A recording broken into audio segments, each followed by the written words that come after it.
Tantor Audio, a division of Recorded Books, presents Reckless Honor by Tonya Burrows, narrated by Stephen Bourne.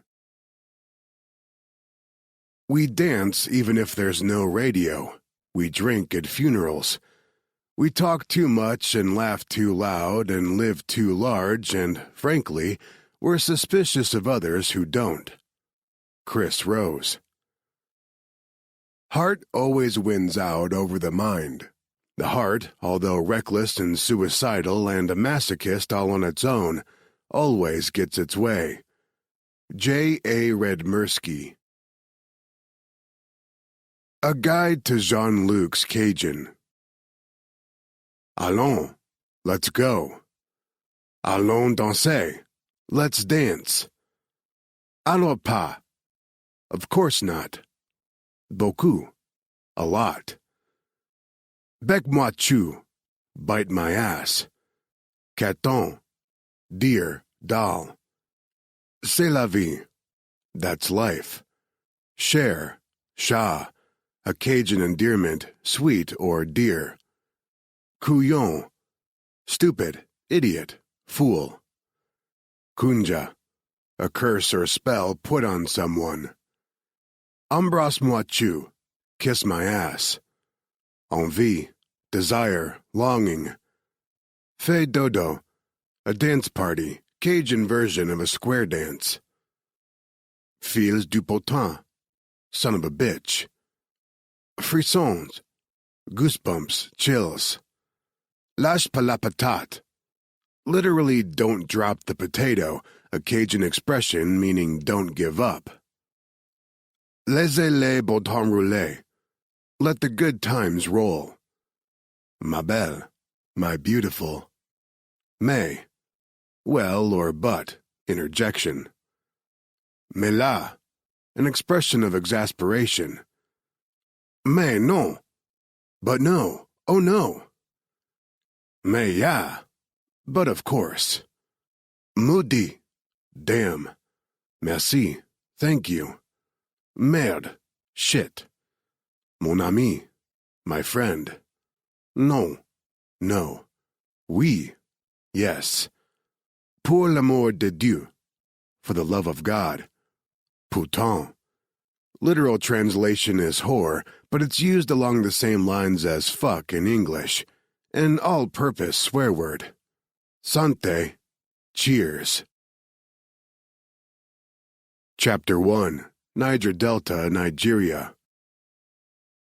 Dr. Claire Oliver stepped from the hastily thrown-together quarantine tent into a wall of oppressive humidity.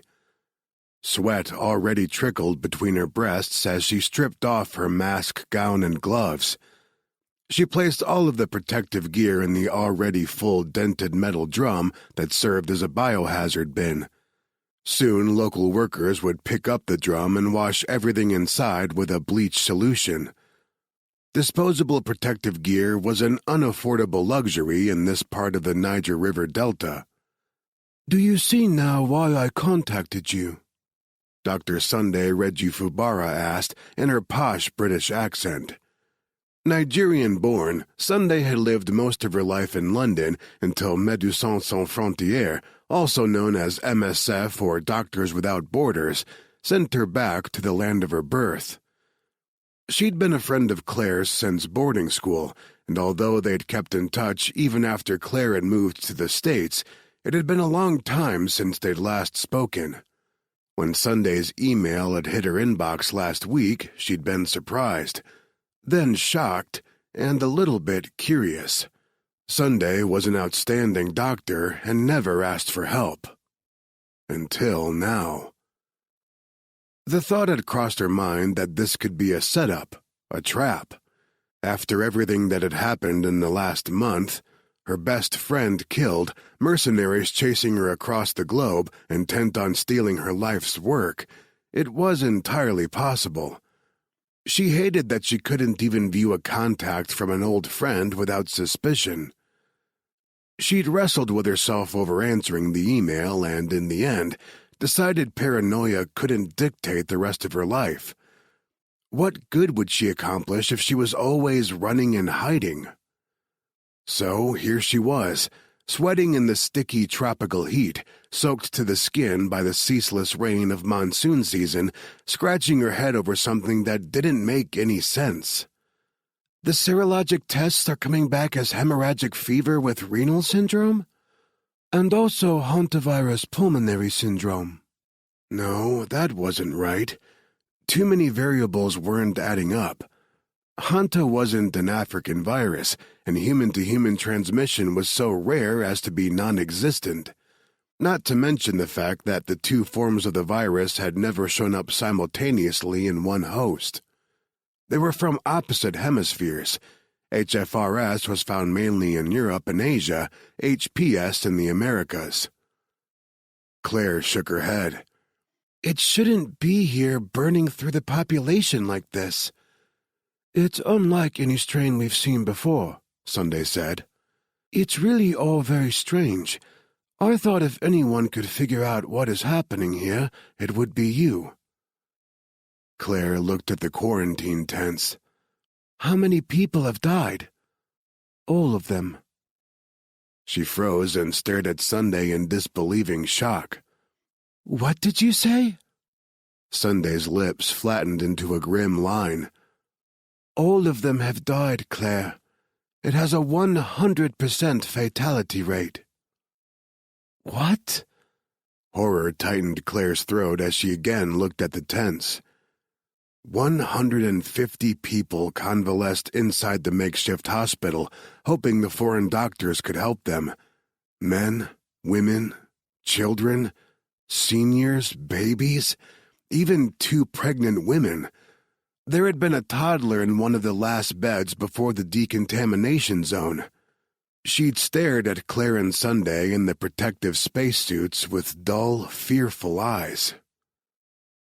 All of them, she repeated in a whisper and pictured the girl slowly bleeding out while her kidneys failed. It was a horrific, painful way to go. No, step back. Pull yourself together. She closed her eyes, took a second to regroup. Getting emotionally involved wouldn't help that toddler. What would help was figuring out why this was happening, finding a suitable treatment, and keeping anyone else from becoming infected. She tried to reconcile the facts she knew about hantavirus with what Sunday was saying. Depending on the strain, hantavirus has at most a 30% mortality rate. Could it have mutated? Maybe 2 strains combined into a daughter virus? I suppose it's possible. Claire turned away from the tent and faced her friend. But if this was a natural mutation, we'd have seen the mutated strain in Asia or Europe or South America. Even the U.S., somewhere the virus is already prevalent. Not Nigeria, a country where there has never been a known case. It doesn't make sense. Could someone have traveled here with it? Claire considered the nearest village with its thatched roof homes. There was no electricity or running water. The locals were all uneducated fishermen, eking out a simple life along the banks of the Niger River. Again, it's possible. It'd be more possible if this were a city, but... She waved a hand, encompassing the surrounding area. This isn't a major travel hub. Even if someone came here with the virus, they shouldn't have been able to transmit it to anyone else. Concern drew a deep groove between Sunday's brows. You said natural mutation. If it was a natural mutation, we'd have found it elsewhere. You think this is unnatural? I don't know. It was a puzzle, and Claire had never been able to resist a puzzle. The village where this started is just a few kilometers east of here. I want to see it. If I can find the virus reservoir, I'll know more about the infection. No. Sunday grabbed Claire's arm. You're white. The whole area is owned by Egbasophytes. They'll think you're with the oil companies and see you as a potential payday. So what else was new? Lately, it seemed everyone was after her for a payday. She'd spent the last month running from mercenaries who wanted her research. God only knew who had hired them, but someone knew about Akiso and wanted to capitalize the antiviral's Panacean ability to kill virus-infected cells without harming healthy ones. She'd spent most of her adult life working on Akiso, and she'd be damned if she let some asshole big pharma company steal her research so they could turn around and sell it for ridiculous prices. If only she'd been able to continue her research in peace. Akiso would help these people. She was sure of it, but she and her old med school roommate, Dr. Tiffany Peters, had only just started trials on human cells in the lab before the world turned sideways and Tiffany was killed. Oh, she missed Tiffany. She often caught herself reaching for the phone to call, only to remember her best friend was gone. She gazed toward the east, thought of the village. Who else there was infected?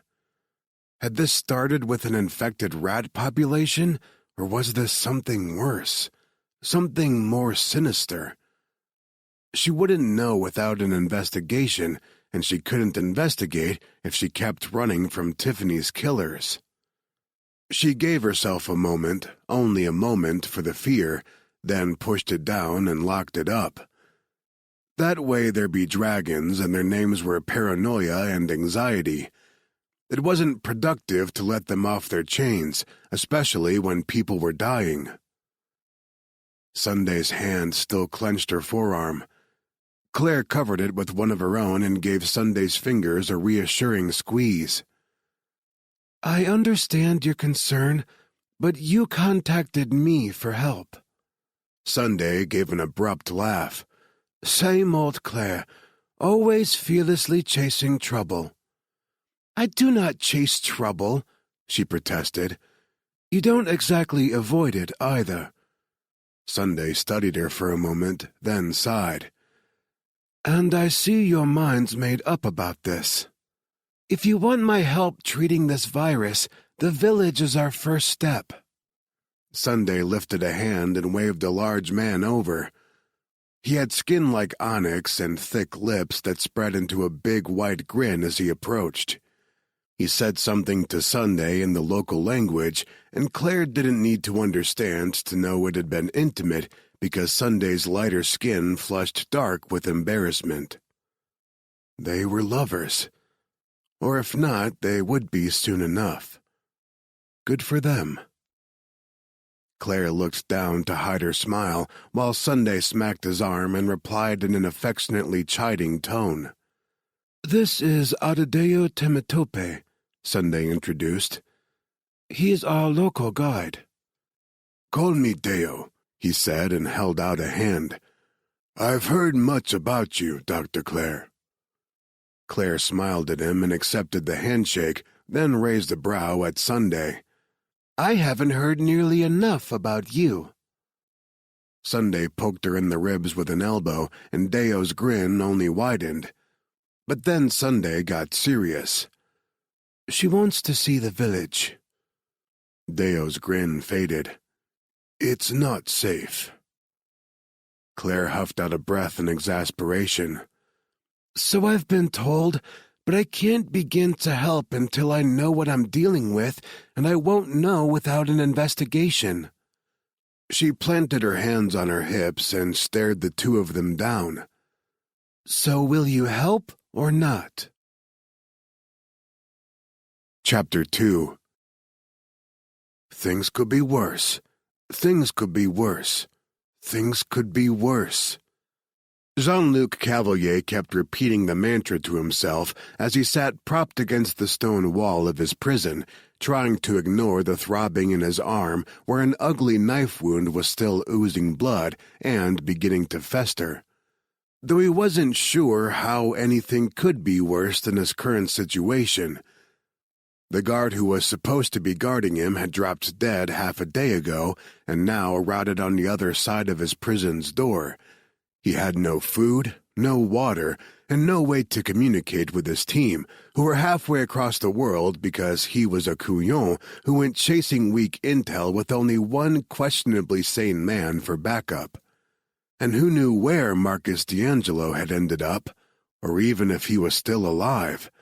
They'd been separated when militants attacked their truck, and Jean-Luc hadn't seen him in days. Hornet's commanders, Gabe and Quinn, had warned Jean-Luc not to come to Nigeria, had told him he'd get himself dead if he did. At the time, he'd thought they were just spooked by the team's last clusterfuck of a mission in Martinique. They had lost a man that night, Marcus's best friend, Danny, and nobody wanted a repeat. Jean-Luc didn't blame his commanders for their caution, but nor could he stay at HQ twiddling his thumbs while Harvard, their computer whiz, gathered actionable intel. He'd made someone a promise. Claire. He shut his eyes and brought her face up from his memories. Brilliant blue eyes, the dusting of freckles over her slightly upturned nose. Her shoulder-length bob of blonde hair that somehow looked both severely professional and ungodly sexy at the same time. She was petite, not a lot in the way of curves, but mad, her mouth. She had lips made for kissing, upper lip slightly fuller than the lower. She wasn't all beauty. She had a brain to match, and a tongue sharp enough to draw blood. She fascinated him. Claire was the reason he'd disobeyed orders and endangered his career as a linguist for Human Inc.'s hostage rescue and negotiation team. She was the reason he was here. When he'd helped her escape Martinique, he'd promised to find her again, to help keep her safe. He didn't intend to break that promise. Which brought him back to his current predicament. It could be worse. Yeah, maybe if aliens invaded, that would be worse. The apocalypse would be worse. 4 horsemen, end times and all that. But barring those scenarios, nothing was fucking worse than this. Jean-Luc sighed and pushed himself to his feet. He'd been trying to reach the keys on the dead guard's belt for hours until exhaustion finally won out, but it was time to move again. He wasn't dying here, not like this. He bellied up to the bars and reached his good hand through. He could almost catch the guard's shirt between his fingers. He just had to stretch a little farther. His fingers brushed the edge of the t-shirt, but he couldn't get a grip on it. For the first time in his life, he wished he didn't have such muscular arms and shoulders. He only needed another inch and he'd have a fistful of fabric. He stretched, felt the rusted bar dig into his biceps, ignored it, and stretched more, and nothing. Pourtant! He couldn't reach. He sat up and leaned the side of his face against the bars. He was shaking and sweating from the effort he'd expended. Exhausted. Every muscle in his body ached, even his goddamn eyelids.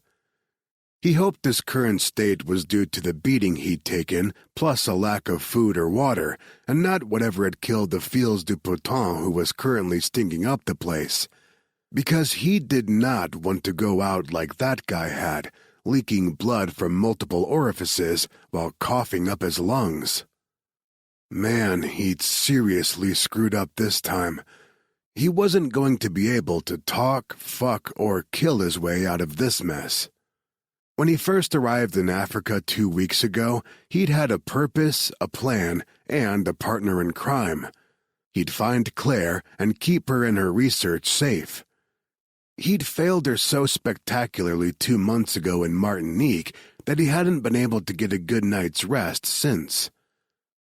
His need to find her became all-consuming until he finally narrowed his search to Nigeria.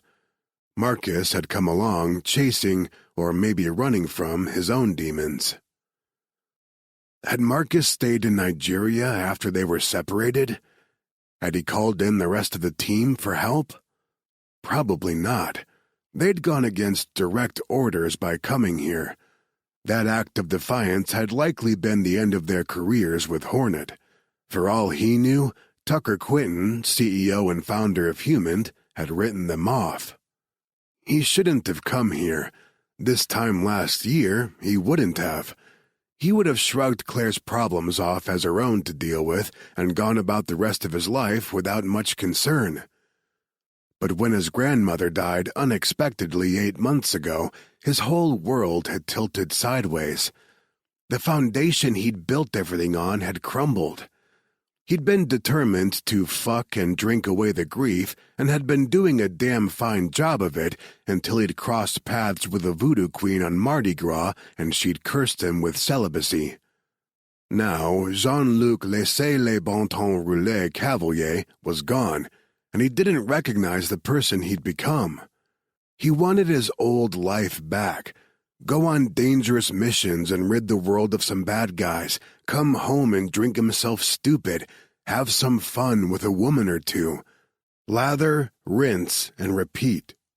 He'd liked it that way, hadn't seen any need to change a thing. So why the fuck had everything changed? Claire. It all came back and centered on her. His life had only been sideways and unstable until he met her. But that night in Martinique, when she looked across the poolside bar with those sea-blue eyes and flatly told him his rendition of the Pina Colada song was off-key, that was when everything flipped fucking upside down. He wished he could hate her for it.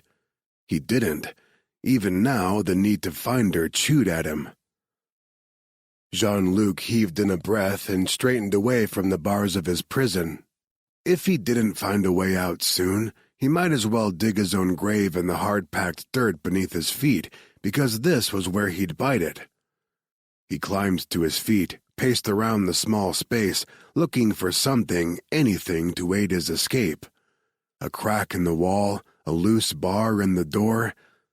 But his captors had known what they were doing when they chose his prison.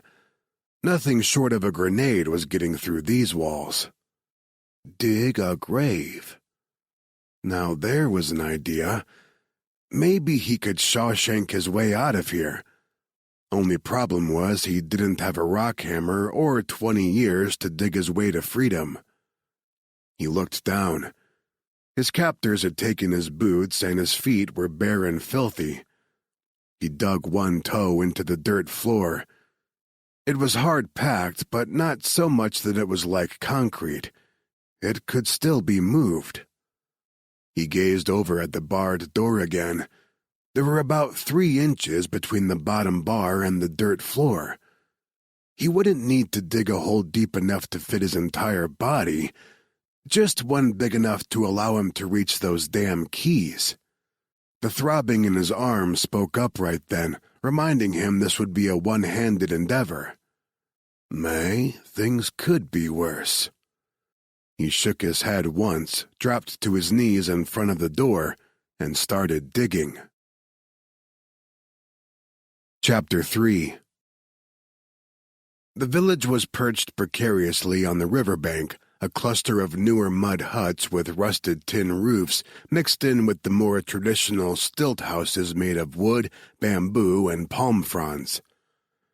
A dripping rain had started during the bumpy drive over and now drummed steadily against the roof of the old Toyota truck MSF took into Port Harcourt for supply runs.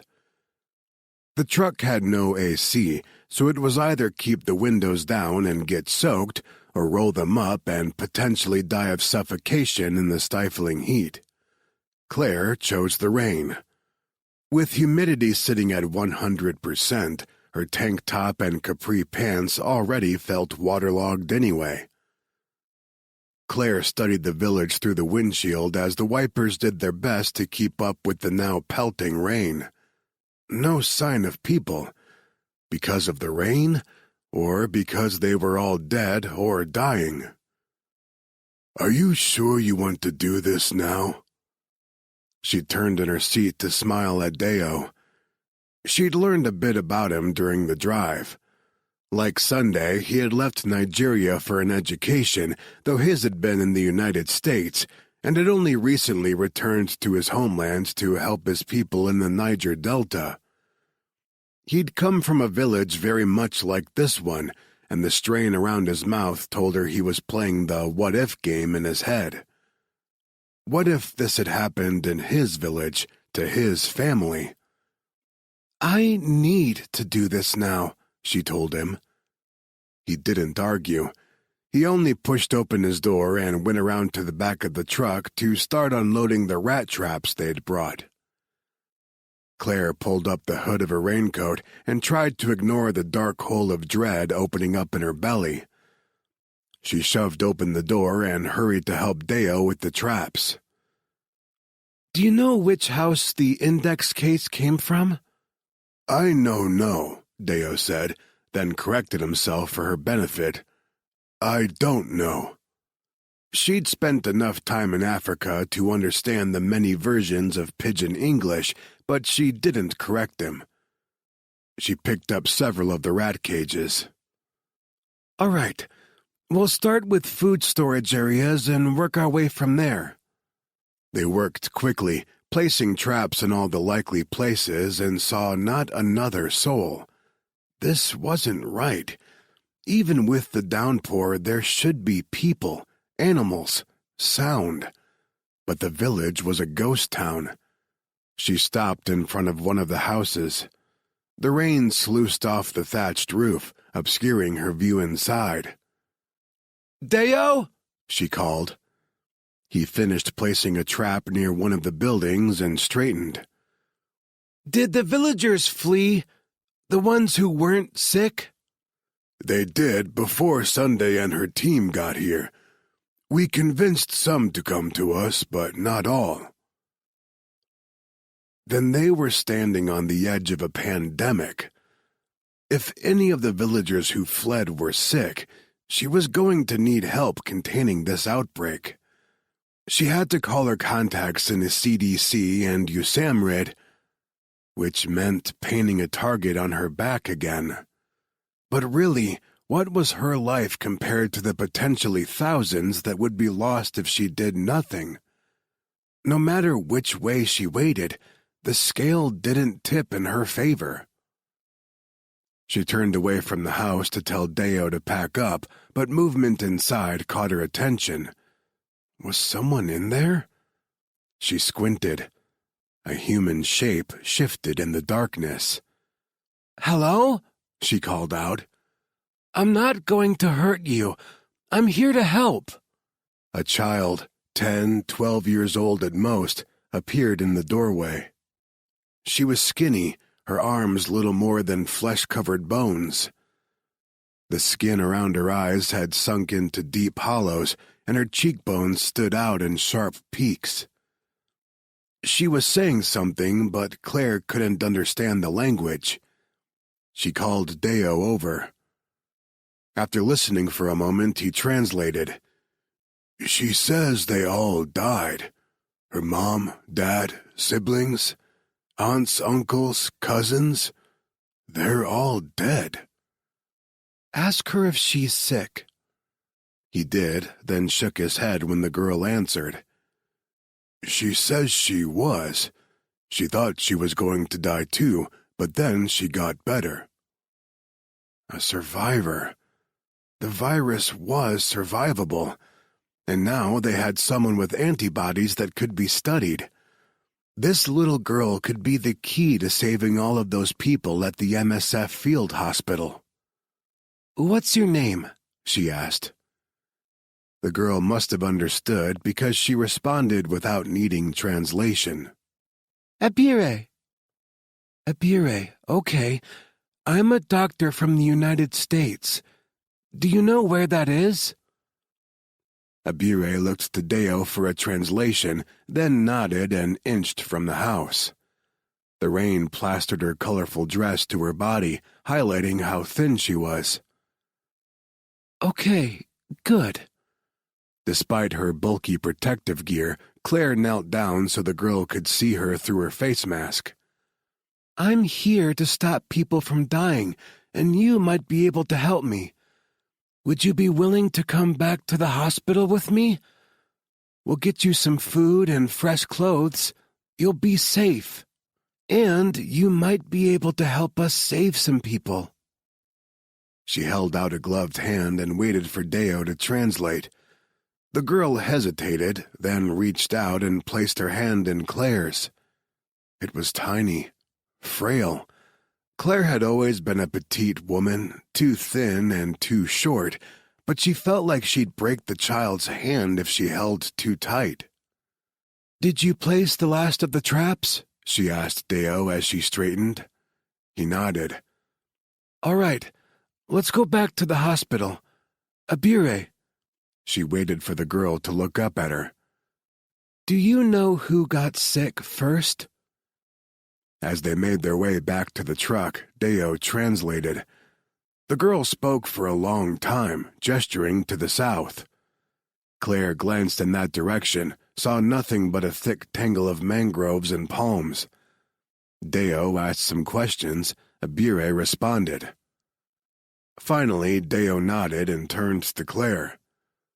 "The first was a local boy, Joyful Solomon, who had run off to join the Egbasu fighters. They have a camp not too far from here and recruit from the village often. He left earlier this summer, but returned home about 2 weeks ago because he was sick. Within 3 days, it had spread to his whole family.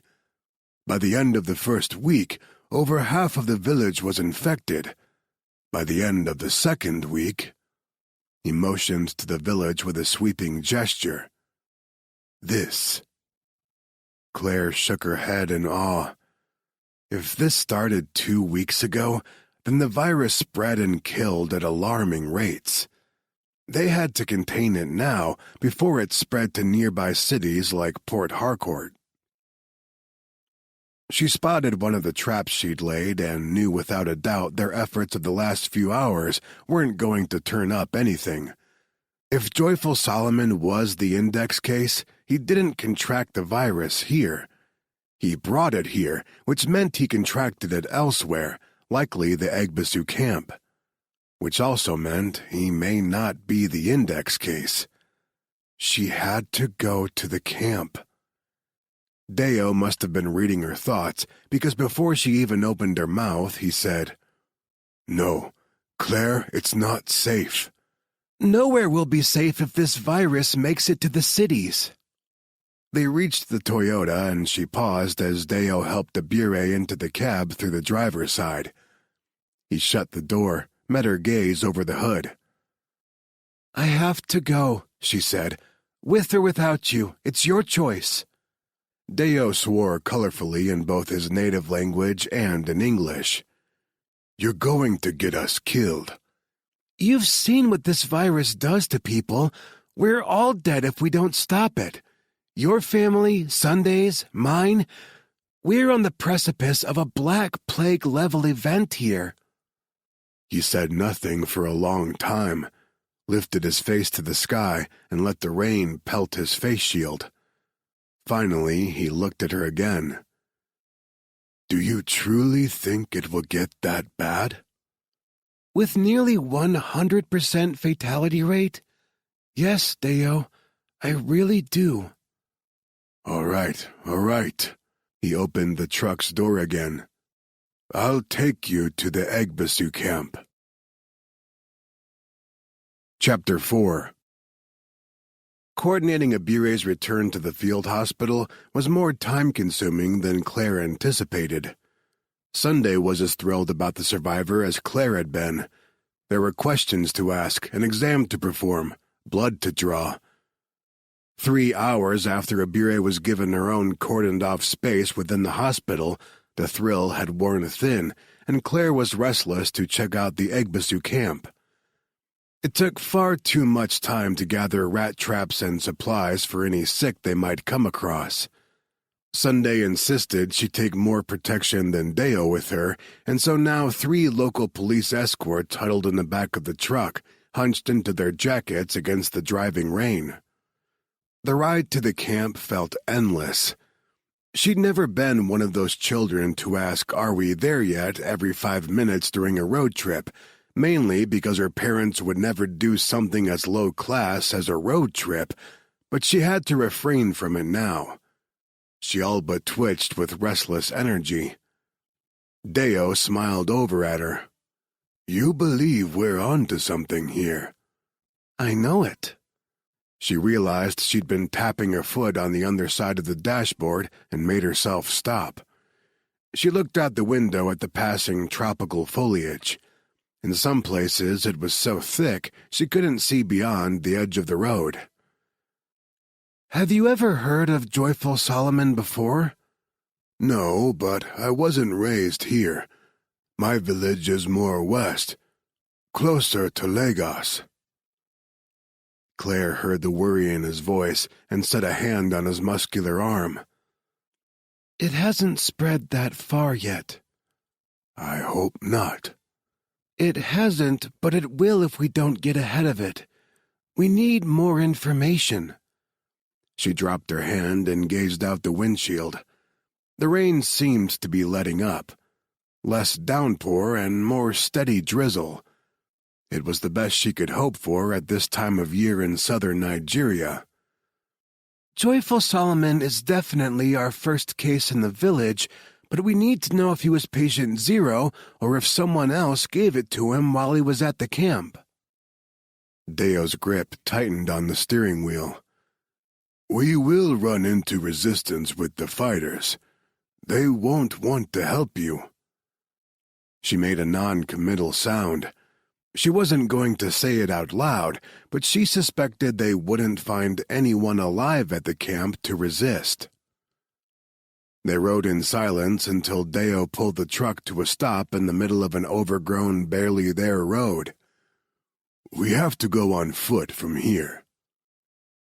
Claire pushed open the door and jumped out. "Everyone, listen up. Masks, face shields, and gloves from here on out. You may feel like you're suffocating, but do not take any of the equipment off until I tell you we're clear."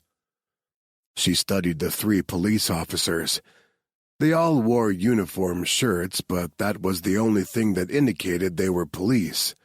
One was in shorts, another in flip-flops, and the third had on rubber rain boots. She shook her head and pointed at the trio. "If we come across any bodies, you are not to go anywhere near them." It took another hour of walking before they reached the camp, and Claire's clothes were soaked through with sweat under her protective gear. Her face mask kept steaming up, turning the already muggy air unbearably oppressive. She wanted the bottle of water in her backpack, but didn't dare drink it this close to the camp. At least not until she got a look at what was going on within its borders. If what she suspected turned out to be true, they were entering a very biologically hot zone. Deo held up a hand, indicating they should stop, and took cover behind some foliage. Claire crouched by his side. The 3 officers stopped moving and dropped the rat traps they carried with a clatter of noise. Claire shushed them, then turned her attention back to Deo. He scanned the clearing up ahead with a pair of binoculars. If his mask was as clouded as hers, she didn't know how he could see anything. It also didn't help that fog had rolled in from the river, giving everything an eerie, dreamlike quality. "What do you see?" she asked. He replaced the binoculars in his pack. "Nothing." "I'm not surprised. Your mask is clouded and the fog—" "No." He turned to her. "I don't see any movement. There should be movement. This time of day, there should be smoke from campfires. They would be making dinner. It's quiet." "Like the village?" He gave a solemn nod. "Exactly like the village." Their gazes locked and held for a beat. In his dark eyes she saw sadness and also anger. He knew what was coming as well as she. Behind them, the officers chatted and joked like they weren't standing on the edge of a terrorist organization's camp. One laughed loudly enough to startle a flock of birds into the air. Claire and Deo both glanced back at the trio, then looked at the camp again. Waited. Nobody came to investigate the noise. Claire huffed out a breath that fogged her mask and pushed to her feet. I don't think we need to worry about being shot. Either this camp is abandoned, or... She let the thought trail off as Deo's jaw tightened. His expression was one of thinly veiled rage. She couldn't blame him. It was hard not to get angry when you felt so powerless. She turned to the officers. Bring the traps. Set them around livestock and food storage areas.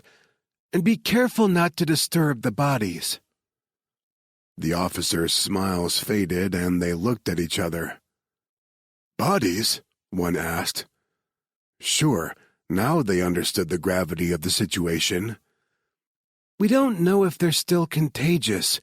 Do not put yourselves at risk. She left the officers sharing concerned glances and marched out into the clearing. The camp sat right on the edge of the Niger River. The buildings were mostly wood with palm frond roofs, though she noticed one covered with a green tarp instead. Despite the rain, the air smelled strongly of oil, and the mud beneath her boots was black with it. They passed several large metal vats and oil drums, dented and burned. What is all this? Claire asked. A refinery, Deo said. They were bunkering, siphoning oil from the big companies and refining it themselves. He stopped moving and gazed down into a barrel of crude oil. It's the only work available to people here. The only way they can survive, feed their families. He looked up, eyes wet with tears. These aren't bad people, Claire. They're desperate. Claire glanced around. The refinery was a giant scar on the land, everything around it blackened, oil-slicked, and burned. It looked like something out of a post-apocalyptic movie. Desperation can make good people do bad things. In a shocking burst of temper, Deo kicked over the barrel. Oil gushed across the ground like blood from a fatal wound. Doesn't matter now, does it? They're all dead. We don't know that. He snatched a rat trap from one of the officers and stalked away. Claire took a breath. Even behind her mask, the smell of oil was strong enough to make her eyes water. But under that was a scent she recognized. Rot, the particular odor given off by human remains. This was going to be bad. She closed her eyes, gave herself a moment, then pushed back her shoulders and followed. The first body she found was a young man, barely out of his teens. He sat slumped over in a rickety plastic chair near one of the huts. That was one of the most disturbing things about hemorrhagic viruses. The virus killed slowly, until it didn't. One minute a victim could be talking to you, the next they'd be gone. The kid probably never even realized he was dying when he sat down there. She peeked inside the nearest hut. More bodies, all of them young men. She guessed the oldest of them had been maybe 25, 26. Some of them still clutched guns in their hands as if they could fight off the virus with bullets. Some looked nearly alive, while others had been dead long enough that they no longer appeared human. The smell was horrendous. Her eyes filled with tears, and she blinked hard to hold them back. She didn't want to see more, but she made herself move methodically from one building to the next, counting the dead and checking for survivors. They could use more survivors like a Bure, but if there had been any from the camp, they were long gone. How many other frightened young men had run home sick and dying, carrying the virus to their loved ones like joyful Solomon had? How many other villages or camps had been wiped out? Had it already spread too far for the medical teams to have any chance of successful containment? She walked over to the next hut in the line and was just about to look inside when a commotion on the far end of camp caught her attention. She ran toward the noise and found the police officers wrestling with a fourth man. Definitely not an Egbasu fighter or even a local. He was white, with blonde hair that hung in limp, dirty tangles over his shoulders. His clothes were stained and torn, and he wore no shoes. He held his own against the officers, but he favored one arm, and his movements were growing sloppy. It wouldn't be long before they overpowered him. The rain picked up, and the blond man slipped in the mud. As he fell, he ripped off one officer's mask. The officer let out a scream of rage and kicked him. The others joined in. "Stop!" The downpour drowned out her command. She took a step forward, but suddenly Deo was there. He put a hand on her shoulder to stop her, then waded in to break up the fight himself. The officers were all skinny, and the three of them together weren't as big as Deo. Thankfully, things ended quickly. Claire rushed to the white man's side. He hadn't moved since going down. She set a gloved hand on his shoulder and very carefully rolled him to his back. Shock sizzled through her. The face was leaner, the angles of his jaw and cheekbones sharper, but she still recognized him. How could she not, when his face had haunted her dreams for weeks? He'd come for her. She hadn't fully believed he would. She swept the knotted strand of hair back from his face. "Jean-Luc?" He opened gunmetal blue eyes and blinked up at her as rivulets of rain streamed over him. She leaned over, using her body to shield him. He stared at her for a long moment like he couldn't comprehend what he was seeing, then his lips spread in a grin that was a shadow of the one she remembered. "If you like piña coladas," he sang softly, "and getting caught in the rain." She laughed around the lump rising in her throat. The first time they'd met 2 months ago, the night he'd saved her life, she'd scolded him for being off-key while singing that song. "You're still off-key." "Am not. I'll have you know my mama always said I'm an excellent singer." He turned his head to the side and coughed hard. When the fit passed and he smiled at her again, blood stained his lips and teeth. Her heart nosedived into her stomach. He was infected. Chapter 5. Jean-Luc couldn't believe he'd found her.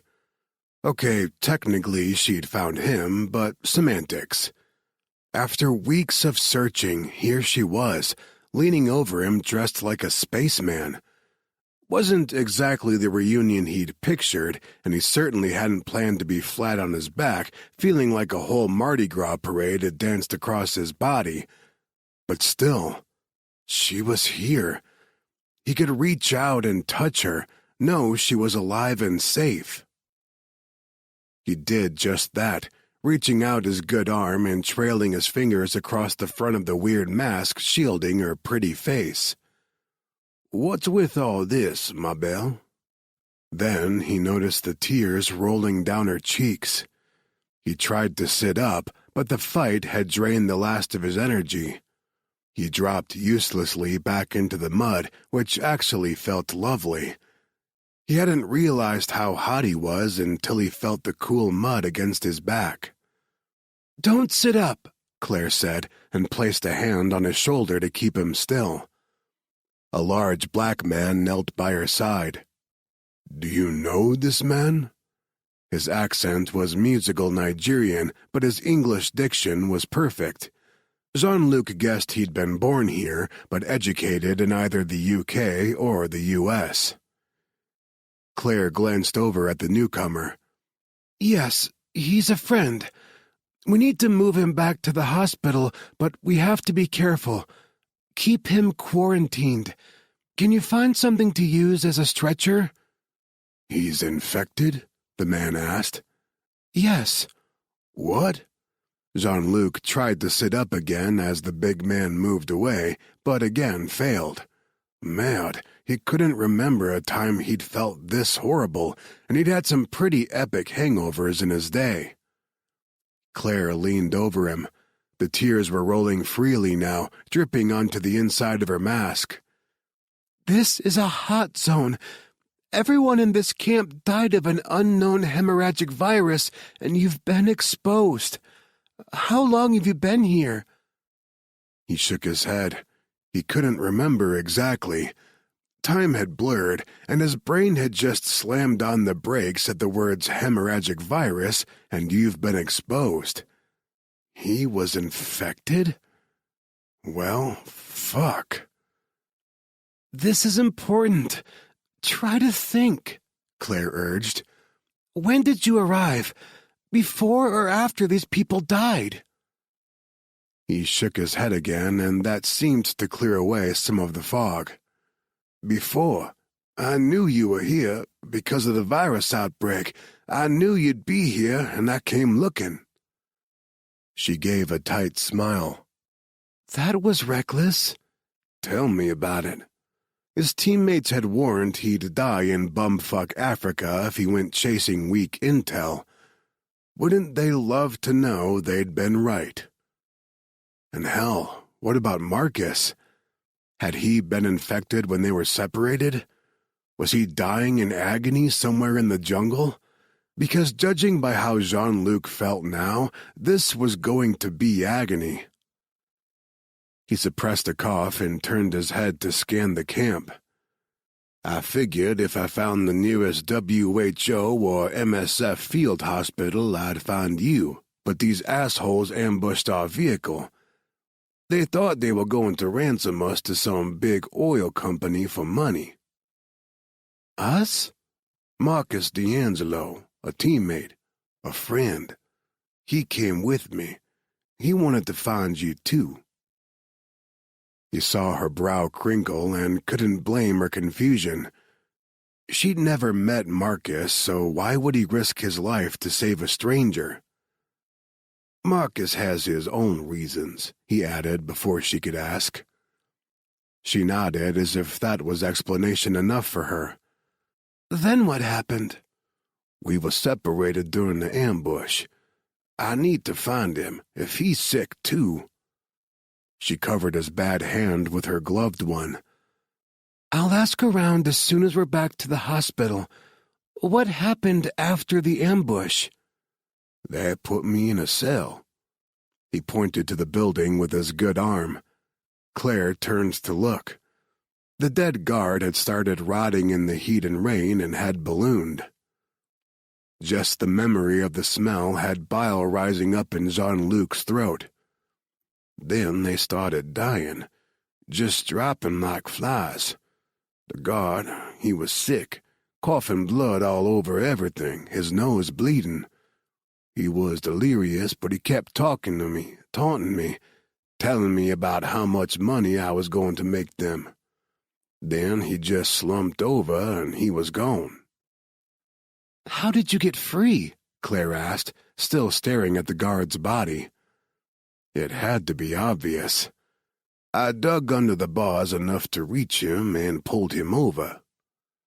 A lump of sickness rose in his throat, and he had to look away. He could still feel the man's dead flesh sloughing away under his hand with each tug. I got him close enough to take the key. He'd vomited in the mud once he was free, but he left that part out. It wasn't exactly sexy. Then again, neither was dying of a hemorrhagic virus.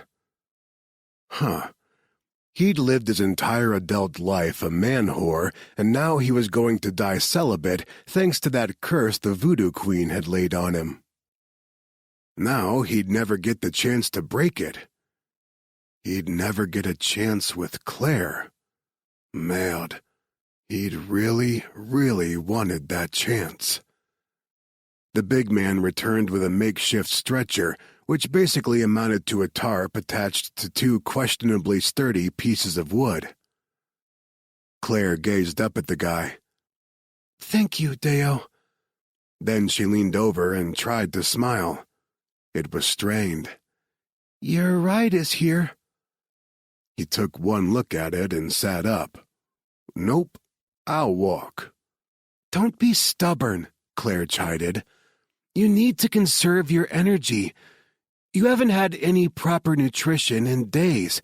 You're dehydrated, you vomited." So she had noticed that. Damn.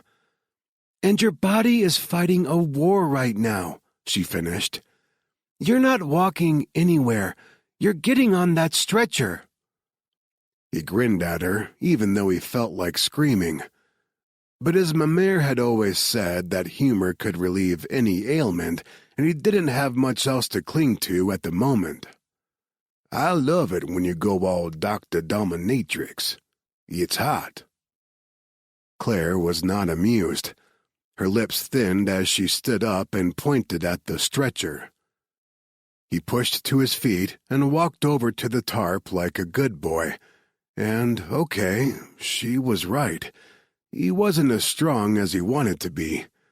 By the time he lay down, his head swam with dizziness.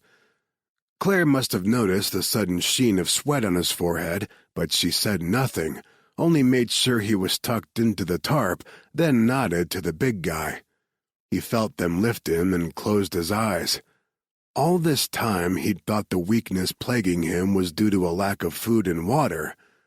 He'd found both after his escape, but he hadn't been able to keep anything down. No wonder, since he was dying and all. Fuck. Chapter 6. When Claire said hospital, Jean-Luc had foolishly assumed an actual hospital where he'd receive the best care money could buy. But no, not this time. This wasn't a sanctioned Hornet mission, and he didn't have billionaire philanthropist Tuck Quinton, the big boss man, footing the medical bills here. The hospital consisted of a series of white tents connected by passageways and segregated by temporary fencing. He couldn't see much of it from his prone position within the stretcher, which, by the way, was killing his back, but he saw enough to know this wasn't a hospital so much as a place the infected went to die. Although Claire tried to hide it from his view, he clearly saw the line of body bags behind one of the fences. All of them were full, marked with biohazard symbols. The dead lying there in a line, in the rain, waiting for a disposal team. So many dead. If all those people couldn't survive it, how could he? For the first time since this adventure started, panic reared its ugly head. No, he wasn't ready. He couldn't die yet.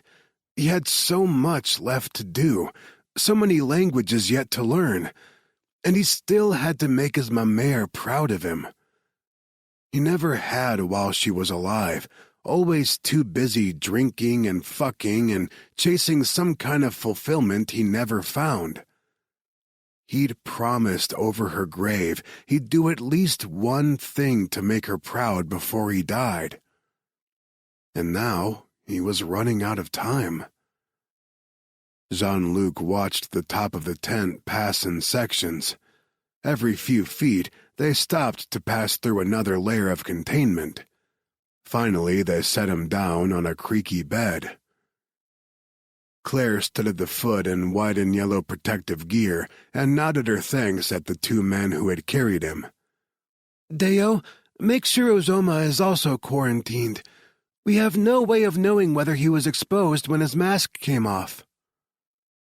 Jean-Luc groaned inwardly. The mask hadn't just fallen off. He'd pulled the damn thing off. When the 3 men came at him, he'd had no idea who they were or what they wanted. He'd just fought and hoped like hell he could take them in his weakened state. He hoped to God he hadn't doomed the poor guy. Claire must have read his expression because she said, "Uzoma should be fine. We've seen no indication this is airborne. It's likely spread through bodily fluids." She nodded toward the raw meat of his forearm. "You have an open wound. You were probably infected by your guard." He gave a humorless laugh and sat up on the edge of the bed to pull the wet tarp out from under him.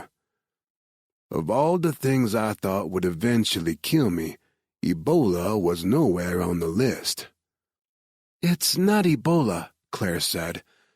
"I'm starting to believe it's not Hanta either. We don't know what it is, but it's interesting. Almost like—" He sent her a dry look. "I'm sorry," she said quickly. "I'm not very good at this bedside manner stuff. I'm usually the behind-the-scenes guy, the researcher.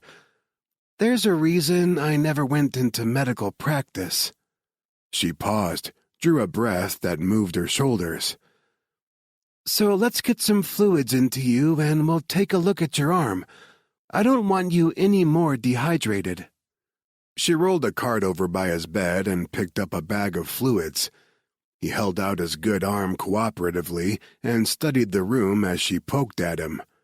Beds lined the cavernous space, and most of them were full with people of all ages. Some writhed in pain. Others lay deathly still, staring at nothing. This was his future. He shut his eyes at the pinch of the needle sliding into his skin, not because it hurt, but because he couldn't bear to look at the dying anymore. "Almost done," Claire said soothingly. "Has anyone survived?" He focused on her, but could only see her eyes under her goggles. Sapphire blue eyes, red from crying. She wouldn't meet his gaze. "One girl from a local village. She said she was sick, but until we run tests—" "One?" His voice came out choked. "Just one.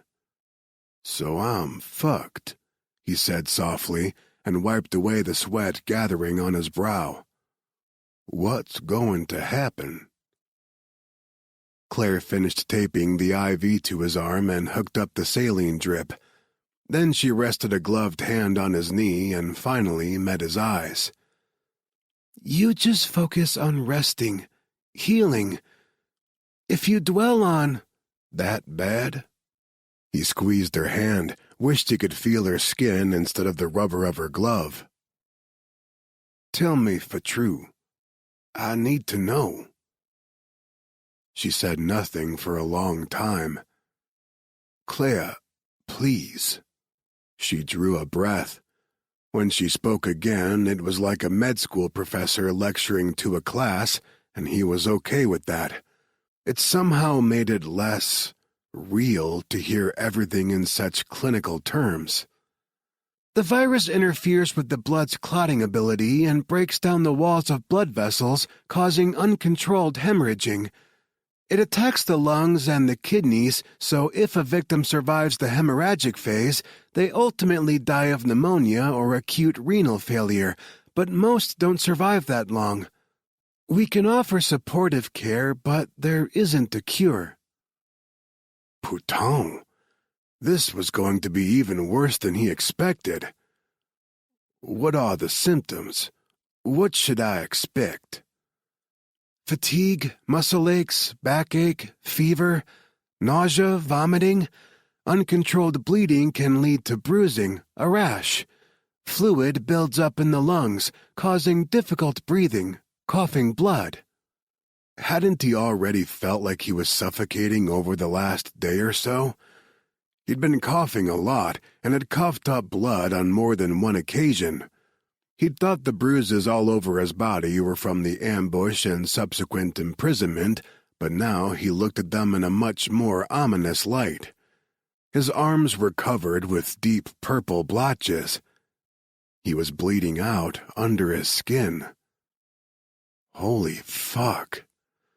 His stomach flipped over and he tore his gaze away from his arm.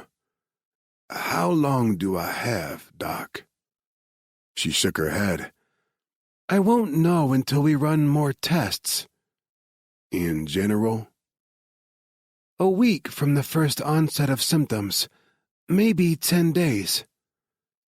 He'd started coughing yesterday. No, 2 days ago, when his guard was still alive. The bruising had started yesterday, which meant at best he was looking at a week, likely less. You need to find Marcus. She nodded. I've already asked Deo to put out feelers. If Marcus is anywhere in the region, we'll find out where. Once you find him, if he's not sick, you need to leave with him. What? You can't stay here. If I found you... I found you, she reminded. He waved his good hand dismissively. Semantics. I knew where to look, and that means the Fion will too. They won't be far behind me. The Fion? The mercenary group that was hired to kidnap you in Martinique. We made couillons of them, and now their professional reputation is staked on finding you for their client. They'll stop at nothing to get their hands on your research. You're not safe here. Behind the protective goggles, her eyes snapped blue fire. I'm not safe anywhere, and people are dying here. People I can help. Mon Dieu, he'd been dreading this moment since he started looking for her. He reached for her hand and waited until she met his gaze. Claire, they killed Tiffany in Martinique. I couldn't save her. I know, she said softly. I saw the news reports. I'm sorry. I did everything I could. Don't. She withdrew her hand and started rummaging through the cart of supplies, but he saw the glimmer of tears. Don't blame yourself. It was an impossible situation. Tiffany knew that. It's why she told me to run instead of letting me walk into their hands. She stopped with the busy work. We were like sisters, she whispered in a choked voice. They didn't get her portion of your research. My team made sure of that. That's good. She straightened and continued gathering supplies off her cart. Let's take a look at your arm. Claire. He caught her hand again and made her face him. You need to leave.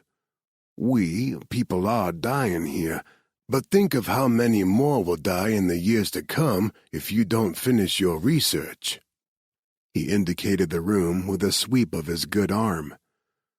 Akiso will change so many lives, especially in places like this. If the Fion gets hold of you, they'll pass you off to Bioteric Pharmaceuticals. Do you think Bioteric has any interest in helping people in a poor third-world country? Bioteric? She released a long breath and shook her head. I should have known they were behind Martinique. They offered me an obscene amount of money to work for them, to develop Akiso for them. I turned them down. It felt too... icky. They've sunk a lot of money into finding you, and they're not going to stop. In fact... He got up and, careful of the IV in his arm, grabbed a pen and pad from her cart. He scribbled down a name and phone number and passed the pad to her. Don't wait until Marcus is found. Get out of here now. Her eyes widened when she read the name, then narrowed in disbelief. She held up the pad. Tucker Quinton? The billionaire former teen movie star? Seriously? For true, he owns the company my team works for. He'll put you in touch with them, and they'll keep you safe." "I don't think—" She started to pass the pad back to him, but he stopped her. He ripped off the top page, awkwardly folded it with one hand, and placed it in the front pocket of her yellow apron. She sighed. "No, it'll get wet there when I go through decontamination." She took a small iPad off the cart and pulled the paper from her pocket. She tapped the screen for a moment, then set both down. "There, emailed it to myself." "Promise you'll call him." "I will." But she glanced away as she said it. "Claire." She looked back at him. "I'm not leaving you until you're better. Now sit down before you fall down. I need to look at that arm." Moody. She wasn't going to listen. Bless her heart, she was as stubborn as his mare had been. Still, he did as he was told, partly because, yeah, she was right. If he didn't sit, he was going to fall over.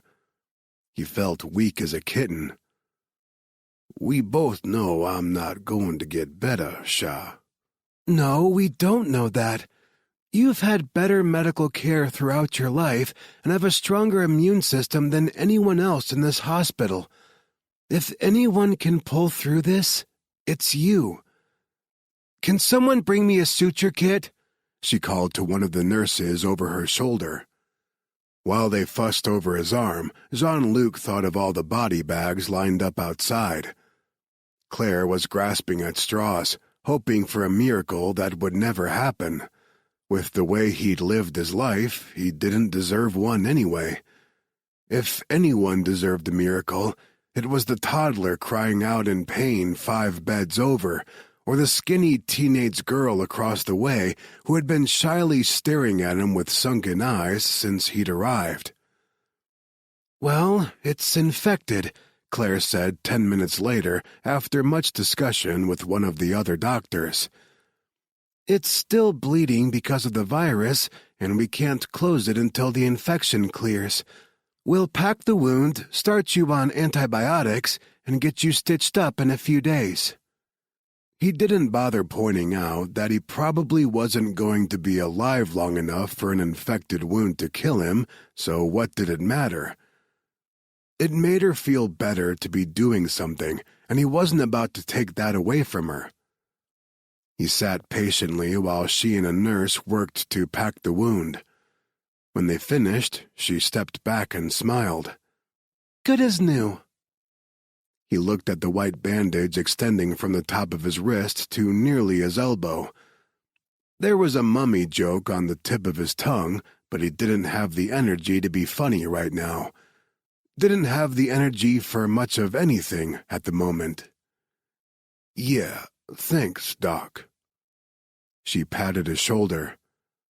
"I have to leave now. Get some rest tonight. I'll see you in the morning." He covered her gloved hand with his.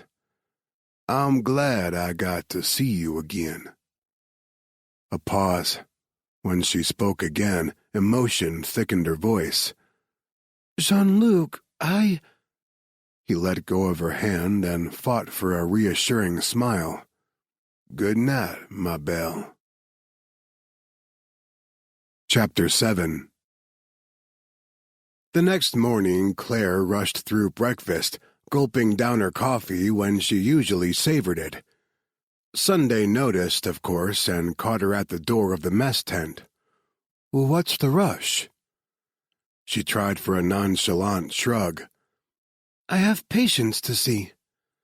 "Like the white bloke you and Deo brought in yesterday?" "Among others." Sunday sighed.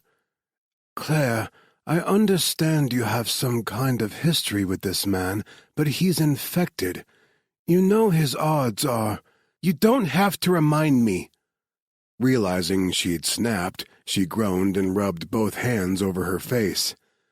She hadn't slept enough last night, her mind too busy racing through every possible scenario. None of them were good.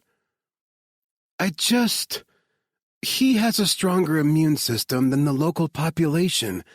Maybe it will help. Oh, love, he's—" She didn't wait for Sunday to finish and pushed through the tent's flap door. It was raining again. Surprise, surprise. It hadn't stopped raining for more than an hour or two since she arrived, and locals told her the monsoon season had another month at least. She lifted the hood on her poncho and sprinted across the camp to the quarantine tents. Technically, she had other things to do first. Get samples from a bureau to send to the lab in Lagos, check the traps at the village and Egbasu camp, but she wanted to see Jean-Luc. He'd seemed so depressed when she'd left him last night. She couldn't blame him. He'd had a lot of bad news yesterday, and he'd been exhausted. Still, it worried her. Last night, he'd seemed to withdraw into himself, and the funny, irreverent man she met at the hotel bar in Martinique had disappeared. She made herself slow down while donning her protective gear.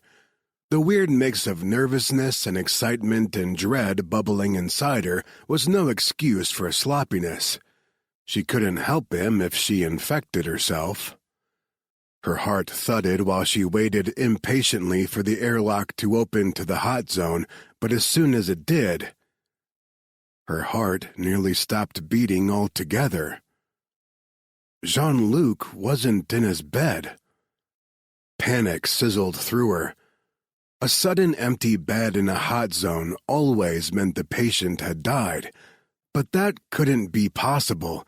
His illness wasn't that far advanced yet, and she'd left orders with the night staff to contact her if something catastrophic happened. No one had, so he had to be okay, or at least as okay as he could be. She just had to slow her jackhammering heart and think rationally for a moment. He had to be here somewhere. The tent was a large, cavernous space, but he couldn't have left it without setting off all kinds of warnings. She glanced around, saw a few more empty beds that hadn't been empty yesterday. Some she knew had died during the night, but not all. It seemed to be all the kids missing, and she spotted a handful of them in the corner set up as a play area.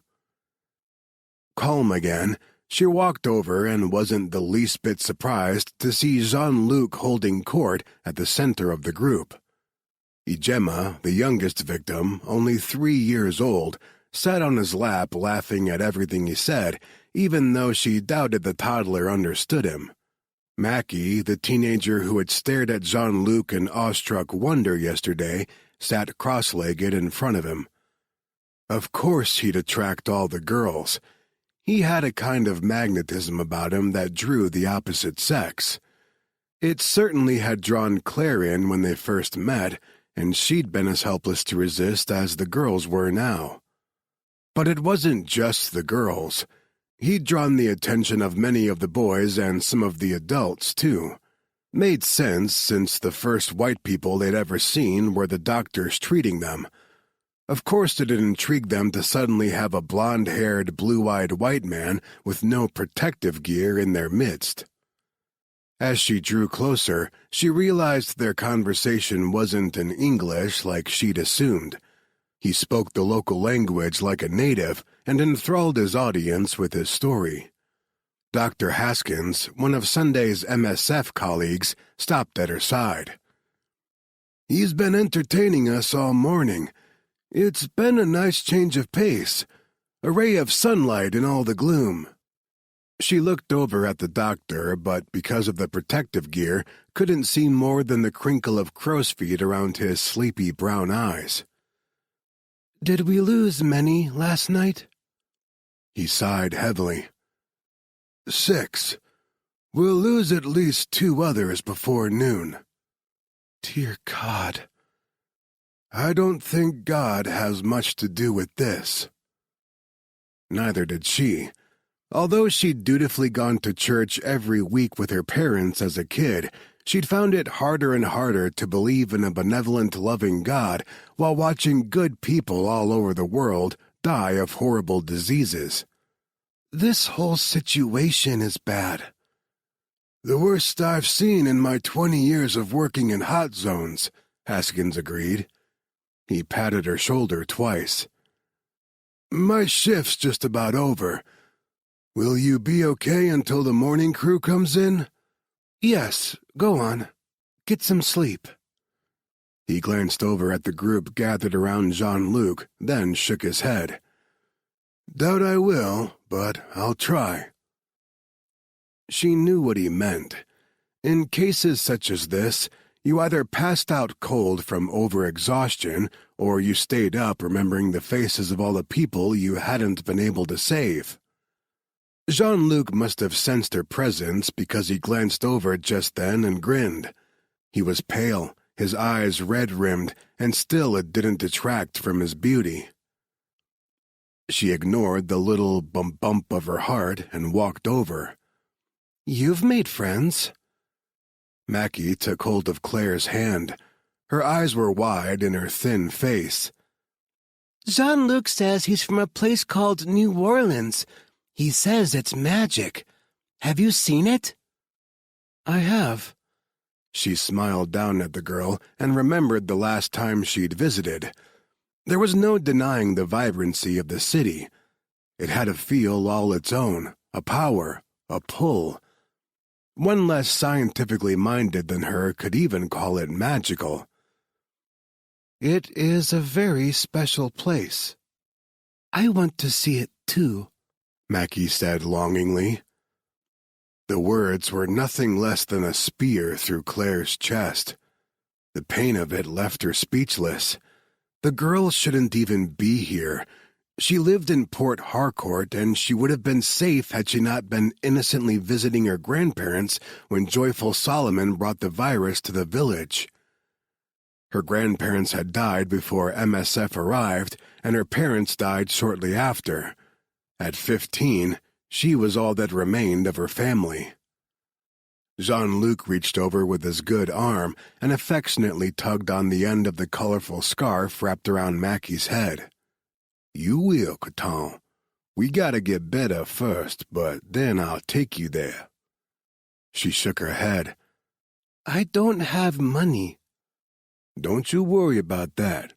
You focus on getting healthy, and I'll get you to New Orleans. The girl stared at him like she was half in love. Who could blame her? It was hard not to fall for that smile and wicked charm. Speaking of, Jean-Luc said, and handed the toddler off to the woman who had been caring for her since her mother passed. We should all go back to our beds now.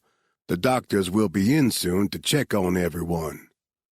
He looked at Claire, and for the first time she noticed the exhaustion straining his smile.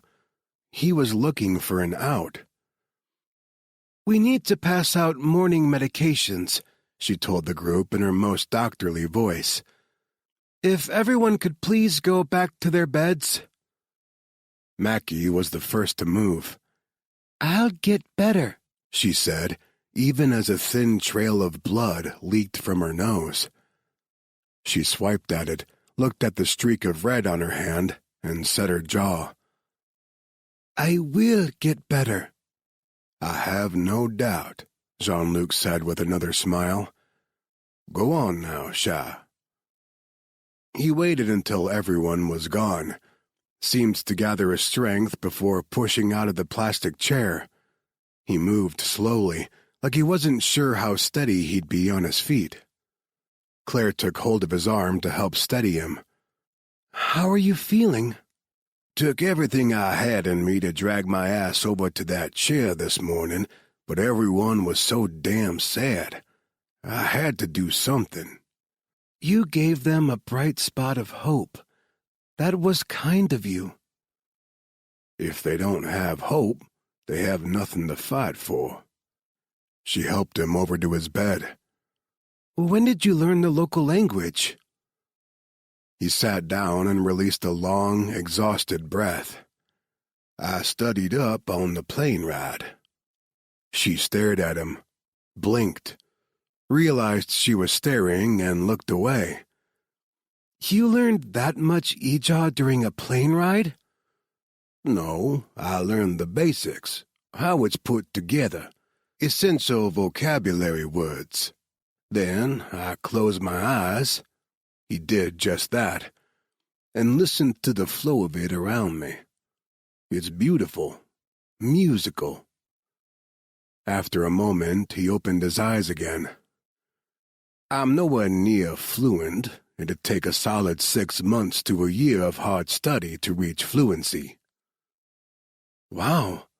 She knew 5 languages, but she only claimed fluency in 3, English, French, and Spanish. She was decent with Portuguese and rusty with Swahili. And it had taken her a lifetime of study to learn that much. You have a gift. Gift of gab. A smile touched his lips, then faded. My mare always said so. Said I'd have been a snake oil salesman in another life. Your mare has a lot to say. She had the gift of gab, too, but her circumstances being what they were, she never got the education to capitalize on it like I have. She encouraged you to study languages? Encouraged? Hell, she gave me my first Spanish dictionary. She said I'm a danger to myself and others when I'm bored, so I should put my silver tongue to use and learn something. He seemed to struggle to catch his breath.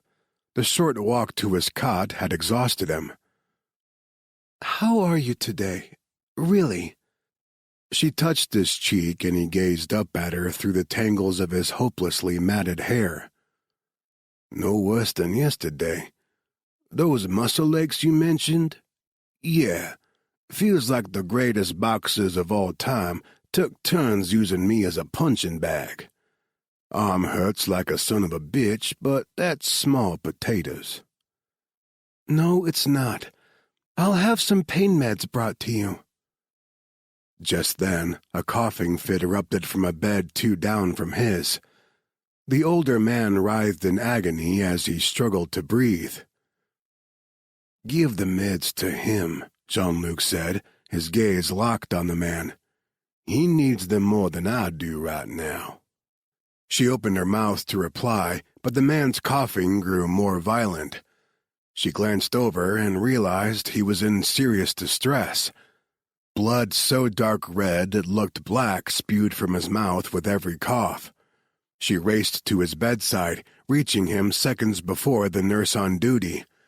His lips and gums had gone blue. He wasn't getting enough oxygen. He jackknifed off the bed with the next cough, and blood splattered her respirator's face shield. For one heart-stopping moment, she worried about the integrity of her suit. Had she secured everything properly in her rush to see Jean-Luc? Had she snagged the suit on anything since coming into the hospital? But the panic was short-lived. The man heaved one last time and went limp, collapsing half off his bed. She and the nurse hoisted him up on the bed, but they were too late. His eyes, half open, showed no pupil or iris.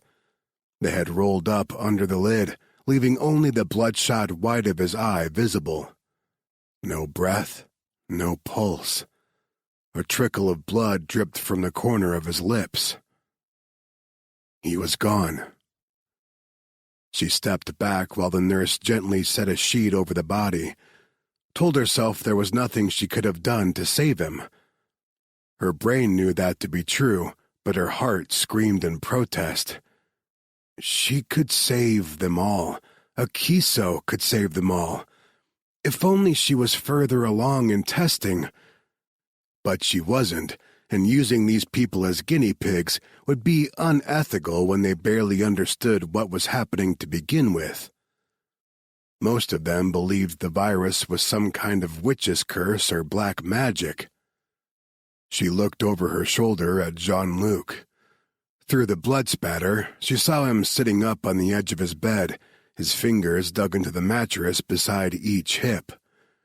His complexion had gone white, his expression shocked horror. And then, as the realization that he was facing a similar end sank in, came the fear. It was written on his face in stark lines. Shaking his head, he lay down on his cot and turned his back to the dead man. She had to go decontaminate, but she couldn't just leave. She walked over to the foot of his bed. Jean-Luc? He said nothing for several seconds. Then, in a dull tone, "You shouldn't be in here." What do you mean? This is what I do for a living. You can't get sick. You can't die like that. I won't. You don't know that. He rolled enough to look at her. "Please, Claire, I need you to get out of here. Go call Tuck. Let him take you someplace safe." I can't leave. You, she wanted to say. He hadn't left her in Martinique when he'd had no reason to help her whatsoever, so she wasn't about to turn her back on him. And if she was being honest with herself, it was more than that. So much more. He sat up and glared at her, already sliding from denial to anger. "Claire, pour le mot de Dieu. Leave. I'm not dying here just so you can go get yourself killed by this fucking virus.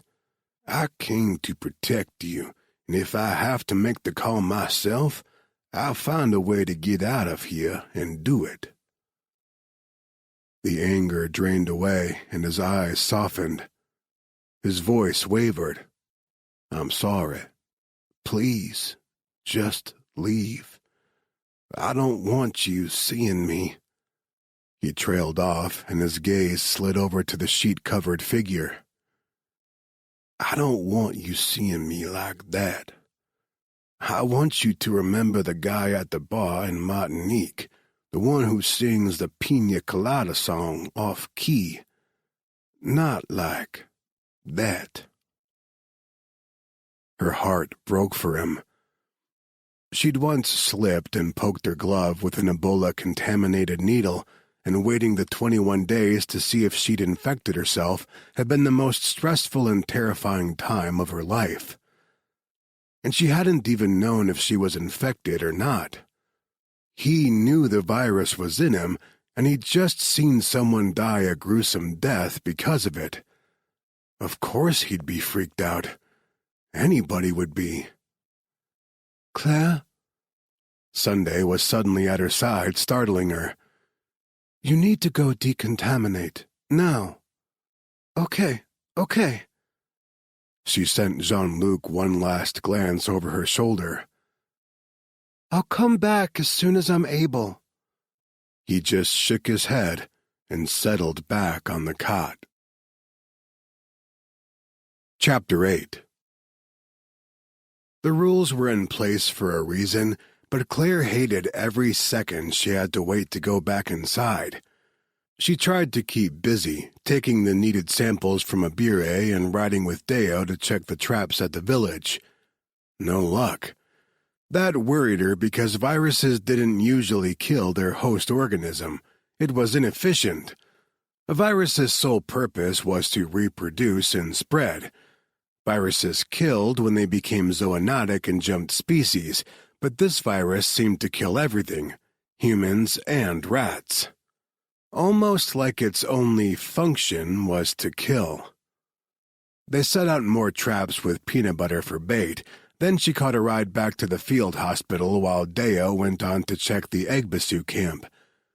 She expected he'd find more empty traps. Concerning, yes, but something to worry about later.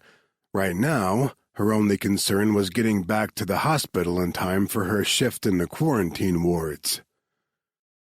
She took a cooler full of bottled water in with her and resisted the urge to go to Jean-Luc first.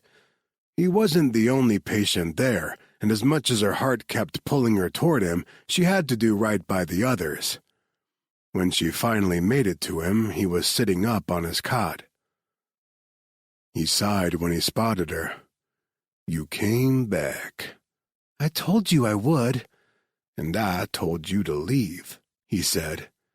Did you call Tuck? I was a little busy. She realized she'd snapped at him and drew a breath to dispel the annoyance. It hurt that he was pushing her away. As a doctor who had spent her career dealing with victims of some of the worst pathogens the world had to offer, she understood his reasoning. She'd seen other infected do the exact same to their friends and family. She'd consoled those friends and family. But being on this side of it hurt.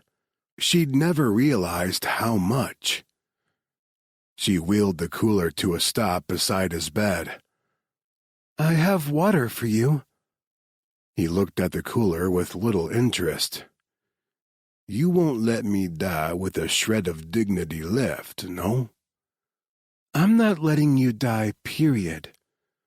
We both know you have no control over it, Shah. She hated it. She hated all of this. She opened the cooler. You need to drink as much water as you can. Claire, he said softly, tell me about yourself. She froze, hand halfway into the cooler. Generally, her patients didn't ask questions like that. But then again, Jean-Luc wasn't just any patient. She shrugged and picked up the bottle of water she'd been reaching for. There's not much to tell. You were born in London, he prompted.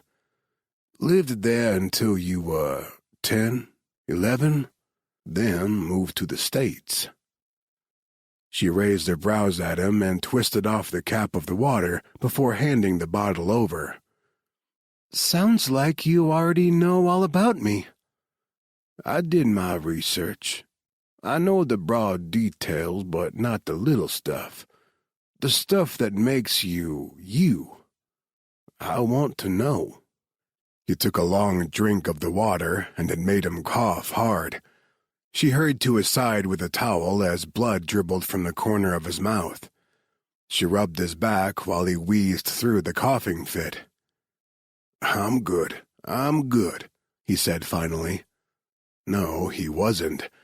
She was watching him deteriorate before her eyes.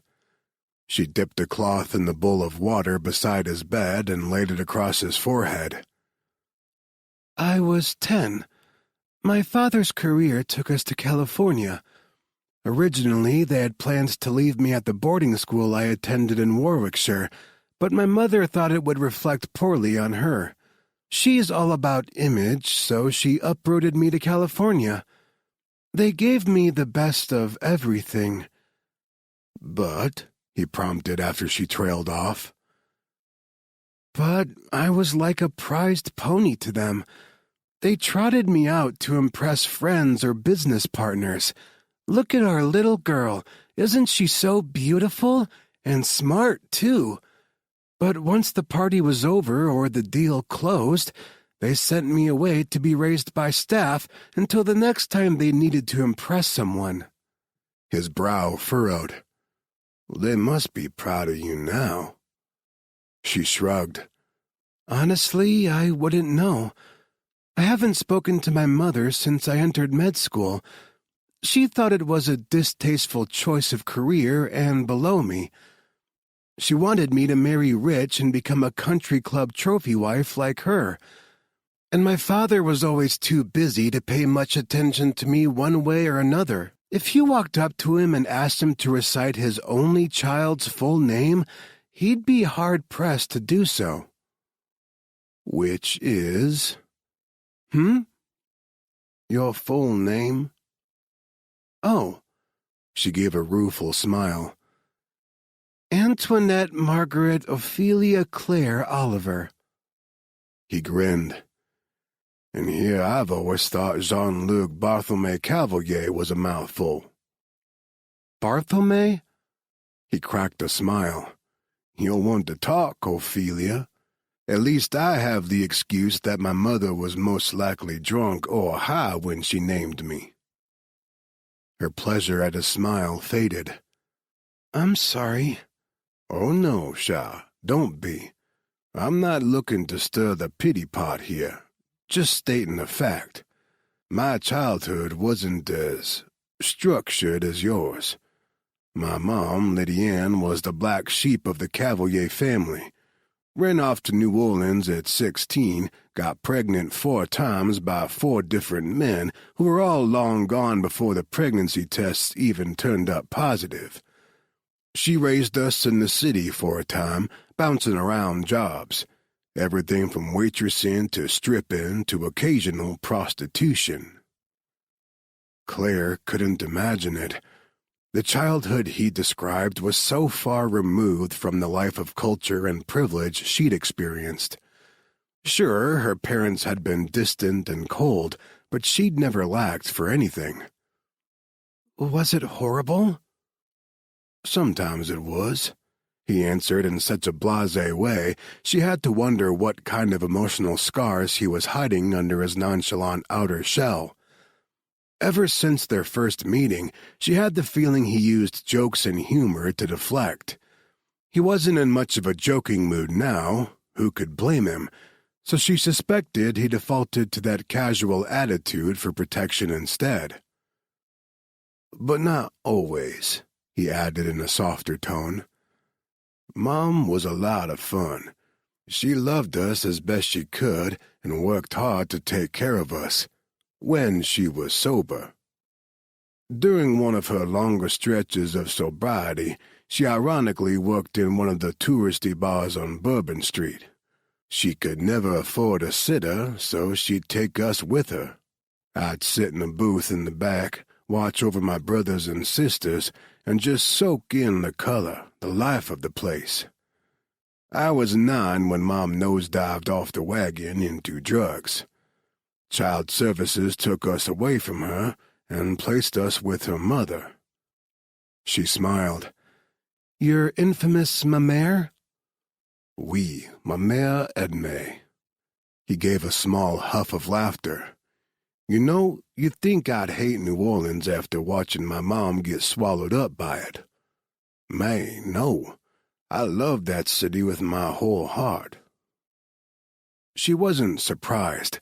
The city must have felt like the only link he had to his mother, and despite all of her shortcomings, Claire could tell he'd loved Lady Ann like all sons love their mothers. Were things better once you were placed with your grandmother? He nodded. Things were more stable. Papa had been the breadwinner in the family, and after he died, my mare was left poor.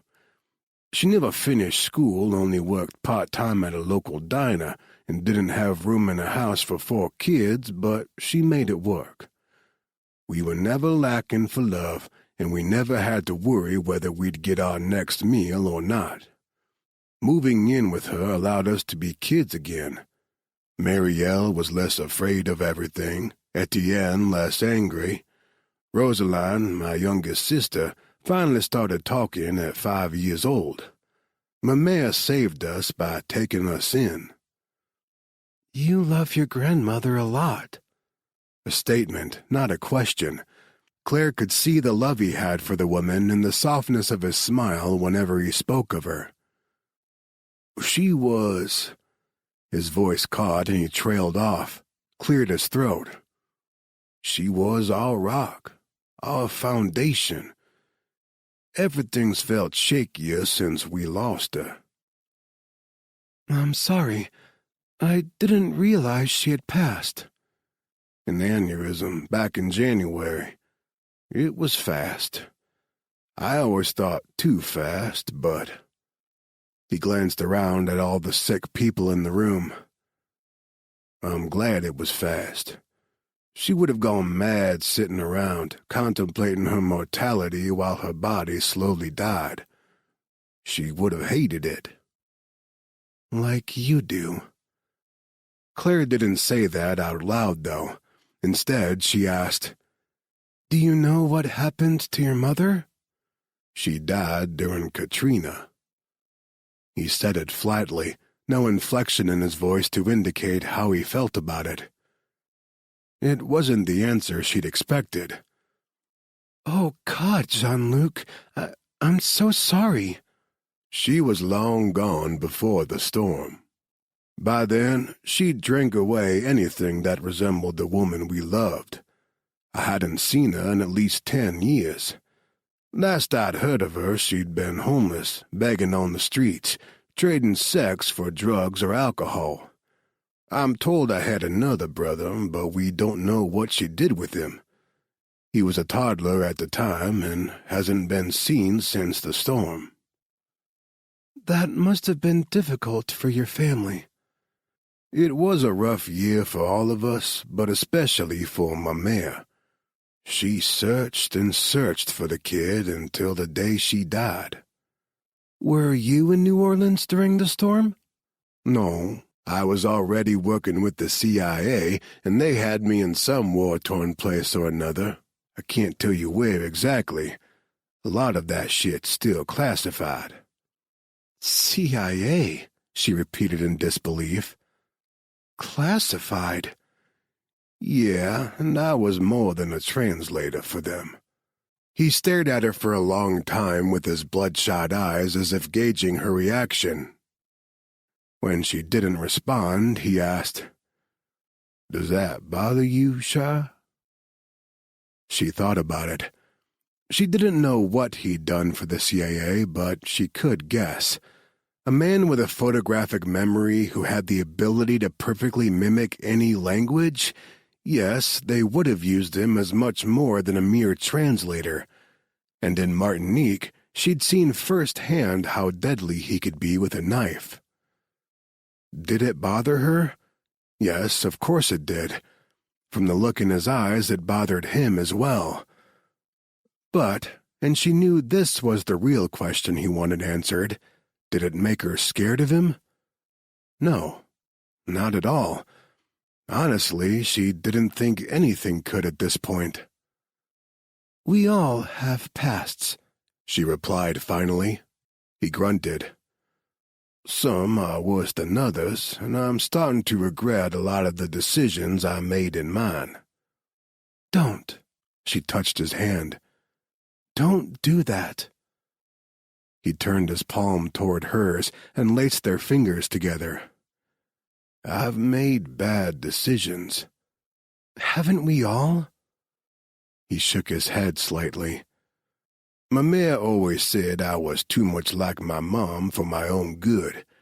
She tried to steer me away from that life, but I still managed to find my way back to Bourbon Street. Time and again I let her down. She died disappointed in me. I don't believe that. Maybe you disappointed her on occasion, but what child doesn't let down their parents or grandparents from time to time?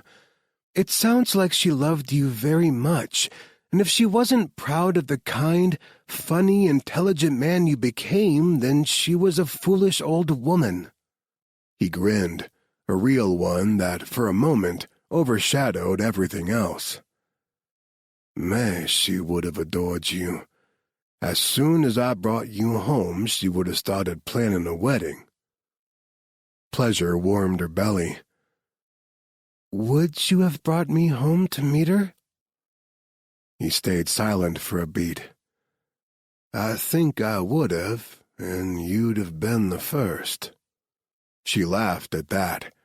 I'm flattered, but you can hardly expect me to believe you've never taken another woman home to— Never. I've slept with a lot of women. He winced. More than I want to admit to right now. But I never took any of them home. You'd have been the first, the only. Her face grew hot, and she was glad for the protective covering that shielded all but her eyes from his view, because she had to look like a tomato underneath. Oh, come on. Now you're just sweet-talking. He grumbled, annoyance snapping in his eyes. What would be the point of sweet-talking now? I'm dying. I'll never take you to bed, though I've wanted nothing but since meeting you. He lifted their still joined hands. I'll never even be able to touch you without a sheet of plastic between us. So what exactly do I gain by sweet-talking you now? I'm only telling you truth. Of all the regrets I have, coming here, finding you, is not one of them. Chapter 9. Claire didn't know how to respond. If he hadn't come for me, he wouldn't be sick now. How could he not regret that? So she steered the conversation to lighter topics. Favorite foods: him étouffée, her fish and chips with a side of mushy peas. Music: him everything, her mainly instrumental. Movies: 28 Days Later, she said. He raised a brow. Yeah? Love me a good zombie movie. Oh, and also Outbreak. He laughed, which set off a coughing fit. Color me surprised, he wheezed when the fit subsided. Dr. Virus Hunter loves virus movies. Not going to lie, Outbreak started my fascination. He shivered with fever, so she tucked a sheet around him, smoothing it out over his chest. Let me guess. Your favorite is a comedy. Of sorts. Up. Okay, yes, he'd managed to surprise her. Her hands stilled on his chest. Up? The animated movie? Yeah. It's got everything. Romance, tragedy, adventure, talking dogs. What's not to love? Best movie ever, hands down. She smiled down at him. Did it make you cry? The conversation seemed to be exhausting him, but he still managed to smile. If you don't cry in the first 10 minutes of that movie, you're not human. She poked his chest lightly with one gloved finger. You're just a big old softy, aren't you? Don't go around telling people, he muttered as his eyes drifted shut. I have a reputation. As the day wore on, his fever continued to spike, and he descended into incoherence. The few times he resurfaced, he thought he was back in Louisiana, in his grandmother's house with his family. If her heart wasn't breaking open, she might have been amused by the thickened Cajun accent and how he kept calling her by his youngest sister's name, insisting she stole his beignet when he wasn't looking. She gripped his hand and mopped sweat off his brow. Shh, I'll get you another beignet. As soon as you're better, I expect a trip to New Orleans. He blinked up at her and his glazed eyes seemed to clear. Claire? He croaked. Her heart thumped. Yes, it's me. I'm right here for you. His chest heaved, and blood-stained tears streamed from the corners of his eyes. I don't want to die like that old man. Her own tears dropped on the inside of her visor. She shook her head to clear them away. You won't. If I get that bad, put me out of my misery. I don't want to go out that way. You'll get better. You'll see. Tell my brother and sisters I love them. And tell my friends. May, tell Tuck I'm a dumbass, but joining Hornet was the best decision I ever made. And I'm sorry I won't be at Seth and Phoebe's wedding, or see Gabe and Audrey's baby. Find Marcus and make sure he's safe. He's hurting right now and is gonna get himself killed too unless he has our teammates at his six. He needs them. And you, his voice broke on a cough, you're the most beautiful woman I've ever met. I wish we could have had more. I wanted more. You can tell all of them yourself. And as for us... She had to stop because her throat constricted, making speech impossible.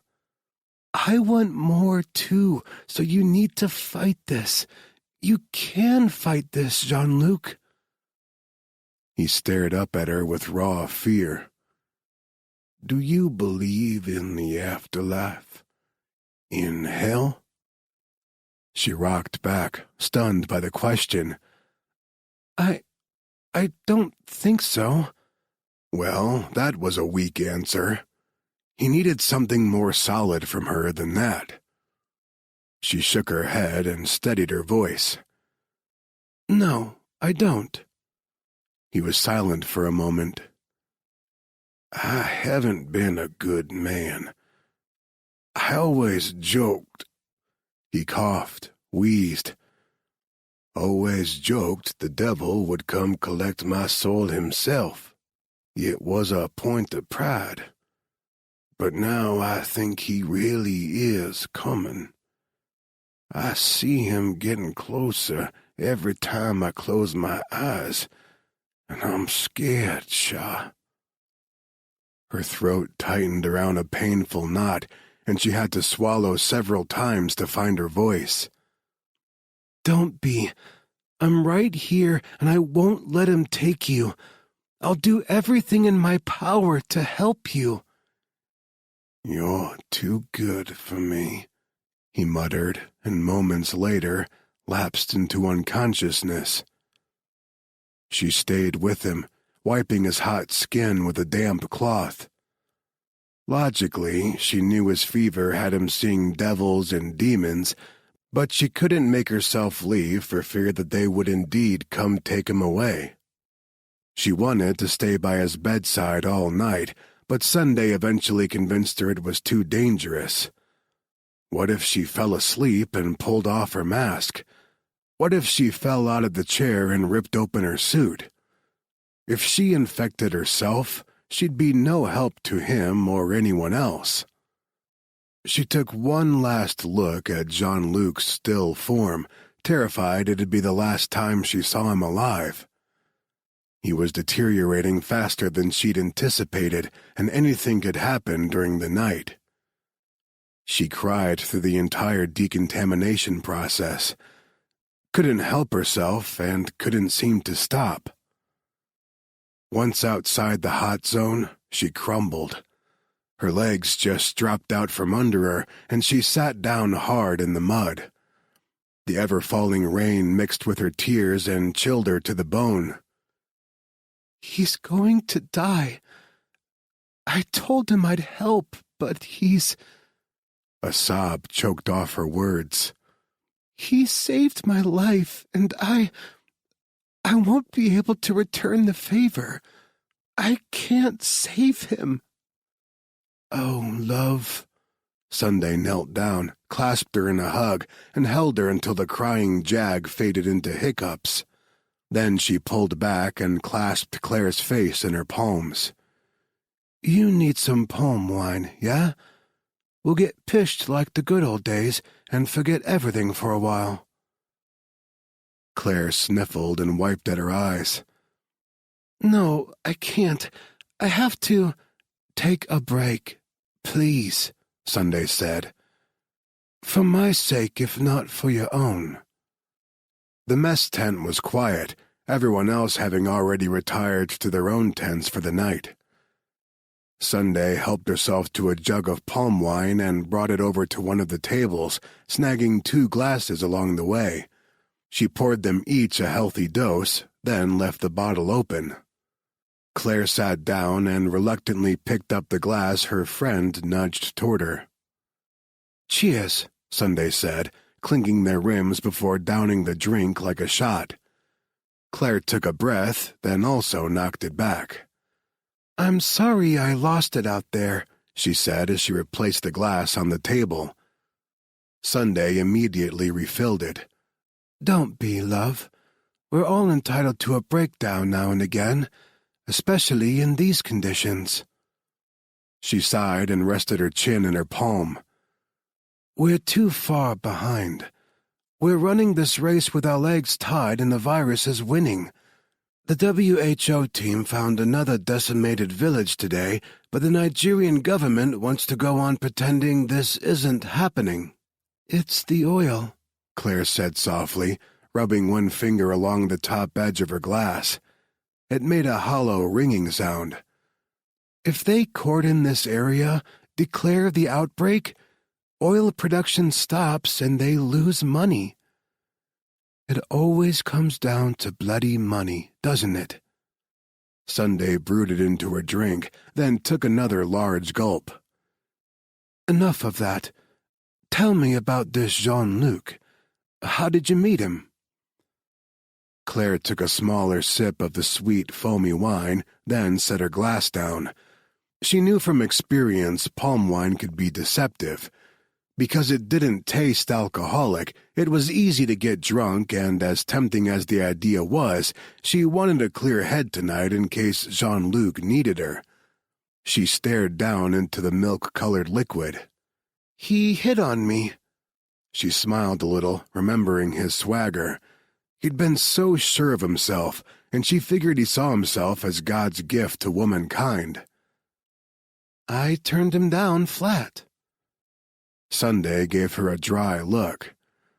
Now, I know he didn't follow you all the way to Nigeria for a second chance. No, he didn't. We met again later that night at the hotel bar and talked for a bit. I liked him. He was funny and charming and sexy. A devilish gleam lit Sunday's eyes. So did you shag him? I might have. She lifted her shoulder in a half shrug. Honestly considered it, but we didn't have the opportunity. She hesitated, wondering if she should say more. Probably not, but she was already warm from the wine and it loosened her tongue. We were at the Trinity Sands Resort in Martinique.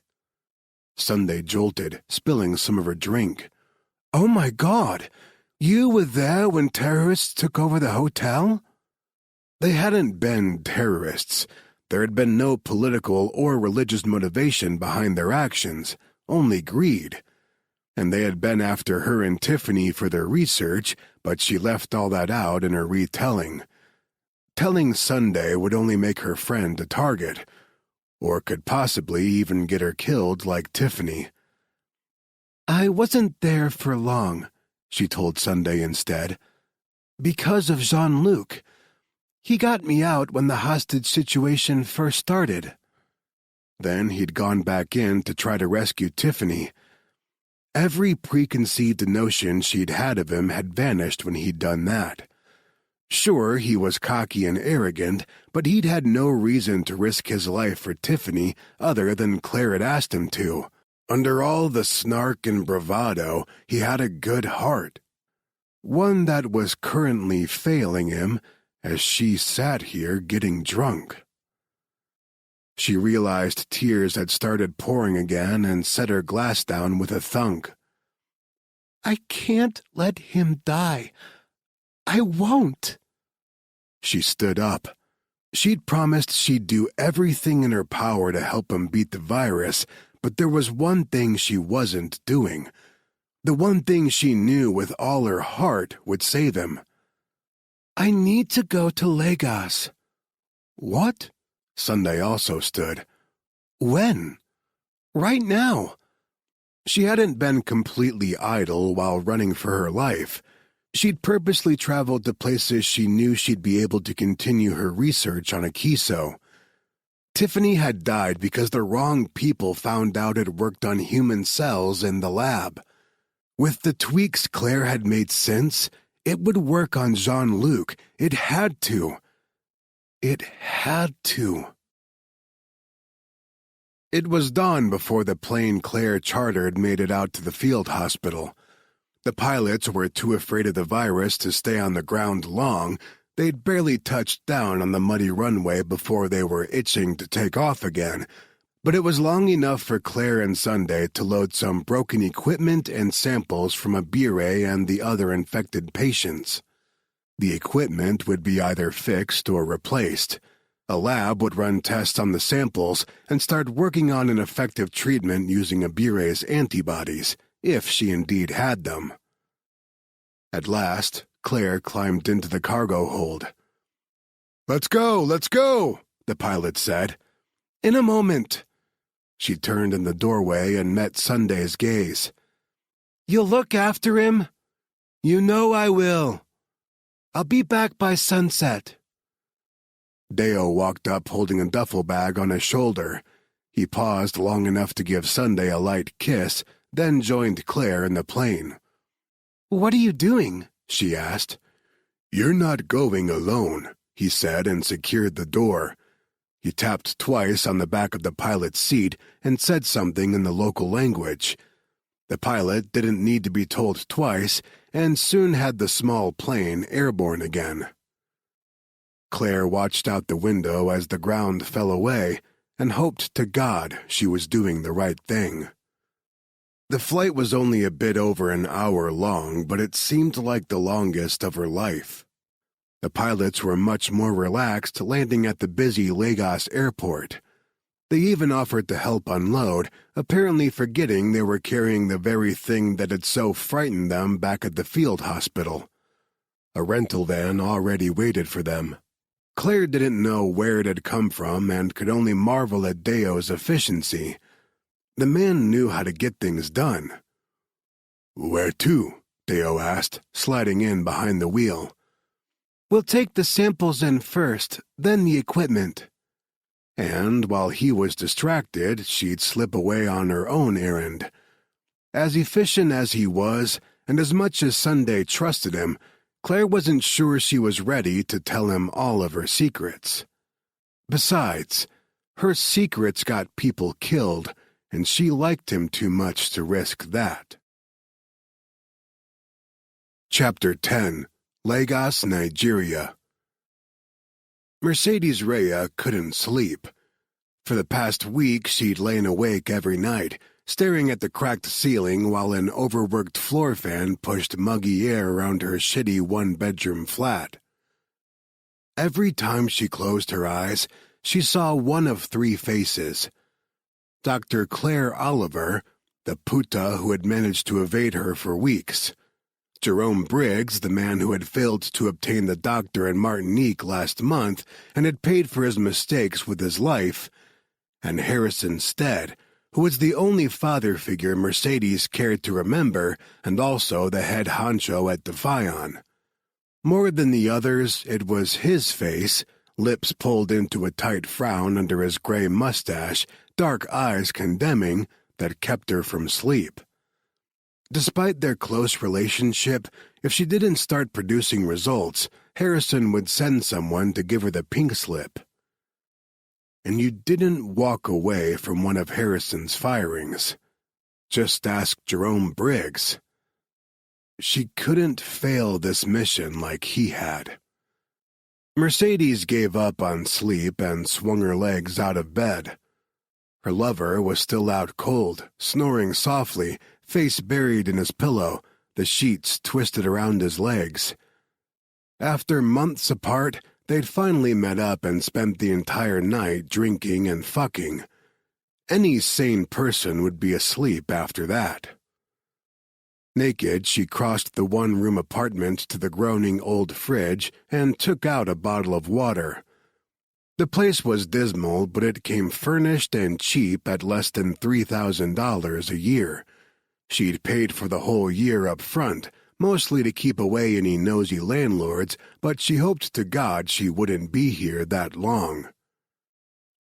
Sebastian lifted his head from the pillow. "What are you doing?" "Needed water. Hot as Hades here." "What time is it?" He fumbled for his phone on the rickety table beside the bed and squinted at it with one eye. "Shit, did you even sleep?" "Some." She finished the water in one long gulp, then tossed the bottle aside and walked past the wall covered with photos of Dr. Claire Oliver and all of her known colleagues. She stopped next to the window and stared out at the garbage-strewn alley below. The other reason she'd chosen this apartment over some of the nicer ones was right across the street, a blocky gray building that housed the research laboratory of a known associate. If Dr. Oliver was indeed here in Nigeria, and if she'd continued her research since Martinique, then she'd need a lab. It was the best shot at finding her, but the waiting was going to drive Mercedes mad. Sebastian groaned and rolled to his back, shielding his eyes with one muscular arm. "Mercy, you need to stop worrying." She whirled on him. "You wouldn't be saying that if it was your head on the line. Briggs was an idiot. You're not." He dropped his arm and sat up. "And my head is on the line here too, in case you've forgotten." She had. She was in a woe-is-me mood and had completely forgotten about his problems. She sighed and turned away from the window. "I'm sorry. Is Harrison still angry?" "Pissed as hell. He started calling the mission in Martinique the Great Fuck-Up. I killed the wrong guy and he doesn't trust me anymore." "You'll win him back." He shook his head. He'd let his dark hair grow out from the high and tight it had been in last time she'd seen him, and the strands, damp with sweat from the heat, stuck to his forehead. He drew his knees up, rested his elbows on them, and delved his hands into that tousled hair.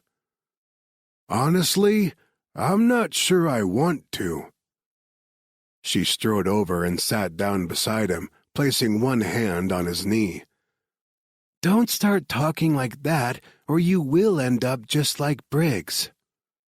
He scoffed. There was the cocky man with attitude for days that she'd fallen in love with. "I'm not afraid of Harrison." The words sent ice surging through her veins. "You should be." The thought of losing him turned her stomach. And she would lose him if he kept talking defection. Defion was like the mafia. Once you were in, you didn't get out. "Please, don't start down this road." He pulled away from her touch and stood, grabbing his jeans from the floor. "Merce, I killed an innocent man for him. Daniel Giancarelli, FBI agent. Wife, 3 young kids." Yes, she figured that had still been eating him up inside after all these weeks. Sebastian was a killer, but he wasn't cold-blooded.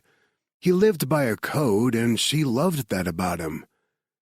"You couldn't have known your target would duck just as you pulled the trigger. Besides, Giancarelli wasn't innocent.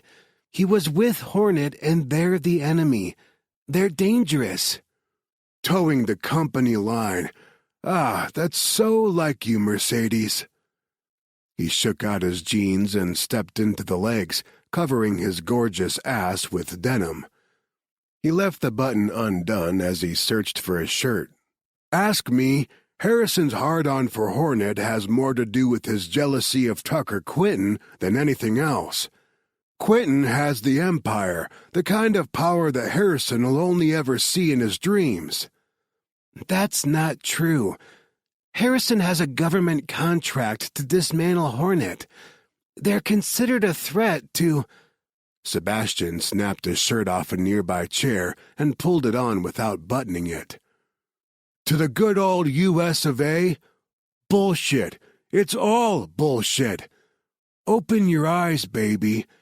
Your love for Harrison is blinding you to his faults, and he has many." With that, he picked up his boots and stormed out. Mercedes sat there in stunned silence for several seconds, then scrambled to find clothes and chased him out. He was already at the lower floor. She leaned over the banister. "What are you saying? You're not going to complete your mission?" He gazed up. "I'll complete the mission because as long as Marcus D'Angelo is still alive, I'm not the best goddamn sniper in the world. I haven't fulfilled the contract and can't have that blemish on my record. But then I'm out of here. I'm done doing Harrison's dirty work. Seb, you can't... He held up a hand to stop her protest, and his blue-green eyes softened like they did right before he kissed her. I can. It's already in the works. The only question left is, will you go with me? He didn't wait for an answer and left through the creaking front door of the building. Mercedes stood there for a moment, unsure of what to do. And that pissed her off because she always knew what to do, always knew her next step. How dare he twist her up like this? God, she'd known the FBI agent's death on Martinique had shaken Sebastian. He'd been sullen and distant ever since pulling the trigger. It wasn't like him to have second thoughts after a kill. Wasn't like him to even think about a previous kill. And the way he was talking now, this was more than just a crisis of faith. She wasn't leaving Defion, and he was suicidal for considering it, and that terrified her. He'd come around, she decided, and walked back to her apartment. He'd get over this mood, complete his mission, and everything would settle into normalcy again. But until then, she also had a job to do. She returned to the window, stopping for another bottle of water on the way. She hated the tedium of stakeout duty, day in and day out watching the same street corner. She could almost set her watch by the comings and goings below. She was familiar with every face, every cab, every bus. As mind-numbing as it was, without knowing Dr. Oliver's exact whereabouts in Nigeria, watching the woman's one known associate in the country was the most solid plan. She wasn't about to go busting in somewhere with guns blazing like Briggs had. That macho attitude was what got him killed. She pulled up a chair, rested her crossed ankles on the windowsill, and checked the time on her phone. It was after 9 a.m., so she'd already missed Dr. Toby Yevgeny's arrival. The Canadian WHO doctor was as punctual as the morning buses were late. She twisted open the cap of her water and raised the bottle to her lips, but froze at the flash of blonde hair on the street below. That was not normal. Water forgotten, she sat up and grabbed her binoculars. She focused on the blonde, a woman, with a growing sense of exhilaration. The woman paused as she exited the building and clasped hands with the gray-haired Dr. Yevgeny. She carried a cooler in one hand and a bag on her shoulder. This was it. The watch and wait paid off. Claire Oliver had come for her research. Finally. Mercedes pumped a fist in the air, then happy-danced over to her clothes on the floor. As she dragged them on, she went back to the window and again experienced a jolt of adrenaline. No fucking way. Down below, a man had stepped out of the shadows and into Dr. Oliver's path. Mercedes fumbled for her phone with tingling fingers and nearly dropped it. "Seb, you need to come back," she said when he picked up the other line. "I have work to do." He sounded grumpy. "No, you really need to come back." A suspicious pause. "Why?" "Because my target just met with yours." Chapter 11. At the front door of the lab, Claire said a heartfelt goodbye and thank you to Toby Yevgeny. The man had been a mentor to her at the start of her career, and she'd known he'd keep her secrets for her. She'd been reluctant to get him involved at first, knowing it had put him in danger, but she'd needed help and he'd always had all the answers while she was in med school. Once he'd heard her predicament, he'd refused to let her walk away without help. She had a Kiso, and now she couldn't shake the feeling that she had a target on her back. The little hairs on her neck and arms stood at attention. She'd been very careful to make sure she wasn't followed here, but she swore she felt eyes on her, tracking her every move. She hurried down the alley between the lab and the apartment complex next door. She had a cab waiting one street over, but even so, she was cutting it close. Deo would be back at the local MSF facility in less than half an hour, expecting her to be there. A man with a leering yellow smile catcalled from one of the first-floor apartments. She picked up her pace and adjusted the bag on her shoulder. It was full of all the research she and Tiffany had done before Tiffany's death, and the strap dug in painfully. She should have told Deo where she was going. Better yet, she should have let him come with her. He was a big guy.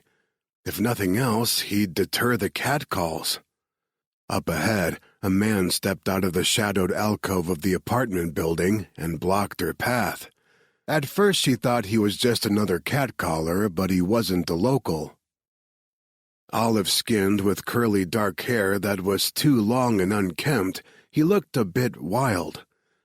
His dark brown eyes focused on her with an intensity that was beyond startling.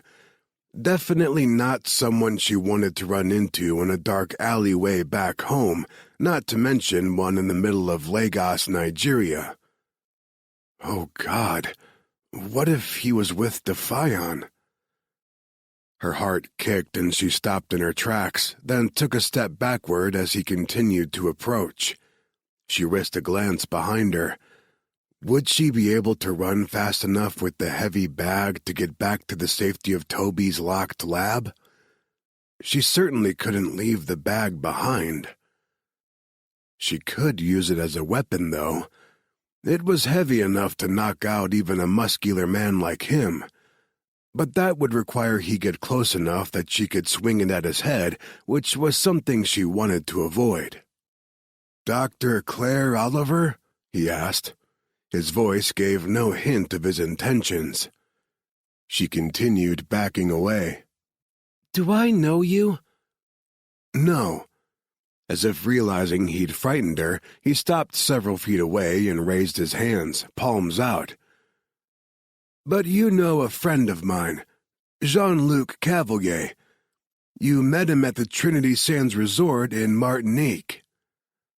Some of the tension eased out of her spine, but she wasn't completely ready to trust this man yet.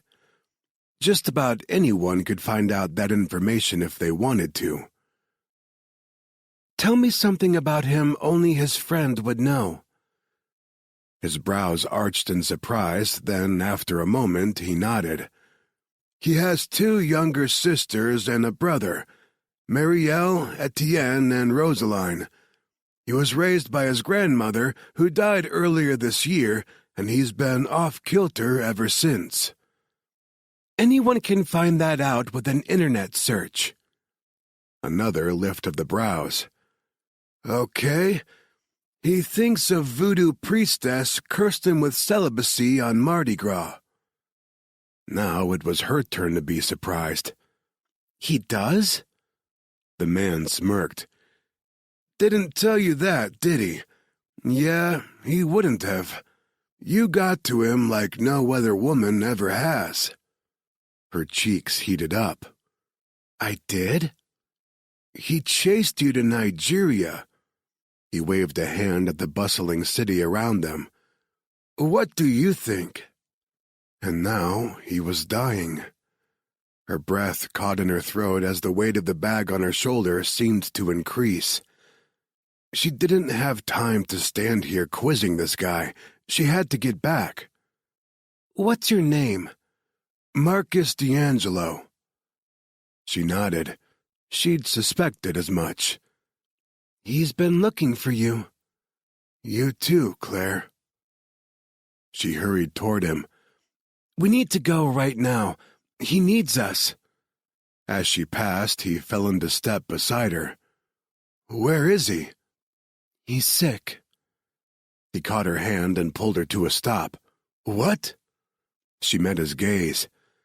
"He's infected with an unknown hemorrhagic virus. I'm trying to save him." "Jesus Christ." He took the bag off her shoulder. "Let's move." "Let me take the shot." Mercedes placed her hand on Sebastian's rifle and pushed it toward the floor. He'd come racing back to her apartment with the weapon ready to go. "No, you kill him now, I'll lose Dr. Oliver." "If I don't kill him now—" He trailed off at the look on her face. "I want out, Mercy. Killing D'Angelo, finishing my mission, gives me a clean break." This again. He had to know deep in his heart that wasn't true. "If you care anything about me, you won't take that shot." "Don't do that."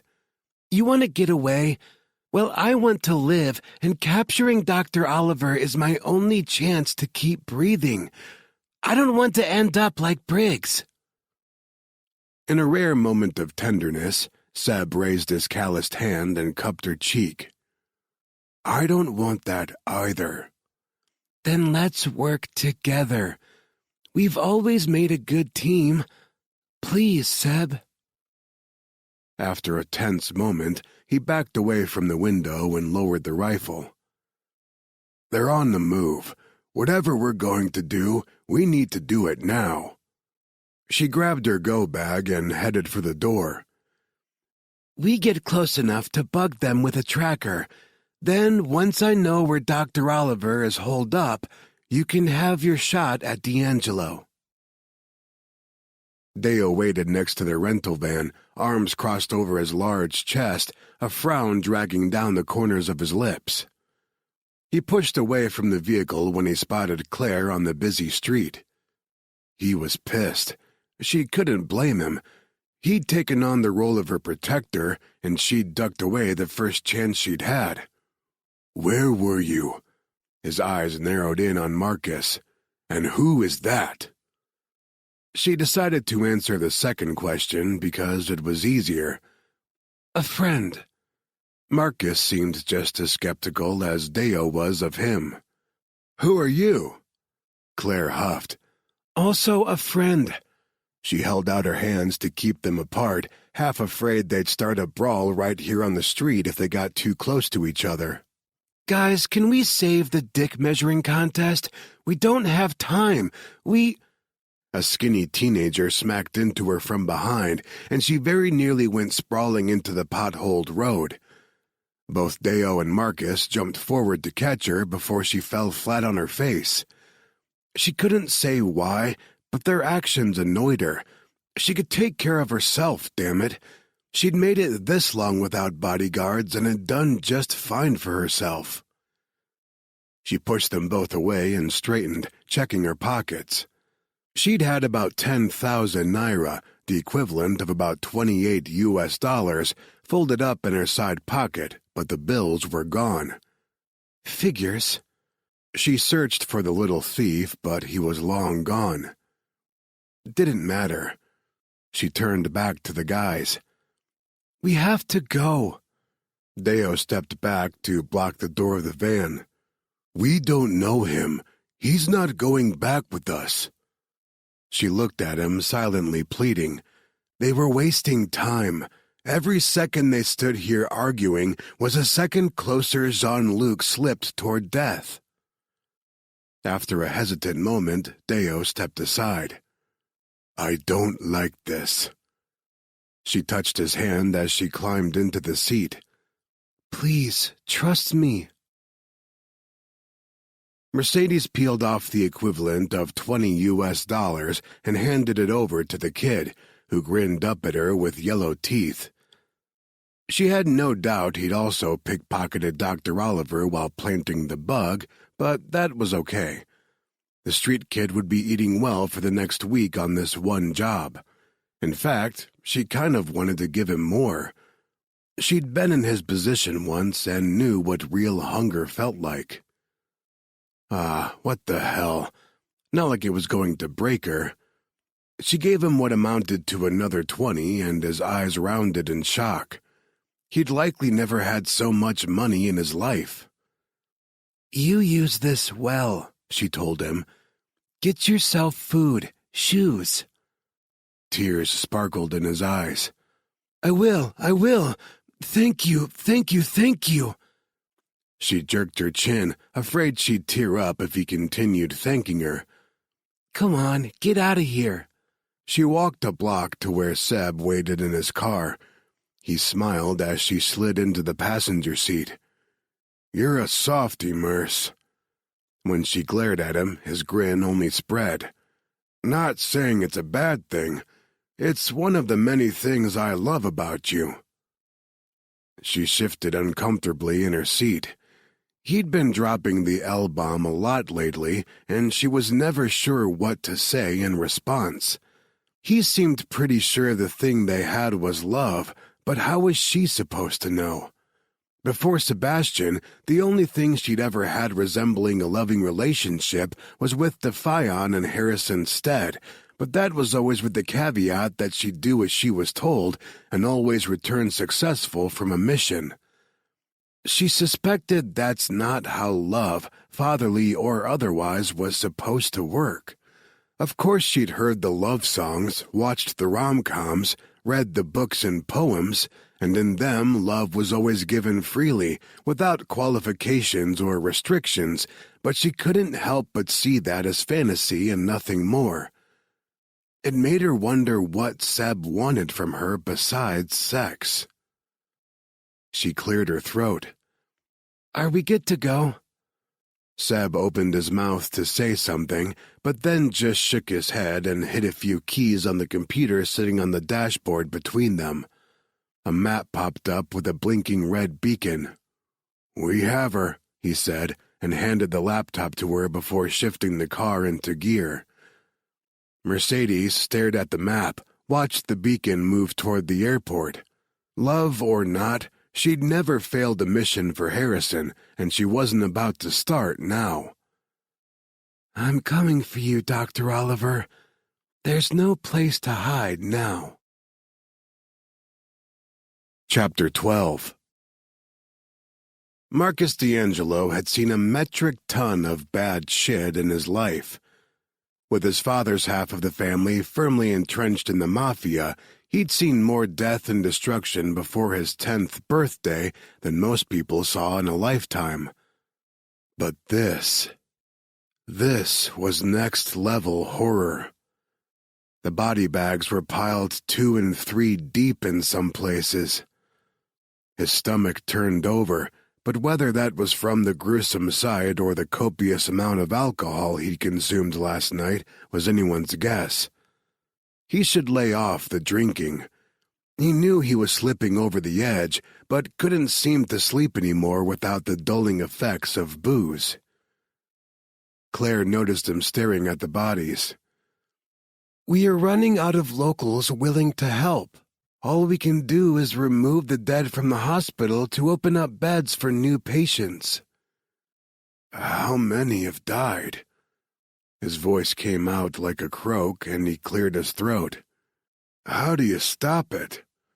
At last count, the death toll was nearly 1,000, but the government still refuses to acknowledge the problem. At this point, the only way to stop it is to contain it, Claire said as she led him through the maze of white tents that made up the hospital. I used to work with the United States Army Medical Research Institute of Infectious Diseases and contacted several former colleagues. Along with the WHO and CDC, USAMRIID will put pressure on the Nigerian government to throw money at the problem, but until then, we're working with limited resources. It's like trying to contain a flood with a strainer. Unease rippled through him. If she contacted all of those people, it was only a matter of time until Defion found her. He knew Jean-Luc would want him to whisk her as far away from here as possible, but he couldn't. Not until the Cajun was on the mend. If the Cajun could be saved at all. No. He slammed the mental doors on those dark thoughts and instead refocused on his surroundings. Is it always like... He waved an arm at the body bags. This? Unfortunately, it's not unusual, Claire said with a sigh. Civil war, a lack of resources, and political corruption are endemic in the kinds of places these outbreaks happen. The thing that's unusual about this situation is how completely unconcerned the government is. They probably think that because it's hitting the Niger Delta, it's solving their problem with the oil pirates and militant groups in the region. But they're making a huge miscalculation. If they don't act soon, the virus will spread beyond the Delta and into their cities, and from there, we'll end up with a worldwide pandemic. It's highly infectious and has a nearly 100% mortality rate. He drew a shaky breath. And Jean-Luc... He couldn't finish the sentence. He'd already lost one of his best friends this summer. He couldn't bear the thought of losing the other. Yes, she said in a clipped tone that was meant to mask her emotion. It didn't. She really cared for the guy, and that knowledge sent a bolt of guilt through Marcus's gut. If she succeeded in saving Jean-Luc, he'd stick around for a while, but it wouldn't last. The Ragin' Cajun just wasn't the kind of guy who stuck. It was one of the things Marcus had always liked about him. While the rest of their teammates were pairing off, getting engaged, married, and becoming family men, he and Jean-Luc were the confirmed lifetime bachelors. Jean-Luc would break her heart. Marcus opened his mouth to tell her to guard that particular organ, but she didn't give him the chance. In here. She held open a flap on one of the tents. If you want to see him, we have to suit up. And hurry. Sunday says he's running out of time. Marcus had never worn a full biohazard containment suit before. It was a process to get on. They changed into scrubs, then donned white coveralls with hoods. Claire used duct tape to secure his boots to the legs of his suit. Next came latex gloves and a second pair of rubber gloves, which were again taped securely to the suit. The respirator felt suffocating until the airflow started. It had a faintly plastic scent. Claire taped his hood to his mask, and then he stood there sweating while a nurse helped her through the same process. Finally, they crossed into the first of the containment units, what Claire called the warm zone. Usually, Claire said, this area would be full of patients recovering from the virus. He looked around at the empty space. There was one bed and a skinny girl sat on it, watching them with apprehension. Is she the survivor you told me about? We don't have her test results yet, so it's premature to call her a survivor. We don't know that she ever had the virus. But yes, that's Abire. She lifted a hand and waved. Abire hesitated, then waved back. Claire paused before they crossed through an airlock into the next tent. This is the hot zone. If you catch your suit on anything, even if you don't think it ripped, be sure to tell me right away. We'll have to leave and decontaminate. He nodded. Claire moved forward but stopped when he didn't immediately follow. She glanced back. You don't have to do this, you know. He looked at the airlock separating them from the hot zone, and for the first time in his adult life, he knew real fear. It was a sour taste on the back of his tongue, a roiling in his stomach, a cold sweat dripping down his spine. He didn't want to go in, but... Jean-Luc is in there? Yes. He thought of Danny dying in his arms on that Martinique beach and drew a sharp breath of plastic-scented air. He was already more than half broken by the experience, and it'd likely shatter him to watch Jean-Luc die, but he sure as hell wasn't about to let the guy die alone, surrounded by strangers. Claire touched his arm, drawing his gaze to her. He could only see her blue eyes through the mask, but they were fierce, intelligent. She was the furthest thing from Jean-Luc's usual airhead type. I am going to save him, she said. I just have to have his consent first. She was so determined and so unafraid to walk into a place where one tiny tear in her suit could mean death. He felt like a coward next to her. He straightened his spine and told himself to man up. Let's do this. Claire led the way, and even with the mental pep talk he gave himself as they crossed from the warm into the hot zone, he was woefully underprepared for the sight that greeted him. People everywhere. Some were laid out on stretchers on the floor. Sheets stained with blood and who knew what else covered the ones who had passed. Jean-Luc was here. He was one of these people crying out in agony.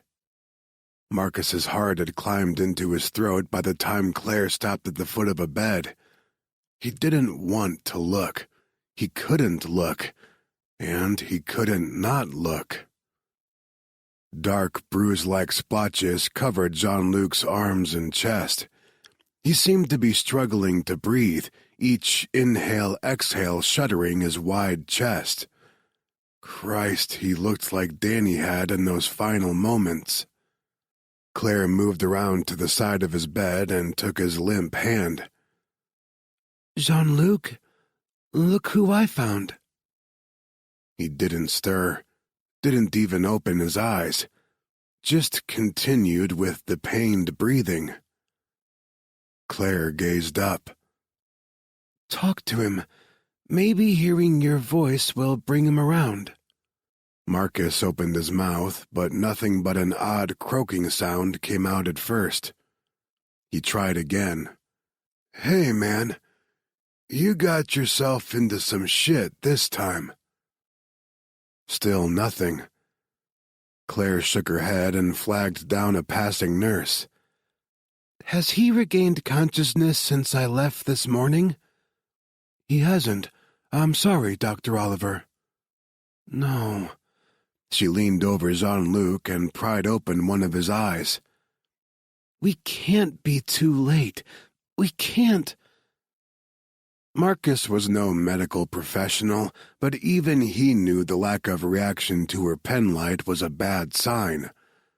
A wave of dizziness washed over him, and he gripped the end of the bed so hard the frame creaked. Claire grabbed Jean-Luc's shoulder and shook him. Come on, you need to wake up. I can't save you if you don't wake up and talk to me. Please. Her voice broke. Tears streamed from her eyes, and her face mask fogged.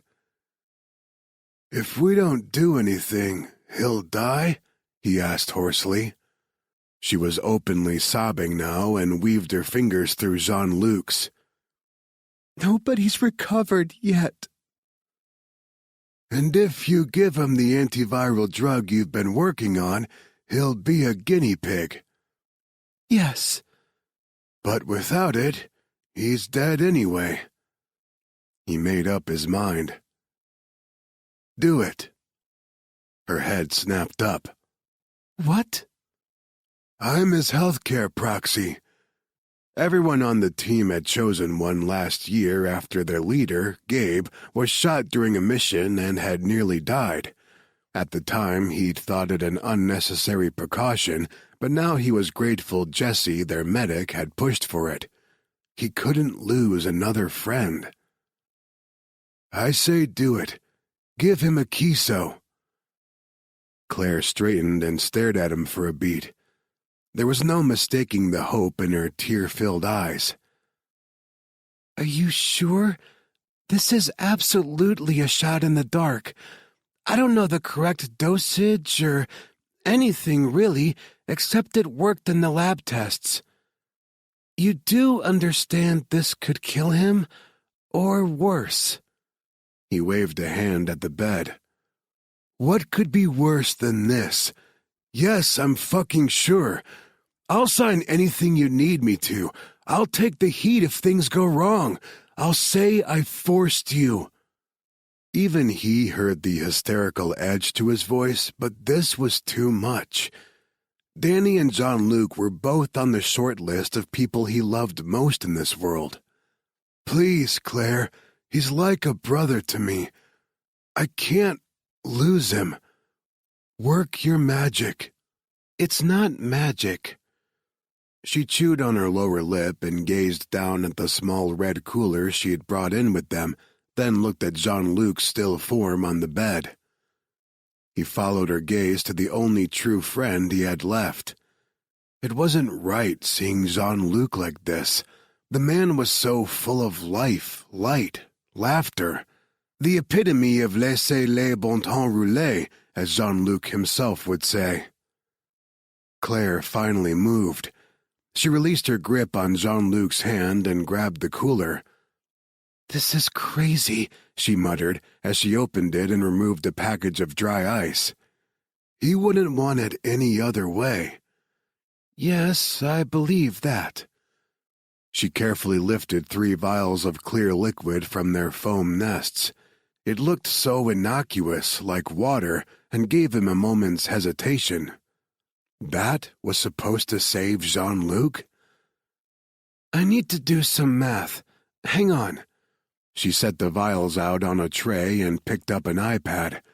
After several agonizingly long minutes, she picked up a syringe and poked it into one of the vials.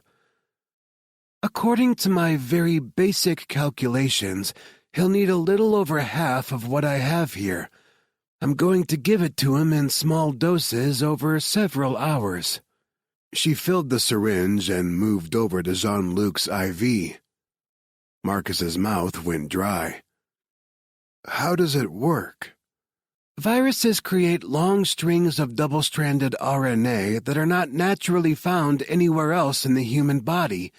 We combined an RNA binding protein with a protein that triggers a cell's ability to self-destruct. Basically, a chiso binds to virus-infected cells and makes them commit suicide." "What about healthy cells?" "Theoretically, it shouldn't harm healthy cells since they contain no double-stranded RNA." "And you think this could save him?" "I can't be 100% positive, but based on the successful lab tests my partner Tiffany performed before her death, I'm 80% sure this is his best chance at survival." 80% is better than the 0 he has without." Marcus watched, his heart thundering in his throat, as she injected the drug into Jean-Luc's IV line. His gloved fingers tightened on the footrail of the bed. Jean-Luc didn't move. He didn't know whether to be relieved or terrified. He looked over at Claire. "Now what?" "Now?" She dragged the plastic chair over to the bedside and sat down. "We wait." Chapter 13. Hornet Headquarters, Wyoming, USA. "I just don't get why they'd take off and not tell anyone where they were going." Eric Harvard Physic looked up from his computer and met Samira Blackwood's smoky eyes. She sat at a desk directly across from his, working on her own computer, a powerful beast of a desktop she had built herself. She was nearly as good with electronics as he, and with some instruction, she might very well even surpass him. It was the main reason he'd wanted her to join Hornet's training program. It had nothing to do with the fact those gray-blue eyes sent a bolt of lightning right through him. Nothing whatsoever. He was her mentor. She was his student. Their relationship was a professional one and always would be. He refocused on his computer. It was a very Jean-Luc thing to do. He's never been good at thinking things through. Even when we were CIA, he... Whoa, Sammy said. "You were CIA?" He saw her eyes widen with shock and mentally cursed. Last thing he needed was for her to have a case of hero worship. He ducked his head and typed nonsense on his keyboard to make himself look busy. "Just an analyst." And apparently he'd never be anything more. He'd worked his ass off for years training with Hornet, building muscle and combat skills to prove he was as good in the field as he was behind a computer, but everyone still saw him as the kid. The team's baby, meant to be coddled and protected, never to be trusted with their lives beyond his ability to collect data. Never mind that he just turned 25 and was plenty capable of doing whatever a mission called for. He scowled at his screen. He'd thought if anyone would give him a shot at more, it'd be Jean-Luc. Seems he'd thought wrong. Still, that's awesome. Sammy pushed away from the desk and leaned back in her chair. She'd had the chair custom-made to resemble the Iron Throne, which he secretly thought was cool as hell. Do you think they realize how worried everyone is? Or how worried he was? He'd known Jean-Luc for close to 7 years, ever since the CIA recruited him at age 18. They'd worked ops together. They'd left the CIA and joined Hornet at the same time. He'd thought they were friends. And even with all that history, the guy hadn't trusted him enough to find the intel he needed after the disaster that was Martinique. Another 24 hours, 48 at most, and Harvard would have had Dr. Oliver's location. The team could have gone in together after her. Instead, Jean-Luc had gone off half-cocked and had asked Marcus, of all people, for help. The one guy on the team who wasn't on steady emotional ground. Harvard? He dragged himself back to the conversation. That's right. She'd asked a question.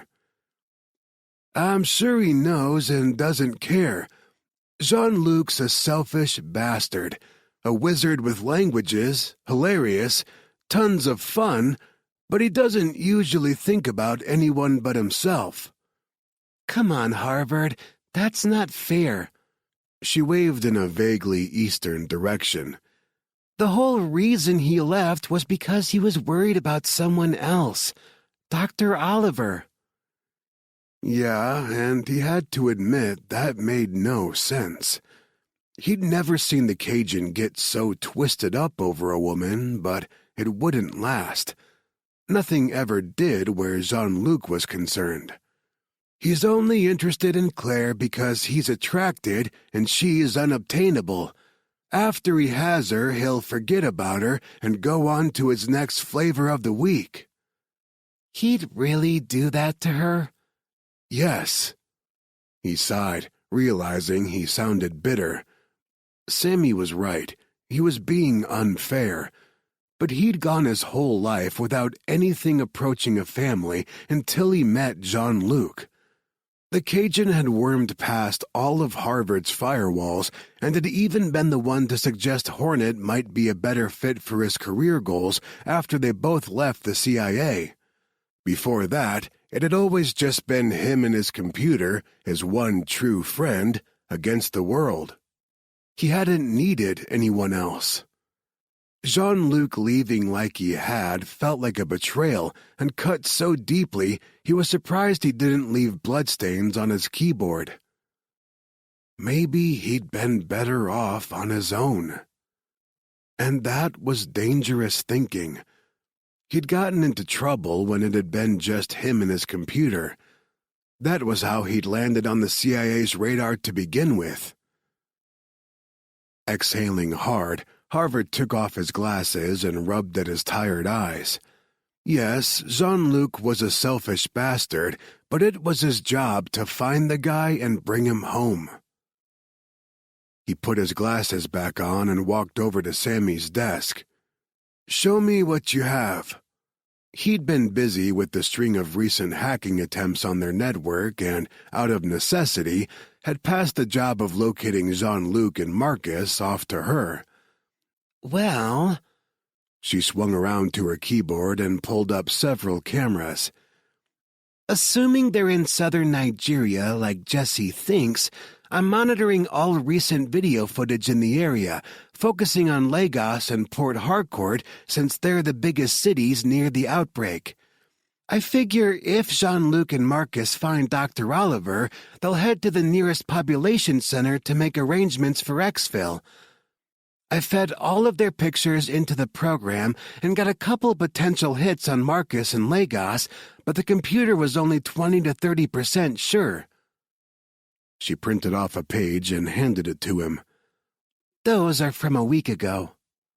The page showed 5 extremely blurry photos of a man who looked like Marcus, or any other man with a Mediterranean heritage. The pictures were too blurry to make out anything other than dark, wavy to curly hair and olive skin. No distinguishing features. I've also been tracking their cell phones, she continued, but there's been zero activity since they left the States. They know I can track their phones even when turned off. I tracked Gabe that way once when we lost him in Colombia. No, they got burners. Harvard set down the page.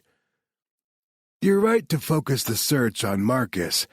Jean-Luc was trained by some of the CIA's best operatives. He knows how to become a ghost, but Marcus was only an FBI hostage negotiator. He didn't start escape and evasion training until he joined Hornet, so if anyone slips up, it'll be him. Or Dr. Oliver. I wouldn't be so sure.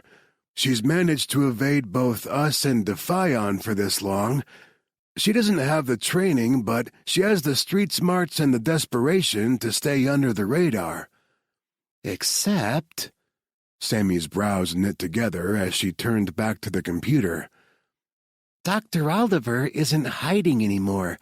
We know she's in Nigeria working on this virus outbreak, so maybe if... She trailed off, and Harvard leaned over to see what she was doing. She smelled good, something dark and lightly floral. Are you hacking into the Center for Disease Control? She sent him a quick smile, a flash of white behind her purple lipstick. Don't tell anyone. Don't get caught. Me?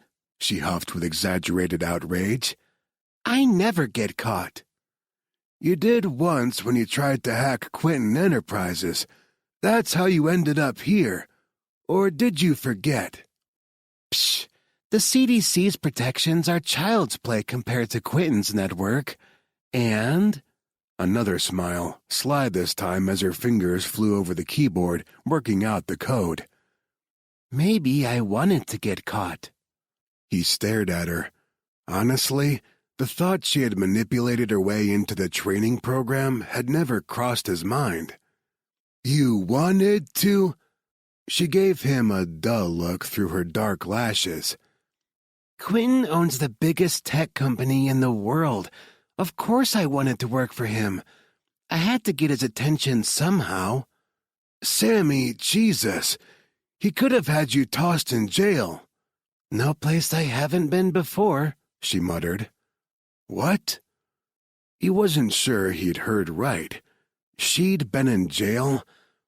That bit of intel absolutely hadn't been in the dossier he'd compiled on her before she joined the program.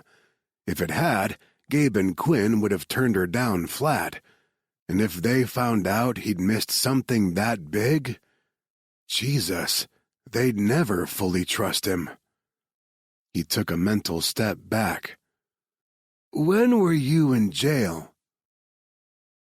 If she noticed the sudden coolness in his voice, she didn't acknowledge it. A while ago. She shrugged one shoulder, never taking her fingers off the keyboard. No big. It was a risk I was willing to take. One that paid off. Now shush. I'm working. More typing, then she sat back and pumped a fist in the air. Got her.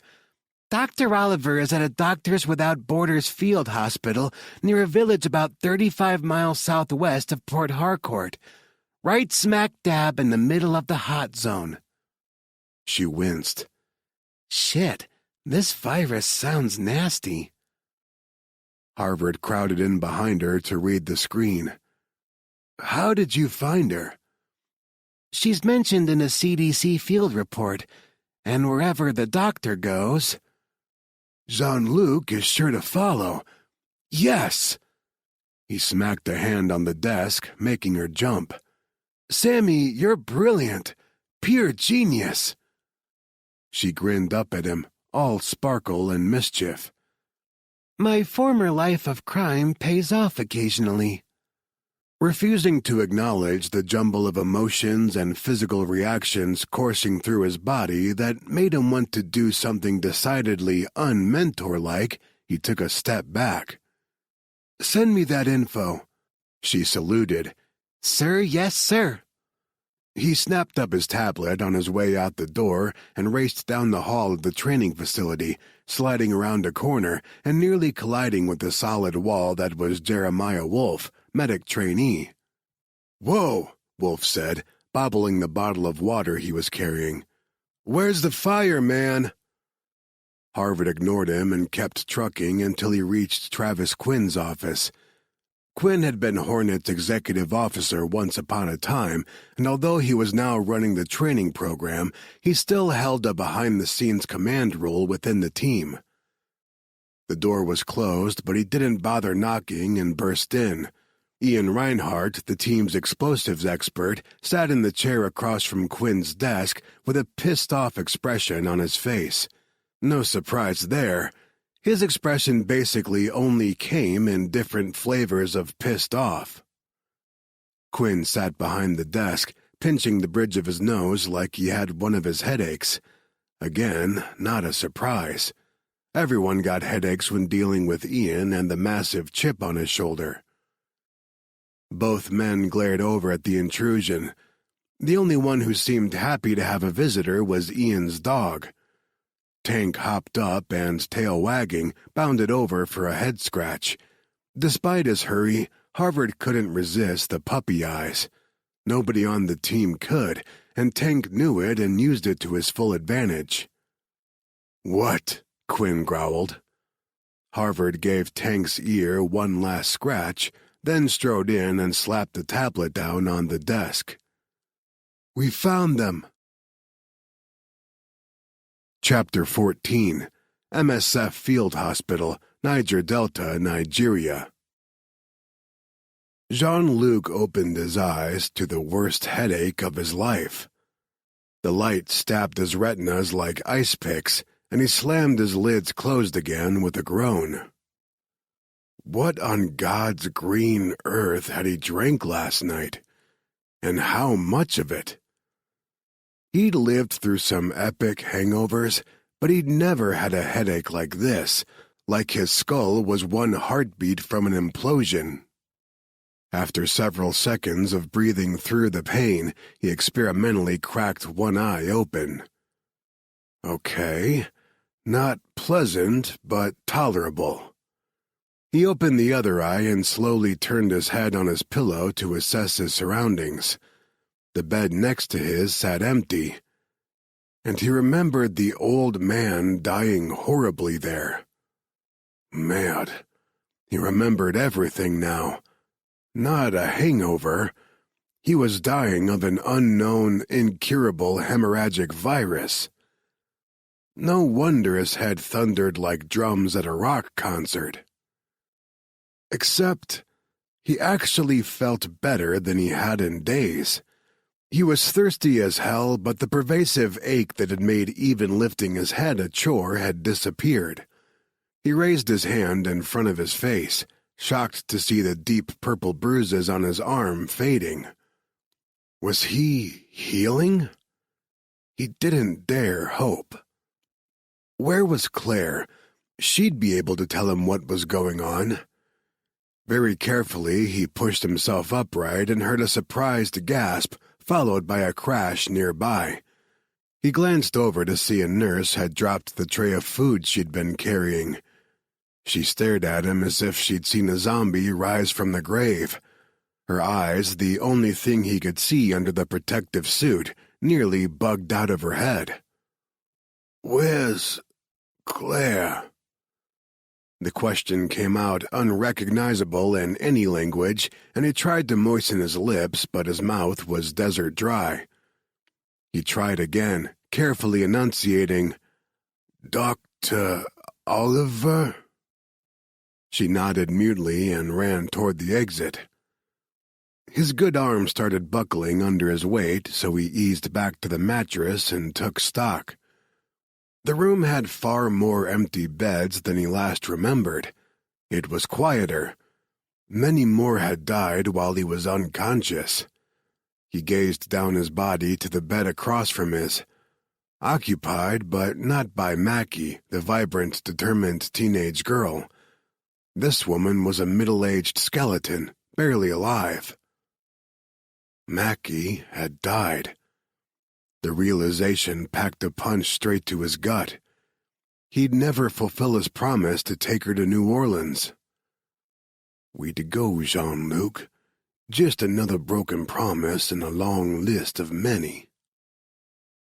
He closed his eyes, but that didn't stop the tears from leaking out at the corners. He felt the wet line of them drizzle across his temples to soak into the matted hair by his ears.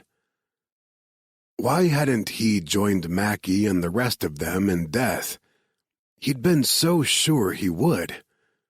He distinctly remembered the feel of his body betraying him, slowly shutting down, giving out. It had terrified him, and then, that was it. He couldn't recall anything more until waking up a few minutes ago. Had Claire been right and his immune system was simply stronger than the local population's? A commotion at the door drew his attention as two figures rushed in. He recognized Claire instantly. He'd gotten good at picking her out of the group, even with her protective gear on. The other figure he didn't recognize until they got closer and he saw the guy's brown eyes. He blinked a couple times. Maybe he was hallucinating. "Marcus?" "Hey, buddy," Marcus said with a grin in his voice. "Glad to see you back with the living. Claire found you."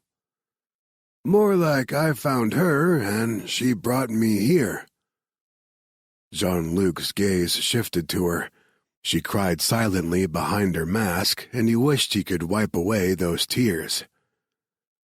"Why didn't you leave with him like I said to? You're not safe here." "We weren't leaving you," Marcus said before she pulled herself together enough to reply. "Couillons," he muttered and let his head fall back on his pillow. "Both of you. I'm not worth your lives." Claire sniffled and blinked hard to dry her tears. "How do you feel?" He considered the question for a moment. "Alive," he finally decided. "Not good, but I'm alive, and I'm pretty sure I shouldn't be, so I'm not gonna complain about a headache."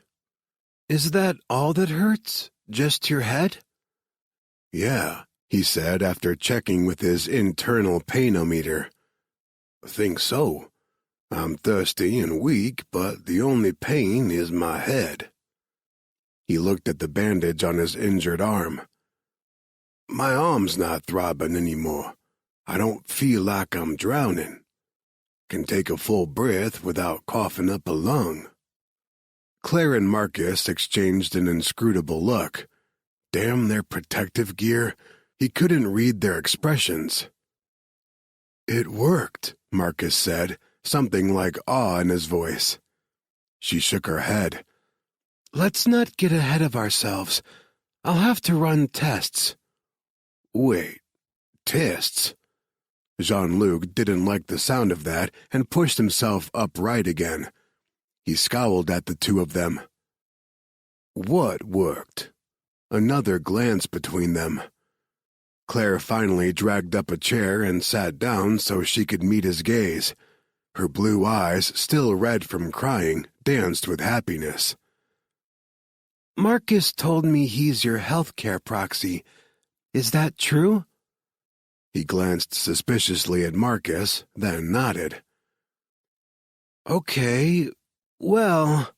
She drew a breath that sounded a bit like Darth Vader due to her mask. You were dying, Jean-Luc. 3 days ago you slipped into unconsciousness. Wait, 3 days?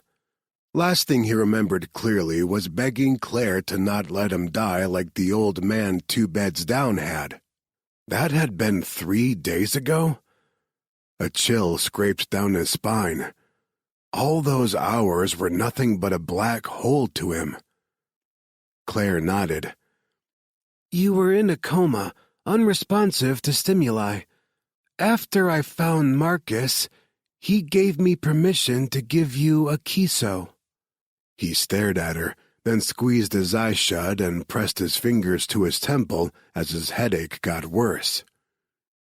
You gave me a drug that's never been tested on humans? It's been tested on human cells, Claire protested. But not on humans. No, you're the first. Don't be pissed at her, Marcus cut in. I made the decision. He knew he should probably be angry, but he wasn't. At all. He'd been so close to death he could all but smell the fires of hell, but Claire's research, her life's work, had brought him back. She had saved him. He wanted to jump up and hug her. More than that, he wanted to kiss her until they were both gasping and breathless. The good kind of breathless that made your fingertips tingle and promised twisted bedsheets later. He wasn't dying. A rusty laugh rolled out of him as an overwhelming sense of relief made him giddy. He had the best fucking friends a guy could ask for. The best. He didn't deserve them, but he would. He'd make sure they never regretted saving his sorry ass. Claire was smiling. He couldn't see her mouth under her mask, but her eyes crinkled and he could hear it in her voice. Would you like some water? Oh, I'd kiss you for some water. May, I'd kiss you just for the pleasure of kissing you. He jerked his thumb toward Marcus. I'd kiss him for some water. She laughed softly. Nobody has to kiss anyone. That's a shame. Kissing is one of life's greatest pleasures. Marcus snorted. Oh, yeah, he's back to his old self. Chapter 15. The headache didn't fade for several hours, but after some water and a sick man's meal of bread and broth, he was already feeling well enough that lying in bed with nothing to do was starting to make him twitch. Marcus and Claire had been forced to leave. Apparently, they could only spend so much time in the hot zone before they had to decontaminate, and he was left to twiddle his thumbs while Claire ran tests on his blood. He sat up and watched the medical staff tend to the sick. So many had died while he'd been unconscious, but the staff was still outnumbered. They needed help, and while he didn't have much in the way of medical training, he did have 2 hands. One emaciated patient 2 beds down reached weakly for a water bottle beside his bed and knocked it over. Remembering how dry his own mouth had been, Jean-Luc jumped up and grabbed the bottle before the entire thing spilled out onto the floor. The man looked at him with pleading, bloodshot eyes. I got you, mon ami, he whispered and slid a hand under the man's head to help him sit up. He lifted the bottle and poured a little into the man's mouth. It made the man cough and turn his head away in rejection. Water flowed down his chin and chest. Dieu, Jean-Luc knew exactly how that felt. Drowning in your own body. It was hell, and he felt more than a little guilty that he was healing while everyone else in here was dying. What had he done to deserve salvation? Didn't seem fair. Rest, mon ami. I'll come back in a bit. He settled the man back into bed and set the water bottle aside, then moved on to the next patient to see if there was anything he could do to help. By the time Claire came back, he was making his second round of the hospital. She gasped when she saw him wiping blood away from a child's mouth. "Jean-Luc, stop! You're going to reinfect yourself." He gently laid the listless child back in her bed and stood. His temper was hot under his skin, had been simmering since he got out of bed, and ignited at her words. "You have your miracle drug. Just dose me again. Or better yet," he pointed at the girl, "dose her." "I can't," Claire said. "She's too young to consent, and her parents are too uneducated to understand what they'd be consenting to. It's unethical. And as far as a second dose, I have no way of knowing what it would do to you." "You didn't know what it'd do the first time, either." "You're right, I didn't. But it worked, and I'm not willing to risk you again." He stared down at the girl, and something snapped painfully in the vicinity of his heart. "Well then, get me a fucking spacesuit. She needs help." "No, you should be resting." Claire stood her ground, didn't give an inch. Not that he'd expected her to. He'd fallen half in love with her that day in Martinique when she'd given him a skeptical up-down in the hotel lobby and told him in no uncertain terms, "I don't think so." That woman wasn't the kind who shrank back at a bit of spicy Cajun temper. Maybe that was why he'd felt comfortable unloading on her. Because he was a jumble of messy emotions and survivor's guilt, and she could take any of the shit he dished out. He threw the blood-soaked rag in a bucket already overflowing with them.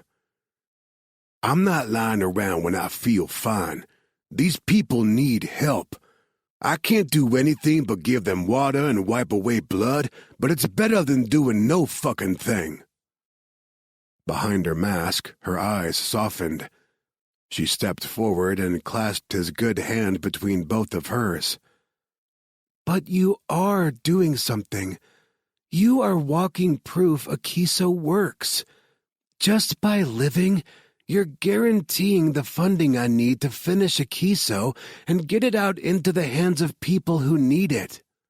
His anger fizzled out, leaving in its wake a bone-deep sadness. "It won't help them now." "No." She looked at the semi-conscious little girl, and he heard the raw emotion in her voice when she added, "It won't help these people.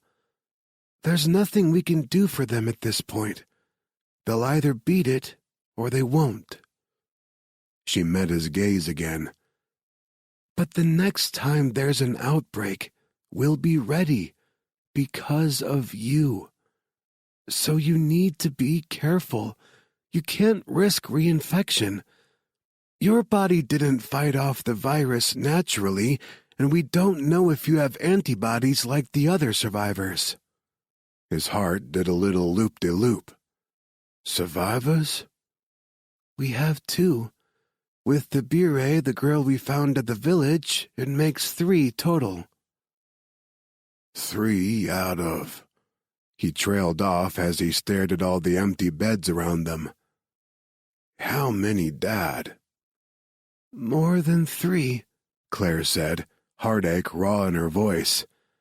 "The virus still has close to a 100% fatality rate. They're calling it Delta hemorrhagic fever." She was still holding his hand and gave it a little squeeze. "Come on. We're moving you into the warm zone with the other survivors until we can do more blood tests." He winced. "You're going to poke me again?" It was a silly thing to be worried about after everything, but needles freaked him out. It was why he'd never gotten a tattoo. "Probably a few times." If he wasn't mistaken, there was a smile in her voice. "You don't have to take so much joy in it," he muttered and followed her toward the exit. Stepping through into the warm zone was a bit surreal. When they'd carried him in here days earlier, he'd absolutely expected to be carried back out in a body bag. "Okay," Claire said and turned to him. "I need you to strip." He arched a brow at her. "I'm off for some kink, Sha, but this is probably not the best place to—" She pointed at the yellow-clad nurse who carried a sprayer, and his smirk faded. "I'm not gonna like this, for true." Nope, he hadn't liked it. He cursed a blue streak in every language he knew, while 2 male nurses covered the wound on his arm, then scrubbed him from head to toe. There were some things a man was just supposed to do on his own, and scrubbing his junk clean was one of them. Okay, he was overreacting.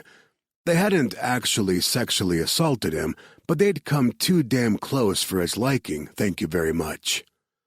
When they finally released him from bath-time hell in a pair of blue scrubs, he found Claire waiting for him on the other side.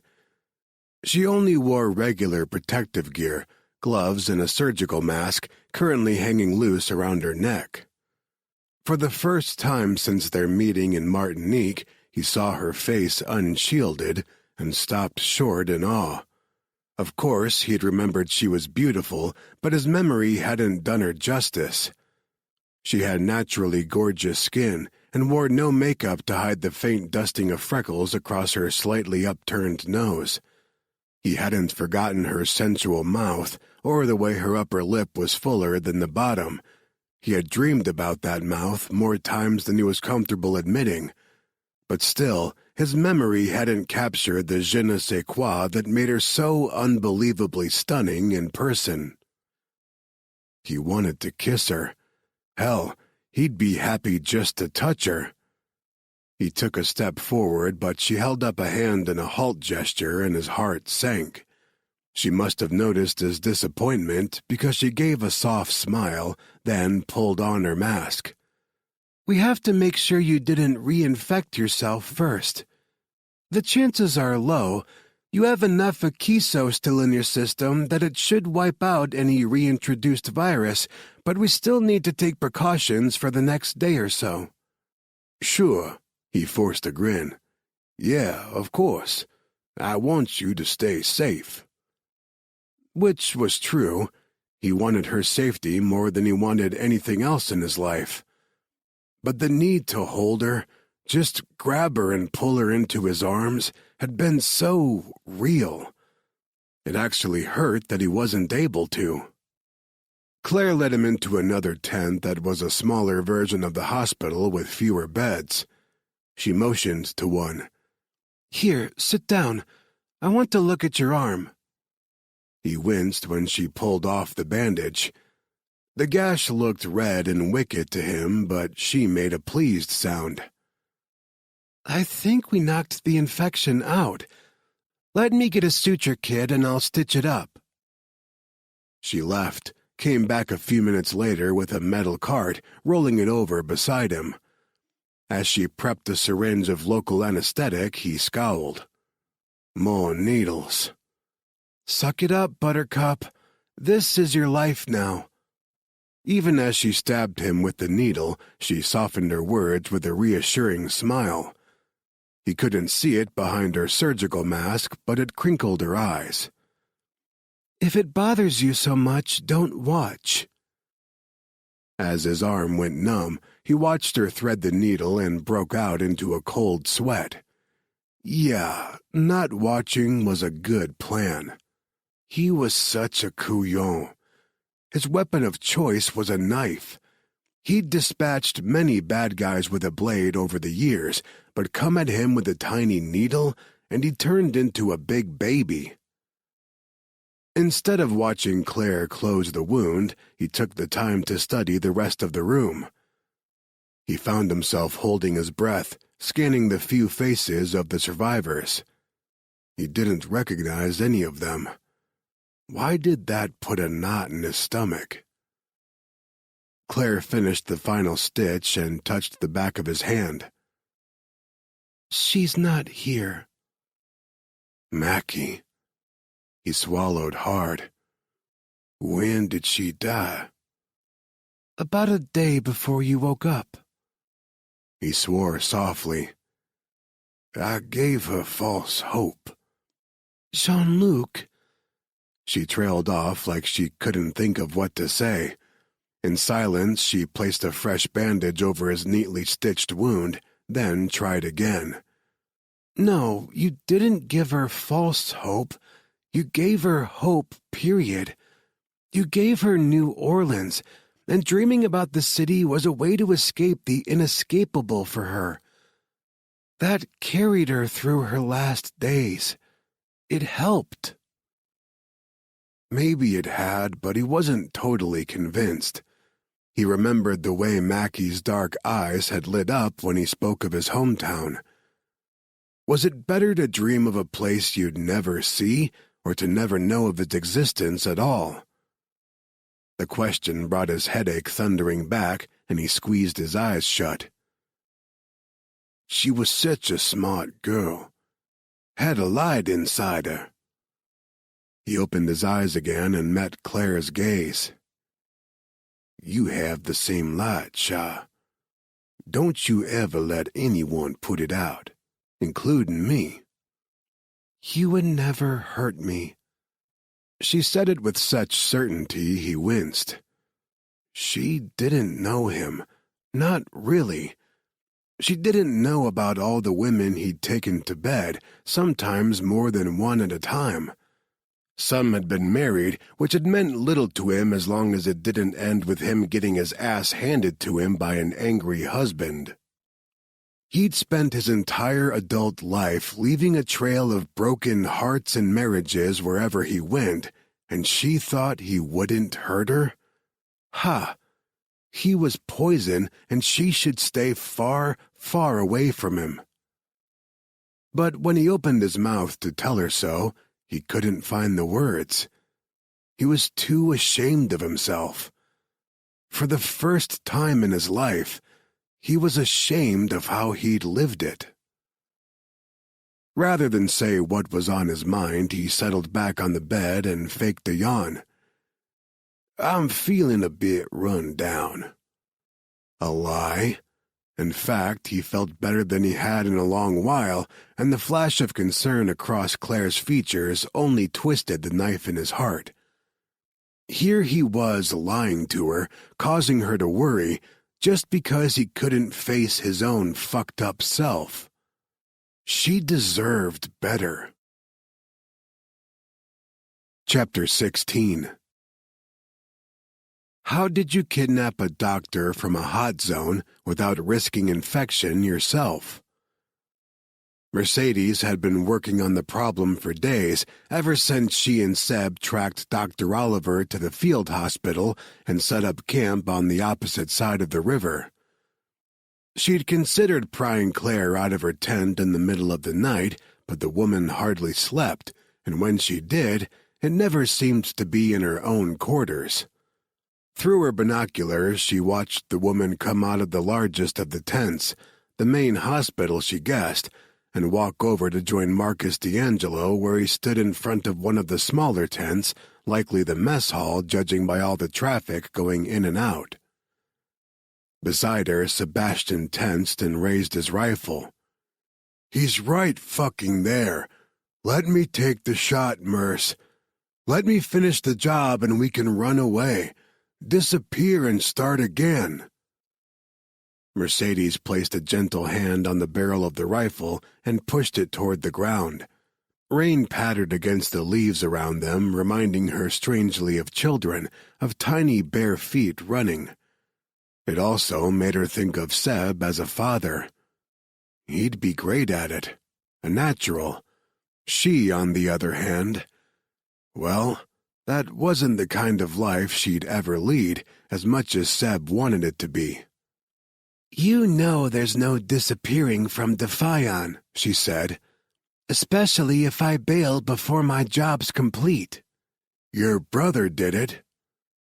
Her spine snapped straight at the mention of her brother, and she couldn't help the coolness that seeped into her voice. But damn it, Seb knew the topic of her brother was off limits.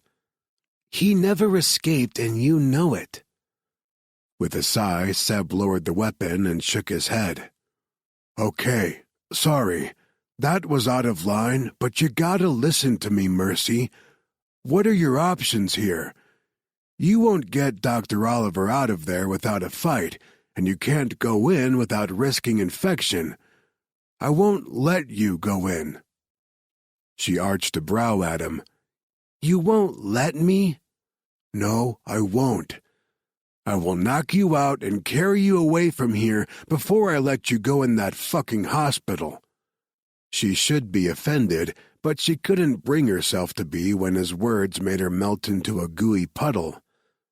But she couldn't let him see that. She mustered up as much derision as she was able.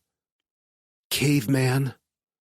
"If being a caveman means I don't see you die of some horrible virus, then yeah, I'm a caveman." For such a stone-cold killer, Seb could be an amazingly sweet man. She kind of wanted to kiss him, so instead she lifted her binoculars to watch Dr. Oliver and Marcus D'Angelo have an apparently intense conversation. Marcus stared out across the river, and for a moment, she feared he'd spotted them. This was it. Game over. Marcus turned away and followed the doctor inside the mess tent. Seb sat back against a tree and dragged his rifle bag over, probably to clean the weapon again. He did that when he was bored and itching for action. One night, months ago, when they'd met for a drunken night of sex in Barcelona after each completing successful jobs, he'd told her he'd loved his Sabre 308 more than anything else in the world. Until he met her. "Too bad we don't have a disposable army we could send in to flush them out," Seb muttered as he started breaking down the weapon. She turned to him. "What?" "You know, grunts. The guys generals send out onto the front lines because there are always more to take their place. Don't suppose Harrison would lend us a few of his less desirable men?" "No." But a new idea started to form. "You're right. We need to flush them out." "Fucking great idea," Seb said, sarcasm heavy in his tone. "And how are we gonna do that?" After days of camping in the rain without a fire to warm them, he was getting cranky, and she couldn't blame him. She didn't like this any more than he did. She was ready to end it too. All of it, maybe including her career with Defion. Seb's constant refrain of running away and starting fresh sounded more and more appealing each passing day. "Remember the militants we passed on the way in?" she asked. He paused halfway through unzipping his cleaning kit. "The ones we avoided because they looked like trouble?" "Yeah." She gazed back out over the river and lifted her binocs again. Dr. Oliver and Marcus hadn't re-emerged from the tent. All was quiet. "Maybe we should go have a chat with them. Bet they'd love to know where this hospital is." Seb stared at her for a solid 5 seconds, then closed his mouth, zipped up his cleaning kit, and snapped his rifle back together. He stood. "You're a crazy woman, Mercedes, but I love it. Let's go stir us up some grunts." Claire couldn't put her finger on it, but something was different about Jean-Luc since he'd woken up. It was expected that he'd be wrestling with survivor's guilt. Anyone would in his position. The other survivors were struggling with it too. But his dark mood seemed to come from somewhere else, somewhere deeper inside that enigmatic mind of his, the place that he hid behind smiles and charm and jokes. Was it depression? Did he have a history of it? She had no idea, but she knew exactly who to ask. She found Marcus standing just outside the mess tent in the rain. He stared intently out across the dark water of one of the many tributaries that made up the Niger Delta. Marcus? He didn't seem to hear her. She reached out to touch his arm, but thought better of it before making contact.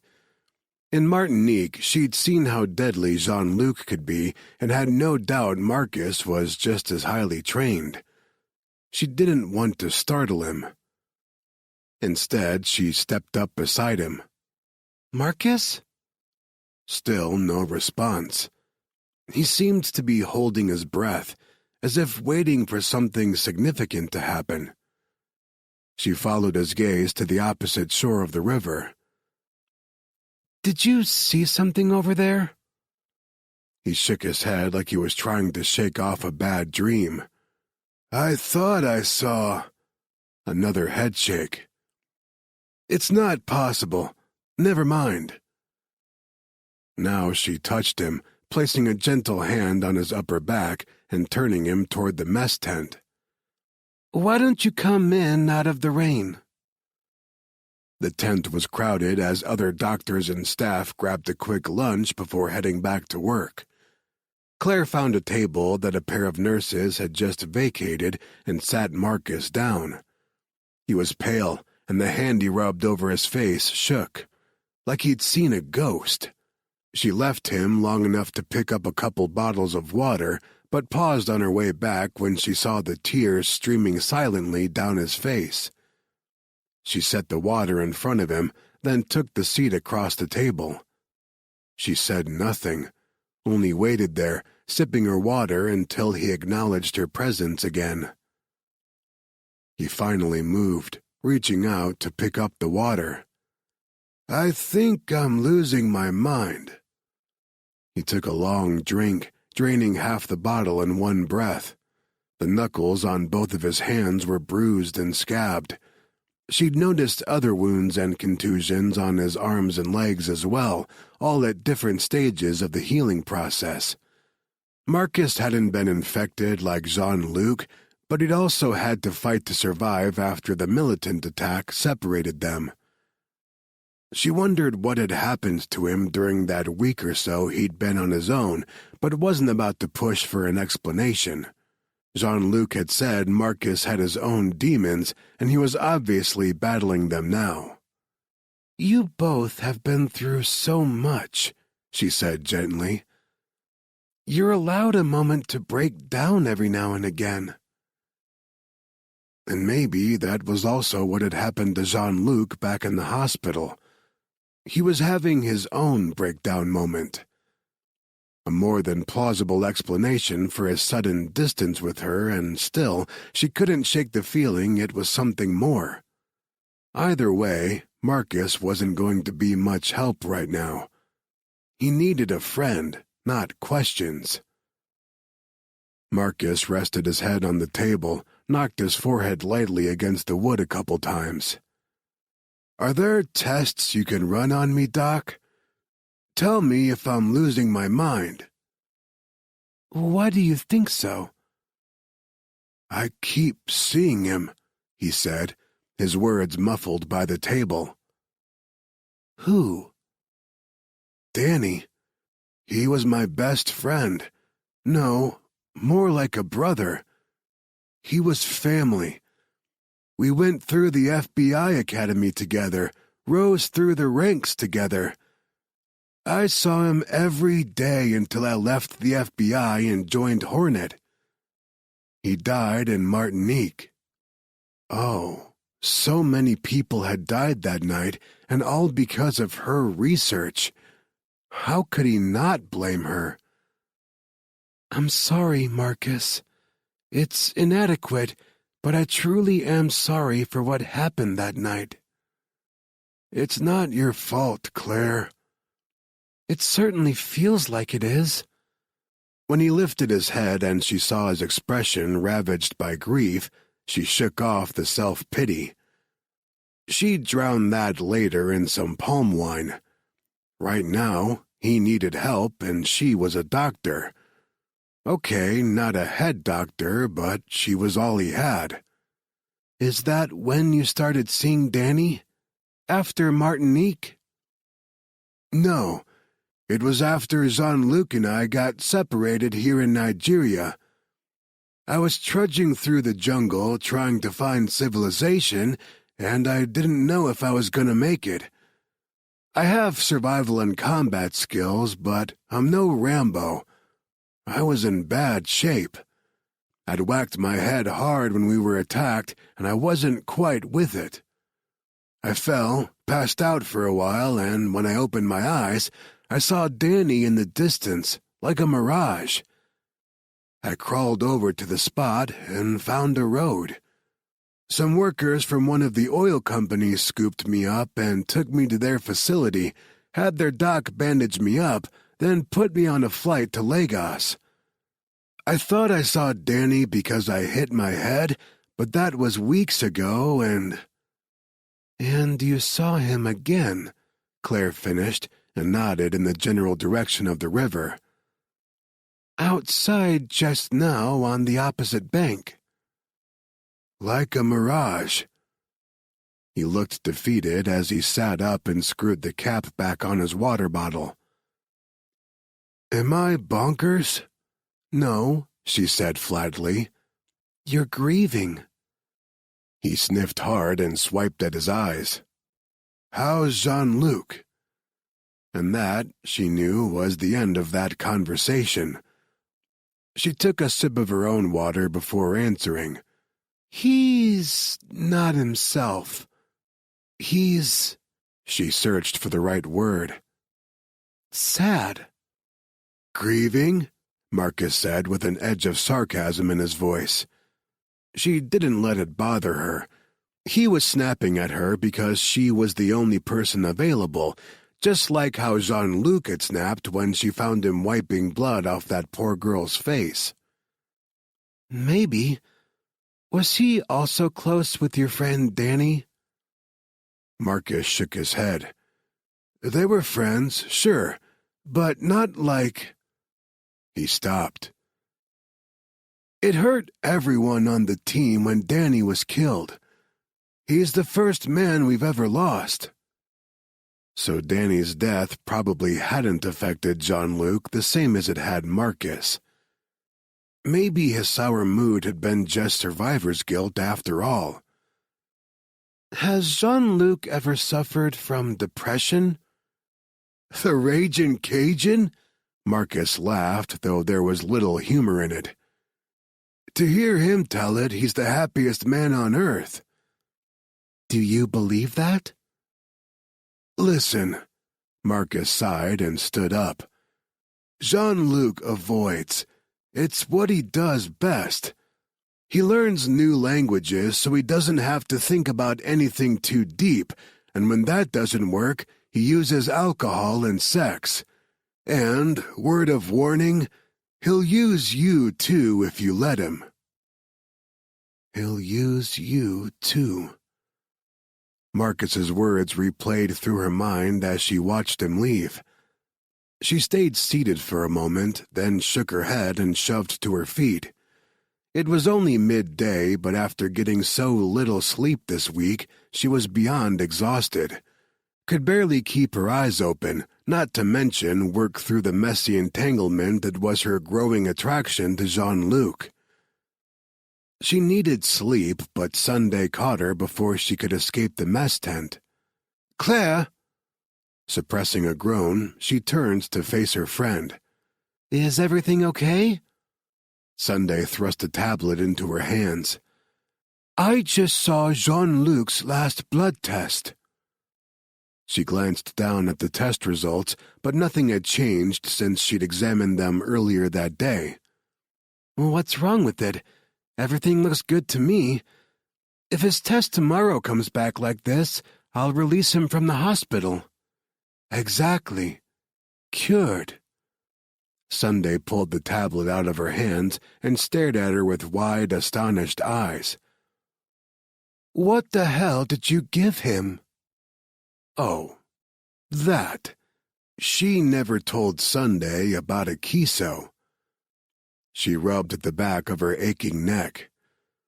It's something I've been working on. An antiviral. Can we talk about it tomorrow? I'm beat." Sunday opened her mouth, no doubt to protest, but then closed it without uttering a sound. Her scowl softened. "Yeah, you look it, love."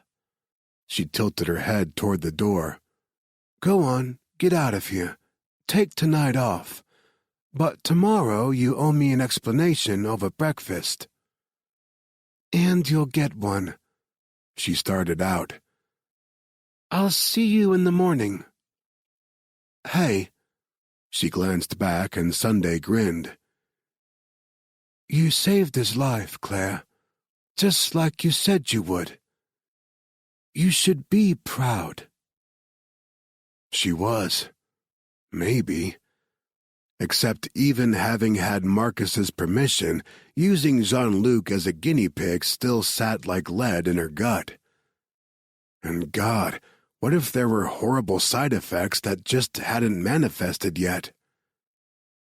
Oh, she didn't know. She was too tired to think straight. She left the mess tent and sprinted through the rain to her quarters. Without undressing, she collapsed face first on her cot and expected to fall asleep instantly. She didn't. "He'll use you, too." Marcus's words snaked back into her mind, a refrain that kept her tossing and turning in the muggy heat. Frustrated, she sat up. Unfortunately, no matter how many times she turned it over in her head and dissected it, it rang true. Jean-Luc would use her to dull whatever psychological pain he was trying to avoid. And maybe she'd let him use her. After all, he couldn't break her heart if she never gave it to him, right? "Too late," a small voice said in the back of her mind. Chapter 17. Jean-Luc's first thought when he spotted Claire in the doorway of the exam room the next morning was, "She's not wearing any protective gear." His second, "Jesus, she's beautiful." "How do you feel?" she asked. "Like a pincushion." He scowled over at the nurse preparing to stick another damn needle in his arm. "You like poking me, don't you?" The nurse, a local woman from Port Harcourt, gave an ultra-sweet smile. "You'll feel a little pinch now." He hissed out a breath and looked away as the needle slid into his vein. Claire smothered a laugh and he turned his scowl on her. "You're enjoying this," he accused. Her smile faded into what he thought of as her serious doctor face. "Of course not. You're the first human test subject of a kiso. We'll have to check your blood regularly for a while, but if the test comes back like your last one, you're cured." She waited until the nurse finished up, nodded, and smiled her thanks. After the nurse left, she looked at him with a pained expression. Mad. She had bad news. There had been some kind of unanticipated side effect, or the drug wasn't doing its job anymore and he would get sick again. He'd awakened in a good mood, which had dampened when he found out he had to be poked again. Now it vanished completely. He pulled the edge of his t-shirt over the bandage the nurse had left on his arm. Between that one and the large bandage over his stitches on his other arm, he really was starting to look like a mummy.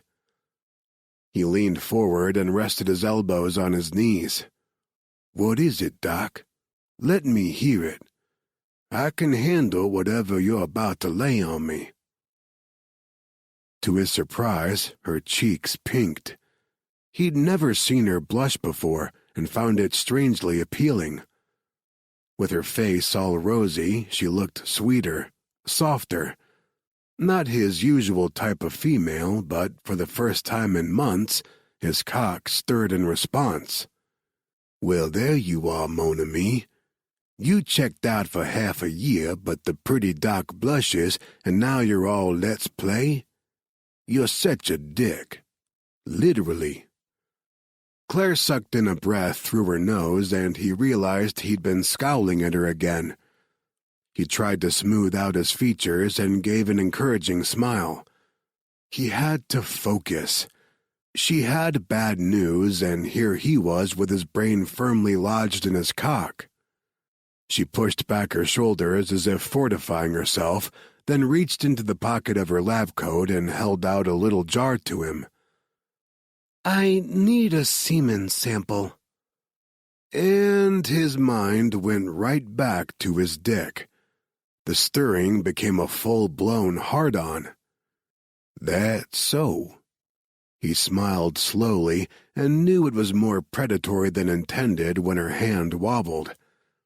He sat back in the chair and let his legs fall open just enough that it'd be hard for her to miss exactly how her words had affected him. Yes. She cleared her throat, strode forward, and shoved the jar into his palm. We have to test it for the virus just like your blood. So don't take all night. I'll be waiting outside. He caught her wrist as she made to turn away. Or you could stay and watch. The thought of it solidified his erection to near pain and deepened his voice to a growl. Or help. She stared down at him for a long moment, her lips parted slightly. It wasn't embarrassment flooding her cheeks with color this time. No, he knew women, knew their bodies, and that was want, lust, need. He wasn't alone in this attraction, which made him feel less dirty for wanting her as much as he did. Holding her gaze, he pushed down the borrowed scrub bottoms and freed himself. She didn't move away. Her gaze flicked down and her tongue darted out to wet her lips. She probably didn't even realize she'd done it, but the act had him aching with need. Oh, envie. You give me the frissons when you look at me like that. He closed a hand around himself and started an easy up-down rhythm. She lifted her gaze to his. Her eyes were dazed, slightly out of focus. Her lips soft, wet, and inviting. He wanted to kiss her. They couldn't, though. Not yet.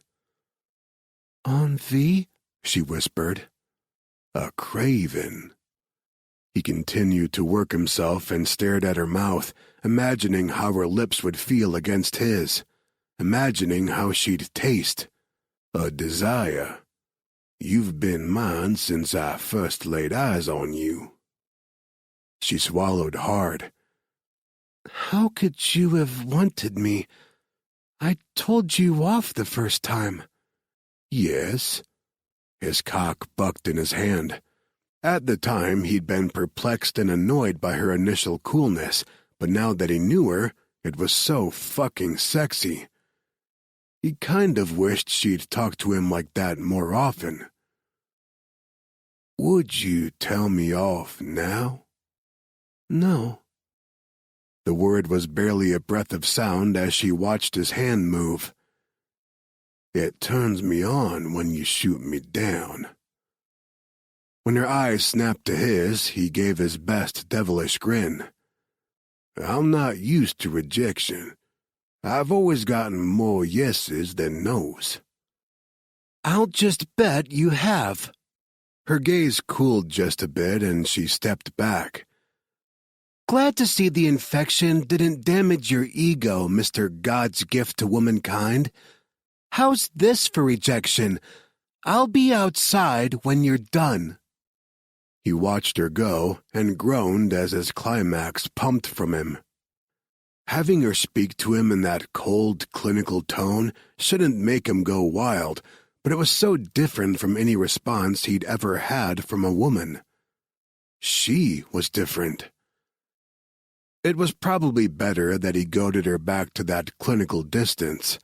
God knew he wanted her, but she was worlds better than him. For all of his womanizing ways, he knew and respected when one was out of his league, and Claire absolutely was. He looked down at himself. The turn of his thoughts had shriveled his cock. Or maybe that was the voodoo celibacy curse kicking in to torture him some more. May, at least she got her sample. Chapter 18. The militants weren't hard to find, but they had traveled a ways in the opposite direction of the hospital, and getting to them took longer than Mercedes liked. After hours of cruising through the labyrinth of mangrove-lined rivers and creeks in a boat, Sebastian finally spotted the camp. The militants had spotted them as well, and were already running toward the shore with weapons in hand. "This is crazy." Seb shut down the boat's engine and made sure his rifle case was securely hidden beside his seat.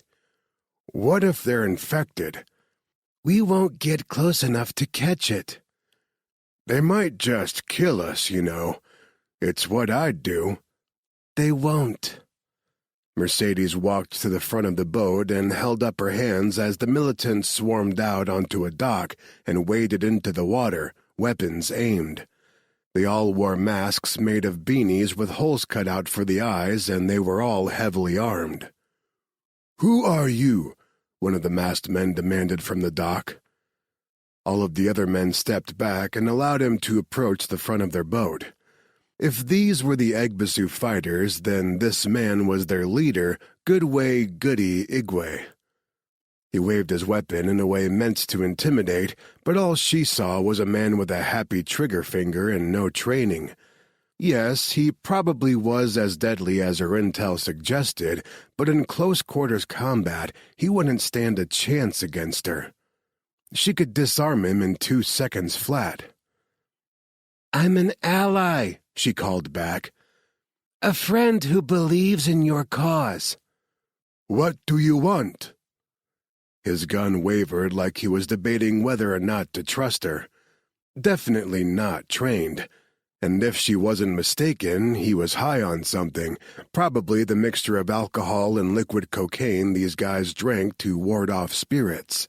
His eyes were bloodshot behind his mask. Either that or he was infected with the hemorrhagic virus Dr. Oliver came here for. The boat and dock came together with a clunk and he boarded. "Please don't let him be infected." "What do you want?" he demanded again. "To talk," she said very evenly. "I have information that may be of use to you, Mr. Igwe." The gun steadied and pointed at her chest. Behind her, she felt more than saw Seb tighten up, readying for an attack. Oh, he hated this. If he had it his way, she'd stay safe at home while he went out and did the dirty work, which was exactly why their relationship had been doomed from the start. She wasn't that kind of woman, and he wasn't the kind of man to accept that. "Is your information worth more than I could get ransoming you?" Goody asked. "Yes," she said, although she doubted it was true. Then again, Harrison Stead might not pay a ransom if she was sloppy enough to get herself caught. His fatherly love likely didn't extend that far. The thought hurt, but she shoved it aside. "I know you've lost men recently, a whole camp." "A prisoner, too. He's worth a lot of money." Again with the gun waving. "Did you take him and make my men sick?" "Would I be here now if I had?" After a moment humming with tension, he relaxed and lowered the gun. Rookie move. If she had a weapon of her own, she could have taken him out right then. Obviously, the deadly Goody Igwe was not used to fighting anyone who knew how to fight back. These men claimed to be fighting for a noble cause, fighting against government corruption for their people and their land, but they were cowards at heart, more interested in attacking soft oil execs in the dark than fighting a real war. Disgust boiled inside her, but she kept it off her face. Like it or not, she needed them. Sometimes completing a mission meant dealing with unsavory people.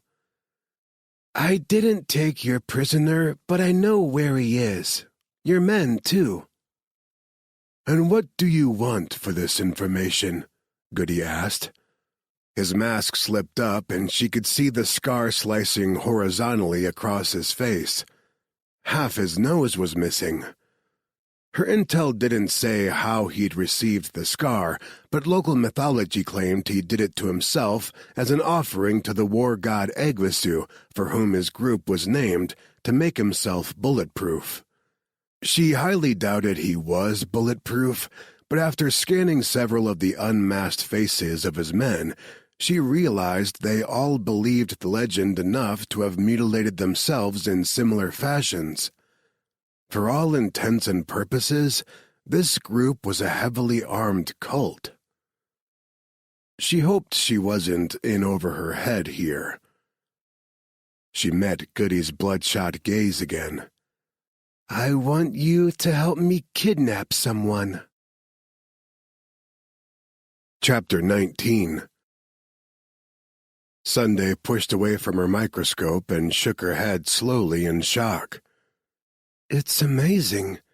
He's virus-free. Completely? Claire let out her breath in a rush and leaped forward to take a look for herself. Sure enough, his cells were healthy and undamaged, with no sign of the football-shaped virus anywhere in any of his samples. Holy shit! He's cured. But more than that, it's like he never had the virus at all. Abire still has traces of it in her body, but it's gone from Jean-Luc. His blood, saliva, semen, all clean. Sunday jumped up and grabbed her iPad. And have you looked at his arm recently? It's almost completely healed. What? Claire snatched the tablet and studied the photo of Jean-Luc's stitched wound. A wound as deep as that took weeks to heal, but Sunday wasn't joking. His arm looked as if it had been treated for weeks rather than only a few days. He could probably even have the stitches removed. How is this? You tell me.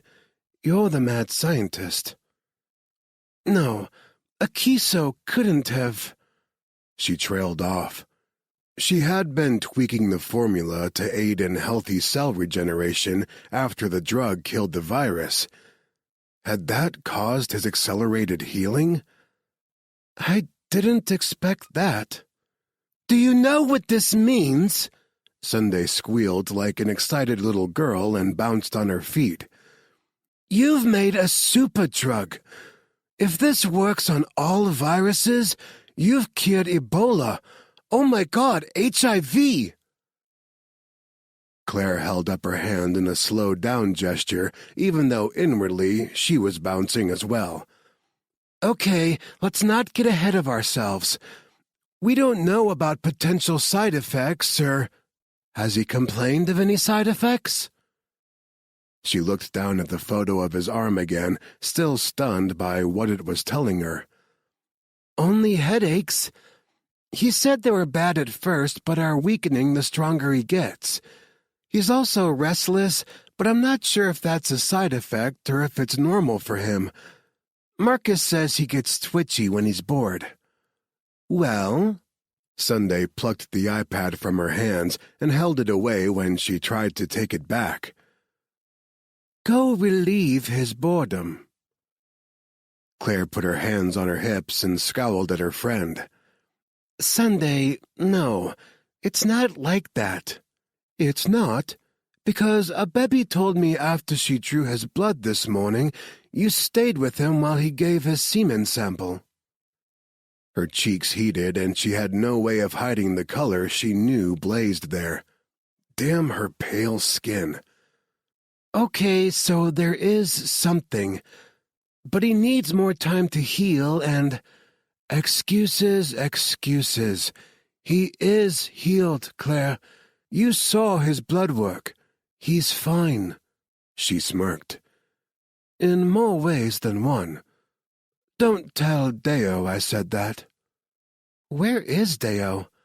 He took a day to go check on his family. He's rightfully worried. And you're changing the subject."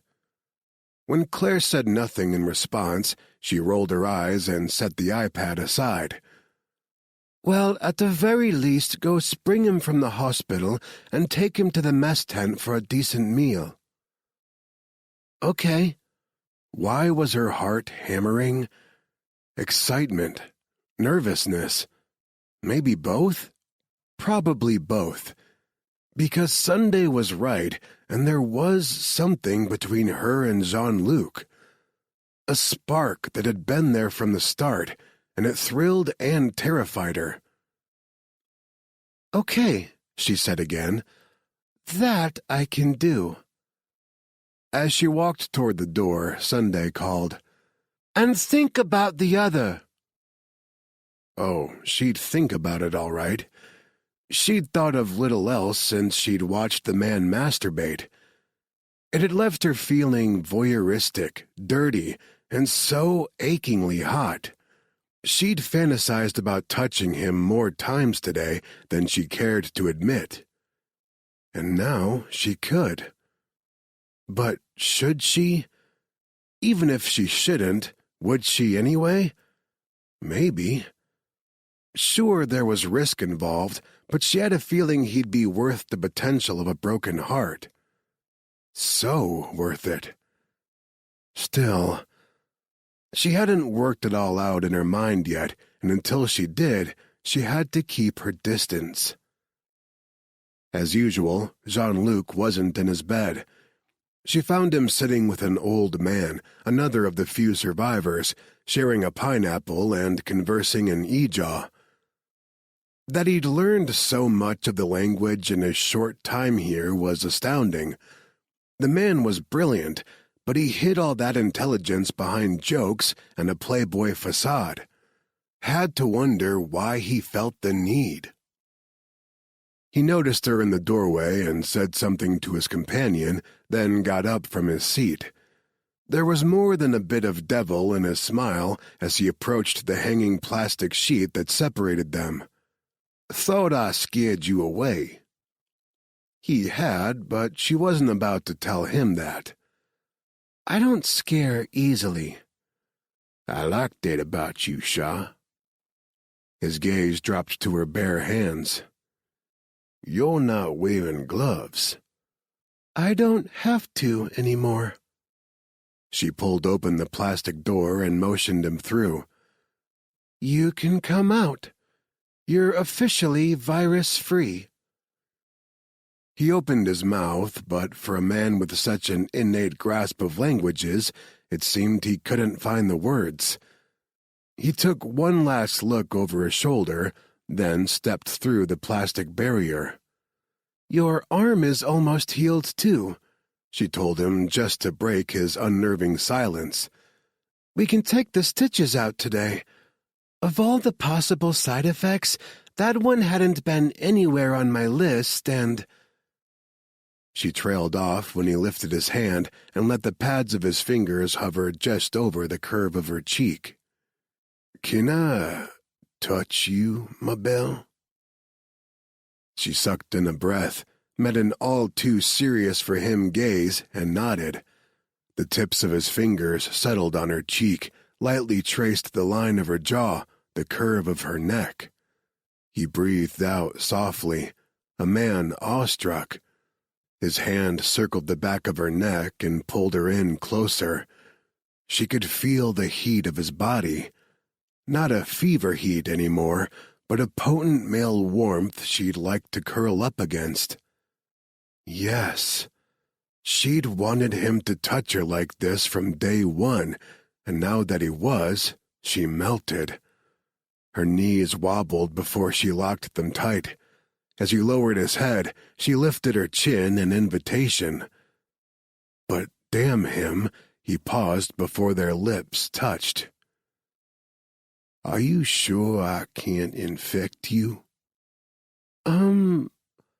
She couldn't think with his fingers wrapped around the back of her neck and his thumb lightly caressing her jaw. "Yes, I'm sure. You're cured." He muttered something in a language she didn't catch, and then his mouth covered hers. He walked her backward until her butt hit a table, then trapped her there with his big body. Logic said she should have felt confined by him, besieged, but she didn't. She wrapped her arms around him, pulled him in until her breasts flattened against his chest. On a groan, he hoisted her up with one arm and dragged her leg around his waist. Yes, this was what she needed. He tasted sweet, like pineapple, such sharp contrast to the needy demand of his kiss. Her head buzzed and wild little bursts of desire electrified her nerve endings and soaked her panties. She squeezed her leg around his hips as a hollow, yearning ache bloomed between her thighs. She'd never considered herself an especially sexual being, always too engrossed in the intellectual side of things to worry much about the physical. But the way he kissed her, devouring her like she was the best thing he'd ever had in his mouth, like he couldn't get enough, made her feel like a siren. No wonder he rarely heard the word no when he kissed like this. The thought brought some sense back, and she pressed her hands against his chest. This wasn't the time or the place. She needed to get her bearings before anyone walked in on them. Jean-Luc released her mouth, and his hand trembled ever so slightly as he dragged it through his hair. The scrubs he wore did little to conceal the bulge of his erection. He muttered something under his breath in French that sounded like fucking curse. Then he added in English, "I'm sorry, I got carried away." "Don't be." She jumped off the table and caught his hand before he could take another step backward. "I enjoyed it. This just isn't the place." "Right. Alors pas. I've been frustrated, to say the least, and the cork popped when I touched you." Frustrated by her, or frustrated in general? He'll use you, too. Shaking off Marcus's warning, she touched her lips, loving that they felt bruised and swollen. Why was she dithering? She was a grown woman who knew what she was getting into. She dropped her hand and stepped forward, pressing her lips lightly against his. "There's been a lot of death around me lately. For one night, I'd like to feel alive. Come to my tent later. It's the one with the yellow door." He looked as if she'd smacked him, completely stunned. "For true?" "Yes." She held out her hand, and after a moment he took it. "Let's get you cleaned up and fed first." Chapter 20. Bonheur, Xing Fu, Shasti, Felicidad, Glück, Saida. Jean-Luc knew many words for happiness, but none of them adequately described how amazing it felt to just walk through the drizzling rain on his own 2 feet. The air was hot and miserably wet, but he didn't care at all because at least it wasn't canned and filtered hospital air that smelled of bleach, blood, and death. As they crossed the hospital grounds, he fell into step behind Claire, and then stopped altogether and raised his face to the sky. Rain splattered over him, and he closed his eyes. He was alive. By all accounts, he shouldn't be, but someone was looking out for him somewhere up there in the great unknown. Maybe he didn't deserve this second chance, but he'd sure as hell not waste it. "Jean-Luc, are you okay?" He smiled at Claire's question and jogged over to join her at the entrance of a tent. "I'm fine. Enjoying the moment." She gave him a puzzled look but said nothing more. This is where Marcus has been staying. There's an extra bed inside with your name on it. There are showers 2 tents over. I'm sure you're wanting to clean up." "Thank you." She nodded. "When you're done, meet me over there." She pointed at another tent across the compound, the one closest to the river. "It's the mess tent. It's early for dinner, but I'll have one of our cooks warm something for you." He caught her hand. "And later—" She smiled and gave his hand a squeeze before dropping it. "Later." A whispered promise. Jean-Luc watched her walk away, caught somewhere between amusement and arousal. Claire was something else. Unlike any woman he'd ever known. He was as attracted to her mind as he was her body, which was new for him. He'd always kept his past lovers at a distance. He'd taken pleasure in them in him, and then they'd parted ways without ever taking the time to know more about each other. With Claire, he wasn't convinced he'd want to kick her out of his bed and part ways. Just the thought of never seeing her again bloomed an ache deep inside him. But what if she wanted no more than his usual slam-bam thank you, sir? Merde. Either way, he had the unsettling feeling that he'd break more than the voodoo curse of celibacy tonight and everything would change. It was both thrilling and kinda terrifying. Did he really want to venture into the land of gulp monogamy? He shook off the thought and ducked into the tent. It was dim inside, lit by only one battery-powered lantern with its batteries on the last of their juice. 2 cots, not much better than the ones in the hospital, sat off to each side. Marcus lay on one but jumped up when the flap door opened. He had his weapon in hand and looked as if he hadn't slept in months. Jean-Luc held up his hands, and Marcus blinked like he wasn't sure if what he was seeing was real or not. Then he lowered the weapon. "Oh, hey, it's you." "Just little old me." Jean-Luc had never seen him so jumpy. The guy was usually solid, but exhaustion had made him ragged around the edges. "You okay?" Yeah, fine." Marcus ran a hand over his face. "And I should be the one asking you that. Are you feeling all right?" "Fit as a fiddle. Actually better. My knee's not even bothering me." An old injury from his short-lived high school football career usually flared up whenever it rained, but he felt not even the slightest twinge despite the downpour outside. And hadn't Claire said something about his injured arm healing faster than it should have? She'd said the stitches could come out and it didn't hurt anymore. Well, put 2 and 2 together, and that could mean only one thing. He grinned at the thought. "Pretty sure I'm a superhero now. Like Deadpool."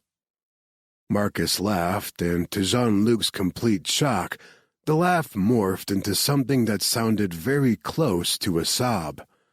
Marcus stepped forward and grabbed him in a hug hard enough to test those superhero healing abilities. "I thought I was going to lose you, too." Marcus's voice was muffled by a shoulder. "I saw you in that bed, and all I could picture was Danny dying in my arms. I couldn't go there again." Jesus, the guy was coming apart at the seams. Truth be told, the whole thing made Jean-Luc uncomfortable. He'd never been good with the deep emotional stuff, preferred to keep everything light and airy and easy. He awkwardly patted Marcus's back. "Hey now, mon ami, I'm okay." Marcus hung on for several moments more, then, as if he realized what he was doing, he straightened his shoulders and stepped back. "Sorry, man." Jean-Luc waved a hand dismissively. No worries, I get it. And he did, but that understanding didn't make the whole sitch any less uncomfortable for him. But you look like shit warmed over, and that, coming from a guy who was on his deathbed less than 5 days ago, is saying something. You gotta take care of yourself. Danny wouldn't want you to kill yourself over him. I'm not going to kill myself. Yeah, not with the bullet, but you keep going like you have been, you'll get the same result. Now you sound like Jesse. Jean-Luc winced. Jesse Warwick, Hornet's medic, could be a naggy fils du putain. Being compared to him wasn't a compliment. I promised Leah I'd find the guy who took her husband from her. I'm not stopping until I do. Marcus turned away, went back over to his cot, and grabbed his pack from the floor. So let's finish this mission and get Claire to safety. As long as the virus was here, Claire wouldn't leave without a fight. She won't go. She won't have a choice. No, I won't force her. Our best bet is to protect her here until she's ready to go. But they'd need more manpower for that. It was only a matter of time until Defion found her, if they hadn't already. The virus crisis may keep them away for a bit, but if this thing dragged out, they wouldn't wait forever. Have you contacted Tuck, Gabe, or anyone else on the team? Resigned, Marcus let his pack thump back to the floor. No.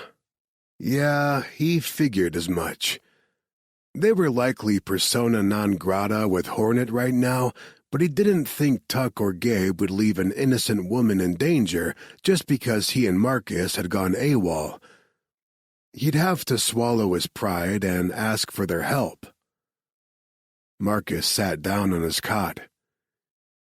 You want to contact them, don't you? Either the guy had picked up mind-reading abilities in the last few weeks, or Jean-Luc was broadcasting his every thought on his face. Tomorrow, he decided. First, I gotta know more about the virus situation. The guys are all family men now, except Dean and Harvard, but I won't even ask them to come if there's any risk of exposure. Marcus frowned. What was it like? He said nothing for a moment because even with his grasp of multiple languages, he couldn't find the words for the pain he'd experienced. Remember Siddiqui? They'd stopped the Afghan warlord from purchasing a suitcase nuke a couple years ago, but not before the violent bastard had destroyed so many lives. Or how about Roro Rivera? The little shit had been a psychopath. Or the king of the asshole baddies, Liam Miller. Yeah, what about them? It was so painful, I wouldn't even wish this virus on them. And there were innocent people, children, babies, dying of it as they stood here chatting. His throat closed up. Yeah, it was bad. And now would be a great time for a subject change. He crossed to the other cot. A rucksack similar to Marcus's sat on top, and he picked it up. This man? I grabbed some supplies before I left Lagos. Didn't know what you'd have, so I went on the assumption you'd need everything. He looked inside. Basic toiletries and survival gear, clothes, boots, ammo, and a weapon. A solid pistol, but it wasn't his Beretta 92, and he gave himself a second to mourn the loss of his favorite gun. That weapon dated back to his CIA days, and had saved his ass more times than he could count. He supposed it was probably somewhere at the militant camp, but he had zero desire to go back there. He also found a fixed-blade combat knife and thigh holster in the bag, as well as a folding karambit, a boot knife, and a machete strapped to the outside. He pulled out a box of condoms and had to laugh. Usually he was the one supplying the condoms to his teammates, not the other way around. In a side pocket he found his gree-gree and smiled in relief at the familiar weight of the protection charm. He thought he'd lost it when they were attacked. He kissed the small leather pouch and slipped the cord around his neck, then grinned over his shoulder. "You do know the way to my heart, mon ami." "Yep. Sharp, pointy objects, frilly drinks, and pretty women." "Could use one of those drinks now." And he had eyes for only one pretty woman, but he wasn't going to say that out loud unless he wanted a good ribbing from Marcus. He grabbed a fresh change of clothes and a toiletry kit. "But I guess I'll settle for a shower." "Wasn't going to say anything, but yeah, you need one." "Embrasse-moi, chou."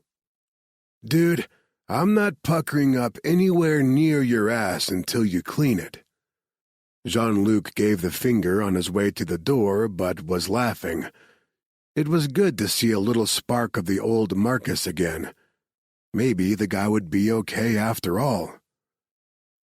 "Meet me in the mess hall in 20. I have some questions for Claire about the virus." Marcus settled back on his cot. "Wouldn't miss it." Chapter 21. 20 minutes later, washed and dressed in something other than scrubs, his hair combed for the first time in weeks and pulled back in a tail, Jean-Luc entered the mess hall feeling human again. At least until silence fell over the room at his entry. He glanced behind him, but nope, nobody there. Even though it was early for dinner, it seemed like everyone in camp was there, and his arrival had made them all go mute. Now they all stared in awe, like he was some kind of god. And then the applause started. Now, normally, he thrived at being the center of attention, but this was awkward. They were applauding solely because he didn't die. Guess that was better than applauding after death, but no, he didn't like it. At all. Thankfully, Claire saved him. She waved from a table at the back of the room. "Over here!" He hustled toward her. Slowly, the applause faded and conversations resumed. "Merci beaucoup. That was as awkward as a fart in church." He gave her a quick, sexless peck on the cheek and regretted it instantly. That light brush of his lips on her skin wasn't enough. He wanted more, wanted to touch his lips to every inch, every secret spot on her body. Right now. The many witnesses were the only reason he didn't lay her down there on the table and find out what she tasted like. While he enjoyed public sex, he figured Claire wouldn't like that particular kink. Then again, maybe she would. There was a lot he didn't yet know about her, and he couldn't wait to discover it. He'd study her until he was as fluent in the ways of pleasuring her body as he was in 15 languages. He couldn't wait, but he took a step back from her to preserve a shred of decency. There was already no hiding how that tiny bit of contact had affected him. Marcus sat at the table with a black woman that Jean-Luc recognized. She'd cared for him while he was sick, but he couldn't remember her name. He sat down across from her and held out a hand over the table. "Don't think we've been officially introduced, Shah. Jean-Luc Cavalier." She accepted his handshake with a surprisingly strong grip for such a thin, long-fingered hand. "Dr. Sunday Reggie Fubara. Claire and I have been mates since we were tots. You're a long way from old Blighty. She sighed. Oh, tell me about it. I'm dying for a good pub and fish and chips. She nodded toward the heaping plate in front of him. Better than this. For the first time, he noticed the plate that someone, probably Claire, had prepared for him. Plantains, meat skewers, rice and beans. His appetite suddenly made itself fiercely known. Seemed like he hadn't had a decent meal in ages. He dug in. It's no shrimp etouffee, but I'm not complaining. While he ate, they made small talk about Claire's and Sunday's early exploits at boarding school in the UK. The two had been little troublemakers. Who knew Claire had such a mischievous streak? He then threw in a story about how he and his cousin T-Bo set their other cousin T-Butt's hair on fire with firecrackers. He had them all laughing by the time he was done. Wait. Sunday held up her hands in a hold-up gesture. Your cousins are T-Bo and T-Butt? May, yeah. T is a nickname in Cajun, kind of like Junior in English, and they were both named after their fathers. Beauregard, which was shortened to Bo, then became T-Bo. And T-Butt? Claire asked, her eyes sparkling with laughter. Ah, that's where it gets confusing. His name is T-Bo. Not to be confused with T-Bo, who is older, so because my relatives have a wicked sense of humor, he became T-Butt. Because that makes sense, Sunday laughed. I've met his family, Marcus said. Nothing they do makes sense. He pushed his plate aside and sat forward. Enough small talk.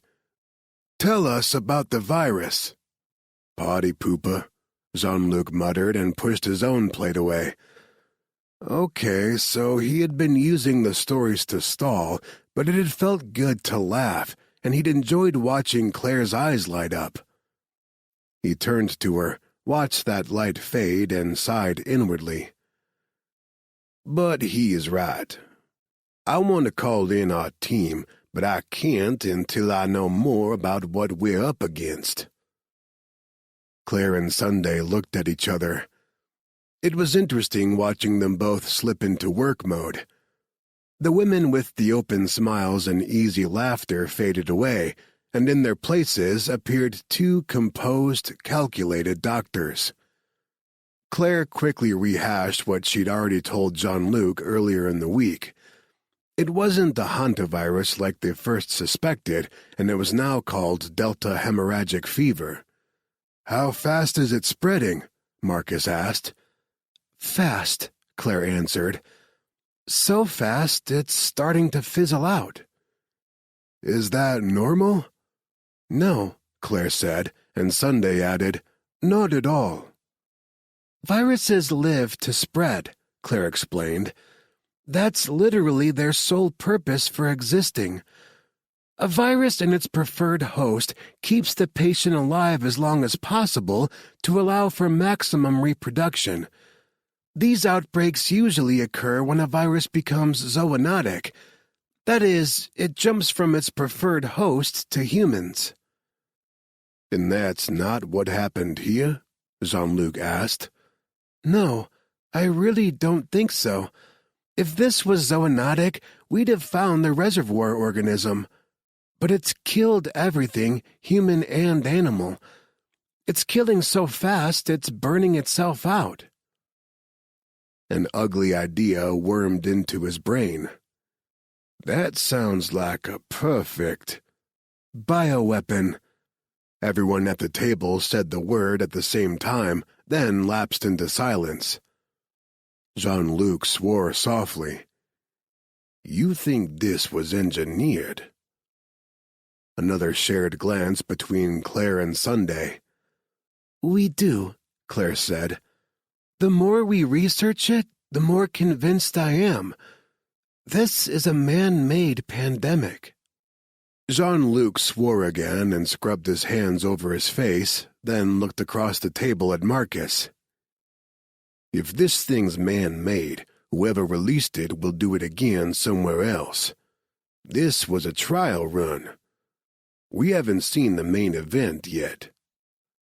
Marcus pinched the bridge of his nose. You're right. Time to call the team.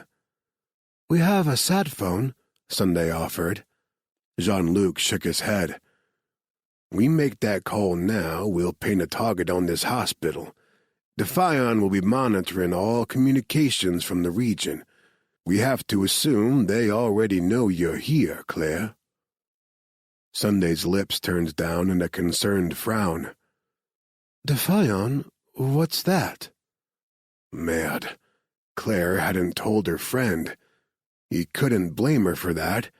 Trust was a hard thing to come by when you were on the run, and even your oldest friends became suspect. Defion is a mercenary group hired by Bioteric Pharmaceuticals to take a Kiso from Claire. Oh my God, Claire! Sunday whirled on her. Why didn't you tell me? Tears filled Claire's eyes. I didn't want you hurt. They already killed Tiffany. I figured the less you knew, the safer you'd be. Oh my God, Sunday said again. Claire wiped at her eyes and turned to face him. We can't do anything to compromise the hospital. The infected can't be moved without killing them. Their vascular systems are too weak. Hit a pothole, they could bleed out. It was so like her to think of everyone else before herself.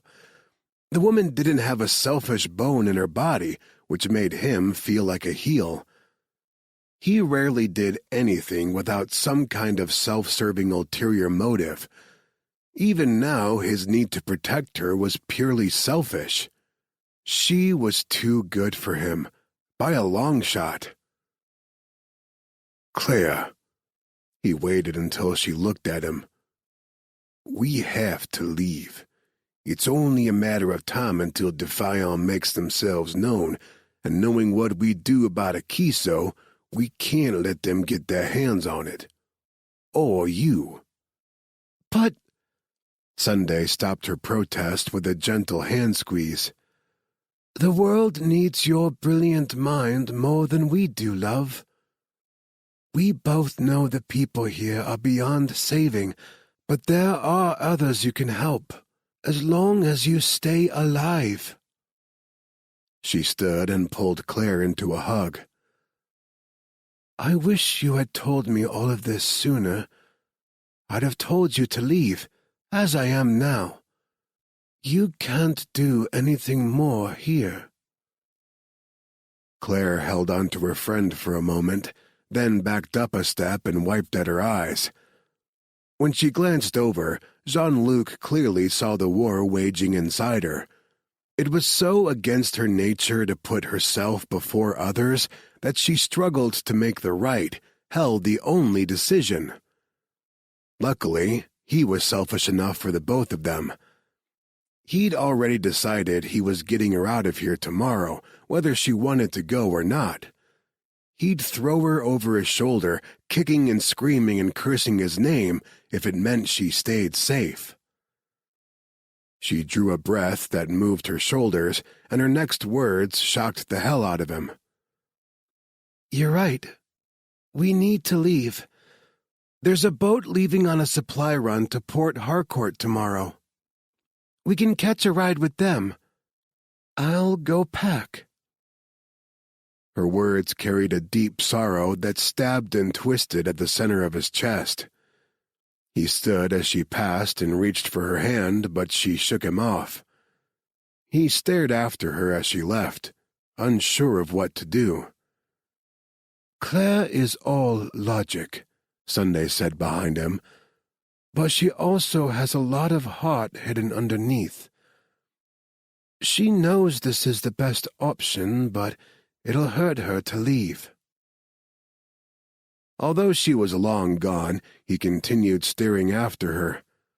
Every fiber in his being screamed to chase her down, pull her into his arms, and hold her until that sorrow faded away, but he couldn't seem to make his feet move. "What are you saying?"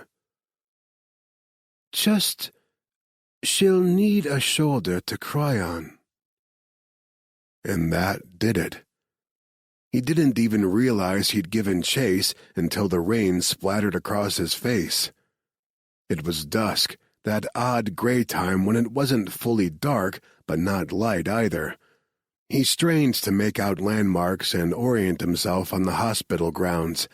Until that day, he'd only ever seen the inside of the hospital tents and hadn't had enough time to learn his way around. The staff quarters were a jumble of tents stitched together from pieces like voodoo dolls. Yellow door. She'd said hers had a yellow door.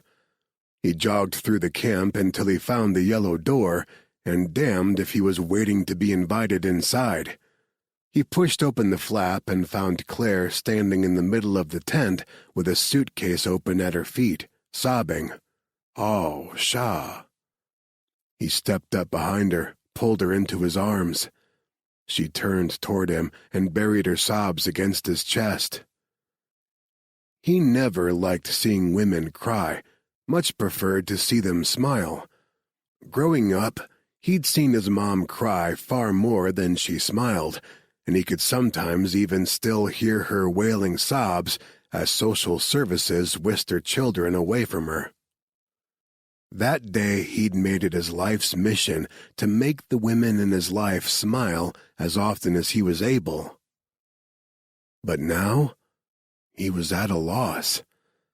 A joke wasn't going to help and would only seem crude, and seducing a smile out of her now would be just plain wrong. All he could do was hold her, rub soothing circles on her back, and let her cry it out. He pressed a kiss to the top of her head, then lingered there, just breathing in her scent. Warm vanilla and spice.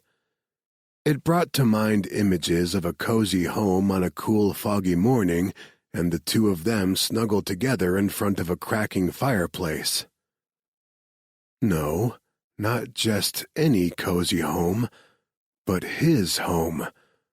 Not the townhouse just off Bourbon Street that he shared with his siblings, or the old fishing shack deep in the bayou where he sometimes took his tourist lays for a real Cajun thrill.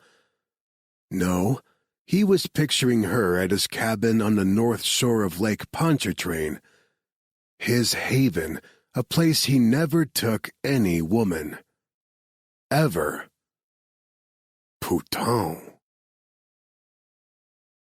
Chapter 22.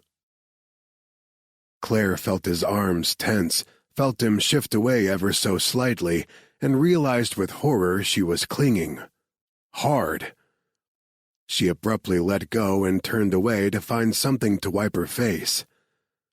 She was probably all blotchy with red eyes and nose, and while she wasn't usually concerned with how she looked, she didn't want him to see her like that.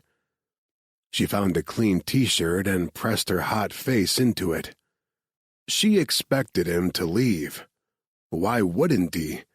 He'd come in at her invitation, expecting to get laid, and instead she'd sobbed all over him. But she didn't hear the tent flap open. He didn't move. She risked a peek in his direction. He still stood right where she'd left him, his hair and shoulders wet from the rain, the front of his shirt wet from her tears. He looked a little lost, like he had no idea what to say or do next, so she took pity on him and gave him an out. She pushed back her shoulders and bent over for her suitcase. "I need to finish packing."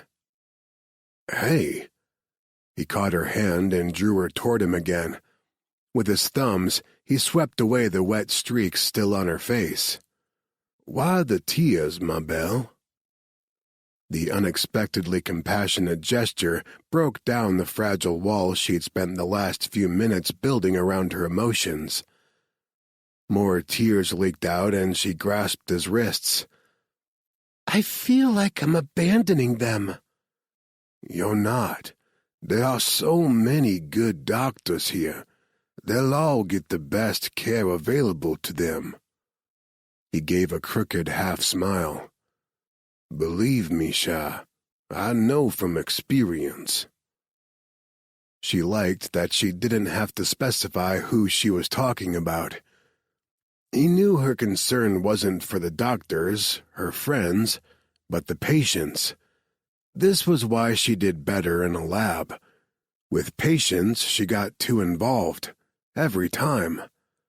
I guess it's egotistical of me to think I can do something the other doctors can't. But you can. You did. You saved me. Nobody else could have done that, which is why you need to stay safe. Yes, I know. She stared over at the cooler containing what was left of a kiso. I know I can't ethically use a kiso here again. For you, I had Marcus's permission. Even if I could get a patient's family to approve treatment, I couldn't know if they understood what they were agreeing to. These are uneducated people who still believe in witches and magic. And then who would I choose? I only have one dose left. How could I play God like that? She shook her head hard to ward off another rush of tears. Logically, I know all of the reasons, but... She patted her chest over her heart, and the tears started flowing again despite her efforts. Her voice caught in her throat. My heart's breaking. He hugged her again, and again she clung, clutching big handfuls of his shirt at his back. She couldn't help it. She hadn't had anything solid in her life for months, and right now Jean-Luc felt very solid. They stood together like that for a long time, until the tension eased out of her shoulders and the ache around her heart lessened. Finally, she felt his lips move against her hair, curving into one of his mischievous smiles. For the record, I believe in witches and magic. A laugh bubbled up and surprised her. She backed away and lightly smacked his chest. You do not. Of course I do. I'm Cajun. He pulled on the cord around his neck, and a small leather pouch popped out from under his t-shirt. You can't grow up in New Orleans and not believe in magic. She touched the pouch. The leather was faded and worn soft. What is it? Gree-gree? Voodoo? Like black magic? No, not black. It's for good luck and protection against those who wish you harm. At her arched eyebrow, he took the cord from around his neck and placed it over her head.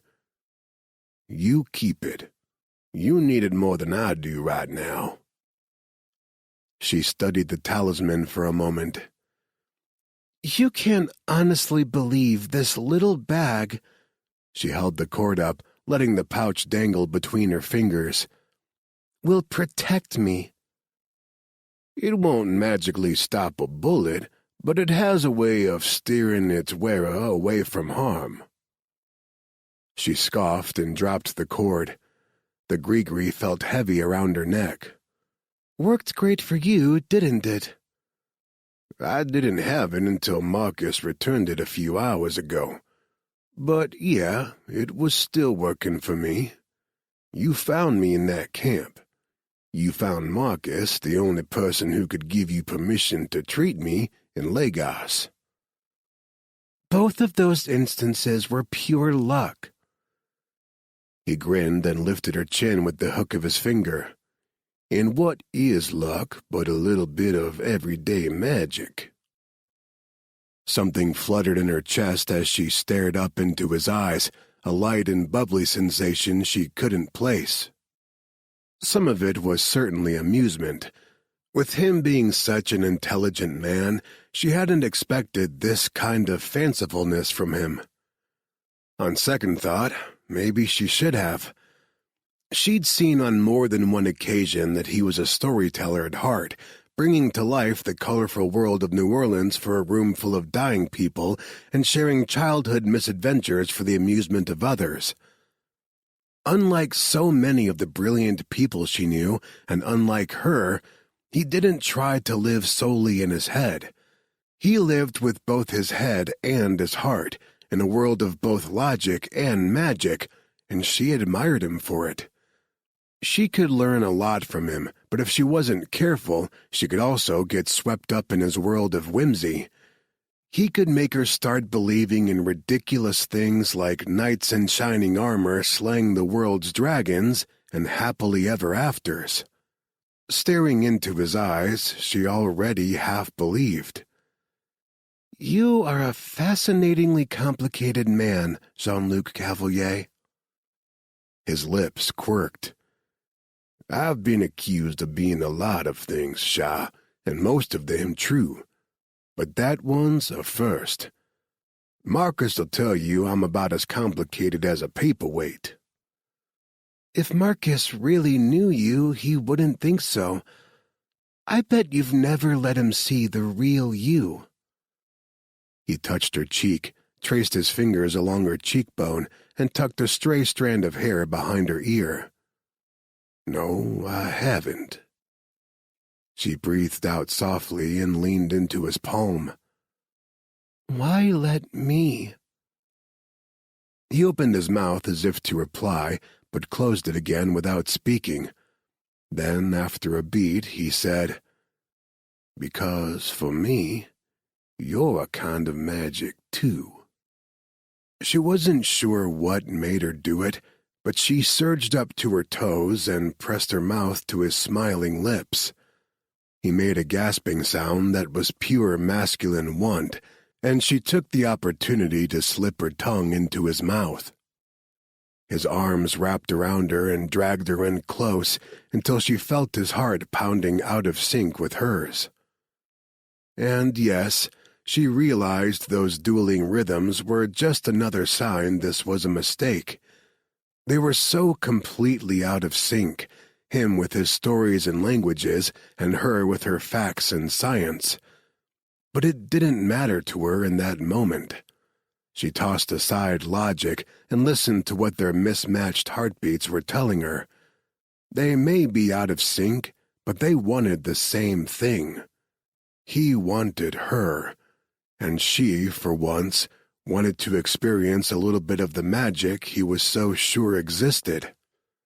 She reached between their bodies and found him hard, straining the front of his cargo pants. She remembered the way his hand slid up and down his thick shaft, and how much she wanted to touch him, put her mouth on him. She unzipped his pants. He wore no underwear underneath, and, thrilled, she closed her hand around him. He groaned against her mouth. "What are you gonna do with that, Shah? Wrap your lips around it and put it in your mouth? Or are you just going to hold it, pet it, until I come in your hand?" "I want you to fuck me with it." She didn't know where the boldness came from. She'd never been so daring or sexually adventurous with any of her few previous lovers, but the flame in his eyes as he watched her stroke him brought out her inner vixen. She was in charge here. She was powerful. For the first time in months, she had control over what happened next, and she reveled in it. Chapter 23. He hadn't had anyone's hand but his own on his cock in so long, the erotic pleasure of her grip would be his end if he didn't stop her. He grabbed her wrist. "The fucking will have to wait if you keep doing that." "I can wait." Her gaze dropped greedily back to his cock, and she licked her lips. I want to make you orgasm. Who was he to argue, he thought, half delirious, as she dropped to her knees in front of him. She opened those sensual lips and took him all the way into the back of her throat. Then she hummed. He gasped as heat zinged up his spine and his knees actually shook. He had to thread his fingers into her hair to hold himself steady while she sucked and hummed and teased his tip with her tongue. Mon Dieu. He'd had hundreds of blowjobs in his life, and none had ever sent his heart skittering or made his hands and knees quake. This was Claire working her magic on him, ruining him. He wondered if he'd ever be satisfied having another woman's mouth on him after this. Would he ever again be able to walk into a bar, pick a random woman, and take her back to the bathroom or a dark booth for some sexy fun? He stared down at Claire, her eyes closed in a kind of bliss, her cheeks hollowing out with each dragging suck on his cock, and something soft and warm unfurled in his chest. He cupped her cheek, and her eyes flipped open, raised to meet his gaze. She all but sparkled. She loved this, loved having him in her mouth, loved making him crazy.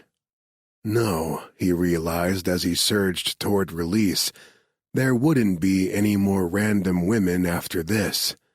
There couldn't be, plain and simple. There was just Claire. Only Claire. He was so lost in her, so wrapped up in the way she made him feel, he didn't notice the series of loud pops in the distance until the screams followed.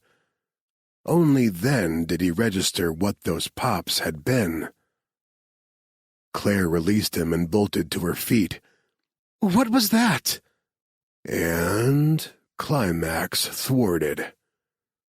Sounded like gunshots. He tucked his still hard cock back into his pants before crossing to the door. A quick peek out showed him exactly what he feared. A group of heavily armed masked men had run their boats to shore and were now fanning out across the hospital grounds, shooting their weapons into the air as an intimidation tactic. The Egbasu fighters. Putain. He'd worried they would eventually come looking for him once they discovered his escape, but he'd hoped to be long gone with Claire before they showed. One of the men, the apparent ringleader, had a megaphone. It screeched when he turned it on. "We are the Egbasu fighters." The declaration roused a rowdy whoop from his men. "It is not bad enough you white devils come here and poison our lands. Now you poison our people. We are here to say enough. You killed my men when you stole our prisoner, but we will be more considerate. Surrender, and we will spare your lives." As he repeated the statement in the local language, a small group of people from the hospital marched out to meet the militants. Sunday was in the lead. "This is a hospital," she said, her tone like a mother scolding a naughty child. Not exactly the best tone to take with a murderous terror group. "The people here are very sick, and we're trying to help. This is a highly infectious virus. You need to leave now before you become sick as well." "Lies!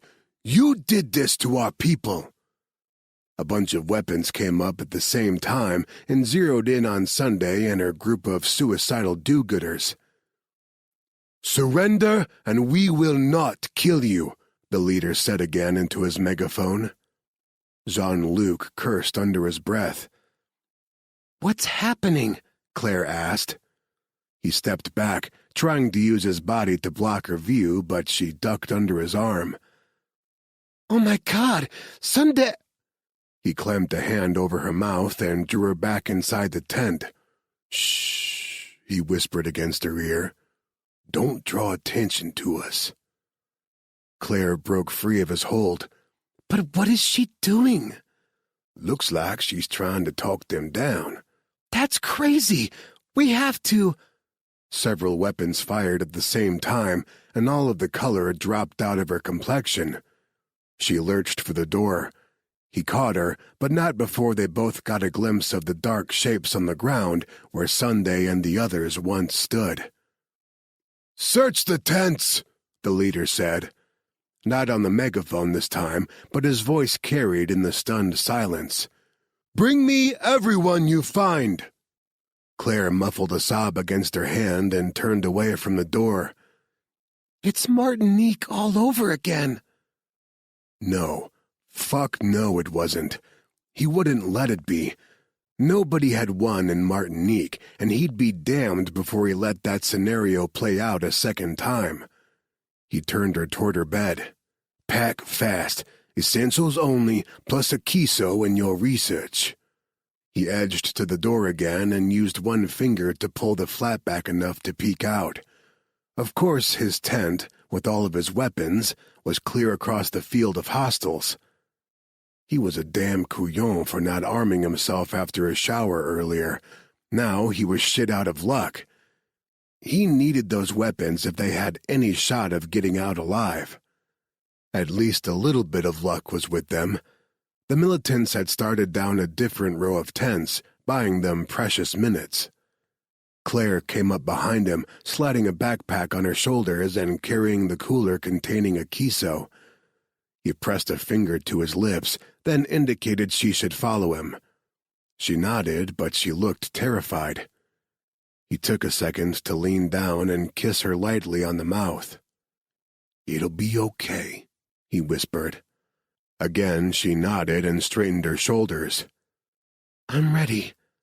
That was his girl, as brave as she was intelligent. He checked the door again. Immediate surroundings were clear. He told Claire to stay put with a hand gesture, then slipped out along the shadows between tents to get a look at what was going on behind them. Chaos. Hostages sobbing as the militants ransacked each tent. The militants weren't sparing any lives as promised. They dragged people out into the rain, put them on their knees in the mud, and shot them execution style. "This is murder," Claire whispered behind him. Jean-Luc didn't jump, but his blood pressure definitely spiked. He shoved her back into the shadows and wasn't gentle about it. "I told you to stay put," he hissed by her ear. "I couldn't," she shot back in a furious whisper. "They were in the tent next door." As if on cue, 2 shots sounded from behind them, more executions, and then the tent wall shook as the militants invaded Claire's space. Jean-Luc pressed a finger to his lips and indicated for her to crouch down. The tents were close enough together, and it was dark enough now that they shouldn't be seen unless the militants physically searched between each of the tents. He listened to the militants ransack Claire's things, waited until they moved on to the next tent. Claire tried to stand, but he put a hand on her shoulder and pushed her down again. At her confused look, he signaled to stay put. Together they waited, listened. Crouched there for so long, Jean-Luc's leg muscles started to protest. He wasn't in optimal physical condition anymore. The virus had drained too much out of him. Once the militants finished with the tent next door and continued on, he took a look around. Clear except for the fresh bodies. The fastest way out of here was to take one of the boats, and luckily his tent was on the way. He had no clue where Marcus was when the attack started, but if he knew the guy, and he did, Marcus would have gone straight to the boats to hold their escape route open. Hopefully with Jean-Luc's weapons in tow. He grasped Claire's hand. "Run for the boats!" She tugged him back. "Wait! The hospital!" Several of the militants had started toward the white hospital tents. They were going to infect themselves and everyone they came into contact with. With all the new, fresh meat, the virus would flare to life. One or more of the militants would run home sick, and the whole hopeless cycle would start again somewhere else. We can't help them. But a Bure is in there. Claire, she's a kid. They won't kill her, but... No, you're not listening. The survivors are the key to a treatment. A Kiso won't be ready in time to help if someone plans to release this bioweapon, and vaccines can take years to develop. We need the antibodies in a Bure's blood. He swore long and hard. He got her point now, but resented the hell out of the whole situation. Last thing he wanted was to put Claire in danger, but leaving those survivors to the militants put the world in danger. He looked longingly in the direction of the boats. Getting to Marcus before going to rescue a Bure would take too much time. He had to go now and count on his teammate to keep their exfil route open. He ducked them back into the shadows between the tents and checked on the location of the militants who had searched Claire's quarters. They'd made their way to the end of the row and continued down the next. Hoping they wouldn't double back through the tents they'd already cleared, he pulled Claire back inside hers.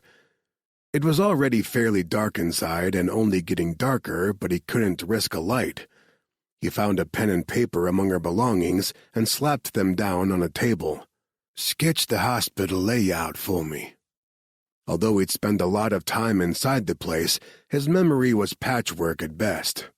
What area do I avoid, and where will I find a Bure?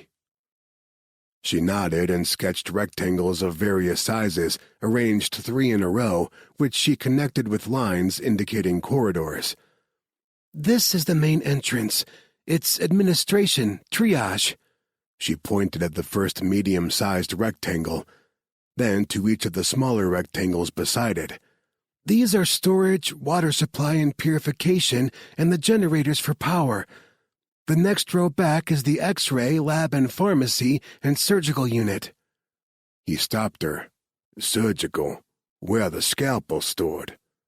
He could do a lot of damage with a scalpel. She flinched at the sound of more gunshots outside. I don't know. I'm not a surgeon. He waved that away. I'll find them. What's next? She looked at her drawing, then indicated the next row of rectangles. The patient personal hygiene units, toilets, showers, etc., and patient dining. Yeah, I remember my way around there. Okay, good. At the back of her drawing were the 3 largest rectangles. These are the patient wards. She pointed to them from left to right. Cold zone, warm zone, hot zone. Cold zone is for virus-free patients. You won't need any protective gear. A Bure and the other survivors still have virus particles in their blood, and although we don't think they are contagious any longer, they're sequestered in the warm zone. You'll want gloves and a mask to enter, and whatever you do, avoid the hot zone. She put down the pen. I should go with you. No. His tone left no room for argument, but of course she tried anyway. You were dying less than a week ago. You still have stitches in your arm. Then remove them. She stared at him, stubborn and silent. I'm fine, he told her. I've done a lot more than this in far worse condition. She breathed out in a huff and turned away to grab her medical bag. Frustration made her movements stiff, and she wasn't gentle when she ripped off the bandage. She took some of his arm hair with the tape. Ouch! His doctor had a temper. Given the circumstances, he shouldn't find that so hot. Tell me how to avoid the hot zone, he prompted. All cool doctor again, she snipped away his stitches. There's a corridor that runs alongside the patient wards. It's where we brought in sick patients. It's sectioned off by airlocks, and to get out, you'll have to complete the decon process. The closer you get to the hot zone, the more airlocks. She finished with the stitches and recovered the wound with a fresh waterproof bandage. Just because the stitches are out doesn't mean this isn't still considered an open wound. Your skin is raw, and you could easily reinfect yourself through this, so please be careful." To his complete surprise, she leaned over and pressed her lips to the bandage. His heart clenched. "Okay," he breathed out, then grabbed her rudimentary map and folded it. "Okay, stay here and hide until I return. I don't think they'll come around again. We're not dealing with combat-savvy men here." "Just desperate," she whispered. Something in her tone made him pause and turn back. "What?" She shook her head slightly. "It's something Deo said right before we found you in the camp. The militants are desperate." She stared up at him with naked fear. "Desperate people are the most dangerous kind." "Hey, Shah." He returned to her, took her face in his palms, and kissed her gently. "We'll get through this. Leave it to me." Chapter 24. Jean-Luc kept to the shadows, following in the militants' footsteps. The whole group of them seemed to be focused on the hospital now, which made his job harder, but at least Claire would be safe. He slipped through the hospital's front entrance and paused to let his eyes adjust to the flood of light. He'd forgotten the generators would still be running and hadn't properly prepared his eyes for the change. 2 militants stood with their backs to him, peering into the generator room and discussing the possibility of loading the generators onto their boats. Jean-Luc ducked into the storage unit at the other side of the module. Maudit, that was too close. If either of them had turned while he was standing there, blinded and blinking, that would have been the end of the Ragin' Cajun. He'd lost his touch. He had to be more careful. 1 near-death experience per month was his limit. He waited until the 2 militants had both stepped inside the generator room, then ghosted past them and ran toward the surgical unit. A check behind him showed they hadn't noticed, another reminder that this was not a well-trained fighting force. They were angry kids with AK-47s, desperate people doing desperate things to survive. The surgical unit was dark. He glanced up and down the corridor. Clear. He slipped inside. Back home, surgical instruments were sterilized in an autoclave after a procedure, but he doubted they had anything so sophisticated here. They likely used disinfectants and stored them somewhere easily accessible. There. He walked over to the rolling cart next to the operating table and started opening drawers. Score 1 for Jean-Luc. First drawer contained all kinds of scalpels. Now he was in business. He chose the one with the longest blade. Obviously, it wasn't going to do much for him in a gunfight, but in close quarters this would give him the upper hand. Now to find a Bure. The girl was probably frightened out of her mind, and it gave him an unpleasant tug in his belly that he'd been so willing to leave her behind. He checked the corridor again, still empty. Just as he stepped out, a figure appeared at the end of the hallway. One of the militants from the generator room. The kid opened his mouth to call to his friends, and Jean-Luc thought, "Merde." He lunged, but the militant twisted away to avoid a scalpel in his jugular and drew his own knife.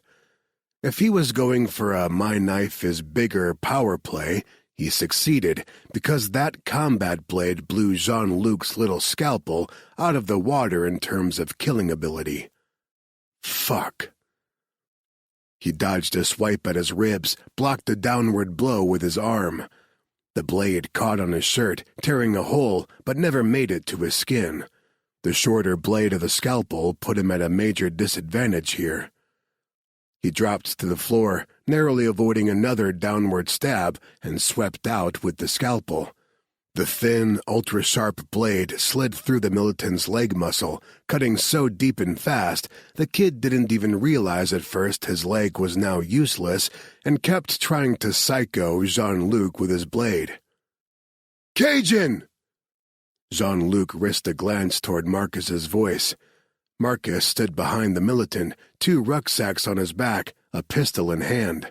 He slid a karambit across the floor with his foot. Jean-Luc snapped up the claw-like knife, popped to his feet, and hooked the blade on the inside of the militant's arm while blocking the next downward stab. Flesh ripped as he pulled the knife away and swiped it across the militant's ribs. The kid screamed and took a step backward, and that's when his leg collapsed from under him. Panting harder than he should have been from the fight, Jean-Luc stepped closer to the militant and finished the job with a slice across his throat. His eyes flared wide for an instant, then he gagged and crumpled silently to the floor. Jean-Luc breathed out a sigh of relief as Marcus tossed him his pack. "Oh, mon ami, am I happy to see you." He opened the pack to arm himself. He pulled on his chest holster, slid his various knives into their homes. The karambit went into its sheath over his heart, right where it belonged. He loved that fucking knife. "How'd you know I was in here?" "Well, my first thought was to grab us a boat because I knew you'd want to get the hell out. But I also knew Claire wouldn't leave her patients."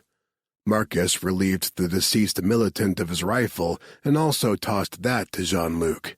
Judging by the AK he had slung over his shoulder, he'd already secured one for himself.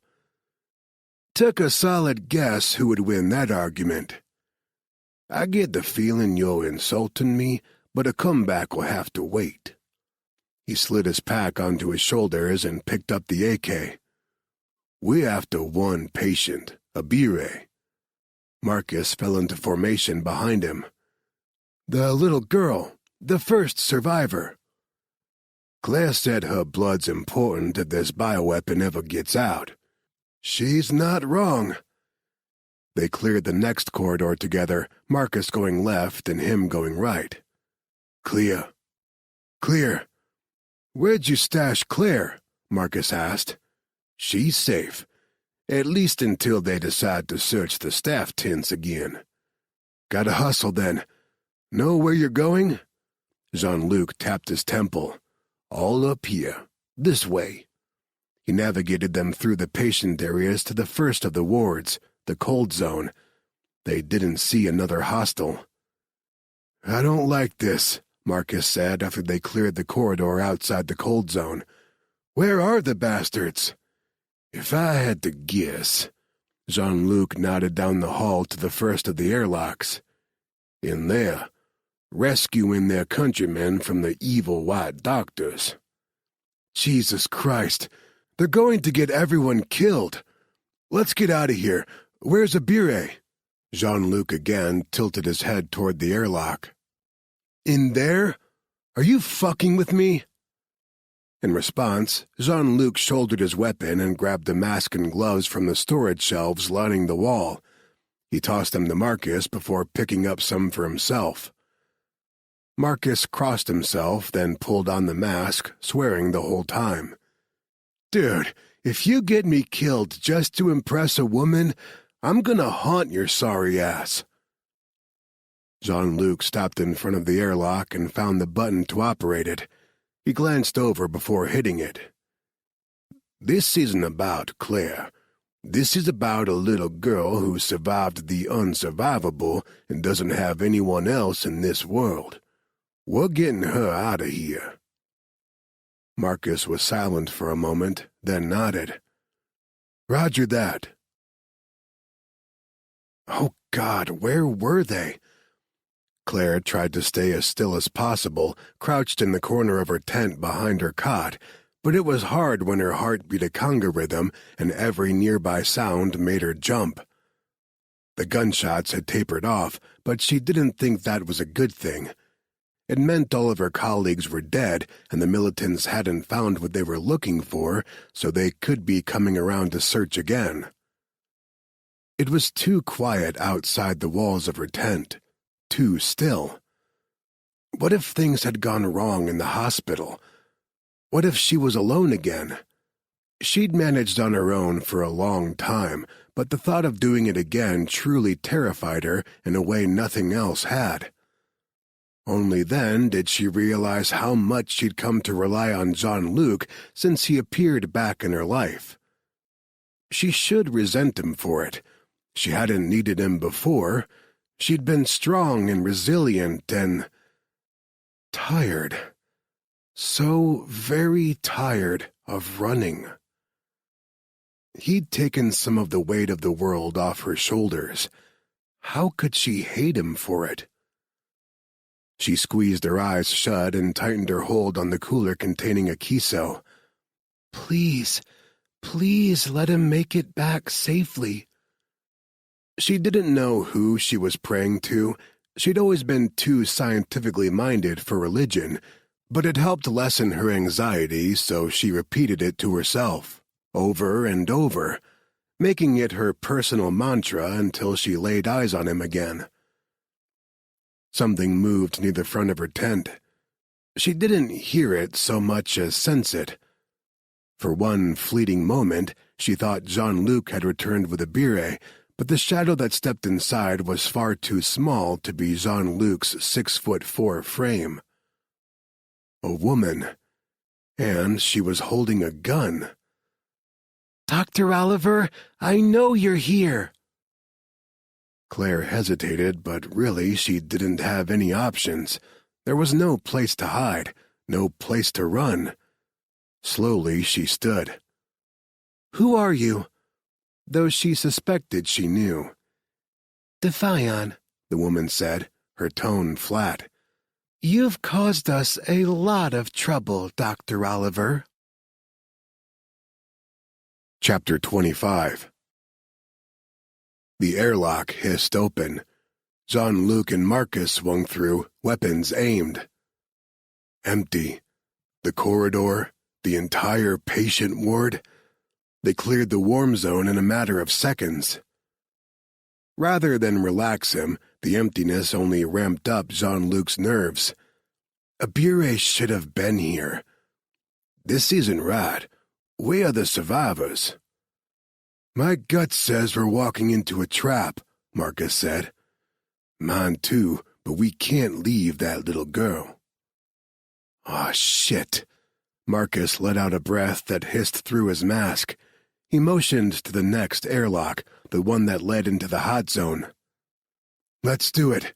You go right, I go left. Don't touch anything. Jean-Luc hit the button and the door opened with a pop that was more felt than heard. Air rushed past them to fill the void of the opening door, negative pressure to keep the infection in.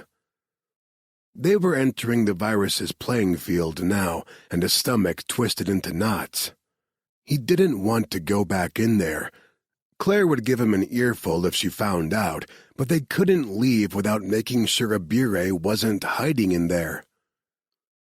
He stepped through the door into the familiar smell of blood, sickness, and death. He swallowed convulsively to keep from gagging on the stench. The militants were gone. All that was left were the dead. All of them headshots.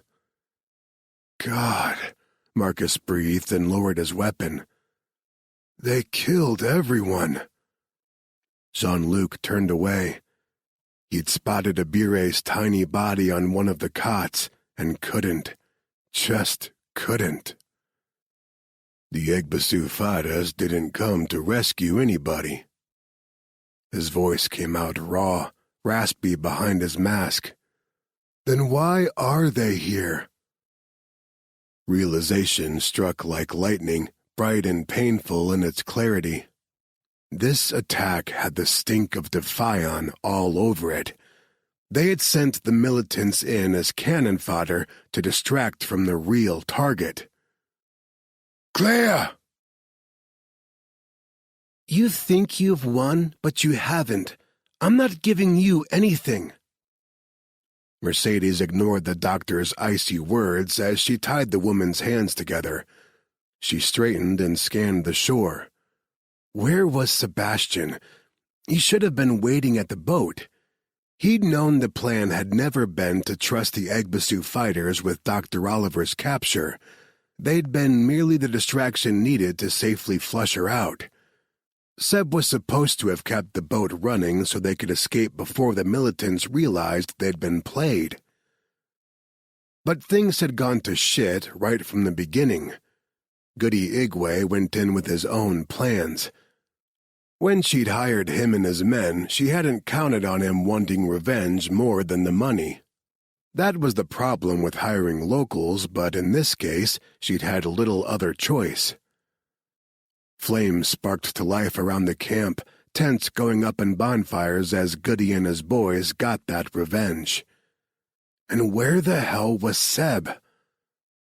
Dr. Oliver made a small sound of dismay. Mercedes turned to find her staring at the flames, pain etched in every line of her face. She might have been crying, but it was hard to tell with the steady drizzle of rain. The doctor noticed her watching and straightened her shoulders. She met Mercedes' stare with the fire reflecting in her own. If you killed him, I swear you will never get anything from me. Ever. I'll die first. A chill rattled down Mercedes' spine. She had a feeling the doctor wasn't being dramatic. The woman looked half-crazed sitting there in the rain with the fires casting shadows across her dirty face. She turned away again. It didn't matter.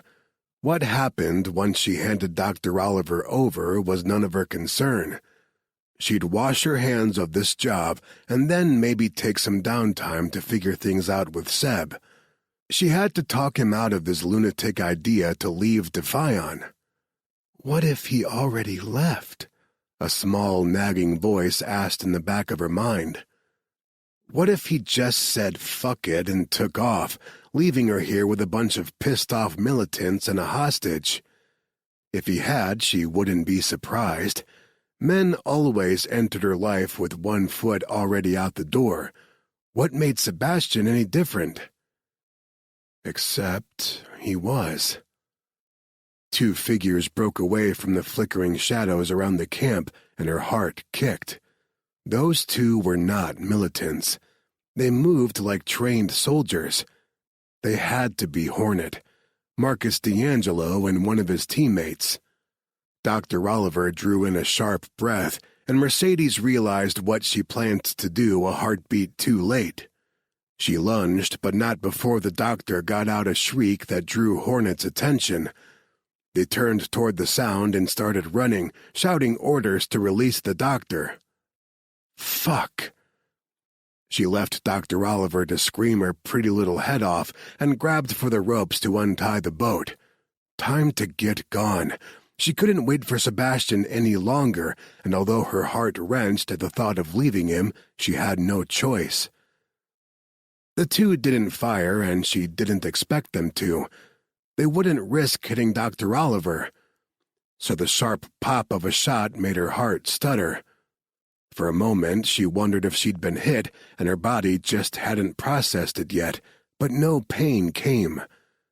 She looked up to see the soldiers no longer running toward the boat. They'd taken cover and returned fire in the direction of the trees lining the riverbank to her right. Sebastian. Her heart caught on its next beat, and she almost screamed his name, but bit her tongue before letting anything more than a pathetic whimper of sound slip out. Dr. Oliver stared at her with clinical eyes, and some of the iciness melted away. You have someone you love out there, too. Mercedes wasn't going to glorify that question with a response. Shut up. This is ridiculous. Is the money Bioteric offering for me really worth losing that person? Hornet had broken cover and now peppered Sebastian's position with bullets. Seb had stopped returning fire. Was he injured? Or worse? A cold sweat dripped down Mercedes' spine, and her breath sawed in and out of her lungs as her heart tried to jackhammer out of her chest. Her hands shook so hard she dropped the rope. She didn't recognize the foreign sensation at first. Panic. She was panicking. No, she couldn't lose Seb, not like this. "Hey, assholes!" she shouted during a lull in the firing and grabbed the doctor's arm to haul her to her feet. The two men turned. "You want Dr. Oliver back?" She shoved her overboard. "Go fish."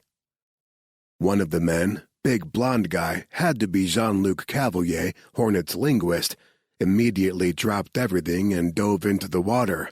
The other man, Marcus D'Angelo, turned his weapon away from Seb's position to provide cover for the water rescue. While they were distracted, Mercedes gunned the boat along the shore toward her lover. "Sebastian!" He limped out of the cover of the trees. Both his leg and arm were bleeding. He dove into the boat, landing hard on his side at her feet. She swore at him as she sped upriver, out of range of Hornet's bullets. "What were you thinking?" He groaned. "You had your mission, I had mine. And now we both have nothing." It wasn't completely true. She had Dr. Oliver's research, but that hadn't been the mission, and she shivered at the thought of reporting only a half success. "It doesn't matter." He rolled over to his back and shielded his eyes from the rain with one arm.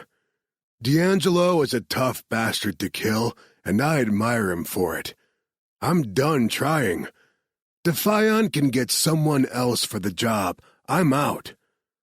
Are you coming with me or not?" Chapter 26.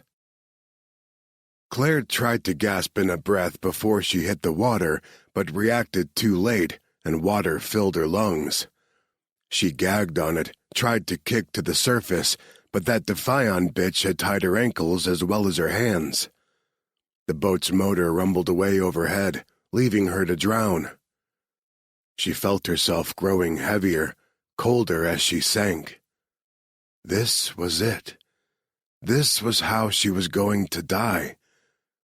She didn't want this to be it, and kicked with all of her flagging strength. No use. All of her running was for nothing. Defiant had her research. All she'd wanted was to help the millions of people infected with viruses, but instead all she'd accomplished was getting everyone around her killed. Tiffany, Marcus and Jean-Luc's friend Danny, Sunday. They had died for nothing. A strong arm clamped around her waist and lifted her toward the surface. Her first instinct was to cough up the greasy water and gasp for air. Her second was to fight against the arms holding her because she wasn't going with Defiant. But then a familiar voice murmured calmingly next to her ear. "That's my girl," Jean-Luc said. "Cough it all out." She relaxed and let him swim her over to another boat. Marcus was aboard, motor running, and he bent down to help fish her out of the water. Dazed, still gasping for breath, she watched Jean-Luc pull himself aboard, the ropes of muscle in his arms and shoulders flexing as he did. He'd lost weight while sick, and his new, thinner frame only highlighted how muscular he still was. Shouts rang out from the shore. Bullets peppered the water mere feet short of them. The militants raced toward the remaining boats. "Get us out of here," Jean-Luc said. "Already on it." Marcus got behind the wheel and poured on the speed. The militants hadn't even untied their boats yet when they rounded the first bend in the river. Jean-Luc crawled over and scooped her up in his arms. He pushed her hair back from her face. "Claire? Talk to me, ma belle." Her voice came out hoarse, and despite the warm night, she couldn't stop shivering. "I'm okay." "No, you're not. You're in shock. Here, Still at the wheel, Marcus kicked over one of the heavy rucksacks leaning against the wall of the boat. "Take my bedroll." Jean-Luc unzipped the sleeping bag and tucked it around her. She gratefully accepted it and snuggled against his chest. "They have my research." "But they didn't get you, and that's all that matters to me right now." He kissed her forehead. "Try to rest." Rest was the last thing she wanted to do. At the same time, she was suddenly so very sleepy, the adrenaline having seeped from her system. She stared at the dark water of the river rushing by. "Where's Abire? Is she safe?" Marcus glanced over his shoulder, a grim expression on his face. Jean-Luc shook his head slightly and rubbed soothing circles on her back. "Not now. You rest now. We'll talk later." The undertone of sadness in his voice woke her up. She bolted upright and turned to study him. "What happened?" But then he didn't need to say it. She knew, saw it written all over his face. "She's dead, isn't she? They're all dead." "I'm sorry, Claire. We were too late. She didn't suffer. It was quick." "Oh my God."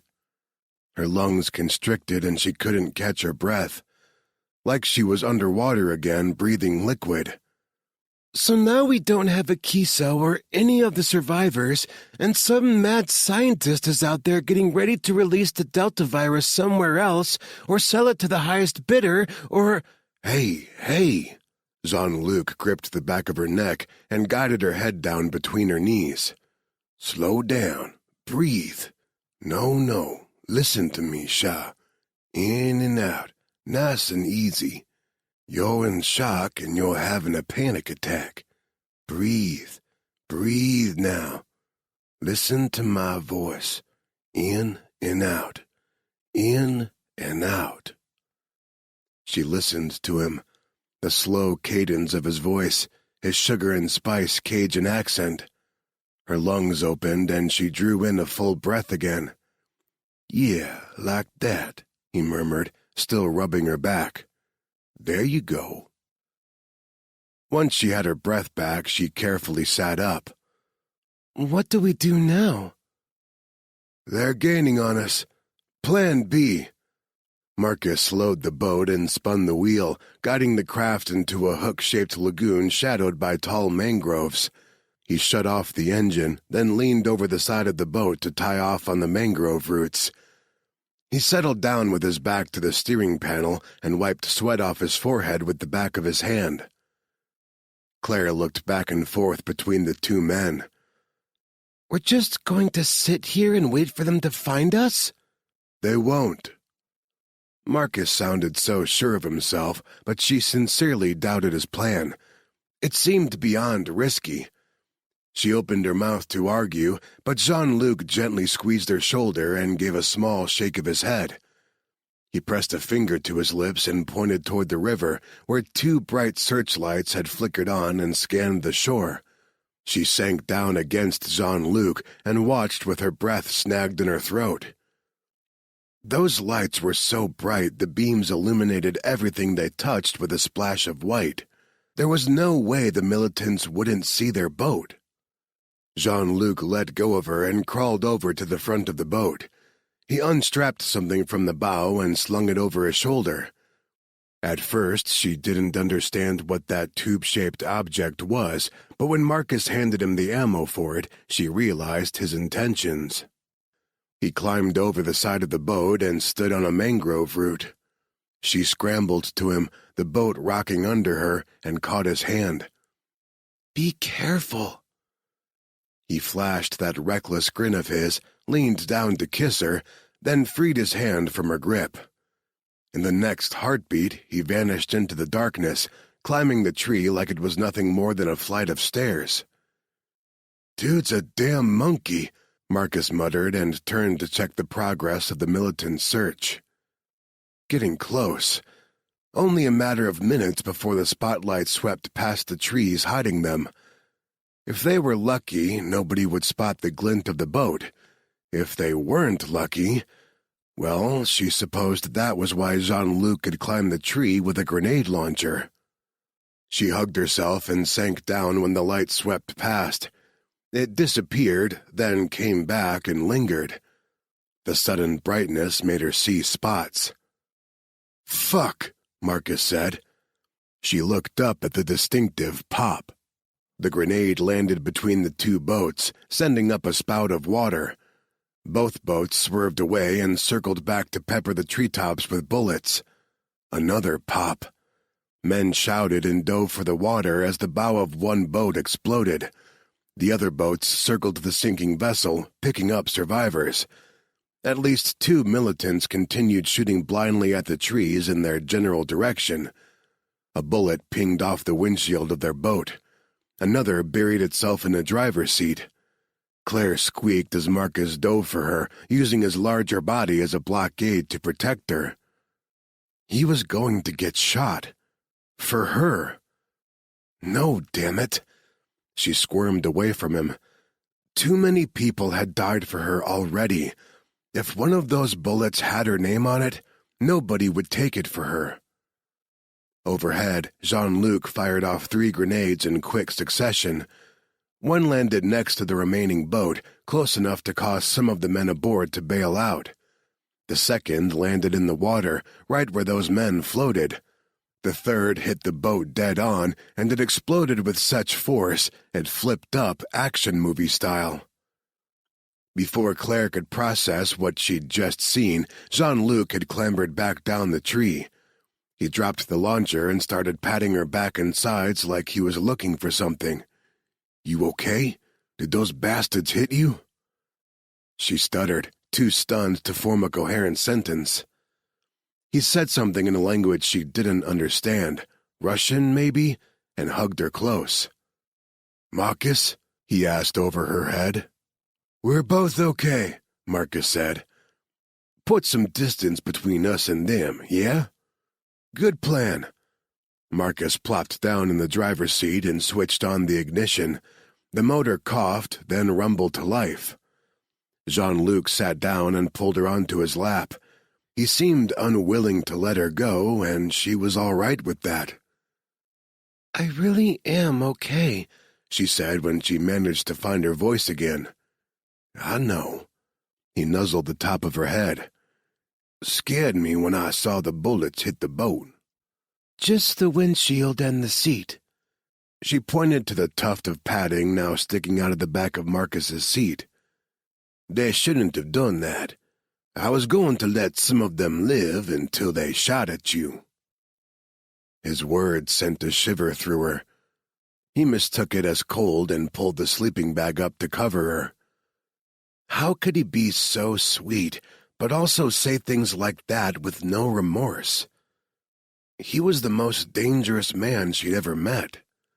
Sure, now she appreciated his brutality because it had kept them alive, but how would she feel about it later? Days, months, years down the road, would his violence bother her? She'd taken an oath to do no harm. How could she honor that and accept both sides of him? She gave herself a mental shake. Silly questions. All that mattered right now was survival. Chapter 27.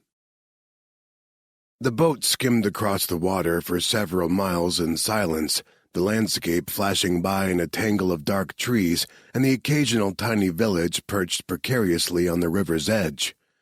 Comfortable in Jean-Luc's arms and safe for the moment, Claire started to doze until the boat's speed changed. She sat up. Marcus turned off the main river at one of the creeks and pulled into another hidden lagoon. He shut down the engine and tied them to another mangrove. They had to be close to a refinery. The air smelled faintly of oil, and in the distance, flares lit the inky sky with columns of orange flames. At least it had finally stopped raining. "We'll rest here for the night," Marcus said. "It's getting late, and I don't want to draw attention to the boat." Jean-Luc nodded. Get some shut-eye, mon ami. I'll take first watch. I'm good with that. Marcus sat down with his back to the dashboard and dragged one of the rucksacks over to him. He unrolled the second sleeping bag and tucked it around his shoulders. See you in an hour. Claire snuggled in beside Jean-Luc again. His shirt had ridden up and her hand touched bare skin, fingertips brushing over a puckered scar on his stomach. She'd noticed it before, but it hadn't been her priority while he was sick. But now, in the dark and quiet, she wondered. She lightly traced her fingers over the pink star-shaped mark, and he squirmed like it tickled. "Did this happen in Martinique?" she asked softly, "when you tried to help Tiffany?" He stopped her hand and lifted it to his lips. It's why I wasn't able to come find you sooner. Emotion swamped her, so overwhelming it made her a little dizzy. To cover it, she managed a little smile. "Correction, I found you." His grin was as slow and lazy as his Cajun drawl. Mais yeah, Shah, you did. You did. "I never thanked you for trying to help her." Shh. He soothed a hand over the top of her hair, which was a damp, knotted mess from the rain. No, please don't. She saved me, you know. "How? I thought she was shot when the hostage situation began. I saw her body in the lobby." She looked up at him, waited for him to answer. He didn't say anything for several long minutes. Tiffany was shot in the lobby, but she was alive. He stared out across the water at the flares. I got her out of there, but we were both badly injured and holed up in one of the hotel rooms. I was unconscious and would have died with a bullet between the eyes without ever realizing what had happened. I'm told by the people who were there that she realized she wasn't going to survive her injuries and sacrificed herself to draw attention away from me. She screamed at her killer before he shot her. The sound woke me up and I was able to get out. I sometimes still hear her scream in my sleep. He closed his eyes and leaned back against the edge of the boat. It wasn't words, but it was so full of rage it might as well have been a fuck you. He gave a faint smile. I think we'd have been great friends.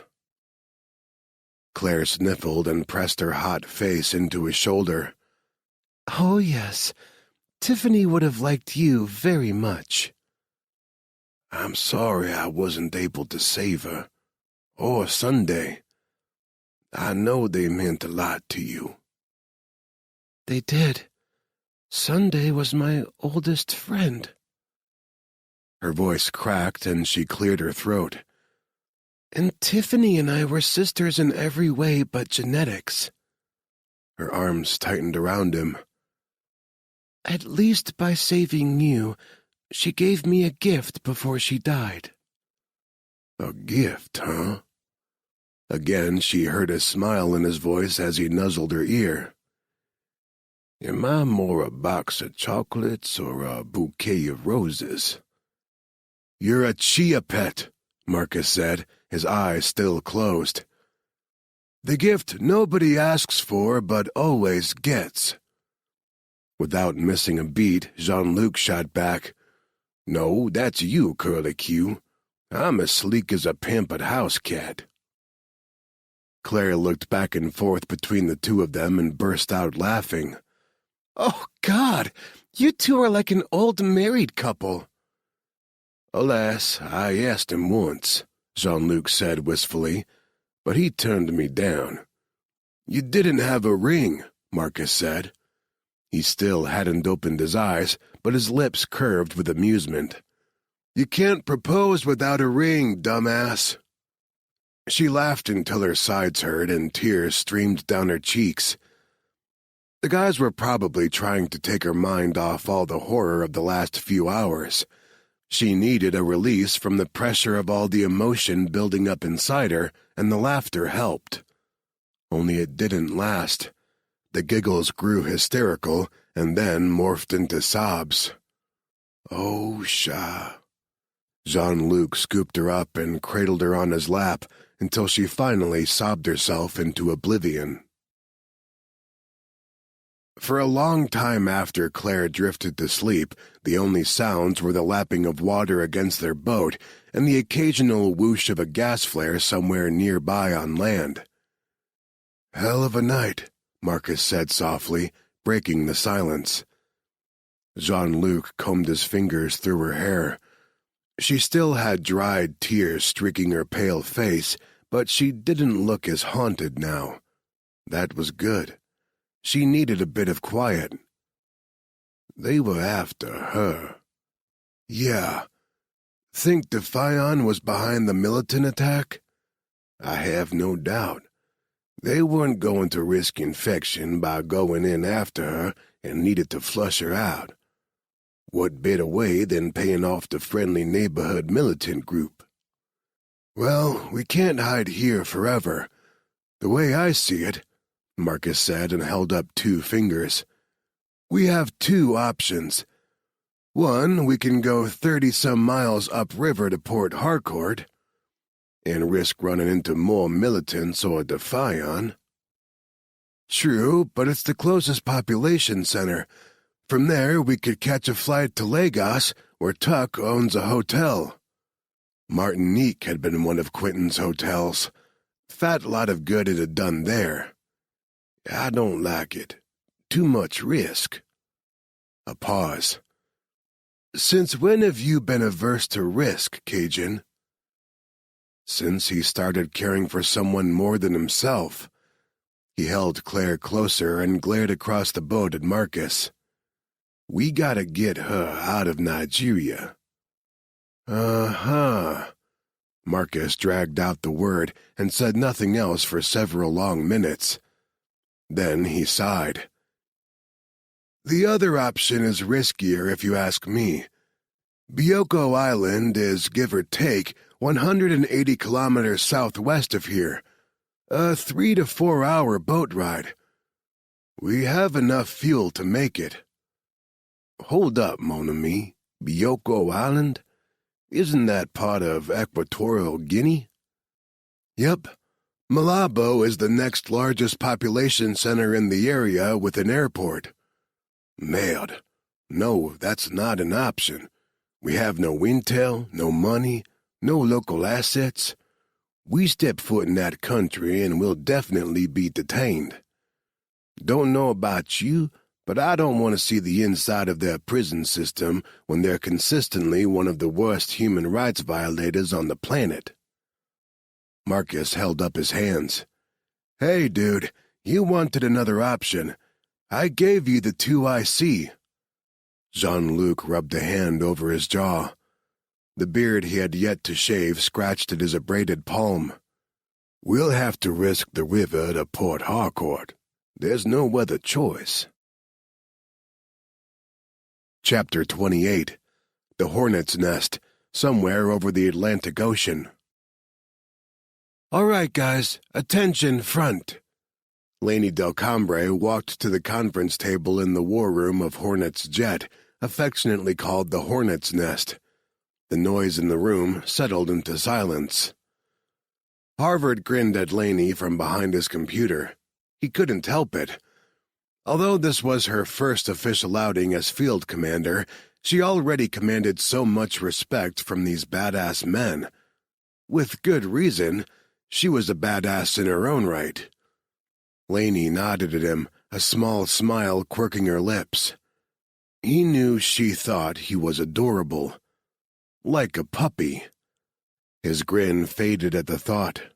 Shit. She'd never see him as a badass. With her now field commander, would he ever see combat? "Harvard," Laney said in a tone indicating it wasn't the first time she'd called his name. Jesse Warwick, team medic and Laney's husband of less than a month, leaned over the table and waved a hand in front of his face. "Hey, kid, everything okay? You here with us?" Kid. God damn it. He felt a bad mood creeping on, his muscles tensing under the weight of the anger settling around his shoulders. "Yeah, I'm fine." He hit a key on his laptop, and the wall screen behind her lit with a map of the Niger Delta region of Nigeria. Several red circles dotted the map. "So you all know why we're going," Laney began. "The fucking Ragin' Cajun," someone muttered, which pretty much summed up Harvard's feelings toward the guy right now. "Yes," Laney said with the patience of a saint. "This is a rescue mission for 2 of our men who need help." She pointed to a spot on the map Harvard had marked with a small yellow X. "This is Dr. Claire Oliver's last known location. We get to here, we'll find our men. There are no roads in or out, so once we land at Port Harcourt, we'll continue by boat."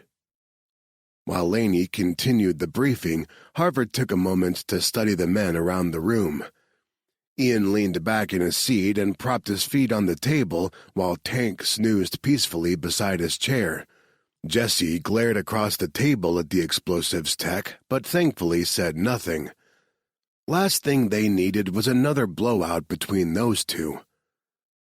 In the seats usually occupied by Jean-Luc and Marcus were 2 of Tucker Quinton's men on loan for this mission.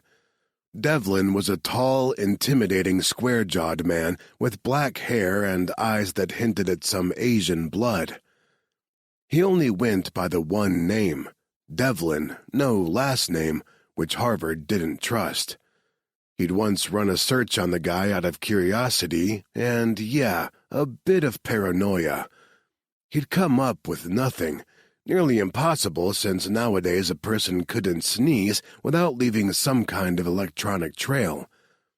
But Devlin was a walking, breathing ghost. Sean Carreras, on the other hand, was an open book.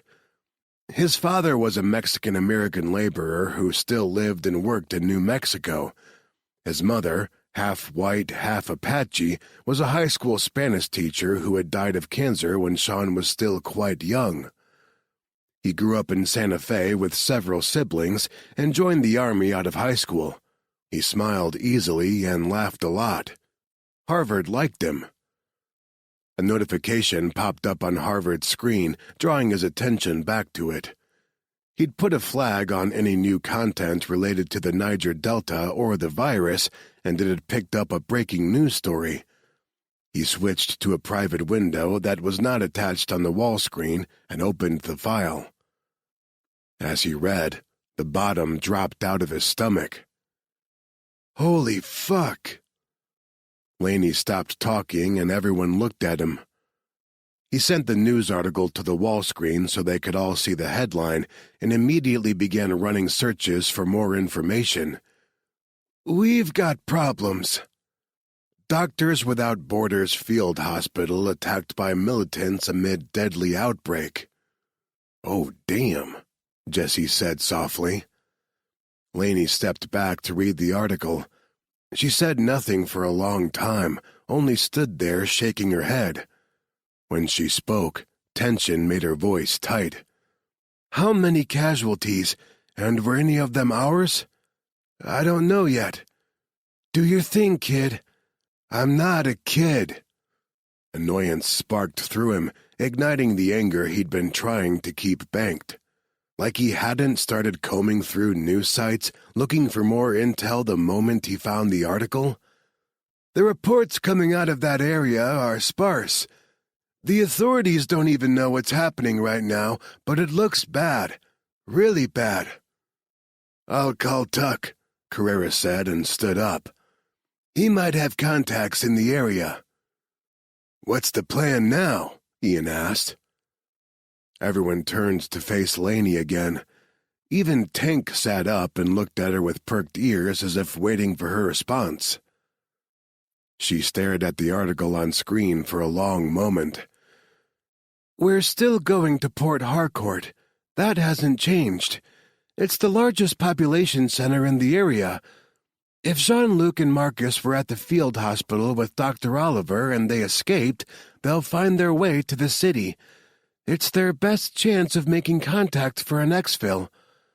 For now, it's going to be a waiting game until we have more intel. If any of you have sources that can help, tap them. We'll regroup and come up with another plan in—" She checked her watch. "An hour. I need to brief HQ about this development." The room cleared out, everyone muttering about this unwelcome turn of events. Laney slumped into a chair at the head of the table and let out a huge sigh. "Don't know why I'm so surprised things went sideways on us. They always do." Harvard tried for a smile. If it looked as phony as it felt, it wasn't going to fool anyone. "We'll figure it out. Do you want me to get HQ on a video conference for you?" "Yeah, might as well get it over with." Laney frowned as she studied him. "Hey, are you okay?" "Of course," he said, putting more concentration into setting up the video call than was strictly needed. "Why wouldn't I be?" "You seem angry. I don't think I've ever seen you angry before." "I'm fine. While you're filling in Gabe and Quinn, I'll call Sammy, see what she can dig up about the hospital attack." He gestured at the computer. "This is all set. You just have to hit the call button." He started to stand, but she set a gentle hand on his arm. "You know I'm not Gabe and Quinn, right?" she said. "They're excellent leaders, but they expected a certain level of stoic machismo from y'all, and it caused issues. I don't expect that. If you're having a problem, talk to me. Let me help you work through it." He wanted to tell her how much it hurt that Jean-Luc hadn't trusted him enough to help rescue Claire, how badly he wanted to contribute to the team, how much he hated being called kid. Sure, he was the youngest of the group and the least experienced with combat, but god damn it, they wouldn't even give him a shot to prove himself. He was so tired of everyone underestimating him. He couldn't tell her, though. Wouldn't let it show. From now on, he'd keep everyone at a professional distance. How many times had he been foolish enough to get attached enough to anyone to open himself up and allow them to hurt him? Hadn't he learned a long time ago the only thing in his life he could trust was his computer? It never lied to him, never abandoned him. It was his oldest, truest friend. He didn't need any others. "I'm fine," he repeated. "Excuse me, I have work to do." Chapter 29, Port Harcourt, Nigeria. Mercedes plugged in her phone. The battery had drained during their overnight boat ride to Port Harcourt, and she couldn't help the sense of relief at having to put off the call she had to make. She sighed and gazed up into the wall-mounted mirror over the dresser. Sebastian lay asleep on the hotel bed behind her. He wore nothing but his boxers, his arm and leg both bandaged. The leg turned out to be nothing but a grazing flesh wound, but she'd had to dig a bullet out of the muscle of his arm. He'd lost a lot of blood overnight and had finally passed out during the improvised surgery. It had been 2 hours since she cleaned and bandaged his wounds, and he hadn't woken up yet. She paced the foot of the bed. She had no idea what to do now. If she made the call to Harris instead, reporting her half-success, she would be all but signing her death certificate. Of that she had no doubt. She knew how ruthless Harrison could be. She'd always admired that about him, but she'd always been his star employee, his golden child. She'd had no reason to be afraid of him. Until now. And she was so afraid, but not only for her own skin. Seb wanted out, and he wasn't even going to finish his last mission before leaving. If he finished the contract and killed Marcus D'Angelo, he might have had a chance that Harrison would let him go without a fight. Seb was as good as dead. And it wouldn't just be Defion coming after him. It'd also be the people who put the hit out on D'Angelo in the first place. He was dooming himself to a life as a hunted man, and nothing she said would change his mind. Her phone beeped, indicating the battery was now charged enough to work. She froze and stared at the thing like it was something fatally poisonous. She didn't want to touch it, didn't want to pick it up and make that call. But she had to. What other choice did she have? As much as her heart screamed she should, she couldn't run away with Sebastian. They'd both be dead. At least if she made the call, admitted her failure, Harrison's rage would be so focused on her, Seb might have enough time to disappear. Decision made, she strode over to the phone and picked it up before she changed her mind. Except the beep hadn't been from her phone telling her it was back online. It had been from a tracking device coming into range. Holy shit. Dr. Claire Oliver still had the tracker the pickpocketed planted on her in Lagos. Mercedes opened the tracking app and let out a delighted laugh when she saw the blip.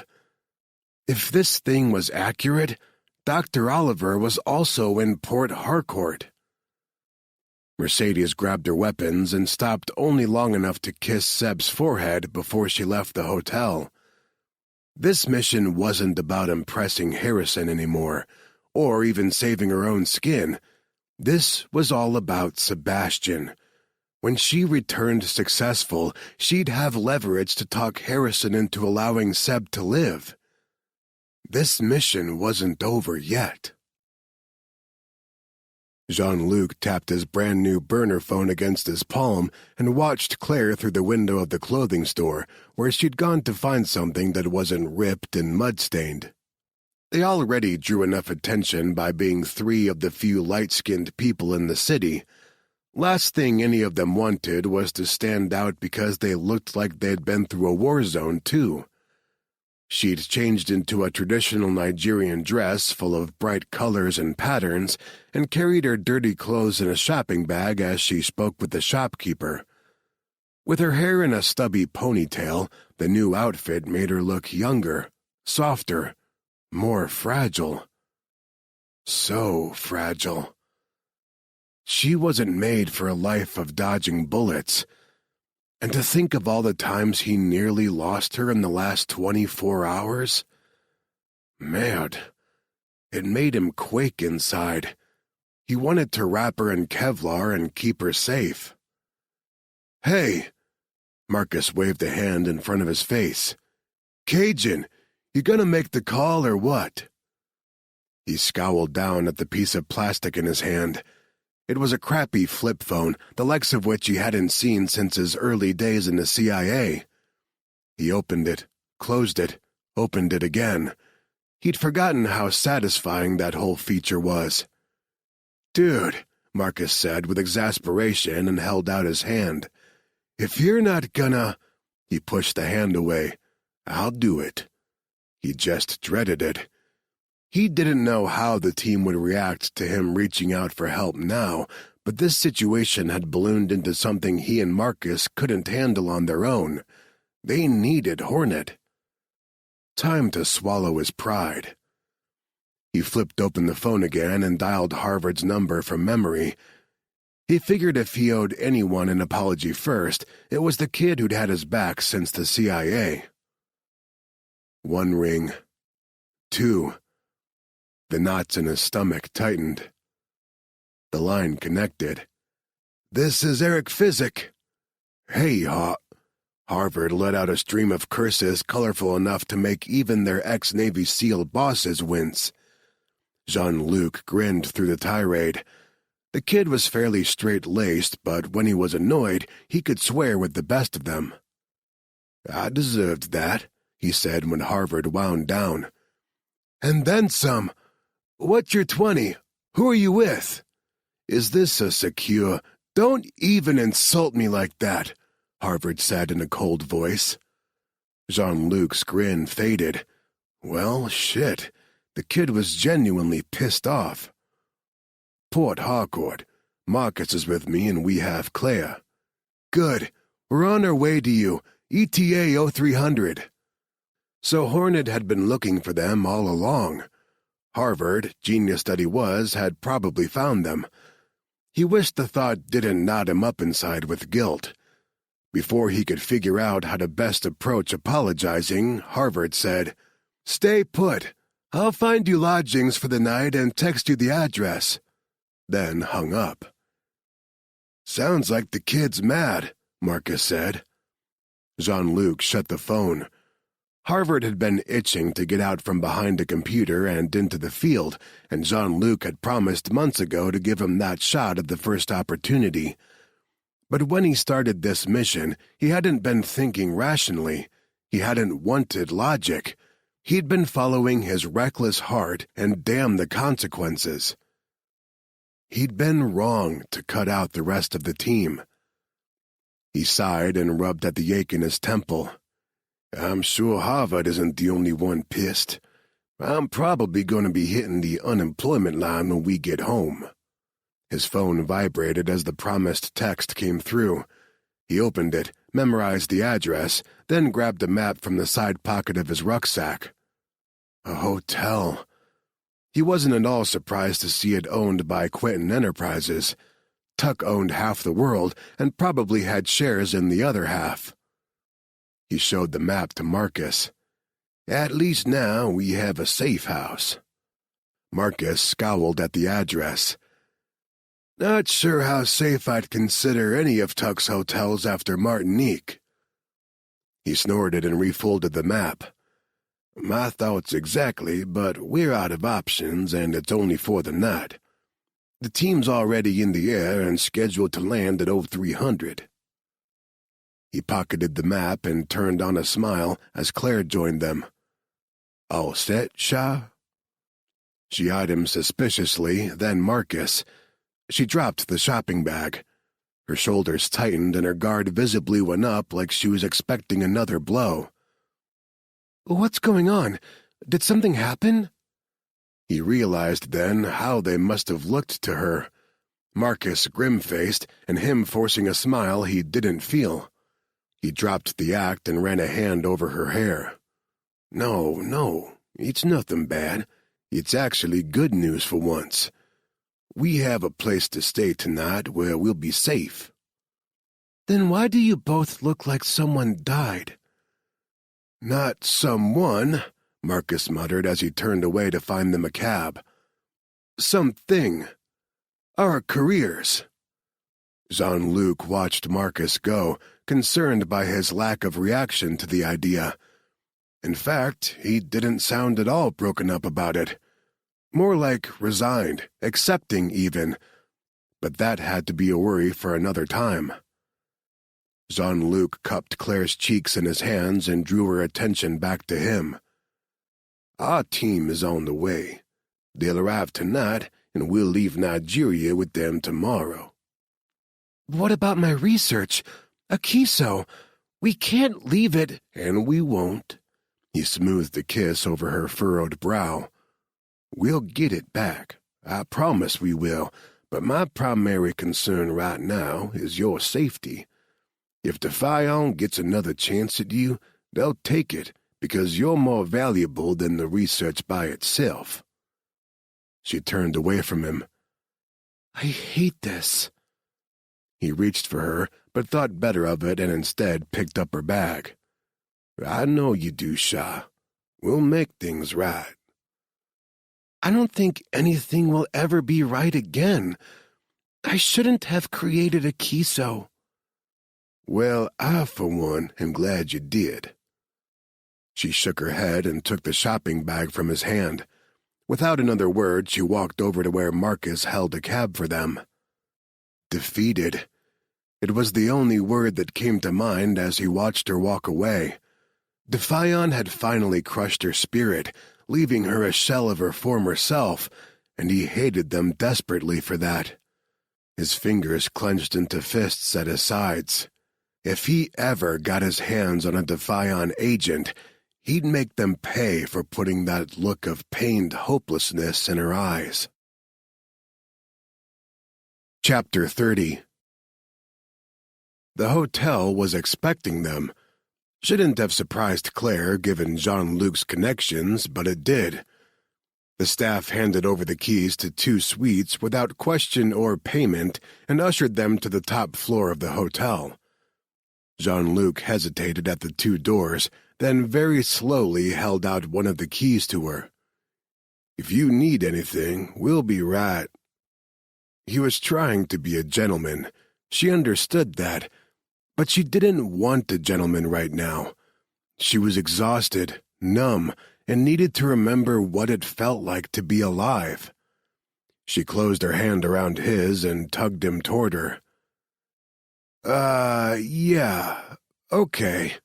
Marcus motioned to the door over his shoulder with the key card. "I'll just, take this one then. Reconvene at 0300? "For sure," Jean-Luc said. "Try to get at least a little bit of sleep, all right?" With that, Marcus unlocked his door and disappeared inside. "I don't plan to sleep," Claire said as she turned to unlock their room. She was done being coy about this. She nearly died last night. Now, in the light of day, it seemed foolish not to take what she wanted, and she wanted Jean-Luc. Had since she first saw him at the hotel in Martinique, and their rendezvous in her tent last night hadn't sated her. If anything, it only made her desire sharper, more urgent. The door opened to a cozy living-dining combo with deep, cushy furniture and a large TV on one wall. Through a set of double doors was a king-sized bed and a master bath with a huge soaking tub. It was every bit as luxurious as she'd expect a penthouse suite to be back home, and she marveled at the amenities as she went from room to room. She couldn't remember the last time she'd been surrounded by such creature comforts. Before her life on the run began in Martinique, she'd been in the Amazon jungle for 2 months researching Zika. She hadn't had a bath in too long. She returned to the living room and found Jean-Luc collapsed in one of the chairs. He looked exhausted. He needed the night she had planned as much as she did. She took off her dress and let it drop to the floor. The rustle of fabric drew his attention, and he glanced up. His eyes flashed bright with lust. As she stripped off her panties and let them fall into the colorful pool of her dress, he devoured her with his gaze, ravished her without even touching her. A sound of pure masculine need rumbled from his chest. You're beautiful." She started toward him, but he held up both hands as if to ward off her advance. Surprised by his resistance, she stopped, told herself not to be embarrassed by her boldness. She hadn't misread him. She knew she hadn't, and yet... "Don't you want this?" "More than you know. But..." He seemed to struggle with what he was about to say. "But first, listen. I can't be with you without... Oh, merde, this is hard. Claire, I've been with a lot of women. A lot. A few men, too, if I'm honest. I've been in my fair share of threesomes." Oh, was that all? Tension seeped out of her. If he thought he was talking her out of having sex with him, he was sorely mistaken. "I've never had a threesome. What's it like?" His eyebrows lifted. Surprised him, had she? "A lot of stray body parts and multitasking," he said, watching with rapt attention as she closed the rest of the distance between them. I'm great at multitasking. Should we invite Marcus to join us?" His fingers dug into her hips and pulled her possessively toward him. Fuck no. You're mine, and I'm not good at sharing what's mine. She straddled his lap and started unbuttoning his shirt. I thought you were cursed with celibacy. He watched her fingers work, his breaths coming faster with each button she released. Who told you that? Marcus. Asshole doesn't know how to keep his mouth shut. So it's true. She traced a finger down his exposed chest and abs to the edge of his jeans. You think you're cursed? Yes, I am. Was. Am. I don't know anymore. On a groan, he squeezed his eyes shut and caught her wrist. I was a man-whore whose life's mission was to fuck. I was always safe, but I was never discerning, and I hate myself for it. Maybe a shrink would say I've always hated myself, and that's why I use sex like a drug, and... He stopped talking, and when he opened his eyes, she saw a vulnerability in him she'd never glimpsed before. Claire, I don't want tonight to be like that, to have that underlayer of desperation. She leaned in, pausing with her lips barely touching his. This isn't desperation. I told you I want to live. My close call last night only cemented that decision for me. I want to live, and you make me feel more alive than anyone I've ever known. He closed his eyes for a moment. I don't want you to regret anything. I promise, no regrets.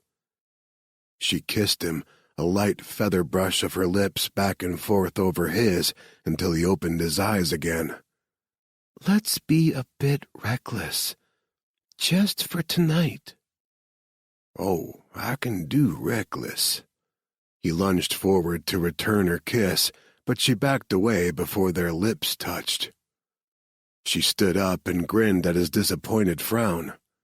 But first, I want a bath. Without waiting for his response, she dashed toward the bathroom. She heard him cursing as he struggled to get out of the deep chair and give chase. He caught her just as she leaned over the tub to start the water. Tease? His hands clamped around her hips and drew her rear back against the firm ridge of his arousal. He still wore his jeans and rocked forward, rubbing the fabric against her butt cheeks. The denim rasped over her sensitive skin, made her nipples harden, and her arms and legs shake. Do you still want me to fuck you with my cock? His voice rumbled next to her ear, followed by a nip at her earlobe that sent her reeling. Or would you rather have my fingers, my mouth? She gripped the edge of the tub for support. Yes.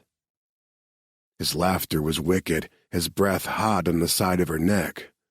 Yes, what? He slid a hand down the front of her body and parted her with 2 fingers while a third rubbed circles around her clit. She gasped. I want all of you. I can tell. You're soaking my fingers. I'll fuck you right here with your ass up in the air and you hanging on to that pretty tub. Hard and fast. The rhythm of his hips changed, pumping against her backside, fulfilling the promise of his words. Is that how you want it? She whimpered and thrust her rear toward him. Her mouth had gone dry.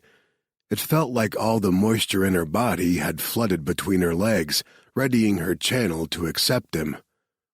She licked her lips, but her voice still came out a rasp. Yes, take me right now, hard, just like this. He cursed and the heat of him left her. She heard a zipper, then the thunk of his pants hitting the floor. She glanced over her shoulder. He still wore his white shirt, unbuttoned, but he was naked from the waist down, and his impressive length jutted straight out from his body as if reaching for her. He took a condom from his jeans pocket and roughly rolled it on, then he was behind her again, his cock seeking at her entrance. He kicked her feet wider, put a hand on the back of her neck, pushing her head down toward the rising water in the tub, and slammed all the way into her. Their joining was violent and perfect, both pain and pleasure.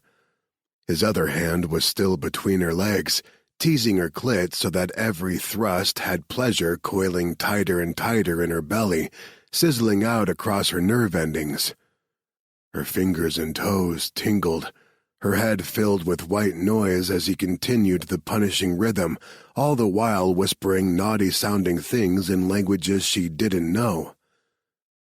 That coil inside her snapped taut, and sensation flooded her body, so bright and sharp it verged on pain. A primal scream ripped from her throat and bounced around the bathroom's tile walls, mingling with the erotic slap of their bodies as he hammered into her once, twice more, then he groaned and she felt him convulse inside her. Gasping and sweat-slicked, Claire collapsed against the tub. With past lovers, she'd rarely climaxed, and when she had, it was soft and sweet. Nothing like this. He released his grip on the back of her neck. He probably left his fingerprints in her skin there, and the thought of it gave her a heady sense of satisfaction and anticipation. She'd leave her own marks on him before the night was over. Jean-Luc heaved in a breath and pushed himself upright. They both shuddered when he pulled out of her. She missed the heat of him immediately, wanted him back inside her. He muttered something in French and sat down hard on the side of the tub. His hand shook as he removed the condom. "Did I hurt you, ma belle?" She laughed because what he'd just done to her body was the furthest possible thing from harm. She reached over to turn off the faucet before it overflowed, then sat down beside him. Steam rose invitingly from the tub. She dragged her hand through the hot water. "No, you didn't hurt me." "May, I might have hurt myself." On a groan, he pushed to his feet and tossed the condom in the trash. When he turned back, his expression softened. "Oh, chat, vous êtes si belle." "You're so beautiful." Suddenly self-conscious, she took her hand from the water and pushed a strand of sweaty hair off her cheek. "I'm a mess." "No, you're all rosy and sexy. Gorgeous. I already want you again." She held up a hand as he prowled toward her. "Bath first." He scowled at the tub like it had just insulted his mother, then sighed dramatically. "All right, 10 minutes." She slid into the water and let out a happy sigh. The blinding orgasm, coupled with the heat of the water, had every ounce of tension seeping out of her muscles. She felt weightless, contented, and a bit sleepy. 10 minutes. She thought she might never leave this tub again. She leaned her head back against the rim and closed her eyes. We'll see about that." "Yes, we will." She couldn't see it with her eyes closed, but heard the slow spread of his grin in his voice. "Bet I can make you beg to leave the tub." She opened her eyes. Yes, there was that grin, all mischief and mayhem. She couldn't help but note his body was recovering fast from the sex. His cock lengthened, hardened, and she felt her nipples tighten, her own body pulsing in anticipation. She splashed him. "No bet." "Afraid you'll lose?" "I know I will." He slid into the water behind her and picked up a bar of soap, rubbed it over her breasts, rasping his thumbs deliberately over her hard nipples.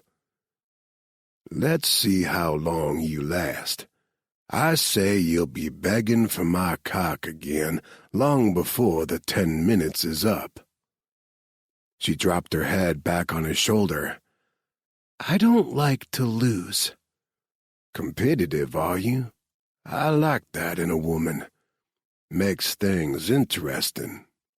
His hand moved lazily down her belly, then lower. He slid the bar of soap between her thighs. The slippery sensation made her gasp, and Jean-Luc took the opportunity offered by her open mouth to kiss her deeply. He dropped the soap and used his fingers to... "Oh, God." That thing he did, relentlessly drawing circles around her clit without ever actually touching it, made her crazy. His laugh was all wicked pleasure in her ear. "Are you begging yet? Because if you are, I really want to get you into a bed so I can take my time." She whimpered because his teasing fingers just weren't enough friction. "I can't hear you, my belle." He stopped with the maddening circles and pressed his thumb right to the sensitive bud. She bucked against his hand. "Oh my God! Yes! Now! We need to get out of the tub, now!" "Yeah, that's what I thought." He laughed softly and nipped at her earlobe. He scooped her up and climbed out of the tub, not bothering with the drain or stopping to dry either of them off. As he carried her into the bedroom, she imagined cliff diving must be a similar experience to sex with Jean-Luc. Terrifying, thrilling, a little bit dangerous, and so very addicting. Chapter 31. Jean-Luc settled her on the big bed and took a moment to just look at her. All of that soft skin, damp and rosy from the hot water of the bath. Her nipples tight peaks begging for his mouth and tongue. Her eyes, hot and seductive, beckoning him to join her on the bed. He leaned down on one arm and delved his fingers into her damp hair, turning her head toward him. He brushed his lips over hers. "I'm gonna make you feel good tonight, Claire." She huffed out a laugh. "Like you haven't already." "I'm just getting started." She moistened her lips with the tip of her tongue. "Then put your mouth on me." She slid a hand down her body to the apex of her legs. "Here." Yeah, he was all over that. He crawled onto the bed and skimmed his lips down her rib cage. "Do you have more sweetness down there for me, or did the bath wash it all away?" She groaned and arched toward his mouth, even as she touched herself. "It's there. I'm wet for you." "Greedy girl." He grinned against her skin and slid lower. "Get your fingers out of there. I'm going to taste you on my tongue. I'm going to lap you up. I want your juices in my mouth, sliding down my throat when you come." She squirmed under him, making frantic, urgent noises, wordlessly begging him to move faster. He reached up and laid a hand across her ribcage, pinning her down. "Nuh-uh, Sha. I was born in the bayou where everything moves." He dipped his head and flicked his tongue across her folds. "Slow." "Oh, please, just..." She made a sound of pure sexual frustration and tangled her fingers into his hair, digging her nails into his scalp as she pushed his head down. The bite of pain sent the jolt of lust straight down his shaft. It'd be so easy to sit up, pull her legs up over his thighs, and bury himself to the balls. She wanted it. Her pussy was ripe for it, open and waiting. But he'd gone too fast earlier in the bathroom. He'd had an itch that desperately needed scratching and hadn't been the kind of lover she deserved. He slid 2 fingers into her opening and nipped at her inner thigh. Her sharp intake of breath and the involuntary clench of her walls around his fingers told him she was into it. He circled her clit with his tongue, felt her grow slick with need. "You want my cock instead of my fingers, don't you? All you gotta do is ask for it. I'll slide all of it in, right here." He curled his fingers inside her, searching for the sweet spot to send her flying. He knew the exact moment he found it. Her breath caught, and color blossomed across her breasts and filled her cheeks. Her head fell back, her eyes closed. He'd teased her to the edge of another climax in the tub, and now he was going to deliver. She was right there, poised on the edge. All she needed was a little push. He leaned down, breathing in that gorgeous vanilla scent that stayed with her even after a bath. He flicked his tongue out, swirled it around her clit until her back bowed off the bed, and then he sucked it fully into his mouth. She let out a breathless scream as her body convulsed. As she fell apart under his mouth, his hands, she ripped the sheet off the mattress with one hand and about yanked his hair out of his head with the other. He fucking loved it. And they weren't even close to done yet. He was so hard and sensitized that rolling on a condom was a trial in control. "Open your legs wider," he said, voice rougher than he'd wanted. But man, he was hanging on by a thin thread here, and he needed inside her before he let go. "Oh my God," she whispered, still trembling through the aftershocks of the G-spot orgasm. "I don't think I can move. I've never felt anything like that. I've lost control of everything." He'd take care of that. Scooping up her legs, one on each arm, he plunged into her in one hard stroke. If he wasn't already on his knees, the way she screamed, her pussy clenching around him, would have sent him there. He groaned and slammed his hand against the wall, trying to keep them steady as he ground into her deep and slow. Beneath him, Claire arched against him, her hand fluttering down to where they were joined, her mouth falling open on a low moan. Jean-Luc cursed in 6 different languages. The sight of her delicate fingertips tracing his thrusting cock, watching her open and take all of him. Oh, he'd done a lot of kinky shit over the years, but none of it compared to this. Doing this with Claire felt different.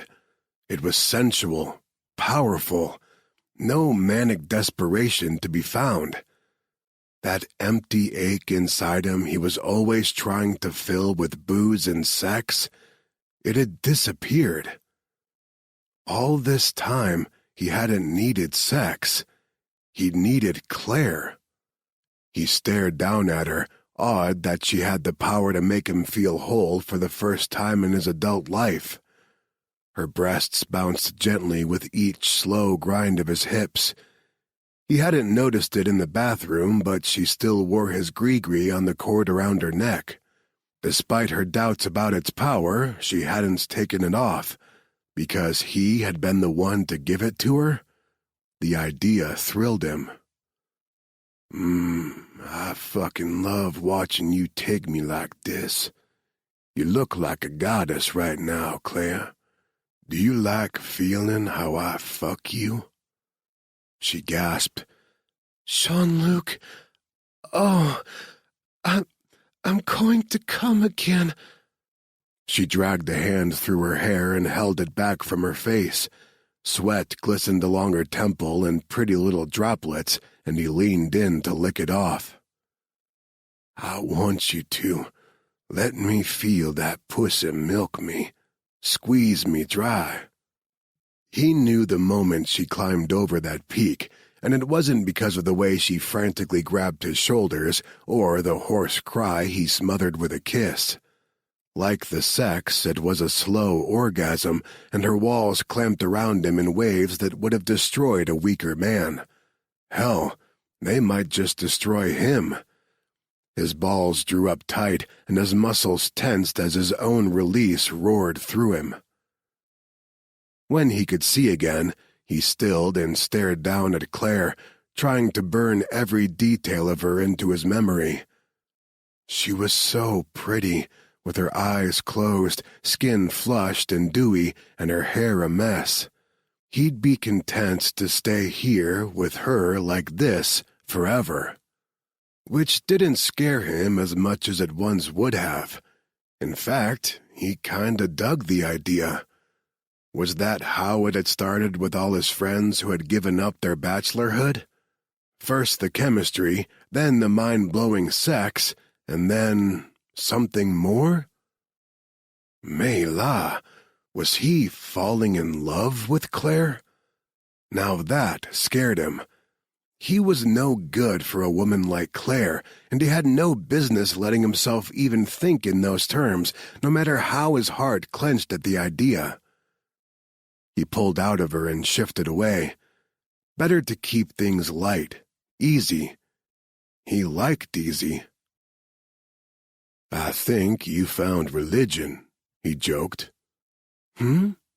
She pried one eye open to squint at him. He grinned and forced his shaking muscles to move so he could deal with the condom. "You were certainly praying to God a lot tonight. Or maybe that was my name you were praising?" She snorted and tossed her pillow at him. "Okay, smartass." "Why, yes, I do have a very smart ass." He gave his hips a little shake on the way to the bathroom. "Thank you for noticing." She groaned, but couldn't quite hide the amusement in her voice as she called after him. "Stop patting yourself on the back. It's not flattering." In the bathroom, he tossed the condom and cleaned up. The tub was still full, and they had spilled water all over the floor. He took a moment to throw down a towel and pull the plug in the drain. 2 bottles of water sat on the counter next to the sink. He drained one, then grabbed the other to take out to her. On his way back to his bed, he picked up the pillow she'd thrown at him. "Just saying, you've had 3 orgasms tonight, am I right?" "I was right about you when we first met," she said, and sat up to accept the water. "You think you're God's gift to womankind." Not all womankind, he thought. Not anymore. The thought of having sex with a parade of nameless women again, or in fact with any woman but Claire, actually left him feeling queasy. Holy shit. He was in trouble, maybe the most he'd ever been in. And he didn't want out. Chapter 32. "You've done well," Harrison said. "You managed to get the research, which was more than that bonehead Briggs accomplished in Martinique.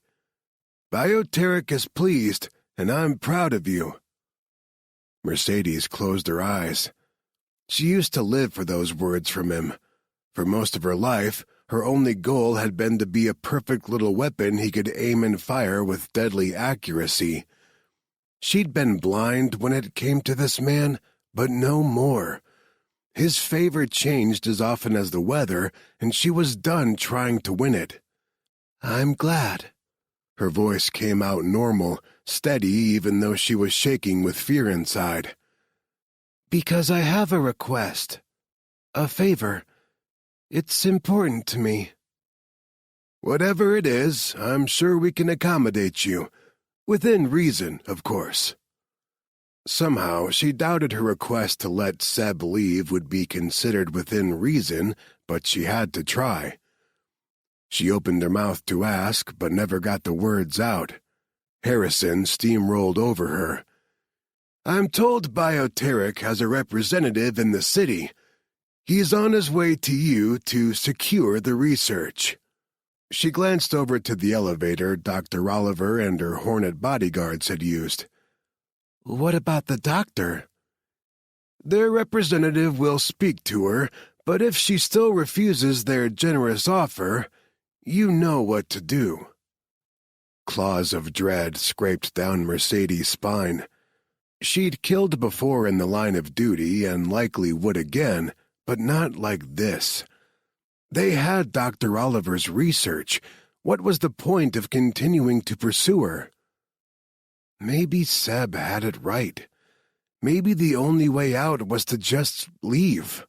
Fade away, disappear, and hope to hell Harrison and Defion never found them. Instead, she said, "I'll do what needs to be done."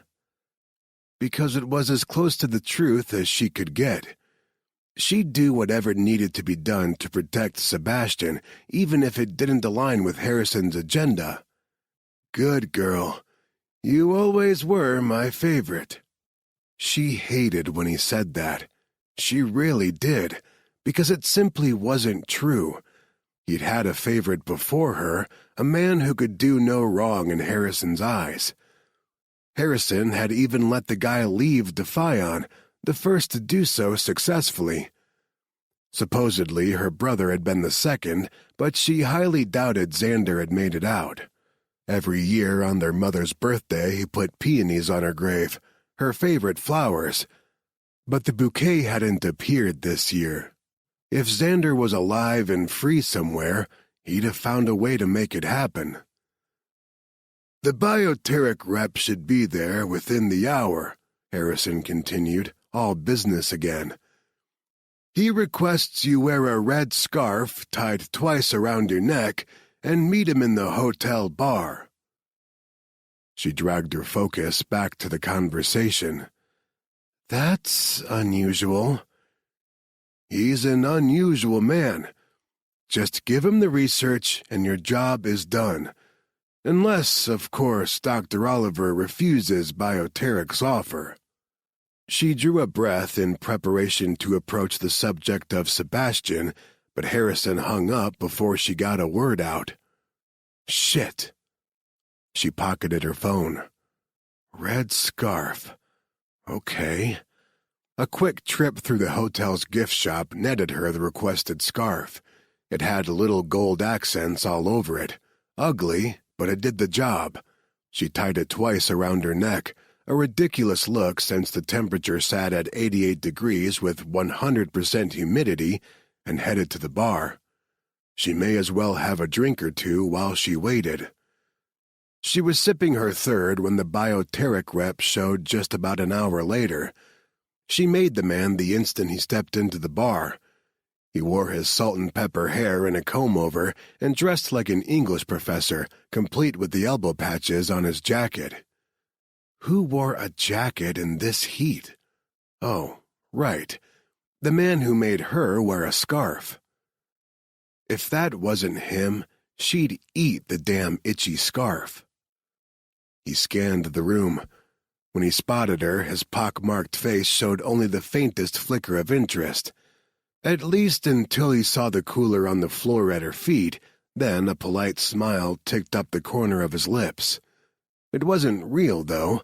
There was something plastic about it. Calculated. Empty. He slid into the booth across from her like they were old friends settling in for dinner together. I'm so happy to meet you.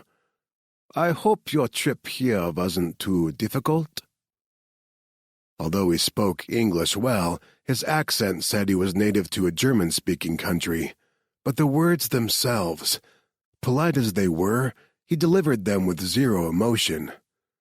It was disconcerting. It was fine. Here's the research. She grabbed the bag from the seat beside her and handed it to him, not bothering to hide her frown. As a matter of survival, she'd learned how to read people a long time ago and saw through him like glass. His politeness was as empty as his smile, a ruse, a thin layer of manners hiding contempt. He didn't like her, probably viewed her as beneath him, inferior. That wasn't anything new. His gaze dropped to the cooler. Is that the sample? She nudged it out from under the table with her foot and scooted out of the booth. My job is done. He caught her arm snake-bite fast. What about Dr. Oliver? Her stomach clenched and all of her internal alarm bells clanged. She'd met a lot of bad people in her line of work, but none had ever made her want to recoil from their touch. He did. She scowled at him and shook off his grip. She's staying in this hotel, top floor. She has 2 bodyguards with her. Good luck with them. You'll need it. I'm not worried, he said and sat back with a mildly contemplative expression on his face. Dr. Oliver will see the good in what I'm doing once I speak with her. Having met Claire Oliver, Mercedes doubted it. She yanked off the red scarf as she left the bar and tossed it in the trash on her way out of the lobby. Outside, she drew in a breath of muggy air and tried to shake off the chill that had invaded her body. There was something not right about that man, she thought, as she stepped forward to claim one of the cabs waiting at the curb. Dr. Oliver will see the good in what I'm doing. What was he doing exactly? And if it was so good, why had Claire Oliver been so intent on keeping her research out of his hands? It couldn't be about money. Dr. Oliver was such a goody two-shoes, she'd probably qualify for sainthood. She didn't have a greedy cell in her body. Unease rippled through Mercedes, and she glanced back through the cab's window at the hotel. Not much gave her the willies, but she had them now. Nope, not her problem. She made herself turn around, face straight ahead. She'd done her job, and despite that man sending up all kinds of red flags, she was cleaning her hands of it. Her only goal now was to keep Sebastian alive. Chapter 33. I think you broke me, Claire said as she lay bonelessly in bed beside Jean-Luc. I'm a noodle. Noodles. I'm hungry. She smiled into her pillow as Jean-Luc jumped out of bed like he was spring-loaded. Did the man never run out of energy? She was exhausted and could barely lift her head to watch him grab a fresh pair of cargo pants from his pack. He pulled them on, then returned to her side and leaned over the bed to nuzzle her temple. Want room service, Sha? At his question, her stomach rumbled so loudly there was no way he hadn't heard it. She hadn't realized how hungry she was until that moment. Her last full meal had been in the mess hall yesterday with Sunday and Marcus. Yesterday. God, it already seemed like a lifetime ago. Jean-Luc laughed softly and straightened. I'll take that as a yes. Any preferences? She sat up and dragged the sheet up over her breasts. No, whatever looks good. I'll eat anything at this point. One order for whatever looks good coming right up. There's time if you want to shower again. She didn't. She liked that she could smell him on her skin. No need. He flashed a wicked grin. Good. 'Cause after I fuel up, I'm gonna want to spend more time between your legs worshiping that perfect pussy. His words, said so casually, made her throb and dampen in anticipation. She'd never had a lover speak to her in such a way before, never had a lover rock her world like he had either. It's all yours for the worshipping. He growled low in his throat and took a step toward the bed, but stopped when her belly grumbled again. His gaze dropped to her middle, then roved back to her face in a way that made her feel hot and flushed. She thought for sure he'd come back to bed, but he turned away with visible effort. Food first, he said as if reminding himself.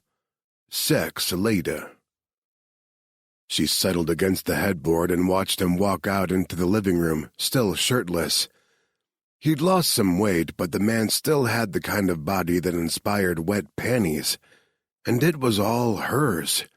She'd never thought of herself as an especially sexual creature, but when he looked at her like he wanted to spend hours ravaging her, she felt sexy and oh so powerful.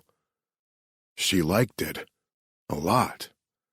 She snuggled down into the bed, luxuriating in the scent of him on the sheets. She must have fallen asleep because the next thing she knew, Jean-Luc was crouched beside her, smiling as he pushed her hair back from her face. "Dinner will be here soon." "Oh." She yawned and stretched. "I didn't mean to fall asleep." "It's all good. You need sleep, but I want you to eat first. Can you do that for me, Sha?" She nodded and, on a groan, rolled out of bed. She yawned again. Her head was fuzzy like she'd been awakened mid-dream. She looked at her pile of clothes on the floor and frowned. She liked the Ankara dress, thought it pretty, but it was short and form-fitting. She really didn't want to put it back on. Jean-Luc must have read her mind because he went to his pack again and pulled out a t-shirt and sweatpants. "Here, they'll be big, but the pants have a drawstring. More comfortable than what you had on before." "Thank you." She took the clothes with her into the bathroom. She used the toilet, washed her hands, then studied herself in the mirror. Oh boy, she looked haggard. The bags under her eyes would definitely be charged overweight fees at the airport, and here she was with no makeup to fix it. Ugh. How could Jean-Luc look at her now and see anything he wanted sharing his bed? She turned on the cold tap and splashed her face a couple times. That helped. When she glanced up in the mirror again, she not only felt more alive, but she looked it. Some color had returned to her cheeks at least. Jean-Luc's t-shirt fell nearly to her knees. The sweatpants still sagged even when cinched as tight as they would go, but he was right. The outfit was much more comfortable than the dress. She padded out to the living room to find him standing in front of the TV, flipping through the channels. He noticed her in the doorway and shut it off, but not before she caught a glimpse of a news report about the militant attack on the hospital. The picture of Sunday sent a spear of pain through her chest. Another friend lost, all because of her. "I'm sorry," he said quickly. "It's okay." She walked over to sit in one of the cushy armchairs. She pulled her knees up to her chest. "Has the story gone international?" "Yeah." He set the remote aside and went over to the table, where his gun lay on a towel amid a mess of supplies. He must have been cleaning it while she slept. The room still smelled faintly of gun oil. She nodded to the weapon as he cleared off the table. "Do you think you'll need that?" "If there's one thing the CIA taught me, it's better to be ready and not need it than to need it and not be ready." "Yeah, I suppose so." A knock sounded at the door. His hands were full, so she uncurled from the chair and went to answer it. "Wait, Claire!" He dropped everything except for the weapon and took up position by the door. "Really?" She scowled at him. "Nobody knows we're here. It's room service." "Probably, but I'm not taking chances. Check the peep." She sighed. Just one night she wanted a bit of normalcy. Was that too much to ask? She answered her own question. Yes. Right now it was. There was nothing normal about having a group of mercenaries try to kidnap you not once, but twice. Jean-Luc was right to be overly cautious. Resigned, she rose up on her toes and checked the peephole. It wasn't room service. "Deo? Oh my God!" She threw open the door. "What are you doing here? How did you find us?" He looked gray and wild-eyed. He gasped for breath like he'd sprinted up the stairs. "I came as soon as I heard. Is Sunday... Where is she? This hotel was our rendezvous in case we were separated." Claire's heart broke all over again. In her mind's eye, she saw Sunday collapsing into the mud, a bullet between her eyes. No, she shut down that mental image. I'm so sorry, Deo. She didn't make it. His expression crumpled and he leaned an arm on the doorframe. I had hoped. I wanted her to be with. He sucked in a sharp breath and nodded to himself as if making up his mind about something. It doesn't matter now. We have to leave. They're coming for you. Who's coming? Jean-Luc asked and stepped up beside her, still holding his weapon, but now down at his side. He set a protective hand on her shoulder, and the simple touch fortified her in a way nothing else could. The people who want her research, Deo said, desperation thick in his voice. But they already have it, she protested. Deo returned his attention to her. They want you too, and they're here. I saw them. How do you know? Jean-Luc asked, still suspicious. I recognized one of them. Claire, she was there when we went to Lagos. She was following us, and I made sure to lose her, but she's here now with backup.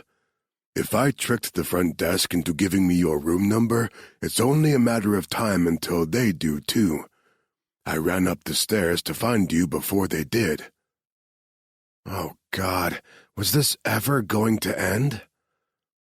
Heartsick, she glanced back at Jean-Luc. If that's true, we can't stay. I don't want to be the cause of another hostage situation. Jean-Luc said something in another language that sounded like a string of profound cursing. Russian again? It seemed to be his go-to preference for swearing whenever he was extremely upset. Hang on, he said. We gotta go, man, Deo said. Jean-Luc ignored him and disappeared for a second, then came back with his rucksack and a phone to his ear. Marcus isn't answering. He crossed the hall and lifted a fist to knock, but at that moment, Deo tugged on her hand hard enough that her only choices were to follow or fall on her face. There's no time. They are here now. Deo dragged her toward the elevator. She wasn't wearing shoes and the tile floor was cold under her feet. She wasn't dressed to go anywhere and tried to tug her hand free of Deo's. Please, can I at least change and get my shoes? Deo, ow! His grip tightened. She was going to have a bruise. Jean-Luc, she called over her shoulder. My shoes! Jean-Luc looked at Marcus's door one last time, then ducked back into their room. He emerged a second later and sprinted after them, her sneakers in hand. He caught the elevator just before the door slid shut and nipped inside.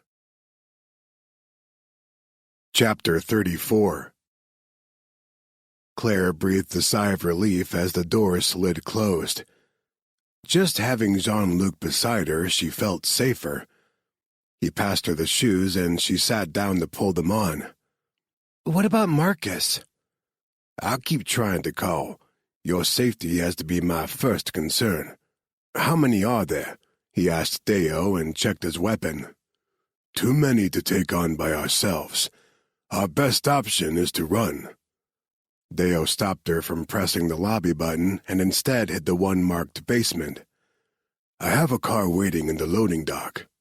The elevator doors slid open and Deo led them through a series of hallways.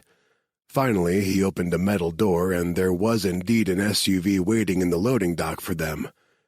He ushered them out, shut the door, and stepped in front of it as if blocking it.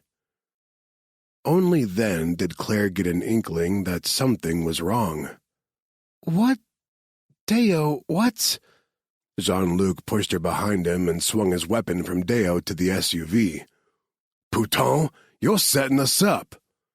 The SUV's doors opened and 3 men got out. All of them had blonde hair and blue eyes. All of them were muscular and well-armed. I'm sorry, Deo said softly, tears rolling down his face. My family is all infected. Without Sunday and without them, I'll have nothing to live for. He told me you have a cure and you weren't going to use it to save anyone. He said he would save my family if I brought you to him. He could give them the cure, then give me money to move them away from here. I had no choice." Desperate people. She had warned him weeks ago about the dangers of desperation, and she hadn't listened to her own advice. "Deo, there is no cure. Not really. Not yet, at least. Please don't do this." His face contorted.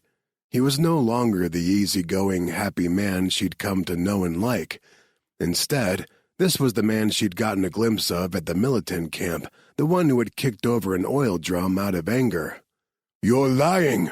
His eyes bugged, even more wild now, and she noticed the spider webs of red in the whites of his eyes. Spittle flew from his lips. "There is a cure, and you have it. You used it on him. Give it to me." "Don't touch him." She backed away, pulling Jean-Luc with her by his shirt, which had the unfortunate consequence of putting them closer to the SUV. But that was not her main concern at the moment. "Deo, you're infected." Jean-Luc glanced at her, horror in every line of his expression. She read his thoughts loud and clear because they echoed her own. Deo had touched her. Her heart beat a wild rhythm, threatening to knock right out of her chest, but she tried to keep her voice even. "It's spread through bodily fluids. I should be okay." Deo lunged forward. "Give me the cure!" Jean-Luc brought his gun up and leveled it on Deo's chest. "Touch her again, and I'll drop you." That cold, implacable tone raised the hair on her arms. This situation was bringing out the worst in everybody that meant anything to her. First Deo, and now Jean-Luc. The man standing next to her now wasn't the sweet, funny man she was falling in love with.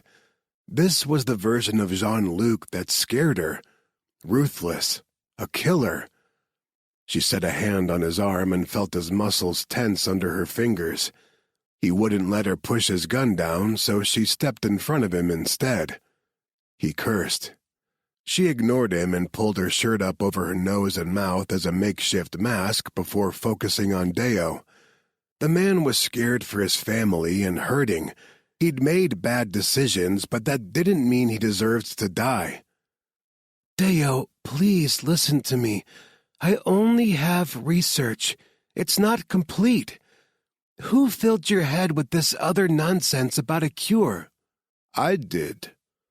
A fourth man climbed out of the SUV, carrying a cooler Claire recognized. He had a German accent. She recognized him, too, but she couldn't place a name with his pock-scarred face. She dug her fingers into Jean-Luc's arm to get his attention. "He has a kiso." And just like that, she flashed back to the first time she'd seen the man. She couldn't recall his name, but he'd approached her at a conference last year and offered her an obscene amount of money for a kiso. When she flatly refused, he'd offered her a job working for... "You're with Bioteric." "I own Bioteric," he tisked. "We could have done this the easy way, Dr. Oliver, but you refused my every offer."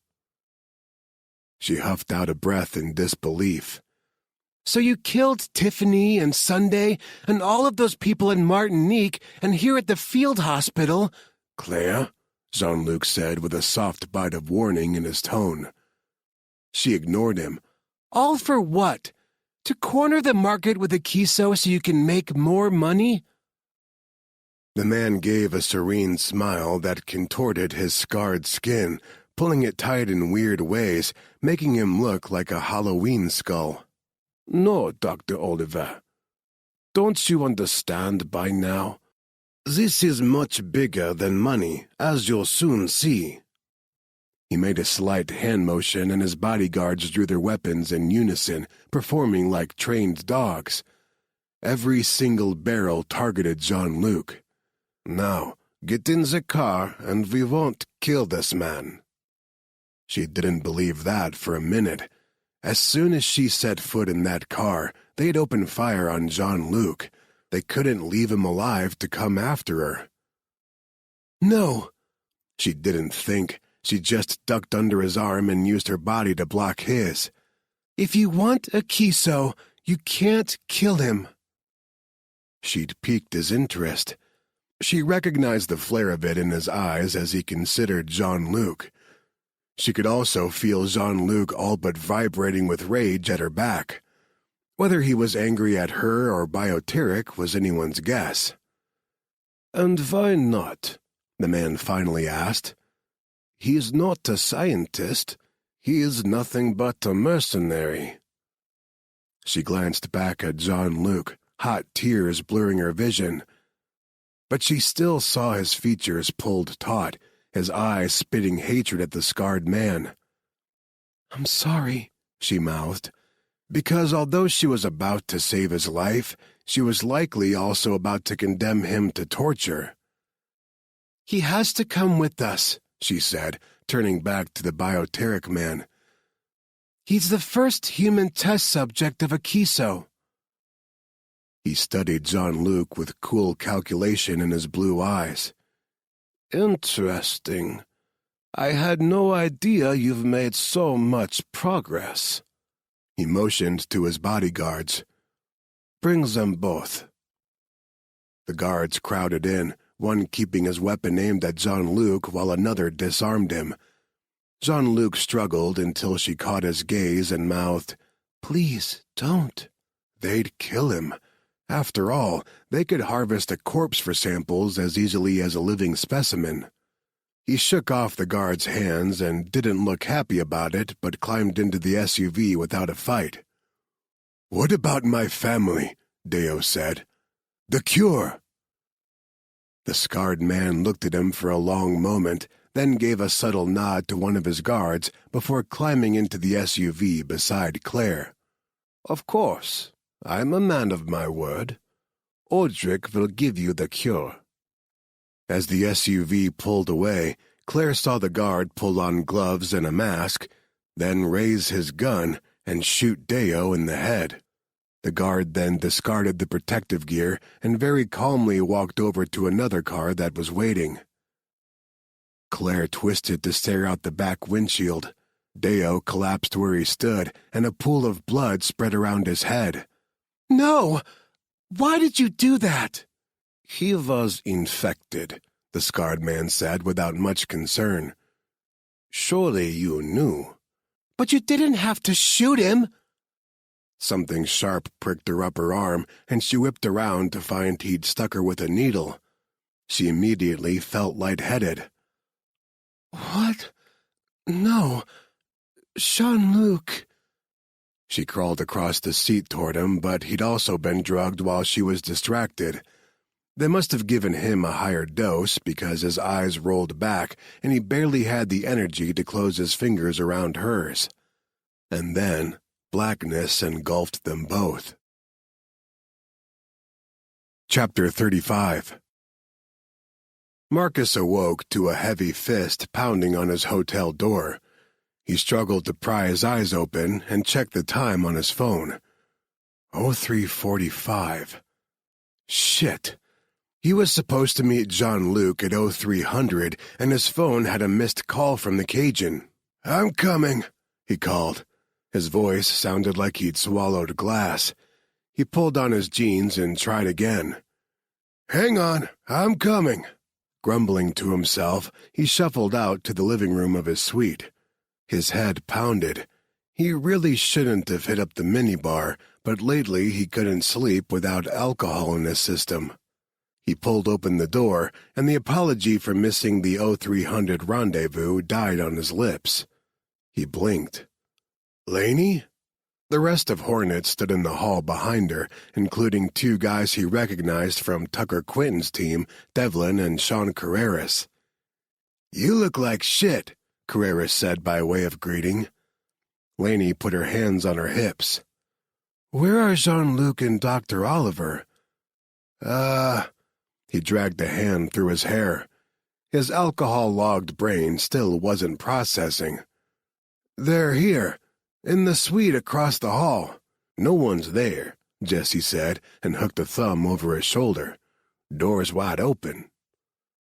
He stared, still not comprehending. "What?" He shouldered through the group and found himself looking straight into the empty suite across the hall. He strode inside, found gun-cleaning supplies in a pile in the living room. In the bedroom, the bed was a mess. The bathroom had a dampness to it, indicating it had been recently used, and the tub was still wet. Clothes scattered the floor, the outfits Jean-Luc and Claire were wearing earlier. He walked back to the living room. "No, they were here." "Then where are they?" Harvard asked. "I don't know." "Is anything missing?" Laney asked. He rubbed both shaking hands over his face and tried to think. He mentally went back over the suite room by room. "Jean-Luc's rucksack, his gun and knives, and I didn't see either of their shoes." Laney put a hand on his shoulder and gave him a gentle push toward a chair. He went without protest. If he stayed on his feet, he might throw up everything he had drunk. "Okay, Marcus, think," Laney said, not unkindly, and sat down in the chair across from him. "Is there any reason Jean-Luc would take Claire away from here?" "Why does Jean-Luc do anything?" Ian muttered, and shut the suite's door. "Because he wants to." Marcus shook his head. "No, guys, this is different. He's different with her. He wouldn't do anything crazy to put her in danger."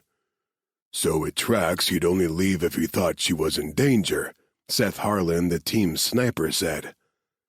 "Yeah, that's the only reason I can think of, but it doesn't make sense. He knew she was safe here. He knew you guys were on the way." "Someone must have convinced him she wasn't safe." Laney crooked a finger at Harvard and pointed at the dining table. "All right, there's got to be security cameras in this place. What can you find for us, kid?" "Not a kid," Harvard muttered. Marcus was vaguely aware of a weird vibe coming off Harvard, but he was too sloshed, too scattered to worry about it now. Harvard set up his laptop and hunched behind it, working in silence. Yeah, definitely a vibe there. Pissed off if Marcus had to guess. "I'm in," Harvard finally said after agonizing minutes passed. "Which of the cameras you want to see?" Laney looked to Marcus. He leaned forward and rubbed the back of his neck. We got here around 3 or 4 this afternoon." Harvard got back to work, then turned his computer around to show them the screen. 3:47 p.m. to be exact. He played the video on fast forward. It showed Marcus, Jean-Luc, and Claire entering the building, conversing with the woman behind the front desk. Then to the elevator. While they waited for it, several people crossed the camera view. "Hey." Marcus stood up and moved closer to the computer. He pointed at the dark-haired woman sitting in a chair near the restaurant entrance. "I recognize that woman, with the dark hair and red scarf. She's with Defion." "Well now," Jesse said on a whistle, "that's certainly a good reason for Jean-Luc to take Claire away from here. Maybe he recognized her too, and—" He stopped short and also studied the screen. Wait.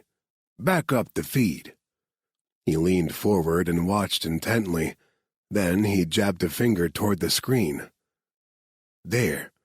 The guy your Defion girl is meeting with. Do any of you recognize him?"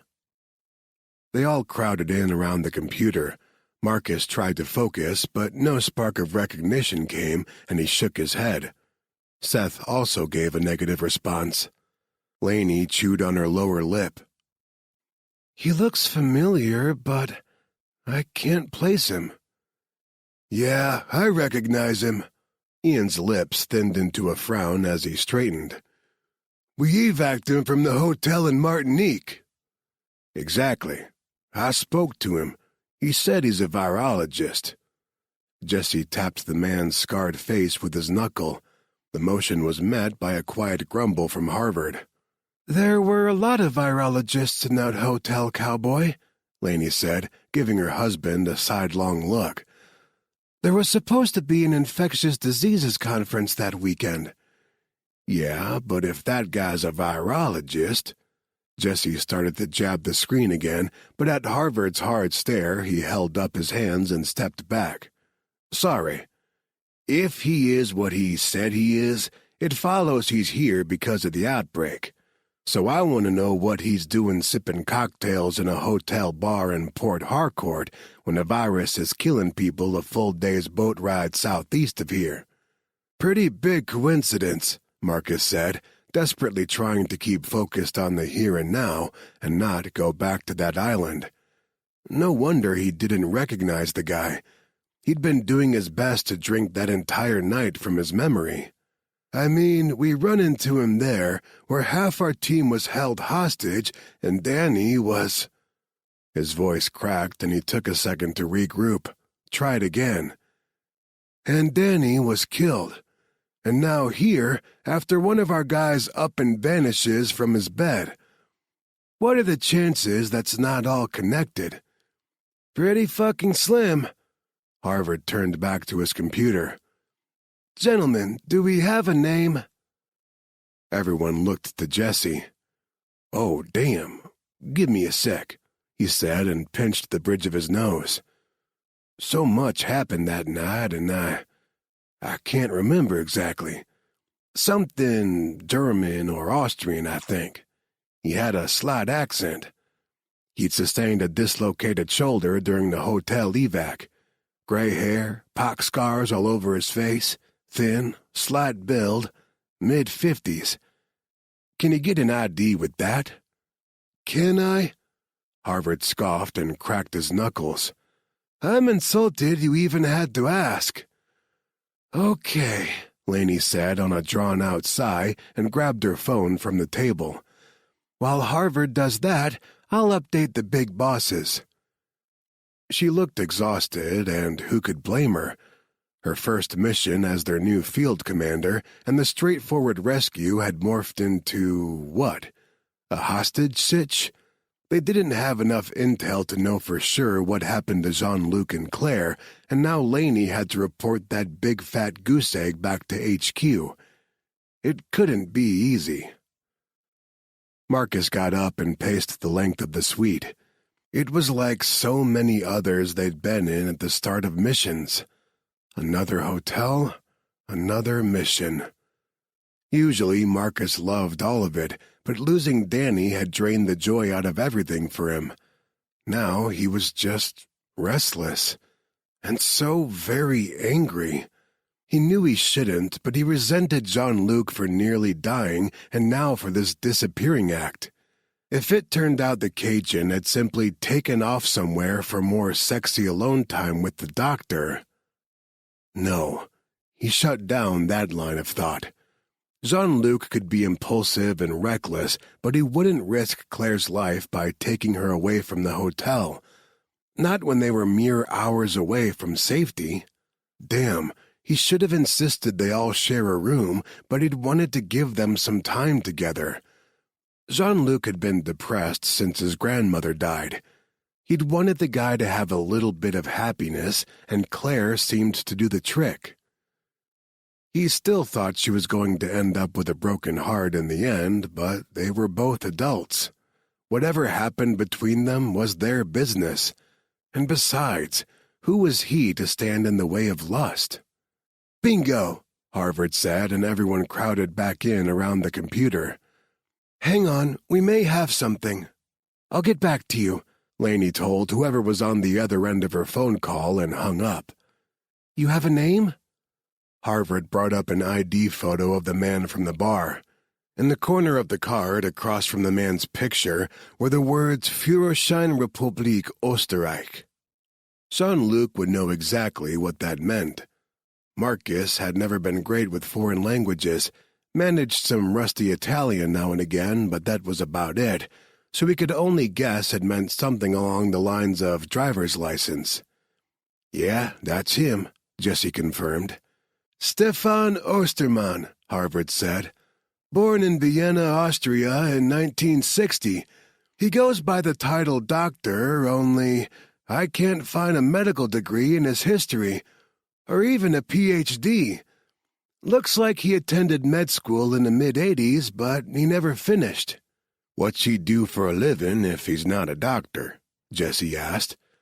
"Far as I can tell, he's independently wealthy. He's never had a job." "So," Lainey drew the word out, her brow furrowed in confusion. "Why was he at the hotel in Martinique? Why attend a virology conference?" "And," Marcus added, as a pit of dread opened up in the bottom of his stomach, "why is he here?" "Fuck," Harvard breathed and hit a key. A website popped up. "Osterman has bought a lot of businesses, including Bioteric Pharmaceuticals." Marcus froze and looked at each of his teammates, cold down to his marrow with fear. "Bioteric has Jean-Luc and Claire." Chapter 36. The knock on the door had them all turning. Weapons came out and up. Tank, who had been snoozing up until that point, leaped to his feet, ears pricked and full alert, muscles quivering, ready for the attack command from his master. Ian and Seth, the closest two men to the door, flanked it and readied their weapons. Lainey stepped forward, but Jessie caught her hand. She gave him the look, the one she often gave him when he got too overprotective, the one that said, "I love you, but let me do my job, dumbass." He swore softly, but let go of her hand and grabbed his own weapon. Harvard pulled up the hotel surveillance cameras on his laptop. "Okay, it's a woman, late 20s, early 30s, Hispanic. She's alone and appears unarmed, but I can't see all of her to confirm. She's holding her hands above her head. She just waved at the camera like she knows I'm watching." "Shit," Marcus thought. "That can't be good." He kept his weapon up as Lainey approached the door and cautiously opened it. Ian yanked the woman inside, and Seth patted her down. He found two weapons, one tucked under her shirt at the small of her back, and one in an ankle holster. As soon as Seth finished, Ian shoved her against the wall. Hey, Seth said and zipped tight her hands behind her back. "Ease off, man. She's unarmed." Ian flipped her around and again shoved her against the wall. The woman eyed him up and down. Something flickered behind her eyes, there and gone in a moment, but her face remained impassive. "Sheesh." She huffed out a breath and looked out over Ian's shoulder at the rest of them. "No wonder you guys have more enemies than friends." At Ian's side, Tank let out a low rumble of warning. The woman glanced down, and some of her bravado faded. She gave the dog a nervous smile. "Nice doggy." "Nice doggy will chew off your arm if you don't start talking," Ian said. The woman scanned the faces in the room and finally settled on Lainey. Her expression softened ever so slightly, and a hint of pleading entered her gaze. "Can we chat without Mr. Scowls-a-lot and the Hell Beast?" Marcus could have laughed. The woman was so far off base with her girl-to-girl approach. Of all of them in the room, Lainey was probably the most kick-ass and least sympathetic to the woman's problems. "She's with Defion," he told Lainey. "The woman from the video with the red scarf?" Lainey merely lifted a brow. "Is that true?"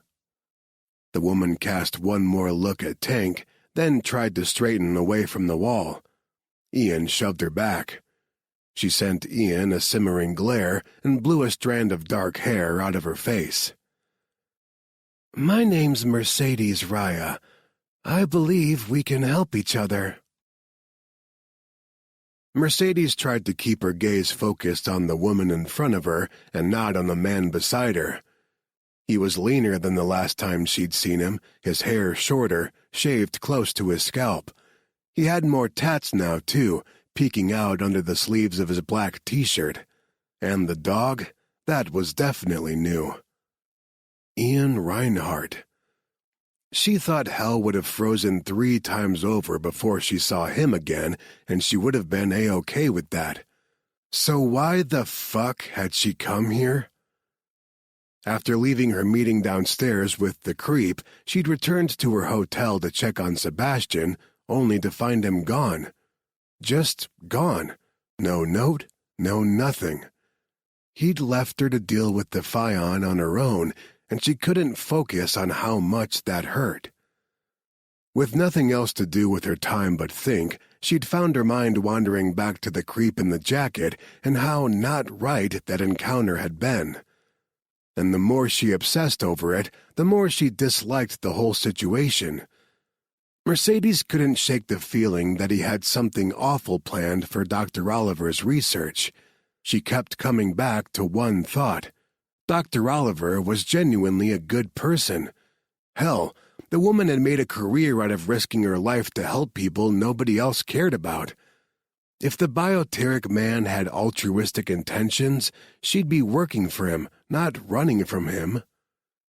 Which meant his intentions were bad, and with the type of research Dr. Oliver was involved with, there could be bad shit on the horizon. Once that uncomfortable seed took root in her conscience, Mercedes returned to the hotel thinking she'd do something and had seen Hornet arrive. She'd followed them upstairs, overheard part of their conversation. Dr. Oliver and one of her men were both missing, and made a decision.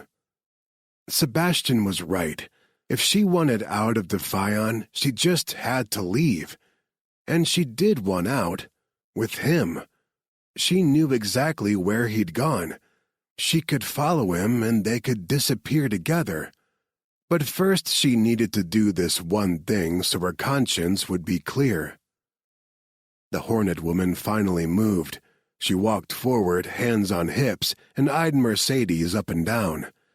She was a pretty woman with skin a few shades darker than Mercedes' own, tall and fit with long hair that spiraled around her shoulders. She had a simple wedding band on her left hand, nothing frilly, and wore cargo pants and a t-shirt just like all the men in the room. The men all seemed to defer to her, which Mercedes had to admit was pretty kick-ass. The few women working for Defion were never given a position of power. "If you're with Defion, why would you help us?" the woman asked. Okay, no more bullshit. She met the woman's gaze. "My mission was to find Dr. Oliver and her research for bioteric. I accomplished it, but when I handed the research off, my gut told me it was wrong. I listened to my gut. It's kept me alive." Ian snorted in disbelief. "We can't trust her, Laney." She refused to look at him, kept her gaze fastened on the woman, Laney. "He's right. If I were in your position, I wouldn't trust me either." She wondered if he realized her words were directed at him as much as Laney. He probably did. He'd never been a stupid man, just an asshole. She tried to take a step forward, but Ian shoved her back again. She growled in frustration.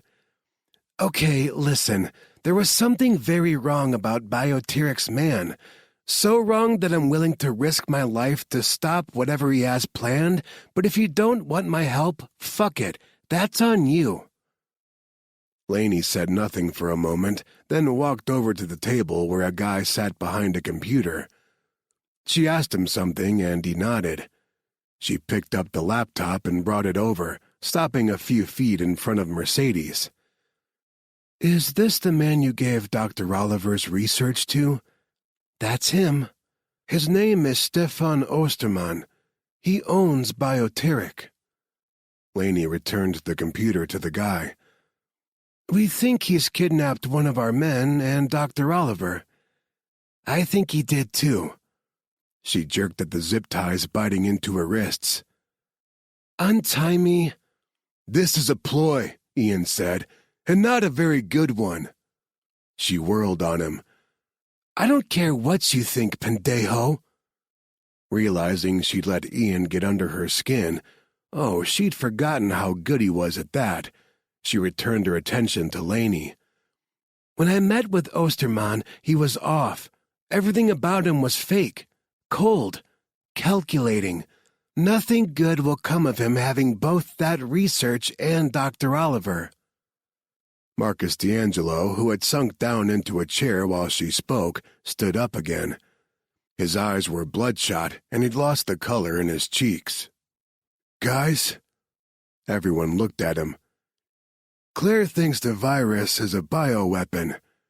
Who else would kill for research on a virus cure-all but a bioterrorist?" A bolt of shock sizzled through Mercedes. She sucked in a sharp breath and felt Ian's gaze swing toward her and focus in. She ignored him. "Bioterrorism?" Her stomach rolled over. Laney studied her face, then nodded once. "Cut her loose." She turned to the two guys standing back from the group who had thus far been silent observers. "Contact Tuck and have him send in the cavalry. We're going to need—" She trailed off and shook her head. "All the help we can get." Chapter 37. Claire drifted toward consciousness, bobbing there just under the surface, not asleep, but unable to come fully awake either. It was terrifying. She struggled to lift an eyelid under the heavy weight of the drugs in her system, managed to open her eyes the tiniest sliver. She was on a couch of plush, soft leather, her face pressed to the back of the seat. She recognized the hum under her ear, a familiar droning like a plane engine cruising at altitude. A plane. They'd put her on a plane. A private one if she had to guess from the leather under her cheek. But what about Jean-Luc? Was he here too? She tried to lift her head, but her brain wasn't communicating with her muscles yet. Still too much of the tranquilizer in her system. All she could do was lie there and stare at the back of the couch and listen. Other people were definitely in the cabin with her. They weren't talking, but she sensed their presences. Occasionally she heard a rustle of paper, like someone turning the page of a book. The silence stretched for a long time, which was fine by her. Each passing minute, more of the drug fog lifted from her mind and she was able to think more clearly. She gave her fingers and toes an experimental wiggle. Both moved on command. Good. She hated not having control of her faculties. The mood in the cabin abruptly shifted, filled with tension like a slack string suddenly pulled tight. Someone said something in a language she didn't speak. German? Yes, sounded like it. The voice sounded edgy, as if the speaker didn't like what he was saying. The response he got was calm and cool. The other speaker seemed unworried. Hard hands grabbed her and yanked her upright. She gasped and shut her eyes against the onslaught of dizziness brought on by the quick movement. Mr. Coleman Cool said something else to his companion, and a moment later, someone shoved the bottle into her hand. She opened her eyes and looked at it. Water. Oh, she wanted it. Her tongue felt like a cotton ball, wicked of all moisture. The seal around the cap hadn't been broken, but she didn't dare trust it. For all she knew, her captors could be trying to drug her again. Drink. She looked up and found the pock-scarred man in a seat across from the couch, her research scattered on the table in front of him. It's not drugged, if that's what you're worried about, he added without looking up from the page he read. If I wanted to drug you, I'd just have Aldrich stick you with a needle again. She glanced over at the stone-faced man sitting at the other end of the couch. Nothing in his expression gave him away, but something about his posture exposed how unhappy he was with the current situation. Aldrich. She recognized him. The man who had killed Deo without a second's hesitation. Go on, the scarred man said. Drink. You're probably experiencing cottonmouth. I'm sorry for that, but it couldn't be avoided. What have you done with Jean-Luc? She tried to ask, but slurred the words. Resigned, she fumbled off the cap on the water. She had to risk it. Her mouth was too dry to talk, and she wanted answers. She took a small experimental sip and waited. When the light-headed floaty feeling of the drugs didn't return, she drank until the bottle was empty. "I don't think we've been properly introduced," the man said while she drank. "I'm Dr. Stefan Ostermann." "You're no doctor," she said. Her voice still sounded like gravel, but it was better than last time. "Doctors take an oath to do no harm." "Harm?" He scoffed and sat back in his chair. "I'm trying to save the world, not harm it." She stared at him in complete disbelief. "How can you say that when you've killed so many people in your pursuit of me?" "I've killed no one."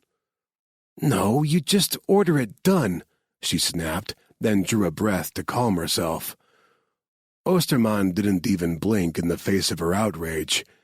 She wondered if he ever felt any emotion at all. "Do you really think that putting the distance of a mercenary between you and the people you've murdered relieves you of guilt?" "I have no blood on my hands, but I wouldn't regret it if I did." Ostermann's eyes narrowed a fraction. "I don't understand your concern about Deo's death. He betrayed you." She swallowed the anger burning at the back of her throat and carefully set her empty bottle down on the table between them. "He only betrayed me because he was scared and desperate, and you gave him a sliver of hope. Anyone in his position would have done the same." "Yes, exactly." Ostermann folded his hands on the table and smiled congenially. "That's the problem with this world. There's no rational thought anymore. No logic. People react without thinking. Opinions are now considered fact, and facts are fake. Dictators, terrorism, the willing destruction of the planet." For the first time, there showed a flicker of something real behind his eyes. Nothing as passionate as excitement, but definitely a clinical kind of enthusiasm as he warmed to his topic. "The world has gone insane, and there's only one solution. Only one way to reset the system before the system destroys itself and everyone and everything in it. As a scientist, you must see it too." Yes, she saw it. His vision of a solution in all its cold, logical horror. He plans to eradicate the human race, selectively if a Kiso was involved. Her mouth went dry again, and not from the drugs. She licked her lips and glanced around the cabin. Jean-Luc wasn't here, and she dreaded her next question. "What did you do to Jean-Luc?" "Don't worry, he's protected. As all precious cargo should be." "He's not cargo." Ostermann raised a brow. "No? His only value lies in the fact you used him as a test subject." "No, he was more. So much more. He was funny and sweet, protective and ruthless. He laughed loud and loved hard, told stories, sang off-key, and danced to his own beat. His family meant the world to him, including his brothers in arms, and he had chased her across continents all to keep a promise. He was heat and spice and passion. He was the man she loved. Jean-Luc was more than a test subject, but Ostermann, with his icy logic, would never be able to understand why. Ostermann sighed heavily, then pushed out of his seat and joined her on the couch. "I'm going to build a better world, Claire." He took her hand, patted it. "We're going to. Me and my viruses, you and the Kiso." She leaped to her feet, the anger boiling inside her, making her restless. His bodyguards all tensed, but he held up a halting hand as she paced away. The cabin was too small. He knew as well as she did that there was no place to go. Resolute, she turned back. "I won't help you." Osterman said nothing. He simply nodded to Audric. The bodyguard pulled a needle out of his pocket and approached her. Too late, she realized her mistake. She should have played along. He would have kept her awake because he wanted to tell someone about his plan. He'd shown the first flicker of real emotion while discussing it. The more he talked, the more she'd know. When she woke up again, she wouldn't make the same mistake.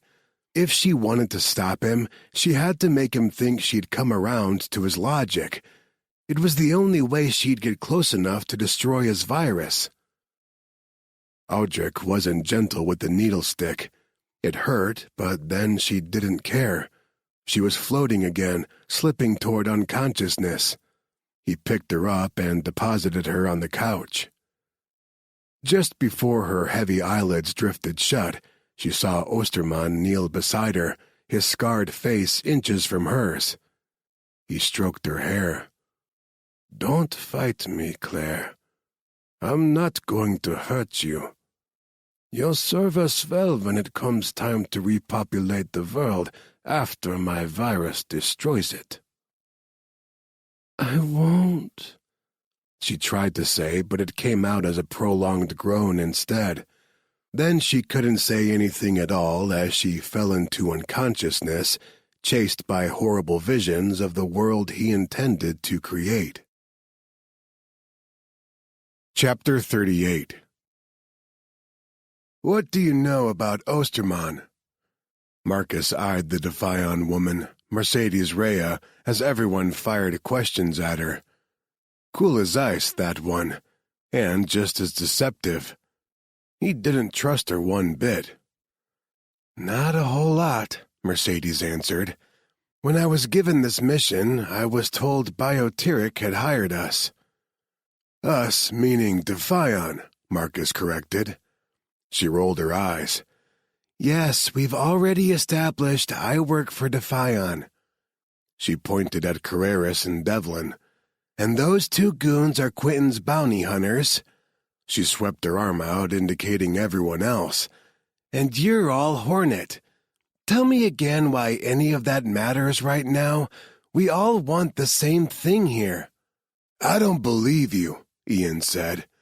"You're playing an angle we don't see yet." Marcus nodded. He and Ian didn't have any problems, but they'd never been simpatico either. Nice to know he wasn't the only one who thought trusting this woman was an epic mistake. Her eyes all but spit fire at Ian. "The only angle I'm playing, Reinhardt, is the one where the world doesn't end. I don't know about you, but I'd like to continue breathing without drowning in my own blood, because that's what this virus does to people." She turned her gaze to Marcus. "You've seen how fucking terrifying it is. Tell them." He thought of Jean-Luc in that hospital bed, so still and pale, and damn her, she was right. He would never trust her, but she looked frightened enough by the possibility of the virus that he believed her. They were working toward the same goal. Right now, survival was the name of the game. "You saw it up close?" Seth asked softly. "Yeah." He debated the wisdom of the truth for a moment, then decided they might as well know everything from the get-go. "When we first arrived in country, Jean-Luc and I were attacked by militants and separated. Took over a week to track down Claire, and when I did, she led me to him. He'd been infected." The room erupted. He raised his voice over the noise. "Yo, guys, he's okay. Claire saved him." Jesse frowned, his brows drawn together under the brim of his ever-present Stetson. "She saved him? How? Everything I've read about this virus. She gave him a kiso, and it worked." Again, the room exploded. Marcus rubbed at the ache between his eyes and paced over to the window. Something was going down in the parking lot, he noted, without much interest. Until he saw a body on a stretcher being zipped into a bag. He spun around.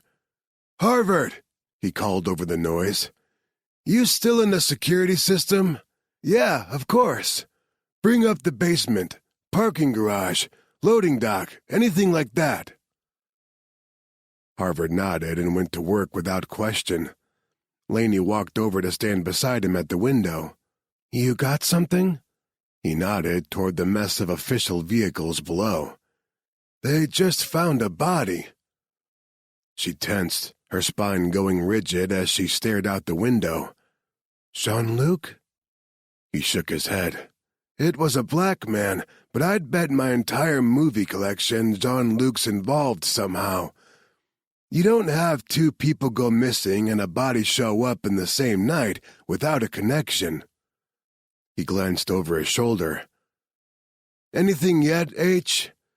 "I'm working on it," Harvard said testily. It wasn't like him to snap, and this was the second time in as many days he'd lost his temper. Marcus walked over to him. "You okay?" "Jesus Christ, I have like 50 searches running simultaneously. I'll let you know when I have something." He grabbed a pair of noise-canceling headphones and slipped them on, effectively shutting everyone out. Marcus held up his hands and backed away. "What's his deal?" "He's been like that since you and Jean-Luc took off," Seth said. "I thought he was just annoyed at you two, but he's snapping at everyone now." "I think it's an improvement," Ian said. "It's about time the nerd grew a spine and told you guys to fuck off once in a while. I'm proud of him." "You would be," Mercedes muttered. Ian's lips compressed into a scowl. Some weird vibes there. Marcus wagged a finger between the two of them. "You two know each other?" Their gazes met. Ian turned away first. He knelt down to pay attention to Tank, and the move was as effective at shutting out the conversation as Harvard's headphones. Mercedes made a face at his back. "No, I just don't like him. Ever meet someone and hate them on sight?" She shifted her gaze to Marcus. "I like you, though, D'Angelo." "You don't know me." "Oh, you'd be surprised how much I know. About all of you." Something there in her tone, something like amusement, sparked against his temper. She was laughing at him, laughing at all of them, and she knew. The cork popped on the rage he kept bottled up deep inside him, sudden and violent. He saw red and a target painted right across her forehead. He didn't realize he'd lunged toward her until Ian blocked him. "Hey," Ian snarled, "back off. She knows who killed Danny." He lunged again, several sets of hands wrapped around his shoulders and arms, his teammates hauling him backward. "Ask her! She fucking knows!" Laney jumped between them. She spared Ian a look over her shoulder, which he must have taken as an order to leave because he grabbed Mercedes by the arm and hauled her out of the suite. Then Laney focused all of her attention back on him. "Marcus, listen to me." He didn't see her at first and barely registered she was speaking to him. All he saw was Mercedes, the first and only lead he'd found to Danny's killer, ushered away by one of his teammates. A howl of pure black hatred ripped out of him, so raw he barely recognized it as his own voice. Two soft hands clasped his face and held firmly, forcing him to meet sympathetic brown eyes. "Laney." Her lips were moving, but the words echoed like she was at the end of a very long tunnel. "Easy," she said. "Shh, take it easy now." Everything went out of him in an instant, and he sagged against the arms holding him. He noticed now that Jesse and Seth had been the ones to grab him, hold him back. The two men deposited him in a chair. Laney knelt in front of him. "Marcus, I promise you we will find Danny's killer. He was one of us, and Gabe, Quinn, Tuck, and I will not give up until he's avenged." His face felt hot, his eyes gritty. When he rubbed a hand over them, his palm came away wet. Fuck, he was crying. "I promised his wife. I promised Leah I'd find the bastard." "I know, and we will. But right now, we can't. Our focus has to be Jean-Luc, Dr. Oliver, and this bioweapon, okay? We have to find them, or else this world will no longer be safe for Leah and her kids. Do you understand that?" It hurt. It physically pained him like a knife twisting in his gut, but he nodded. "Lainey, you can't expect me to work side by side with that woman. For all we know, she killed Danny." "That's fair," Lainey said. "Make no mistake, no one here sees her as an ally, but if it makes you feel better, she's now officially our prisoner. We'll use her to find our people, then take her back to HQ and question her about Danny's murder." "Thank you."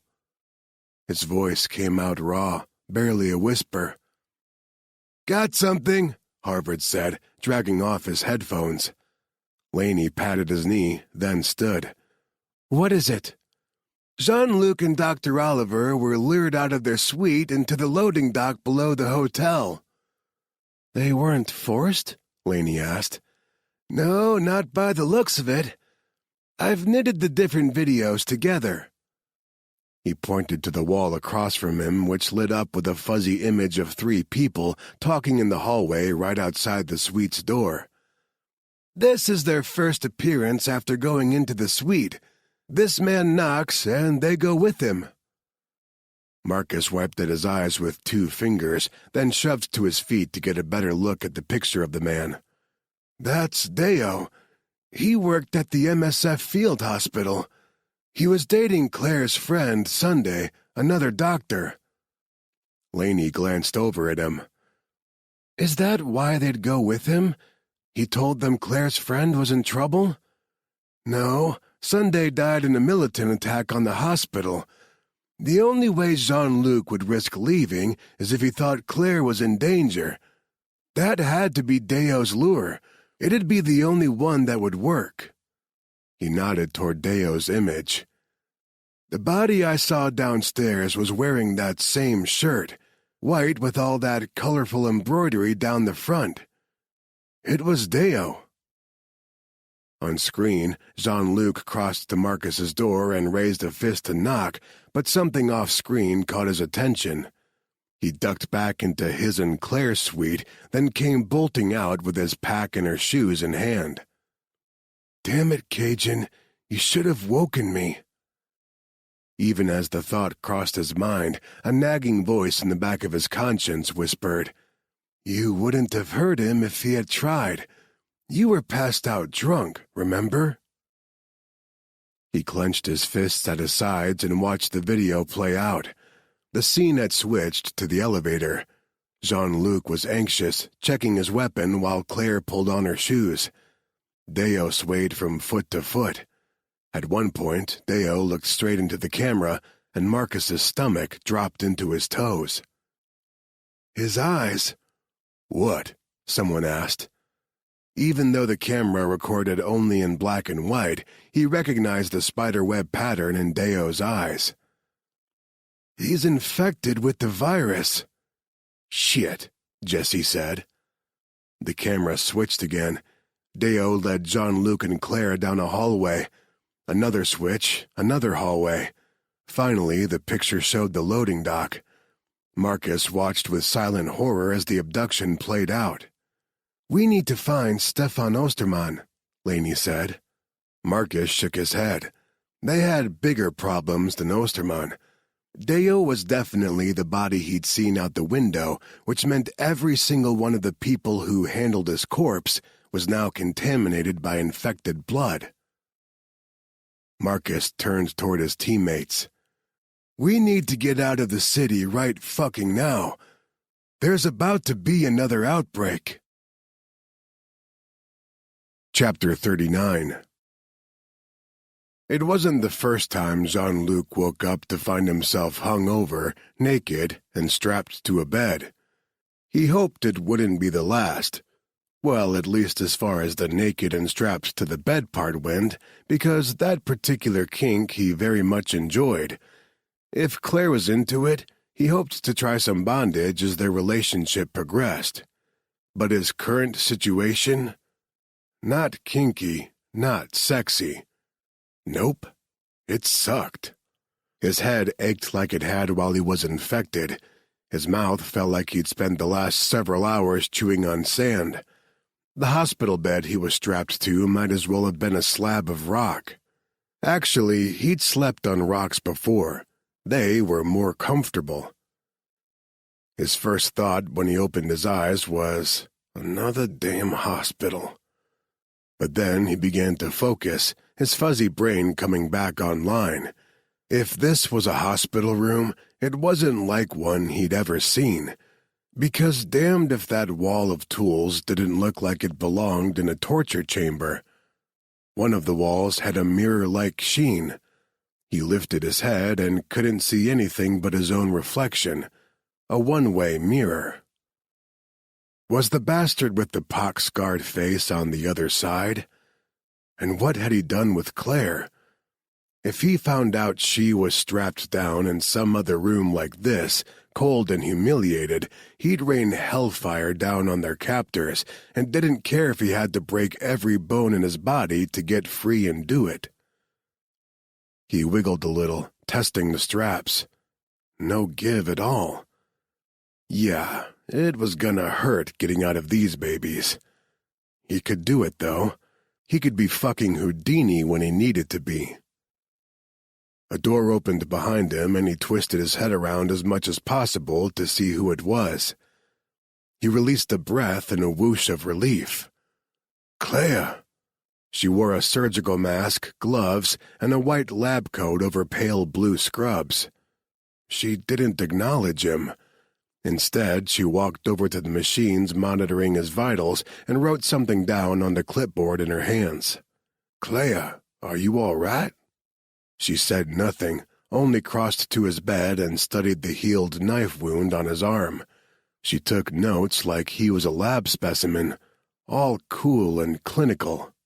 Ma belle, please. He wasn't proud of it, but his voice broke. She was killing him with this dispassionate act as surely as if she was stabbing him in the chest. Talk to me. She finally looked at him, and there was his Claire. She was utterly terrified. Oh, Shah, what did he do to you?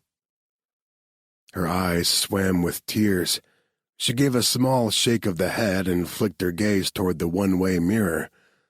She leaned over and shone a light in his eyes, and something fell on the sheet near his hand. He closed his fingers around a paper clip. God love the woman. Continuing the exam, she leaned in close to his ear. Osterman created the virus. He wants to infect you again to test a Kiso. Get out. Hell no. He wasn't going anywhere without her, and he tried to catch her gaze to make sure she was aware of that fact. But she didn't look at him again. She finished writing something on her clipboard and walked out without a backward glance. Claire released her breath in a ragged rush as the door to Jean-Luc's cell clanked shut behind her. She would not cry, could not cry. Her best, only option was to follow along with Osterman's crazy plan, or else she'd end up strapped to a table too. Then she absolutely wouldn't be able to help Jean-Luc. She sucked in a breath, pushed her shoulders back, and straightened her lab coat.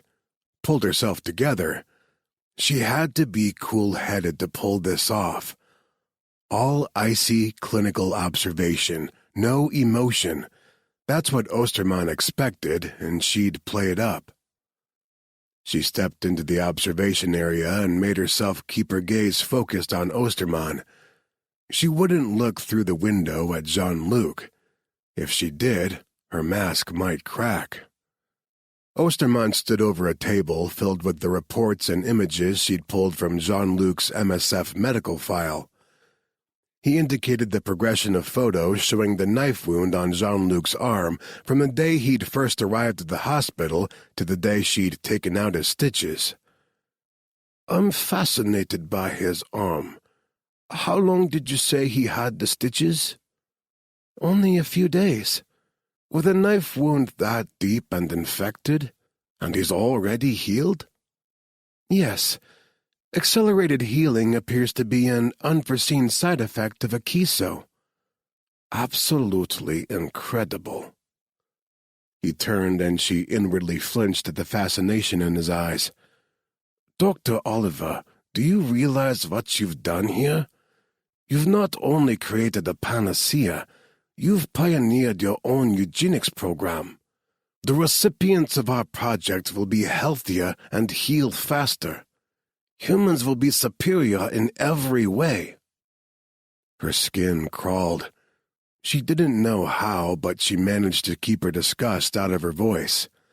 "How do you plan to choose? There are millions of people in the world." "I have already started." He picked up a tablet, opened a file on it, and passed it to her. "Only the best and the brightest made the final cut." She swiped through the photos, hesitating only briefly when she recognized Dr. Jürgen Nacht. The young, groundbreaking geneticist had vanished from his apartment in Frankfurt shortly before he was meant to speak at the Infectious Diseases Summit in Martinique.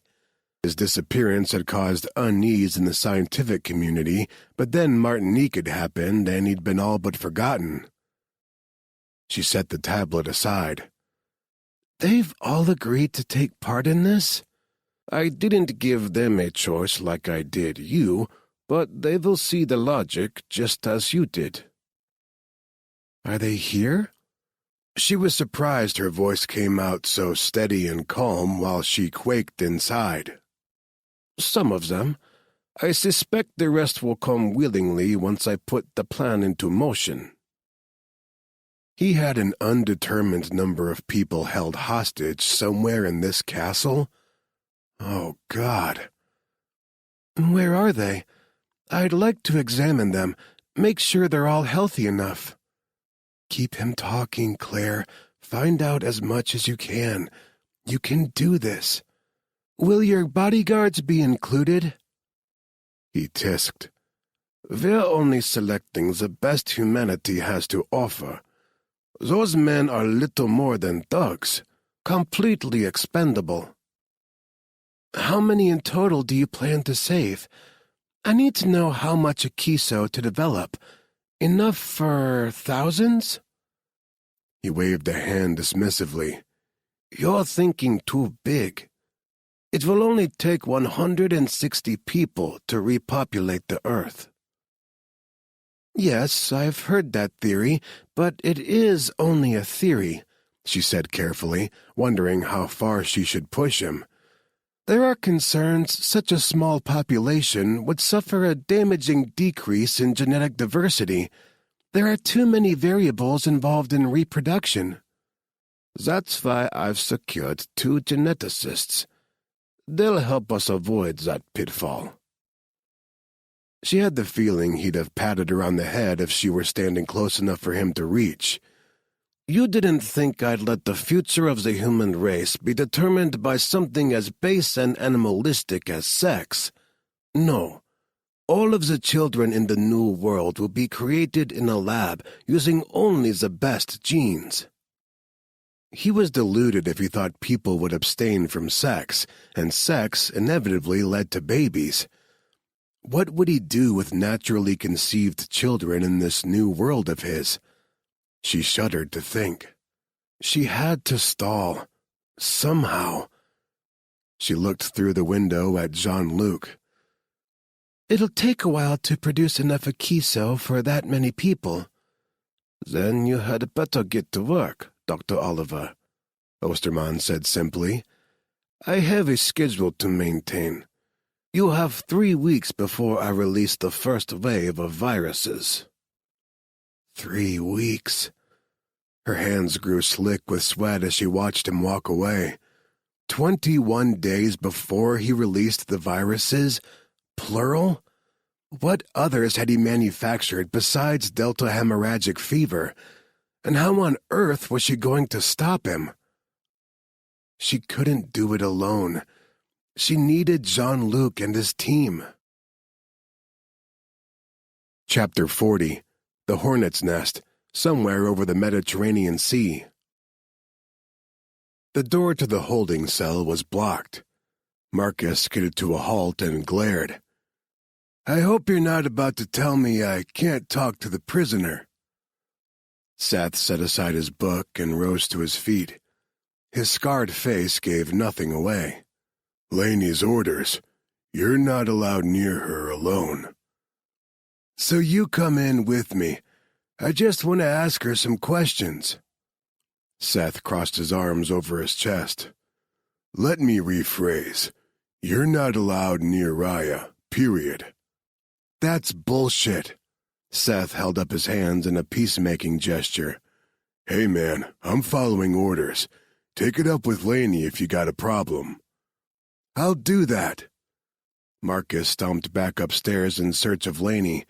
2 voices floated out of the conference room, one definitely female, and he headed in that direction. Laney sat in one of the chairs at the table, her head tipped back, her eyes closed. Jessie massaged her shoulders. A laptop lay closed on the table in front of her. She must have just finished updating Gabe and Quinn back at HQ. She looked beat, and Marcus's anger fizzled out. She was doing what she thought best for the team. He got it. Didn't mean he liked it, but he got it. "How you doing, darling?" Jesse asked his wife softly. "And don't shovel me some horse shit about being fine. Your shoulders are like rocks." Her lips curved upward, but she didn't open her eyes. "I wasn't going to. I'm exhausted. Worried that I'm not making the right call. What if we're wrong and Osterman never left Nigeria? What if we're abandoning Jean-Luc and Dr. Oliver in another hot zone? We couldn't stay. And if Osterman is half as smart as he thinks he is, he knew killing Deo would kick off another outbreak. He wouldn't have stayed in the country either, especially now he has what he went there for. No, he scurried back to his cave with his prize, and that cave is likely in Austria. It's a good call." "God, I hope so." "Hey." Jessie spun her chair around and dropped into a crouch in front of her. "We'll get the Cajun back." Marcus started to back away from the door. He'd let the newlyweds have a private moment and find another time to talk to Laney about Mercedes. Because he wasn't letting that go. He'd get his answers from the woman one way or another. But then Laney said, "I'm worried about Marcus." "What? Me?"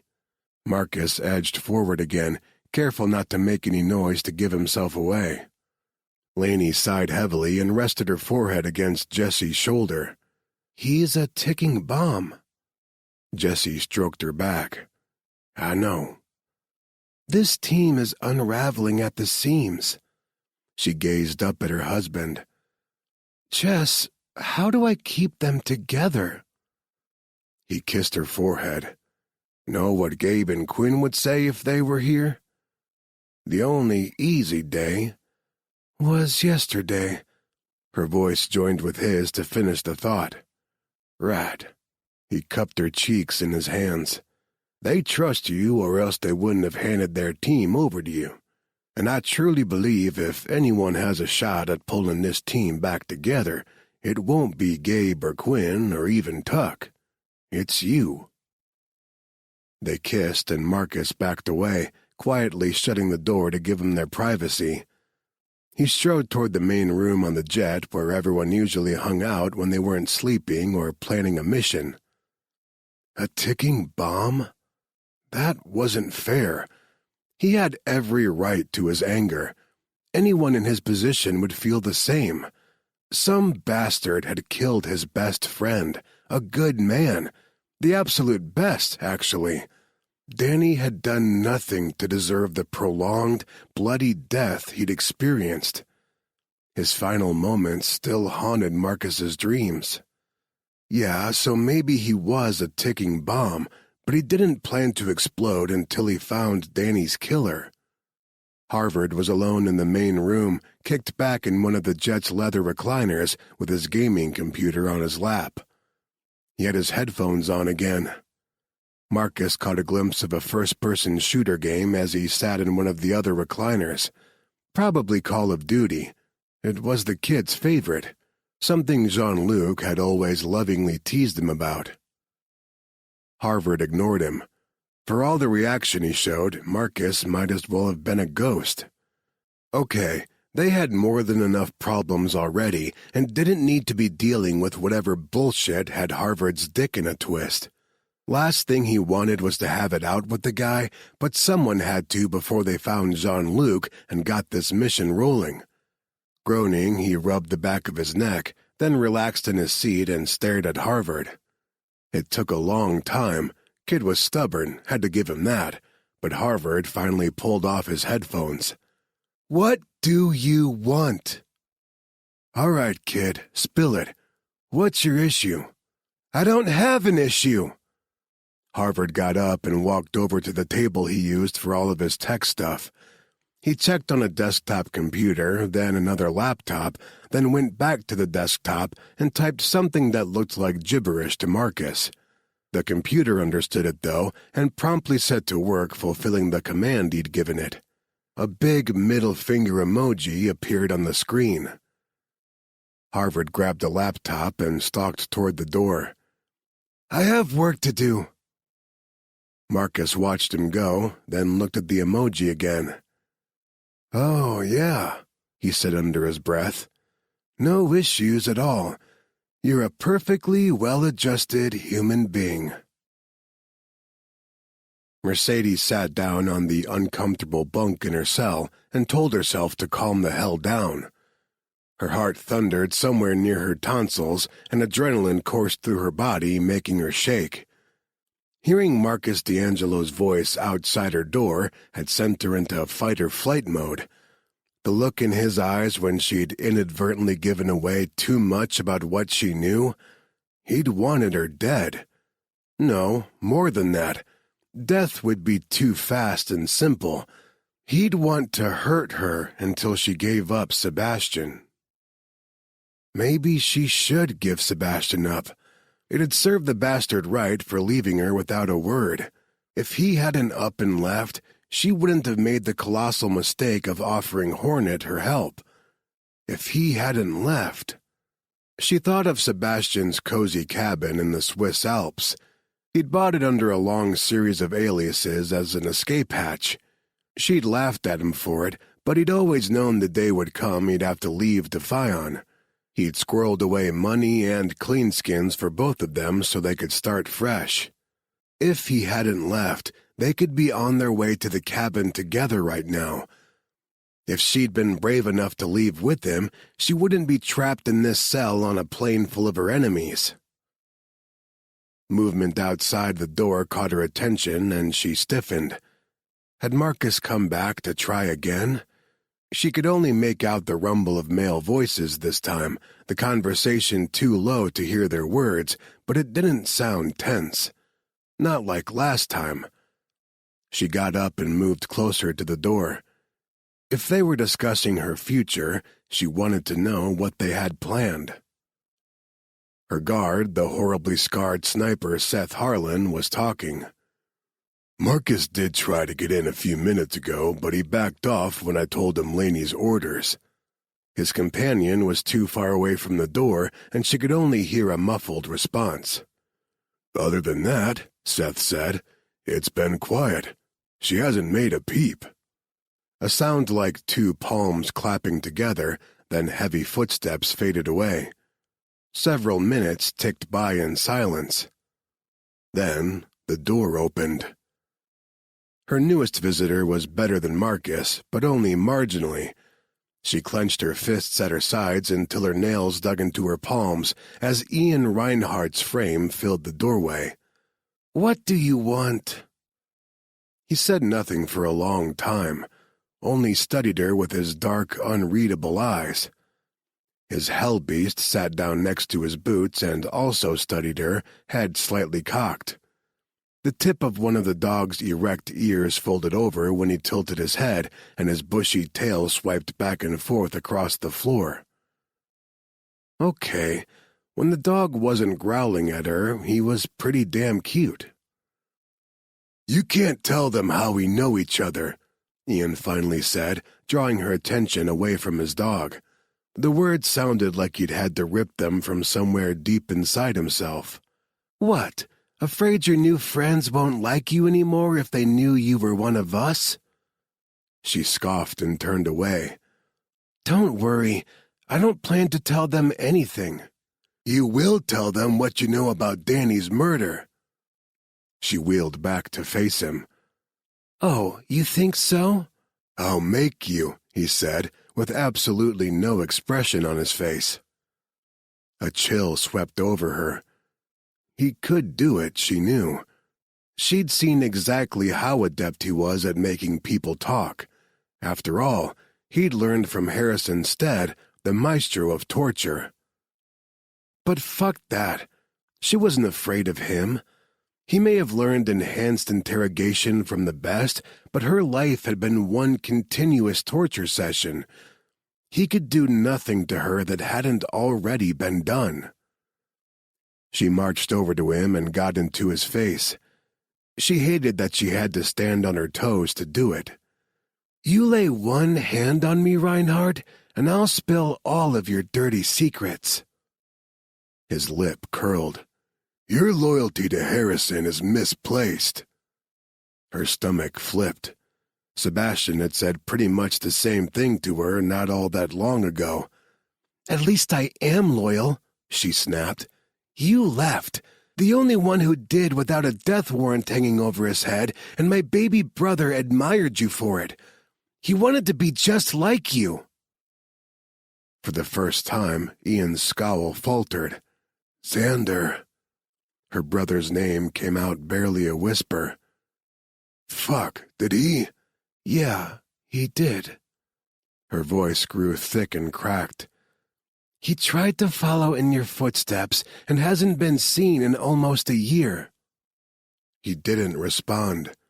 No apology for filling her brother's head with nonsense ideas, but then she hadn't really expected one from him. Ian Reinhardt would sooner shoot you than apologize. His sneer returned in full force. "I did what I had to do to survive. I sold my soul to Harrison for my freedom." She huffed out a breath in disbelief. "And then what did you do? You ran off and joined the enemy." "You're fucking right I did." He backed out the door and whistled softly between his teeth for his dog. He waited for the animal to join him in the hallway, then grabbed the handle. Before shutting the door, he looked at her one last time, his gaze cold and hard. "Harrison Stead is going to die, and I'll be the one to pull the trigger. Which side do you want to be on when that happens?" Marcus jolted awake at the hand shaking his shoulder. He drifted off in the recliner, but now he sat bolt upright and looked at Jesse. "What?" "We got a location." "Osterman?" Jesse nodded. "Harvard's already given the coordinates to Garcia in the cockpit. We're headed there now. ETA 90 minutes. Laney wants everyone in the war room for a briefing." He shoved out of the chair. "It's about damn time." Everyone already waited around the conference table by the time he and Jesse got there. He started toward his normal spot, but Carreras already sat there, and Devlin was in Jean-Luc's usual seat. He wasn't sure how he felt about that. Not like there were assigned seats or anything. Everyone always just gravitated to the same ones. He had half a mind to kick Carreras out, except that would cause a scene, and Laney already thought he was one sandwich short of a picnic. Instead, he chose a different seat and asked, "What do we know?" Laney nodded to Harvard, who took the floor, tablet in hand. "While we were searching for Jean-Luc and Dr. Oliver, Sammy stumbled onto something weird." He swiped a finger across his tablet, and the wall screens at the front of the room filled with photos. "Any of you recognize these people?" Carreras pointed to one photo of a man with dark, tousled hair and a neat beard. "Lucas West, author." "What?" he asked when Devlin quirked a brow at him. "I read. He writes damn good sci-fi novels. One was even made into a movie a few years ago. He snapped his fingers a couple times. "Hang on, it'll come to me. Memnonia," Harvard supplied. "Yeah, that's it. About colonizing Mars with the best people humanity has to—" He trailed off and narrowed his eyes at the screens. "No shit. No fucking way. Is that what Osterman's doing?" Harvard motioned to the array of photos. "These 20 people have all disappeared in the last 6 months. All of them are widely considered the best in their fields. We think Osterman's holding them, so we should expect more hostages than just Jean-Luc and Dr. Oliver." Marcus held up his hand in a hold-up gesture. He was still blurry from sleep, and they'd lost him. "Wait, I'm not following. Osterman wants to colonize Mars?" "Not exactly," Laney said. "We think he means to recolonize Earth. Harvard, you want to explain it?" Harvard touched his tablet again, and one of the wall screens filled with screenshots of an online message board. An old black-and-white photo of a small family from the late 60s or early 70s showed on another screen. "Sammy and I had to go deep into the dark web to piece this together. There's a small sect of the population who believe the world has gone completely to hell. These people think the only way to fix things is to essentially reboot.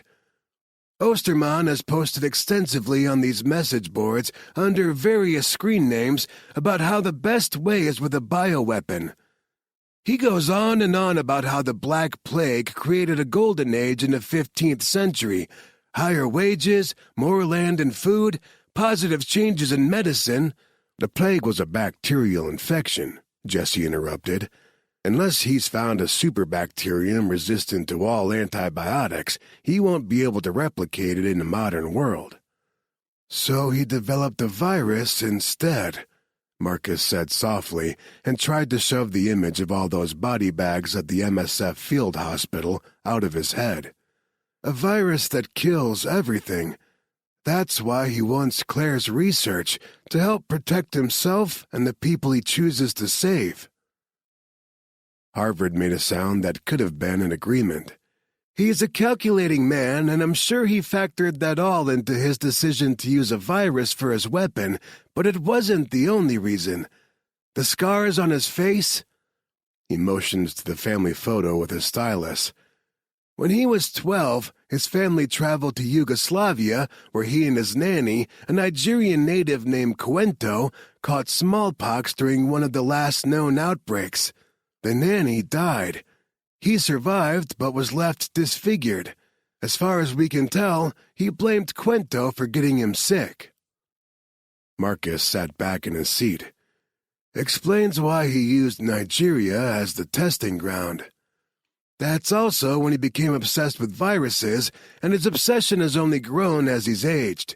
On these message boards, he goes on and on about how viruses are humanity's perfect catharsis. It's disturbing." "Well, that's awesome," Marcus said, and couldn't help the sharp edge of impatience in his voice. "But knowing about the man's past and his freaky fetish for Ebola doesn't do shit for us if we don't have his location." Harvard's mouth turned down at the corners as he glanced over, and Marcus winced inwardly. Okay, he was being an asshole. The kid had done a lot of work, and here he was brushing it all off as useless. "I mean," he trailed off because, yeah, he'd meant what he said. Maybe he could have phrased it better. He tried gentling his tone. Do we have his location? After a second, Harvard returned his attention back to his tablet. While Sammy dug into Osterman's past, I looked for his base of operations. He owns a lot of properties all over the world, but I narrowed the parameters to places big and secluded enough to hold a bioweapons lab. Assuming he'd want his lab somewhere near his primary residence in Vienna, Austria, I also looked for any of his Austrian properties with a history of receiving medical supply shipments. He tapped his tablet, and the screen behind him filled with a castle on a hill, surrounded by a moat. It looked ancient, with a lone turret spearing the misty sky, surrounded by high stone walls. The kind of place knights on horseback defended. This is Wasserfestung. Google tells me the literal translation is water fortress. It's located on a small lake in the Austrian Alps. Built as a defense fortress in the 14th century, the same century as the Black Plague, which is probably why Osterman bought it in a private sale 20 years ago. Weird thing is, the family he bought it from up and disappeared right after the sale. Now, as far as official documentation goes, nobody lives there, but it's received regular shipments from medical supply companies all over the world since it came into Osterman's possession. This is our place. This is where he took Jean-Luc and Dr. Oliver, and it's probably where he's holding his other hostages. It's a fucking castle, Ian said and slowly stood up. On a mountain with a moat. How the hell do we storm a castle? Carefully and with much forethought, Carrera suggested. Laney shrugged. Same as we do anything else. There was a moment of silence, followed by a crack of laughter from everyone that did wonders to ease the tension in the room. Even stoic Devlin's lips twitched. Nah, Carrera said and slapped his friend on the back. You know that's not how we do things at Human Inc. We're sloppy, but effective.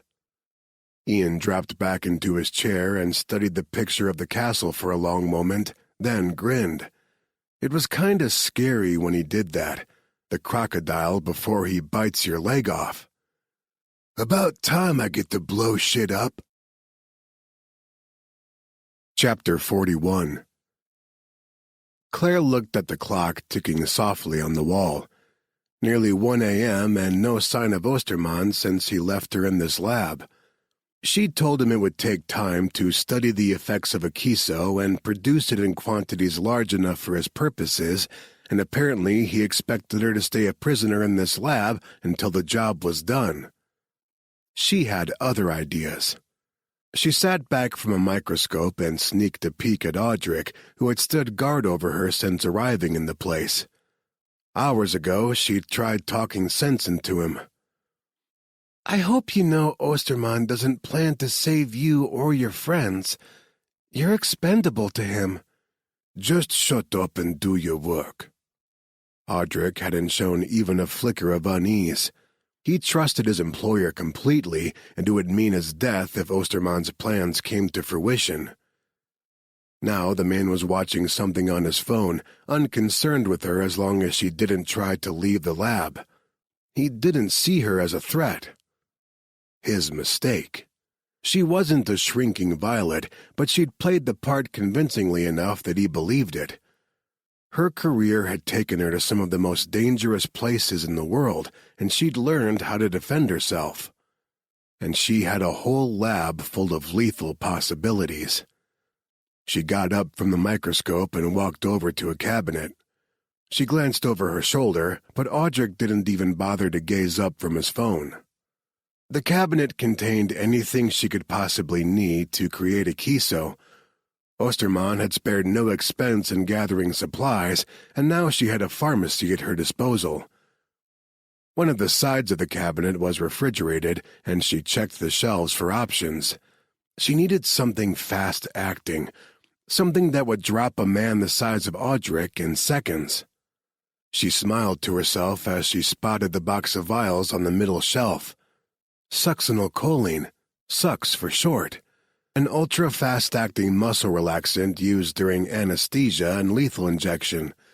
She grabbed a couple vials and pocketed them, picked up several other random bottles and a box of syringes, and shut the door. Audric stood right beside her. She yelped and nearly dropped the armful of supplies. She wished she could say it was all an act to fortify her shrinking Violet persona, but he'd truly startled her. She hadn't heard him move, hadn't sensed him so close. A man who moved like a ghost had to be dangerous. Without saying a word, he took the bottles from her hands and deposited them on the workbench. Had he seen her slip the sucks into her pocket? She trailed after him, her heart banging in her chest. He took up position at the end of the bench and seemed intent on watching her work. Shit. He'd figure out she had no use for all these bottles she'd just taken out of the cabinet. And how was she supposed to get the sucks into a syringe while he eagle-eyed her every move? He lifted a brow at her. Inspiration struck. This man wasn't a scientist or medical professional. If he was, he'd know the bottles he'd helped carry meant nothing. He was hired muscle and had no idea about anything she was doing in this lab. She stepped forward and opened the box of syringes. Although her insides quaked, her hands didn't shake as she withdrew a vial of sucks and filled a syringe right in front of him, just as if it was the most natural thing in the world for her to be doing. "Before I continue," she said conversationally, "I need to draw more blood from the test subject." He watched her cap the syringe but didn't ask questions. Instead, he took out his phone again and walked away from her, speaking in German to whomever picked up his call. She uncapped the syringe and tiptoed up behind him. She couldn't do it while he was on the phone. It would set off too many alarms if he suddenly stopped responding. But the moment he hung up, she lunged, sticking him in the side of the neck with the needle. He swung out at her, a sloppy last-ditch effort at defending himself. He was already losing control of his muscles, but his fist still caught her on the side of her face. She felt her lips split and tasted blood as she watched his legs give out from under him. He landed face first on the floor. She had to hurry. No doubt Ostermann had cameras everywhere. She knelt down and shoved Audric over to his back. His eyes bulged as he tried to draw breath and failed. That was the thing about succinylcholine. It was a paralytic, not a sedative. He'd be alive as he suffocated to death. He had killed Deo and planned to take part in mass genocide. Maybe he deserved every agonizing second of his death, but she'd forever feel the weight of it on her conscience. After all, he was only the unwitting pawn in Ostermann's chess match. She searched his pockets and found a small ring of keycards. One of them had to open Jean-Luc's cell. Just a little more. Finally, after hours of trying, the paperclip slipped into place and there was a soft click that sounded gloriously like freedom. Jean-Luc twisted his hand around to shove the lock out of his wrist restraint. With one hand free, the others were a piece of cake. He leaped out of the bondage bed from hell and looked around for something to wear. He had no idea where on earth he was, but he wouldn't get far outside these walls without some kind of clothing to protect him from the elements. So first order of business, clothes. Then he had to find Claire. The place was set up like a surgical suite, all sterile and empty.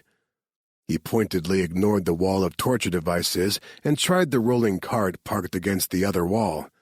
All kinds of surgical instruments, but not so much as a scrap of clothing. Not even a hospital gown. The scuff of a footfall outside his door caught his attention, and he froze.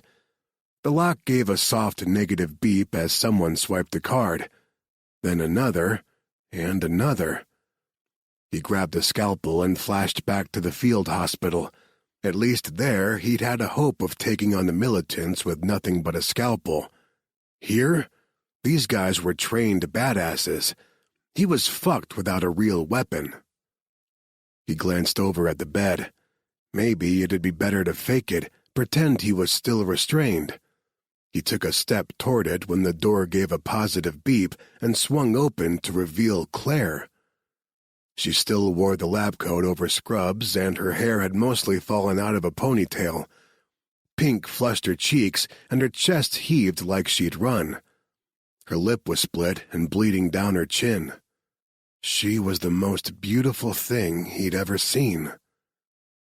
He didn't think. He just spoke the words that had been banging around in his head since last night. "Holy hell, I love you." She gave him a look that said, "You're saying that now? Really?" His timing didn't suck that badly. After all, this may very well be his last chance to tell her. "No, I mean it, Claire. I love you." She tossed him a pair of scrubs and turned to scan the hallway behind her. "We have to go. I killed one of his men to escape. As soon as they find him—" He froze with one leg in the scrub pants.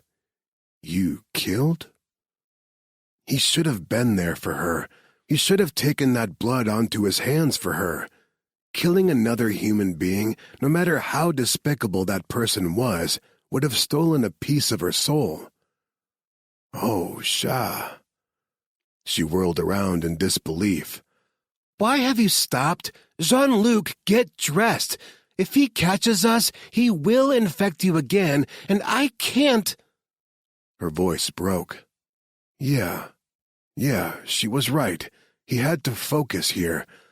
He didn't want her to fall back into Ostermann's hands any more than she wanted him to. He quickly finished dressing and followed her out into the hallway. "Did you see what he did with my rucksack? I need weapons." "I have no idea." "Do you know where we are?" She shook her head. "It's a castle, but I only know what he's shown me. I woke up in a room down the hall. He took me to a lab in the room you were in, and that's it." "That's okay. You did good." He threw out an arm to keep her back against the wall and checked around the first corner they came to. No guards, just another long, harshly lit hallway lined with windows overlooking other rooms. The lack of windows to the outside made him think they were in some kind of basement, which meant there had to be stairs somewhere.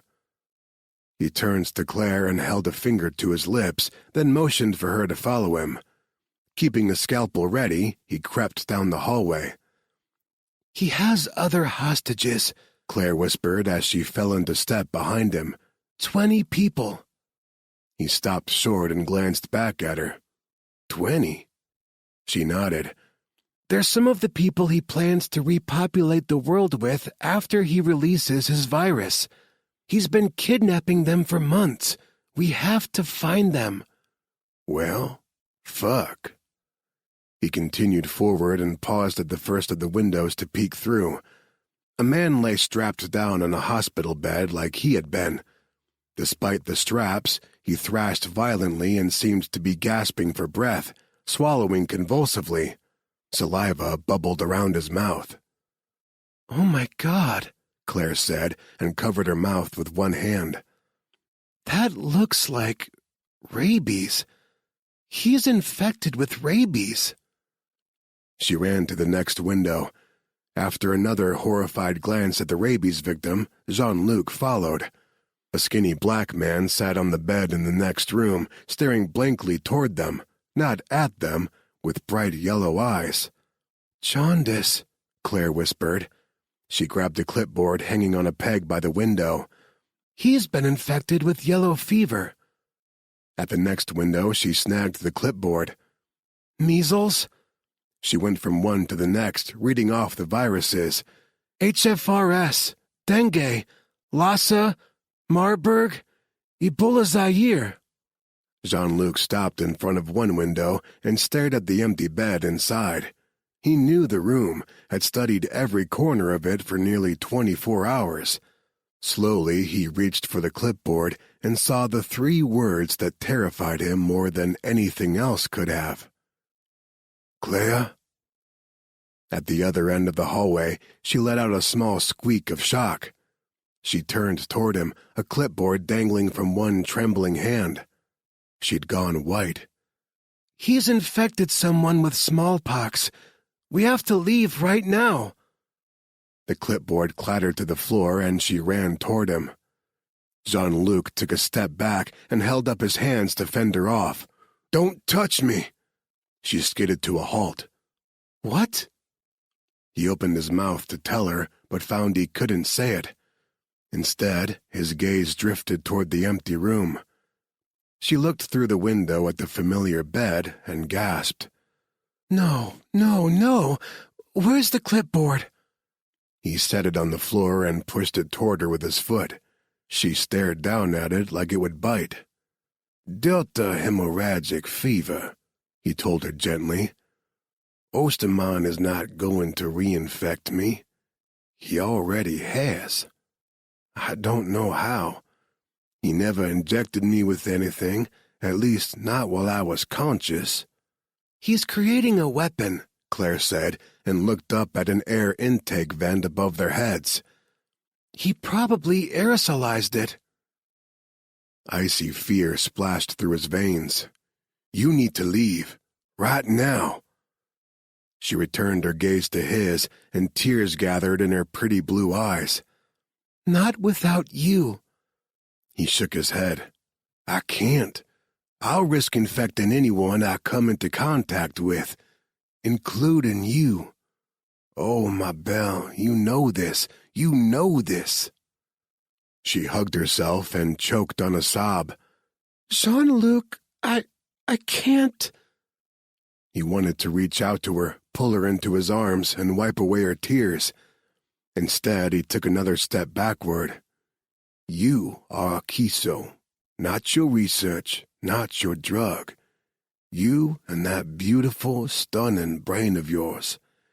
If you don't leave, you'll give him exactly what he wants. He'll release the viruses on the world if he has you to keep him safe." The sound of running footsteps thundered from a hallway nearby. "Go, find the other hostages and get out." His own voice came out ragged and raw, but he forced a smile. "I'll distract them." She opened her mouth as if to say something more, but he hushed her with a finger to his lips and blew her a kiss. She stared at him for a beat, then spun away and ran. Thank God. He sucked in several breaths.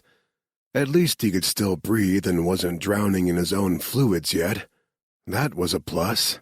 He looked down at the scalpel in his hand. Not enough. He might have an advantage if they didn't want to infect themselves, but... Oh, he was a couillon. He didn't need a knife. He glanced over at the man with the jaundiced yellow eyes. Not when he had a hallway full of deadly weapons at his disposal. He found an intercom on the wall next to the man's cell and jabbed the button. "What's your name?" A stream of angry Arabic answered, and Jean-Luc switched to the language. "I know you're angry. What this man did to you is unforgivable. He took everything from you, your freedom and your life. You know you can never leave here, right? Not without endangering everyone outside these walls." The man said nothing more for a moment. Tears dripped down his cheeks and he nodded. "I know." "What's your name?" "Raid." "Hello, Raid. I'm Jean-Luc. So, are you well enough to at least get revenge before we die?" Chapter 42. There was nothing worse than the wait before action. Marcus thought he might jitter out of his skin if they didn't make a move soon, but he could do nothing while crammed into an SUV with Laney, Harvard, Ian, and Carreras. Jesse, Seth, and Devlin followed in a second car with the team's equipment, while their pilot, Jace Garcia, waited on standby in case they needed a quick helo exfil. God, last time they'd gone to battle like this, Danny had died. He looked around at his teammates and wondered who was next. His leg bounced nervously. He gripped his knee with one hand, forced it to stop moving. He had to focus or the next dead guy would be him. He turned slightly in his seat to face Laney, who was giving one final mission briefing as they sped up a twisting mountain road toward the castle. Marcus imagined Jesse doing the same for Seth and Devlin in the other vehicle. The castle has only one point of entry, and that's the bridge. We'll wait across the moat here, underneath the bridge, where there is less chance we'll be seen from above. Using an iPad, Laney indicated a spot on a digital 3D rendering of the castle. Nice image, Carreras said. He twisted around to the driver's seat and punched Harvard in the arm. You make that, genius boy? Harvard's fingers tightened on the wheel until the leather creaked. No, Sammy did. I don't have a background in graphic design. Carreras whistled. Hang on to that girl, H. She's something else on a computer. And you know what they say about girls who are good with hard drives. Murderous was the only word to describe the look Harvard spared him before returning his attention to the road. And that ratcheted up the tension to 1,000,000,000. Good going, Carreras. Marcus groaned. Let's get Jean-Luc back so we can get rid of this clown. Ah, you'll miss me. Like an anal fissure, Ian muttered. I never thought I'd see the day I missed the Cajun. At least he's funny. Sometimes. No, wait, he's mostly a pain in the ass. But he's our pain in the ass. Marcus jerked a thumb toward Carreras. Unlike this dude. So he's a hemorrhoid, Carreras said cheerfully. Tell me, is that a step up or down from anal fissure? Are y'all done? Laney asked the group. When everyone settled again under her glare, she continued. We're lucky Austria has had an exceptionally dry summer. According to Harvard's intel, the moat is only chest-high at its deepest point.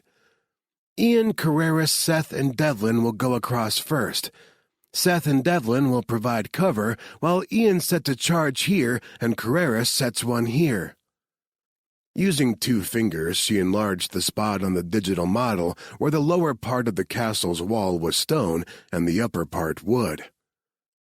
Laney pointed to 2 corners where wood met stone. This is the weakest point in the outer wall. The rest is all stone. Now, Seth cautions that we should watch the arrow slits as we cross the moat. They're all perfect sniper hide sites, as well as the turret. What do we know about this Ostermann guy's manpower? Carreras asked, all business now. Does he have enough guys to put snipers in all those spots? Laney shook her head. We don't know, but he has enough money to buy a lot of loyalty. So expect the worst. Got it. Wouldn't be fun if it were easy, right? The rest of us will cross while Ian and Carreras set their charges. She turns to Harvard. I want you to get a recon drone airborne as soon as we stop. That will at least give us some info about what kind of force we're up against. Harvard pulled the SUV onto a side road and killed the engine. So I'm staying behind with the SUVs? He shoved open his door. Great. Laney winced when his door shut harder than was necessary. Hey, Marcus said and touched her shoulder. Whatever's bugging him, he'll get over it. And if he doesn't, we'll kick his ass when this is over. She drew a breath. Yeah. Everyone climbed out and started unloading the gear. Once they were set, Laney gathered them around. Everyone clear on the mission and objective? Everyone gave affirmative responses. All right. No lights, only night vision from here on. She slid her own goggles over her eyes. And guys, this should go without saying. We have no idea what we're going to find on the other side of that castle wall, but we're breaching a suspected bioweapons lab. Take every precaution you don't infect yourselves with something nasty and bring it home to our families. Got it? Roger that, Marcus said. Harvard watched the team leave without him. Again. Why should he be surprised? They always left him somewhere away from the action where he'd be safe. Cursing, he grabbed his drone and controller from the back of the SUV. The drone was of his own creation, not much bigger than a hummingbird, but with all the power of the best surveillance drones currently on the market. He set it on the hood of the SUV, powered it up, and then just stood there, watching its propellers spin. Fuck this. He grabbed his cell phone. Sammy answered after a handful of rings, and he didn't waste time with pleasantries. Can you hack my drone? A second of silence passed. If that was a pickup line, you need to up your game. She sounded out of breath. So out of breath, she was almost wheezing. No. What? No, it wasn't. He felt heat crawling up the back of his neck, and her heavy breathing on the other end of the line didn't help. Jesus, what exactly are you doing? Dying, she said and let out an exhausted sigh. Quinn just tortured us on the obstacle course. Oh, yeah. He knew how that felt. He'd voluntarily run the thing many times in his quest to prove he was combat-ready. Can you hack my drone or not? She groaned. Honestly, I don't know. You created that thing. It might be above my abilities. He'd thought hacking it would be quicker, but she was right. Maybe not for her. Not yet. You need to break into my office. On my desktop, there's a program that will allow you remote access. You're going to provide surveillance for the team. What? She sounded wide awake now. Wait, what will you be doing? Don't worry about that. Chapter 43. Jean-Luc was not going to die of that damn virus. Claire wasn't going to let him. The thoughts ran through her head on repeat as she sprinted through the labyrinth of hallways, searching each room for the other hostages. They had to be here somewhere, and she guessed he'd keep them sequestered away from his test subjects. Maybe they were in a room over by her lab. It made sense. He'd want them closer to a Kiso than the viruses. She skidded around a corner and nearly came face to face with one of Ostermann's Stepford thugs standing guard outside the open door of the lab. He raised his weapon and let out a shout that was more surprise than an order. She still had the sucks in her pocket. She dipped a hand in, closed it around the remaining vial, but changed her mind. Throwing the vial at him wasn't going to do anything, and she wanted to keep it as a backup plan. He wasn't going to kill her. Ostermann needed her too much, and these guys were too brainwashed to disobey his orders. She dropped the sucks back into her pocket and slowly lifted her hands. The goon motioned for her to go into the lab, exactly where he shouldn't want her to go, because out here she was helpless, but in there she had weapons at her disposal. Hands still held in the air, she edged past him. Audric's body still lay where he had landed, eyes wide open and staring. She had to push the guilt out of her mind because she was about to take another life. She slipped closer to the workbench where the random bottles she'd taken from the cupboard still sat. There had to be something she could use. There. Yes. Sodium azide, the deadliest drug to ever help save lives. It had many uses, from airbags to pest control to a preservative, but accidents abounded with the stuff because it reacted with everything. Depressed researchers had been known to use it to commit suicide. She just needed a moment of distraction. The radio on the man's belt squawked with rapid-fire German. He reached for it, and she saw her chance. With one hand, she twisted off the cap of the sodium azide. With the other, she snagged a respirator and held it to her face as she flung the bottle in his direction. The white crystal powder hit him in the face and he dropped the radio. She twisted to grab a beaker of water she'd left on the bench and threw it at him. He howled when the water made contact with the powder on his skin and clawed at his face with both hands. He tripped over Audrich's body, tumbled to the ground, and began to writhe, screaming in pain. Claire took precious moments to pull on coveralls, boots, and gloves to go with her mask. She gathered the most flammable substances in the lab and dumped them on the floor, the workbench. She hesitated before dousing her files. Her stomach twisted at the thought of losing years of work. But it had to go. It all had to go. She couldn't risk Osterman salvaging any of it. She upended a bottle of ethanol on the files and picked up a lighter, but stopped short and looked at the cabinet with its refrigerated section. What if Osterman had stored her remaining dose of Akiso there? It could help Jean-Luc. She took a step toward it, but the thug's hand shot out and grabbed her boot. He was too weak to effectively stop her, and she shook him off easily, but the interruption cleared her thoughts. No, Osterman would keep the last dose of Akiso for himself. It killed her not to look in that refrigerator, but everything had to go. She walked out of the lab. At the door, she couldn't help the escaped sob as she flicked open the lighter and a flame licked to life.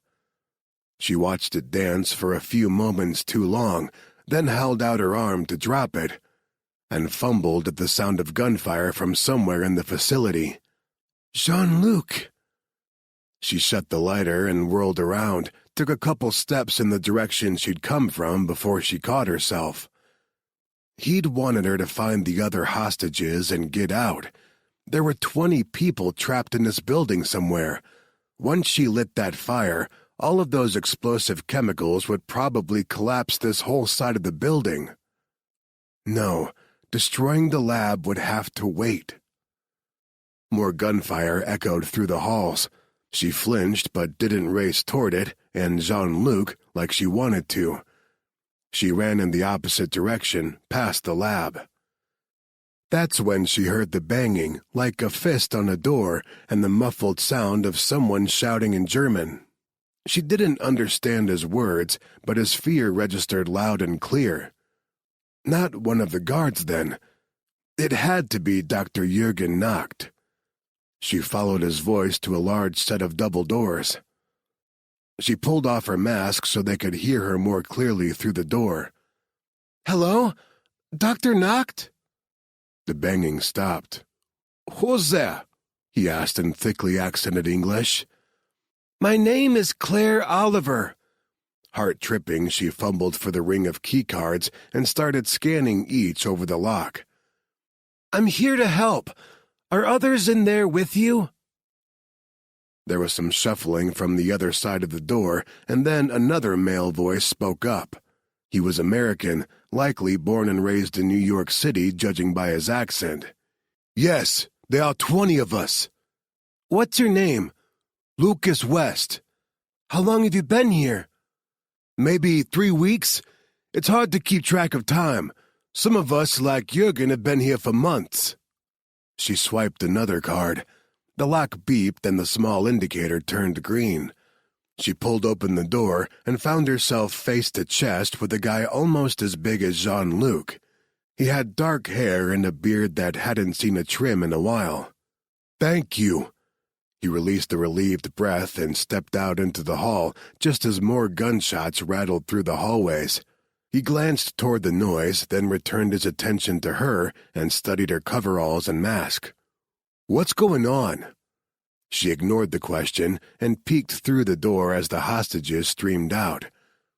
The room was as big as a college gymnasium, set up with cots and a line of shower stalls along one wall. Osterman was crazy, but it was a cool, level-headed kind of crazy. He'd thought out every detail. She turned to Lucas, since he seemed to be the de facto leader of the group, and pulled her mask into place. Get everyone out. There's about to be a big explosion. Chapter 44. This wasn't right. This wasn't how any of this was supposed to happen. Osterman watched his surveillance cameras with a growing sense of disbelief. His specimens were running free, his men running scared, his chosen leaving, commandos sneaking around on his property, and Dr. Oliver. Crazy woman. She was going to kill them all. Sir? His second lieutenant stood in the open door of his office, a gun in one hand and a bag in the other. We're overrun. We have to go, now. Osterman watched Dr. Oliver pick her way over to the oxygen tanks through the labs she had trashed. He'd thought she'd come around. He'd thought she saw what he was trying to accomplish for the good of humanity. He had thoroughly misjudged her. Sir, we have to leave. She's going to blow up the lab. The words penetrated, and he jumped to his feet. His man held out a specially made refrigerated suitcase, and he grabbed it as he crossed to his icebox. He opened the door and took quick stock of all the vials inside. He only had room for about half of his collection, and it pained him to have to choose. Every one of these viruses was beautiful and deadly. Many were his own creation, hybrids he'd designed to be especially nasty, but he'd have to leave most of them behind in favor of their parent viruses. Except for Delta hemorrhagic fever, of course. He had plans for that one. Besides, he could always create new hybrids. Working quickly, he picked out the vials for smallpox, Ebola, rabies, and some of his other favorites. Lastly, he chose the vial of Akiso. He may not have Dr. Oliver on his side, but he'd hire the best scientists in the world to figure out how she'd created her miracle drug. He didn't need her. He nestled everything safely in the travel case, then handed it off to his man. Get the helicopter ready. As his man saluted and turned away, he climbed to his feet and took one last look around the room. When he'd first chosen the furnishings, he'd done it with the knowledge that his office, his lab, his castle would one day be revered as a sacred place by the world he would create. And now, this. Anger boiled in his stomach as he watched Dr. Oliver on the monitors. She'd finished opening all the oxygen tanks and now drizzled a line of accelerant out the door and down the hallway. Tossing aside the bottle, she pulled the lighter out of her pocket again. Everything he'd worked for was about to go up in flames, and he couldn't do anything but leave. But he wasn't just saving himself. His plan to save humanity was too perfect, too beautiful to end here. Marcus heard another body enter the moat behind him and stiffened. The rest of the team was ahead of him. He'd been the last to enter the water. He swung around, weapon aimed. "Friendly," Harvard said through the comm channel. "Jesus, kid, what are you doing?" "Not a kid," Harvard said as he waded past, weapon up in the correct position, head on a swivel just like it should be. "Jean-Luc is my oldest friend. I'm not staying behind this time."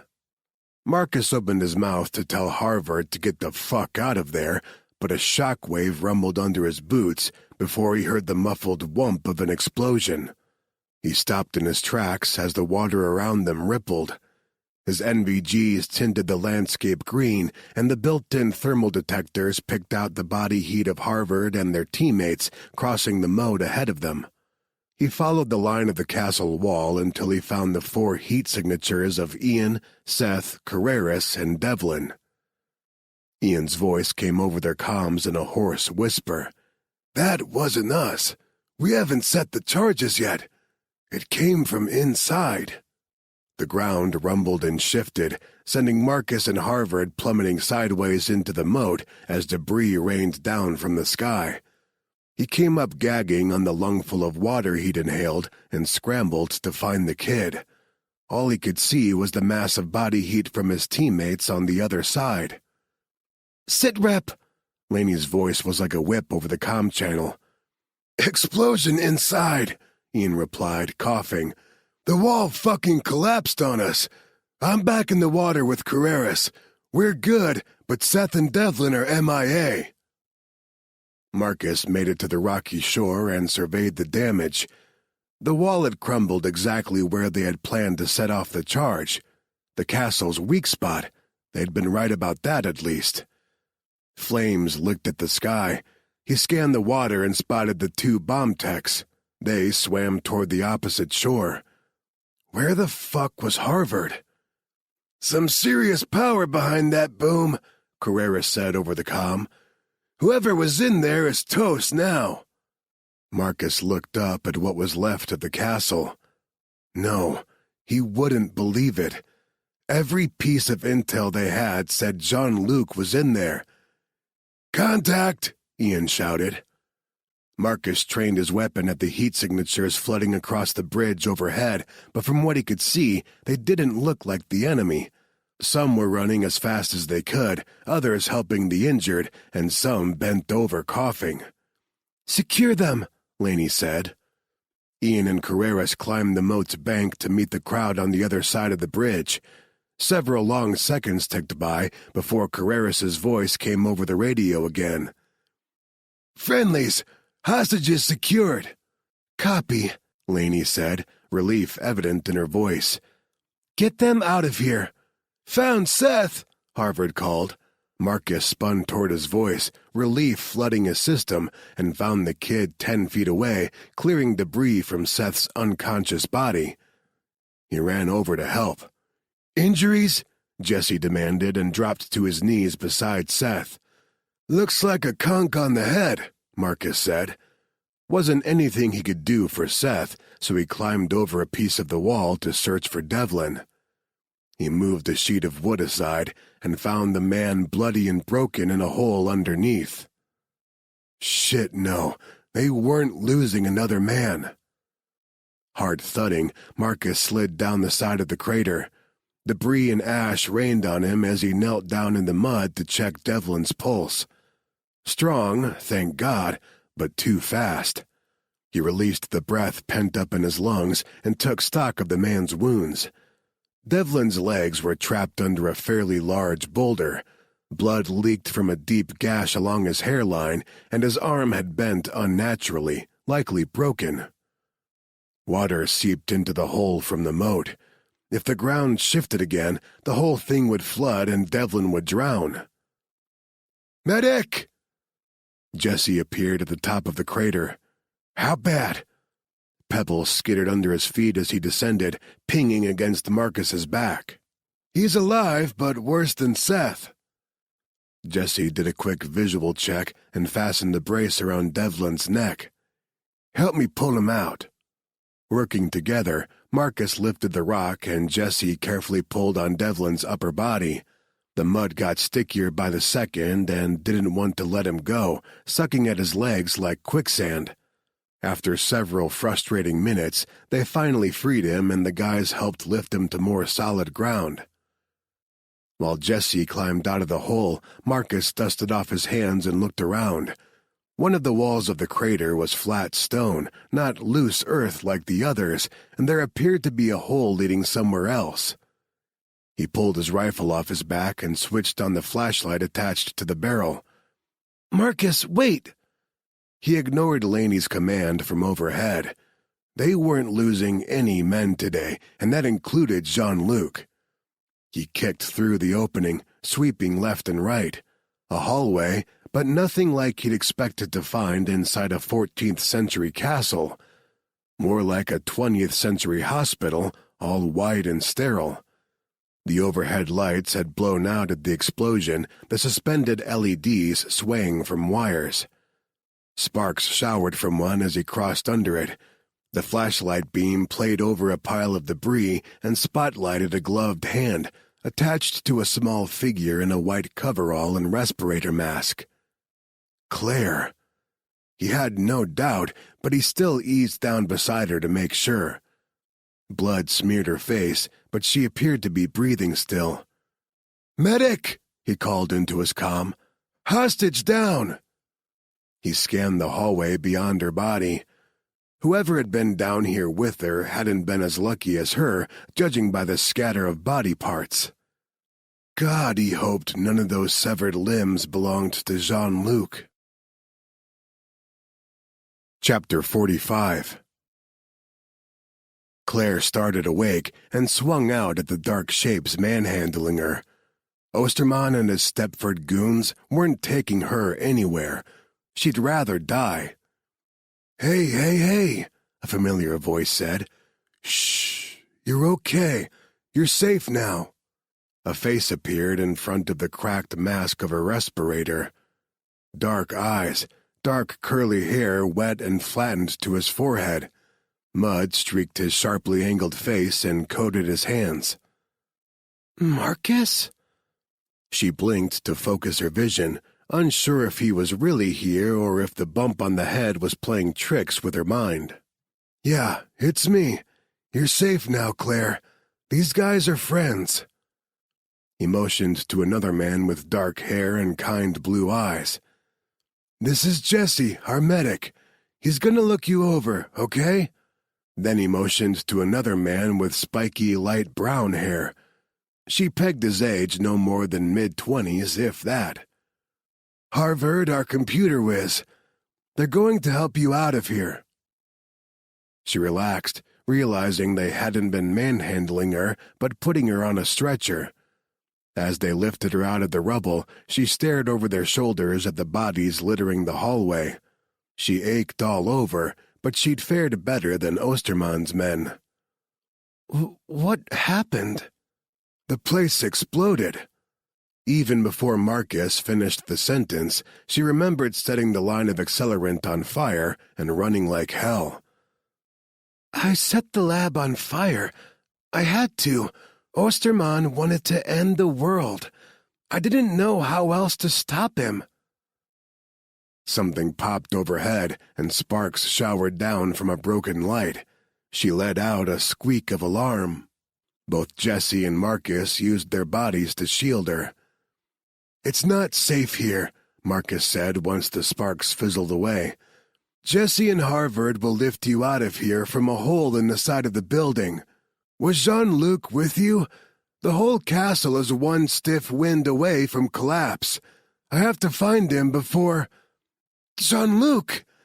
She tried to sit up again, but they had strapped her to the stretcher. "No, you can't." Marcus scowled. "We're not leaving him." "I don't want to leave him, but you can't go in after him without a biohazard suit. You shouldn't even be here without one.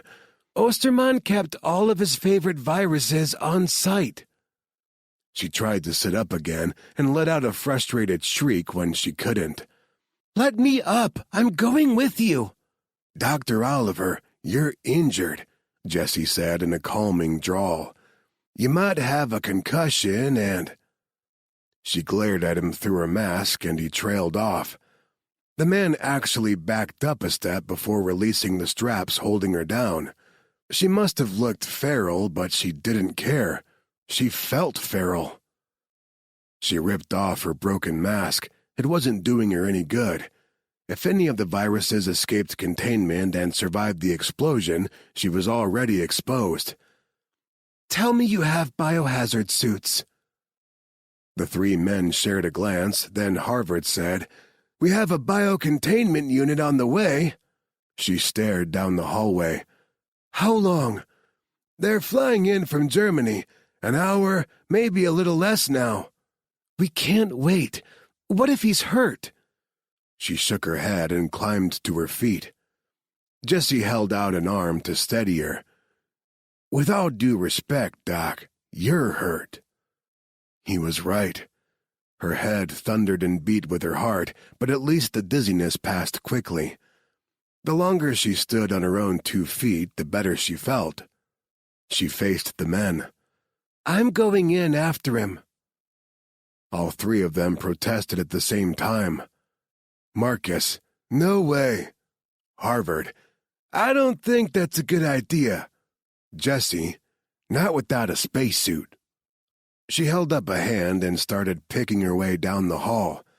If there are contaminants, I was exposed the moment my mask broke. You guys should be okay as long as you stay here. The heat of the explosion likely sterilized this area, but Jean-Luc was... She trailed off at the memory of the hallway and those poor infected men trapped behind glass like lab specimens. Not here. Fuck that, Marcus said and followed her. Cajun will feed my balls to his pet gator if I let you go it alone.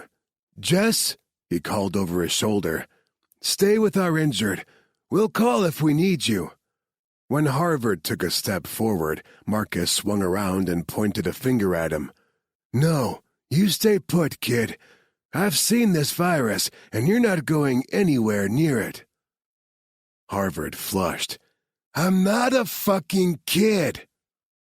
Marcus said nothing more. He just turned away and held out a hand to help her over a pile of debris. He's angry with you, she said softly. He'll get over it. He's too young to... He's just too young. Too young to end up like your friend Danny, you mean? Yeah, he said, voice raw. Nail on the head. Harvard's amazing with computers, and that's exactly where I want him to stay. Behind a computer, where he's safe. You can't keep all of your friends safe, Marcus. You just can't. Don't I know it, he muttered. You've met my friends. They're all suicidal lunatics, present company included. That made her laugh. I used to be fairly risk-averse. Risk is all you signed up for when you fell in love with the Cajun. You do love him, don't you? She stared down at her boots as they crunched over glass. Yes. They picked their way through the hall for several long moments in silence, Claire following her memory. Some corridors had been blocked by a collapsed wall, and they had to backtrack several times, but the deeper they went, the less debris there was. Does Jean-Luc actually have a pet alligator? She asked in a pathetic attempt to lighten the mood. Marcus scoffed. What do you think? He calls him Grand Beady and feeds him rotisserie chicken. Don't ask me why, but he loves that thing. Yes, that sounded like her Jean-Luc. Finally, she found the heavy steel door that marked the start of the containment unit where she'd left Jean-Luc. The door was intact and all of the walls still held solidly. The lights were even still on. Osterman probably had this whole area running on a generator. If she were building a bioweapons lab, she'd want to make sure nothing short of a nuclear blast would compromise it. Marcus put a hand on her shoulder. What are we gonna find in there? She met his gaze. I really don't know. He swallowed hard, then nodded once. Ready when you are. She found her ring of keycards and started trying each against the lock, but a panicked shout from the opposite end of the hallway stopped her. Marcus swung around, bringing his weapon up and using his body as a shield for her. Don't move! He shouted at the dark figure shambling toward them. The jaundiced man with yellow eyes. He bled from multiple gashes and scraps and walked with a limp. One eye was swollen almost shut. Holy fuck, Marcus muttered under his breath. This is some Walking Dead shit right here. Stop moving, or I will shoot you, dude. Just stop. No, wait. She set a hand on his arm and pushed until he lowered the weapon. It's okay. He has yellow fever. It's only transmitted by mosquitoes. You can't catch it from him. The man babbled in another language and kept motioning to the door. It sounded like some form or another of Arabic. She knew 5 languages, but Arabic was not one of them. She'd been working on it, but when her life turned upside down, learning a new language had been last on her list of concerns. Where's the Cajun when you need him? Marcus grumbled. She shushed him and tried to focus, but the man spoke too fast. She barely knew the basics and just wasn't going to understand him. Do you speak any other languages? She asked in English, and then repeated the question in French and Swahili. If he was from the African continent, there was a good chance he spoke at least one of those languages as well. The man switched to a rough Swahili. It had been a while since she'd used the language, since most of her recent studies had been in South America, but it came back fast. He says his name is Raid and he was helping Jean-Luc. We can't open the door. There's infection behind it. Wait. She stopped Raid and asked him to repeat himself, unsure she'd heard right. Oh my God. Smallpox. They released the smallpox victim and shut Ostermann's men in there. What the fuck? Marcus backed away from the door fast. It's okay, it's pressurized. The explosion didn't damage things this far in. The unit should be secure. She turned back to Raid. Where's Jean-Luc? Raid waved a hand, indicating they should follow, then limped back in the direction he'd come from. He says, Yeah, Marcus interrupted, and stepped out in front of her, weapon at the ready. I got it. The Cajun's over here somewhere. She let him take the lead, but stayed close behind. Raid led them through a maze of hallways that became more and more damaged the farther they went. It was only when they turned a corner she recognized that she realized they were headed toward the lab, the epicenter of the blast. Oh no, had Jean-Luc gone there looking for her? Raid stopped and motioned up ahead. Claire peeked around Marcus and spotted a pair of boots under a pile of debris.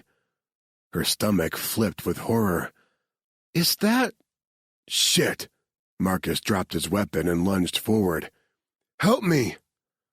Working together, they started clearing away the debris. They uncovered his legs, then his stomach and chest. He'd put on a biohazard suit before the blast, and so far she didn't see any tears, but she stopped Marcus just in case. If he's bleeding through the suit, don't touch him. Marcus looked frantic. Why the fuck not? Listen to me. We will get him medical help, but he's infected. Ostermann gave him DHF again, and it's transmitted by blood and bodily fluids. That's why he put on the suit. Jean-Luc let out a moan and shifted, making the rest of the debris roll off him. Dust coated his mask, but it hadn't cracked like hers had. She leaned over him and did her best to wipe the dust from his visor. Jean-Luc, can you hear me? It's Claire. If you're conscious, talk to me. He mumbled something, voice ragged and raw, but she understood. Marcus frowned. Did he just ask if you like piña coladas? Laughing softly, she sat back on her knees and wiped away tears with her dust-coated hands. And getting caught in the rain. He's okay. He'll be okay. For now, at least. Chapter 46. Vienna, Austria. Back in a hospital. Again. Jean-Luc supposed he should be glad it was a real hospital this time, the kind he'd expected the first time around, but he couldn't work up the energy. All he felt since waking up here was tired. He was so tired of being everyone's human guinea pig. He lifted his arm, the one that by all current medical knowledge should still need stitches, to study the thread of IV plugged into his vein. No Akiso to save him this time. All the doctors could do was give him an experimental cocktail of antivirals and hope something worked. It pissed him off. After everything, was this how he'd die? Hooked up to machines and vacuum-sealed away from everyone he cared about? He thought he'd already beaten this damn virus, but here he was tangoing with it again. Weird, though, that he didn't feel sick. It had been over a week since Ostermann's Castle of Horrors. Last time, he'd been ringing death's doorbell within a week after infection. True, he didn't feel good. No doubt about that. He felt like a steaming pile of shit, but it wasn't the same as before. Some of the aches and pains he attributed to the piece of ceiling that had fallen on him while he and Raid had been trying to escape the castle. He'd broken a couple ribs and had rattled his brain enough to cause swelling. All that, coupled with delta hemorrhagic fever, and he strongly suspected he shouldn't even be conscious right now. But he was wide awake, and he wasn't as sick as he should be. Instead of the drowning in his own lungs pain he'd experienced the first go-round, this felt more like a flu bug.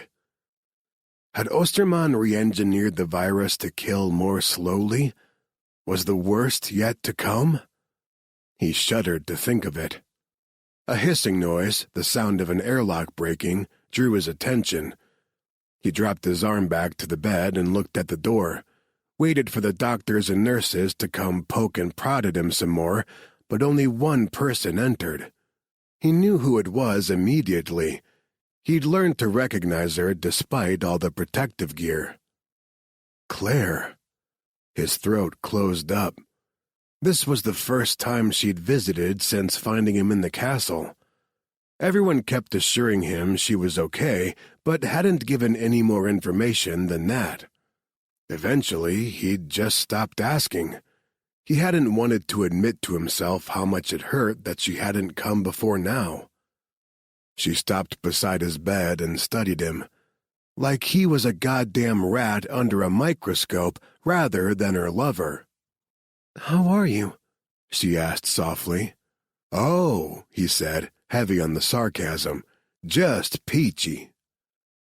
She reacted like he'd slapped her, physically drew back and stared at him in shock. He would not feel bad for that. They might as well have this out now, otherwise she'd stick around and watch him wither away again. He couldn't stomach that thought. She trailed off as her voice broke and tried again. "I'm sorry I wasn't able to visit sooner. Marcus and I were too close to the smallpox.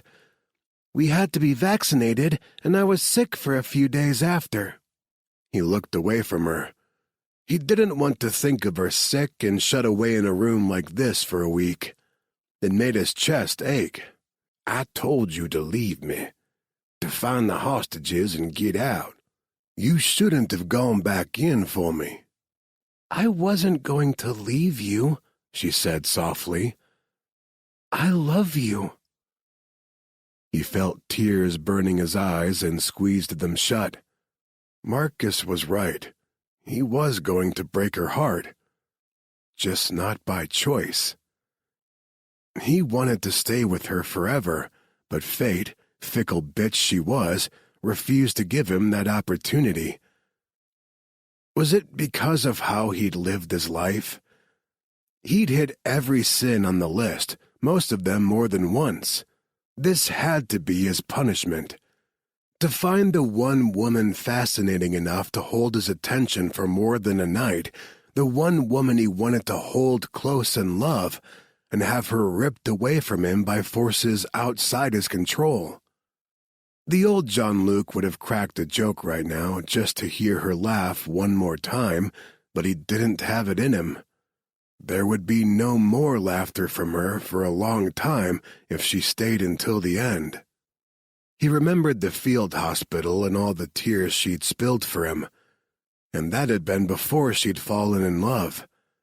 This time, it would be so much worse, and he couldn't let her suffer through that pain. If he was going to break her heart anyway, it might as well be a clean break before she had to watch him shrivel away. So he kept silent, didn't return her declaration of love, didn't even acknowledge it. And all the while, his heart was crumbling piece by tiny black piece. The virus wouldn't kill him today, but this conversation might. Claire seemed unsure of what to do with his silence, and fidgeted for a moment before finally reaching out a gloved hand. I know you're angry, but we're doing everything we can to... He shook her off. Yeah, you're fucking right I'm angry. I'm not a science project. He grabbed the IV and yanked it from his arm, ignoring the sting of the needle sliding free. I'm done with all of this. Let me die in peace. She made a small noise behind her mask that sounded a hell of a lot like a muffled sob. It hit him straight in the gut with the force of a hurricane.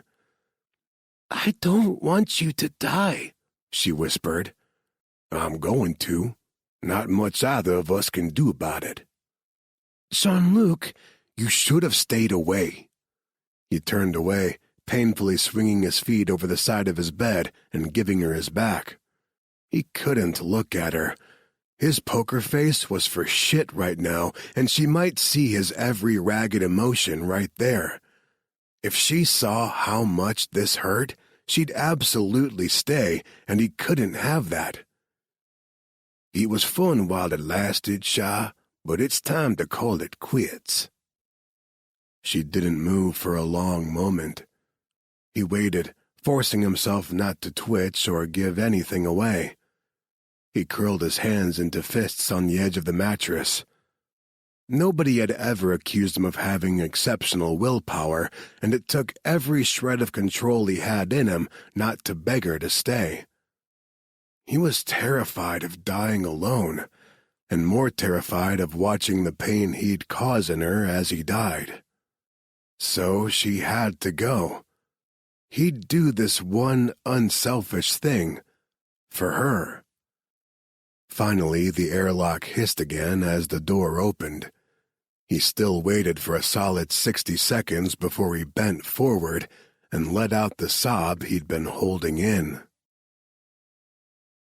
Claire held herself together until she emerged from decontamination and saw everyone waiting on the other side. Jean-Luc's whole team was there, including the formidable Tucker Quinton. Marcus had been leaning against the wall but pushed away when he spotted her.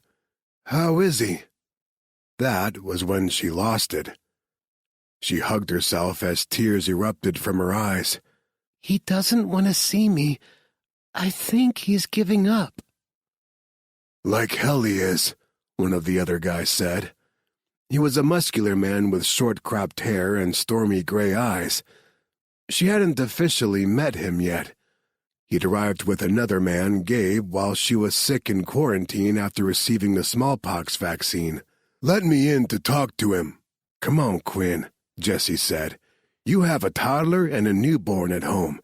You want to risk taking that shit back to them?" Quinn crossed his arms and scowled at the door she'd come through.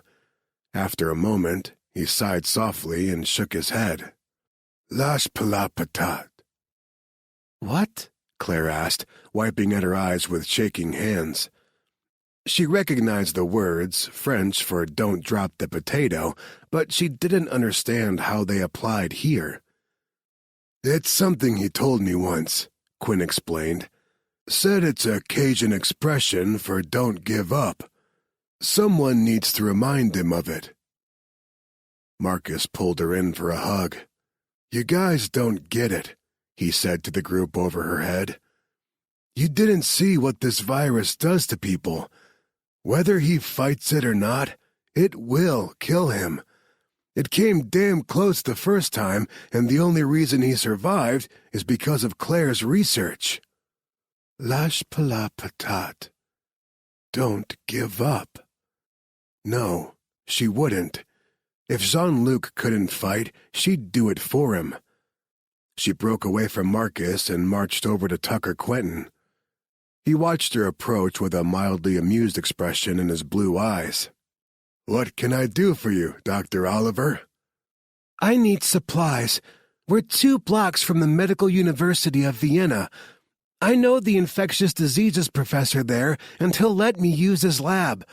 I refuse to let him die."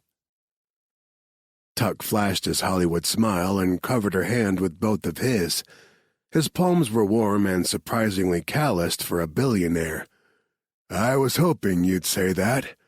I even started looking for a lab for you, though I'm glad to know that won't be an issue.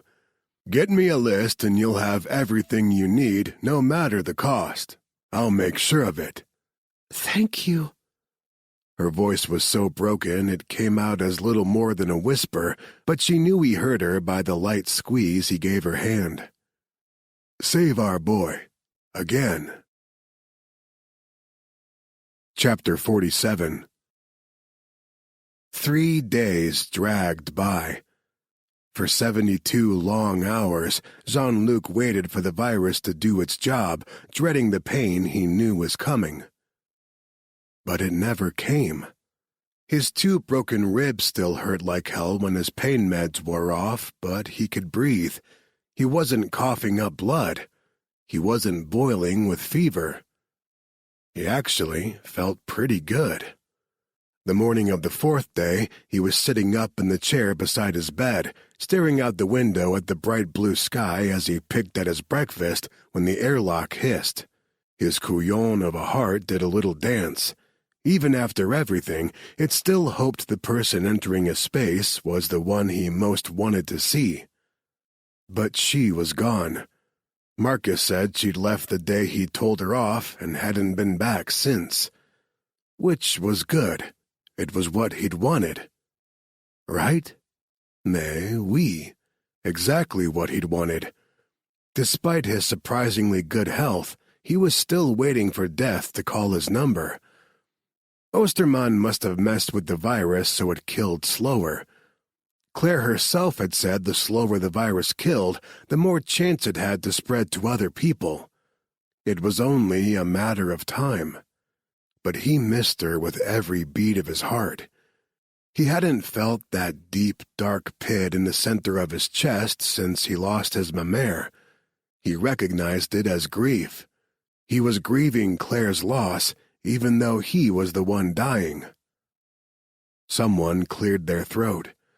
He'd been so jumbled up inside his head he'd forgotten about the visitor. Or, more aptly, hadn't cared about the visitor because he knew it wasn't Claire. He glanced over and about fell out of his chair to see Marcus standing in the middle of his room without protective gear. He scrambled to his feet. "What the? Get out! You'll get sick!" Marcus's lips twisted in a wry smile. "You're Deadpool, remember? Mutant healing abilities?" "I'm not dying?" Jean-Luc stood there in his hospital gown, ass hanging out, blinking in disbelief at his best friend. "For true? This isn't you committing suicide by virus?" Marcus's smile faded. "I'm not going to kill myself. We've had this discussion." He tossed a duffel bag and a pair of boots at Jean-Luc. "Get dressed. You're virus-free." He caught the bag and stared down at it. The boots landed on the floor with a thunk. "But how? I saw Osterman's notes. He reinfected me." "That would be a good question for Claire when you see her. The doctors here are as stumped as you." He took the bag over to his little closet of a bathroom. "I'm not going to see her. You said she's gone." "No, I said she's not here in the hospital. I didn't mean she left town. Did you really think she was going to give up on you that easily? She's in love with you, dude." He froze with his jeans halfway up his legs as his heart had a full-out Fay Dodo inside his chest. He swallowed hard and finished dressing. When he re-emerged from the bathroom in jeans and a t-shirt, he found Marcus flipping through one of the Thai dictionaries he'd asked for yesterday. At the time, it had seemed silly to start learning a new language when he was about to die, but he'd been out of his mind with boredom. Now he had to wonder if the need to learn wasn't his subconscious telling him he would be okay. "She's not in love with me," he said. "Yeah, sure. She doesn't love you at all. That's why she's locked herself in a lab to recreate a queso for you. She's barely slept or eaten. Nothing we say will get her to leave that lab. Marcus tossed the dictionary aside. And can I just get this on the record? I get why you pushed her away the other day. You thought you were dying. But you're not, so if you plan to go back to your old ways, then just stay away from her. You already hurt her once. If you go back to her now only to hurt her again later, we're going to have a problem.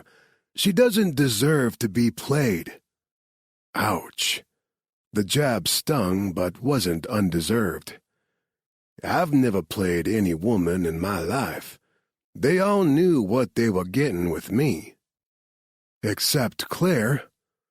The difference is, I knew what I was getting with her, and I want it. God, did he want it. And for some crazy reason, he'd gotten not only a second, but a third chance with her. He wasn't about to waste it. He snapped up his boots from the floor. Take me to her. He found Jessie and Laney outside the lab, peering in through an observation window. Both appeared more than a little haggard. He stepped up beside them and stared down into the lab at Claire. She'd fallen asleep at her desk, her hair a tangled mess, her cheek smushed against a notebook. "Hey, pal," Jessie said and clasped his hand, pulled him in for a back-slapping hug. "How you feeling?" "Awesome, considering I should be dead right now. I'm told I'm infection-free." "You are. Looked at the blood tests myself. You're a lucky bastard." "Not luck." He returned his attention to the window. "It was all her. How long has she been out?" "A few minutes." "Did you tell her I'm healed?" The two shared a look, and he swung around to gape at them. "You didn't tell her?" Laney set a calming hand on his arm. "We tried, but last time Marcus interrupted her, she threatened him with chemical castration. She said she'd only leave if she finished a kiso or you were actively dying.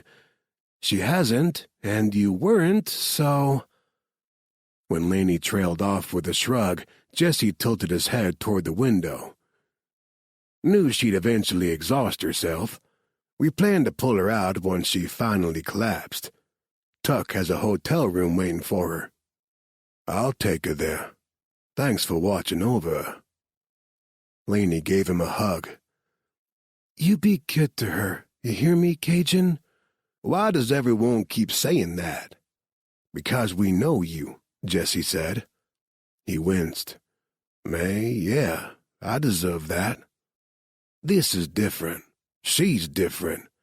I'd sooner cut out my own heart than see her hurt." Laney grinned at him.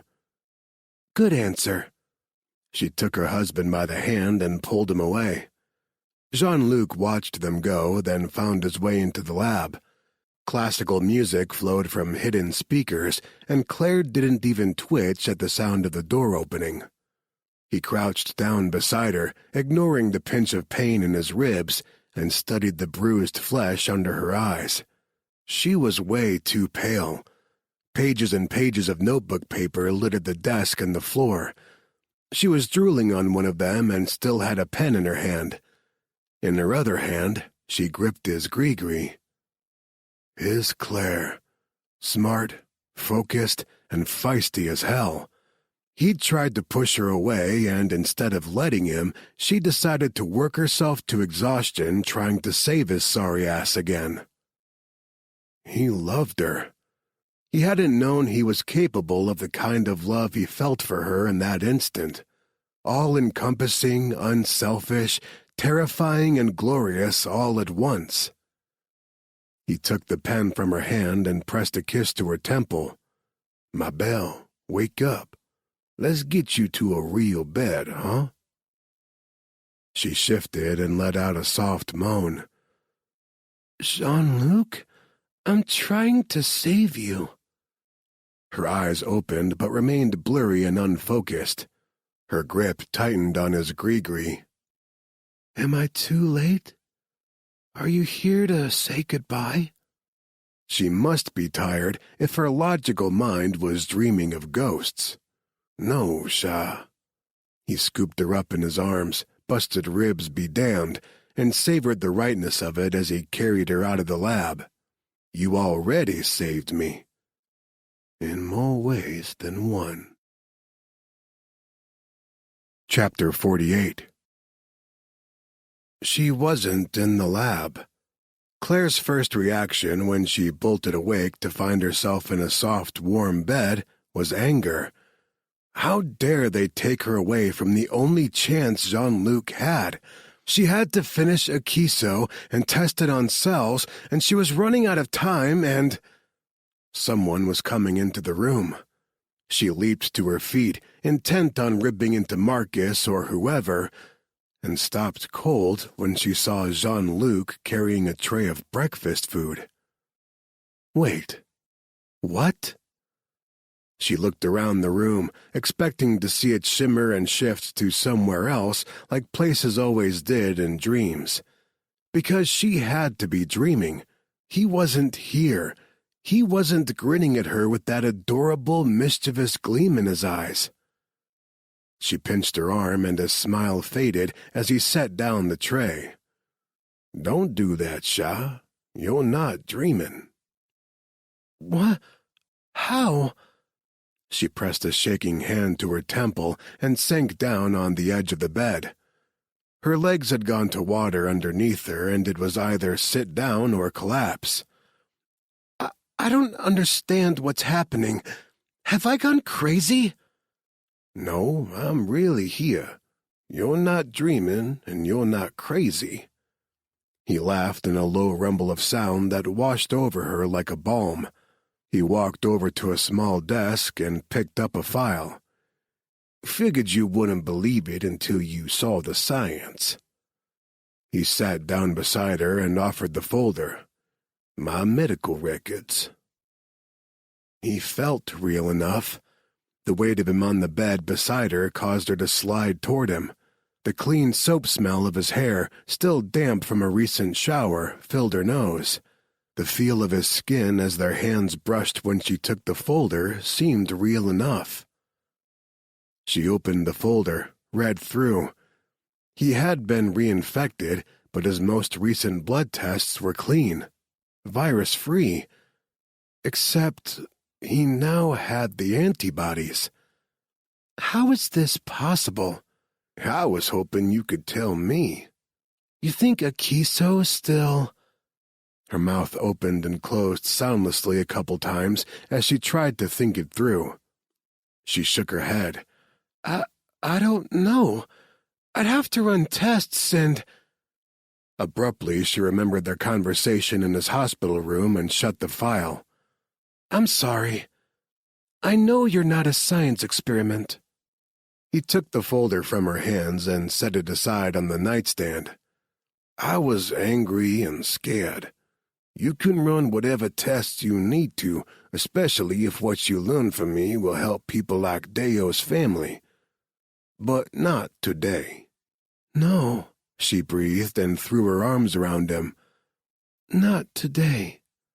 He murmured to her in Cajun and stroked a hand over her hair as she let all the emotion she'd kept bottled up bubble over and spill out. It came out in gasping, wrenching sobs, and he held her through it. It was him. It was him. It really was him. I was so afraid I'd lose you. Not gonna lie, he whispered against her temple. I thought you'd lose me too, but I'm not going anywhere. He caught her tears on his finger and whisked them away. You're stuck with me now. She sucked in a shaky breath and lifted her lips to his. Good, because I love you, Cajun. You're stuck with me, too. He laughed and kissed her back. It started out gentle and sweet, but like all things with him, it soon turns to heat.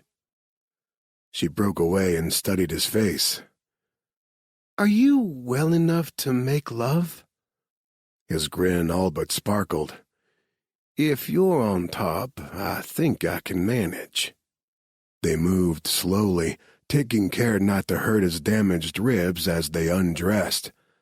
He lay back on the bed as she rolled the condom on and told her all the deliciously wicked and dirty things he would do to her body once he was healed. His words sent pleasure spiraling through her even before she took him inside her body, and when she did.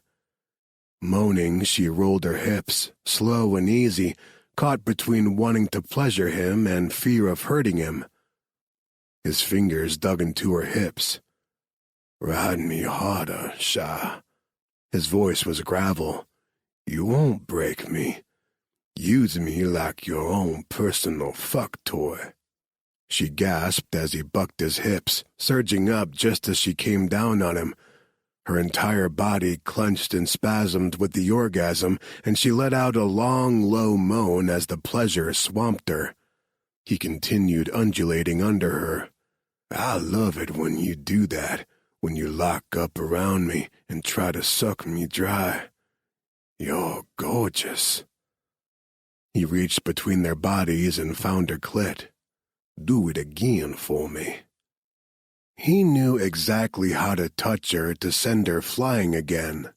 Almost immediately she shuddered, crying out his name so loud everyone had to have heard it. The sound must have sent him over the edge because he roared out his own release, seemingly straining to bury himself even deeper in her body. Fine by her. When they were both spent, she collapsed to the mattress beside him, mindful of his abused ribs, and sighed. He grinned over at her and lifted a hand to tuck a strand of hair behind her ear. "Je t'aime de tout mon cœur." I love you with all my heart. It was the most beautiful thing anyone had ever said to her. I love you too. She snuggled in beside him and just held on, still half afraid she was dreaming. She thought she wouldn't be able to let go of him for a good long time, but as the post-coital glow faded, she noticed his wince of pain. Alarmed, she sat up. I didn't hurt you, did I? Worth it. He stiffly climbed out of bed and walked to the bathroom to clean up. He returned a few minutes later and slid back into bed, holding out an arm in an invitation to cuddle. She settled in beside him, taking care around his ribs when she draped an arm over his chest. Maybe he thought sex was worth the pain, but she didn't like seeing him hurting. Do you have pain medication? Yes, doctor, he said with an exasperated eye roll. I'll take some in a minute. Just let me hold you right now. Not really satisfied by that answer, she suspected she'd have to force-feed him the pills. She rested her head over his heart. She had to hear it, make sure it beat strongly. She was still too shaken up, too raw from the fear of losing him. His chest rumbled under her ear as he hummed a few bars of the Pina Colada song. She smiled against his skin. She was starting to think of the song as theirs. She joined in, then laughed when he stopped humming to scowl at her. I'm not off-key. You absolutely are. How could such a smart man be so totally clueless to his own tone deafness? He bristled. I'll have you know. She propped herself up on her elbow and leaned over to kiss him. Your mamère thought the world of you. She wasn't going to tell you that you can't carry a tune? Grumbling, he settled back into the pillow and frowned up at the ceiling. You could at least humor me. So he wasn't unaware of his tone deafness. He just didn't care. She admired that about him. She wished she was bold enough to unabashedly sing whenever the urge struck. She straddled him and smiled sweetly down at him as she slid her hands gently across his poor, battered chest. You're the best singer in the world, and I fell in love with you that night in Martinique because of your rendition of the Pina Colada song. Smart ass. He pinched her rear, then soothed the hand over the sting. She should tell him she wasn't fibbing, but she kissed him instead. She absolutely had started falling for him at that poolside bar in Martinique. She broke the kiss and sat upright with a gasp. Martinique. This all started at the Infectious Diseases Summit in Martinique. Claire? Concern lining his brow, Jean-Luc sat up fast. He winced at the movement and put a hand over his ribs. What is it, ma belle? She pushed away from him. Osterman is still a threat. He's still planning his attack. He'd rather see the world burn than live with it as is. Jean-Luc ran a hand over her hair. It's nothing you need to worry about anymore. You're safe now and— No, she waved away the soothing caress of his hand. It's not that. He told me he had his first attack planned in 3 weeks. Less than 2 weeks now, and this all started in Martinique. So, Jean-Luc said, dragging the word out. I'm not following. I know where he's going to start. Chapter 49. 10 days later, Worldwide Biothreats Conference, Porec, Croatia. Claire gripped the rail of the hotel balcony. Despite the warm sunshine and calm expanse of turquoise water stretching before her, she couldn't get warm, and yet sweat soaked through her blouse at her spine. Jean-Luc slipped up behind her, rested his hands on her hips, and kissed the back of her neck as he drew her against his chest. Penny for your thoughts, ma belle. Even with the solid strength behind her, she couldn't manage to calm her jangling nerves. What if I'm wrong? You're not. She turned into his embrace and met his gaze. This place, the hotel, the conference, it's all so much like Martinique. And that's why you're not wrong. Martinique went sideways for him, and Croatia used to be part of Yugoslavia, where his obsession with viruses began. You're spot on with this. There's no other place he could attack. He'll see this as closure. She shook her head and thought of the virus still burning its way through the population of Port Harcourt. So many people have died. Jean-Luc cupped her cheeks in his palms and kissed her lightly. None of this is your fault, you hear me? None of it. Everything that's happened is on Osterman, and we're going to take him down today. She squeezed her eyes shut and pressed her forehead against his chest. I want him dead. I've never before wished death on anyone, but nothing would make me happier than to know that man no longer draws breath. I'm a horrible person. Nah, you're just human. Using the curve of one finger, he lifted her chin until she met his gaze again. My team can handle this. You don't have to be here. Actually, I'd love nothing more than for you to get on the jet and put thousands of miles between you and this virus. She cupped his jaw in her hand. He hadn't shaved in at least a week, and his beard stubble rasped against her palm. Viruses are my job, Jean-Luc. Same as catching bad guys is yours.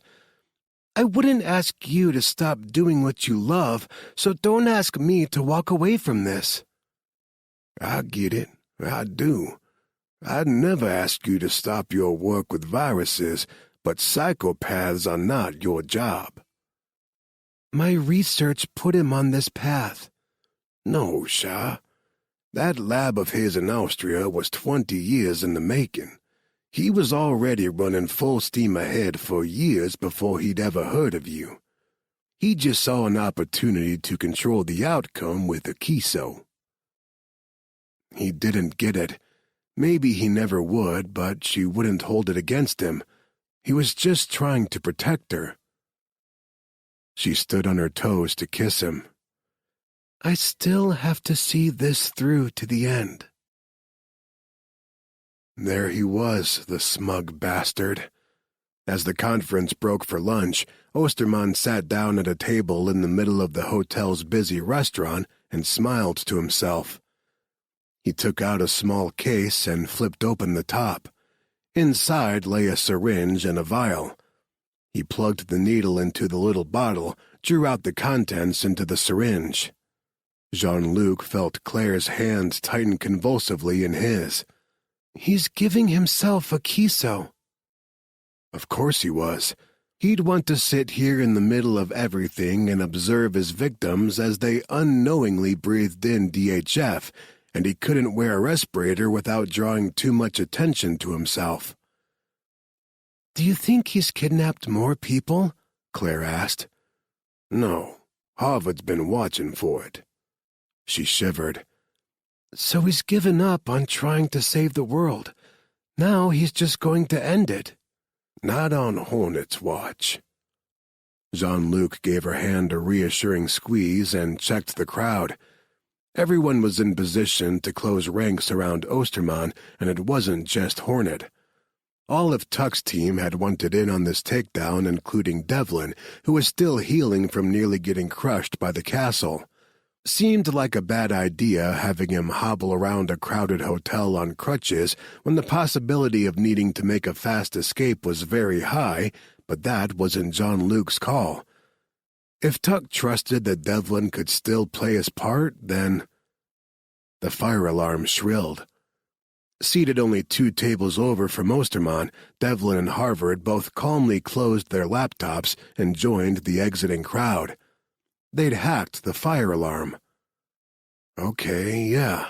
Good distraction. It had worked at the hotel in Martinique to get folks out. Why not here, too? Osterman glanced around with an expression of dismay and started to stand. That's my cue, Jean-Luc said, and gave Claire a quick kiss. But she wouldn't let go of his hand. Claire? I'm sorry. She released her grip. Just don't get infected with anything. He winked at her. No worries. I'm Deadpool. You're not funny, she called after him. Jean-Luc laughed and was still smiling when he slid into the seat across from Osterman.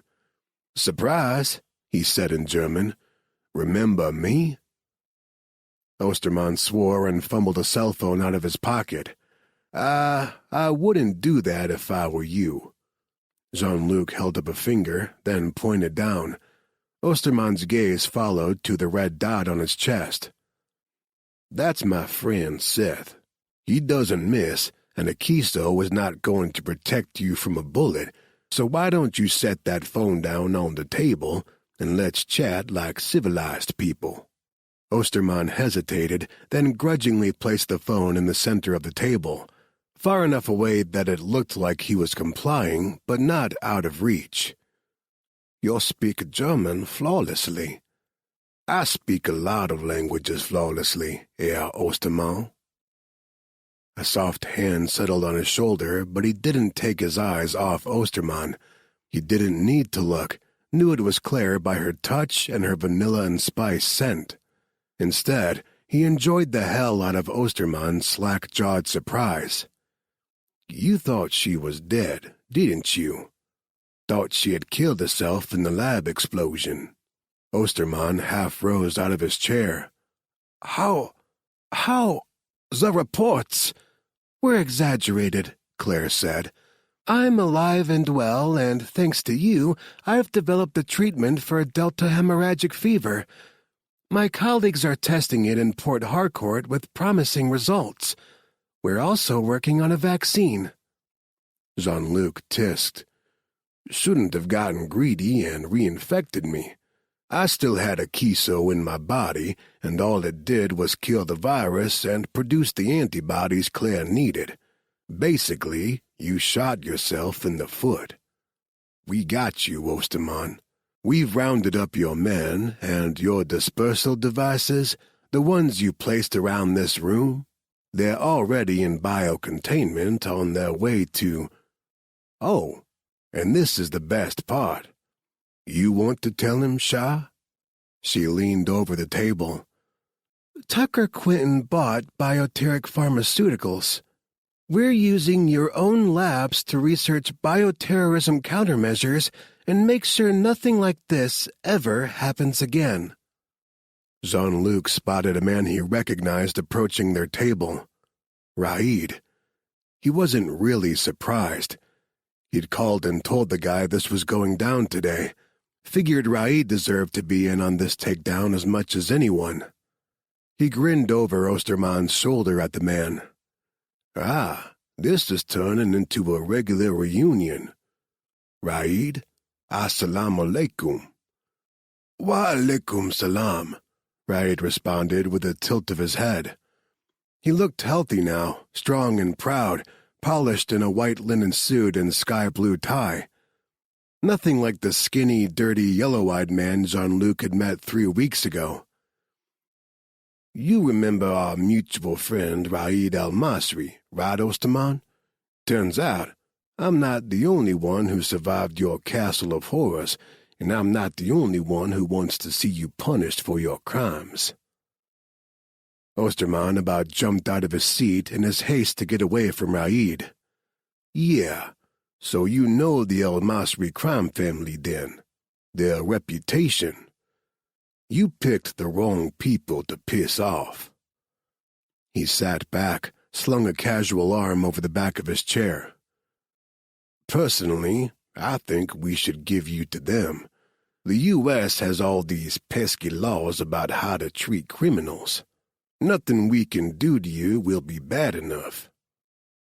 "We could send him back to Nigeria," Claire suggested. Jean-Luc tilted his head as if considering it. "It's an option, but Raid's country." "I will show you exactly how much pain a human can endure," Raid said in Arabic, which Jean-Luc cheerfully translated to German just to make sure none of the meaning was lost. "I'm trying to bring about peace," Osterman said tightly. "Oh, yeah," Jean-Luc said, heavy on the sarcasm. "I saw you dose yourself with a kiso. Seems like it'd be plenty peaceful when you're the last living thing on Earth, wouldn't it? Except you're not factoring in something important. You're insane. You'll never find peace." Osterman's scarred face flushed bright red, all of his logic and composure melting away to show the crazy underneath. There was the real Stefan Osterman. He lunged for his cell phone. Jean-Luc grabbed Claire and pushed her toward the floor, but Seth never got the chance to take the shot. In one smooth move, Raid pulled a pistol from under his jacket and shot Osterman point-blank in the temple. His body dropped to the floor with a solid thunk. He didn't move again. After all, a kiso didn't make you bulletproof. "Oh my God!" Claire gasped. Jean-Luc checked to make sure she wasn't injured, then wrapped an arm around her and lifted her to her feet. He kept her face pressed to his side. She was a doctor, yes, used to all manner of blood and gore. But not this. She didn't need to see this, because even though Osterman was as bad as they got, she'd still carry his death on her conscience. That was just the kind of gentle, beautiful soul she was. Raid calmly pulled a blue handkerchief from his pocket and wiped the fine mist of blood off his face. "Please know it has been a pleasure working with you, Jean-Luc." He left the handkerchief on the table and holstered his weapon. The lines of the suit were so perfectly tailored to hide it, even a trained eye would have trouble picking it out. He held out a hand. "It saddens me to say this, but I suspect next time we meet, it'll not be as allies." "I know." Jean-Luc accepted the offered handshake and a kiss on each cheek. "But I will always consider you a friend." "As will I." Raid bowed slightly, then walked away.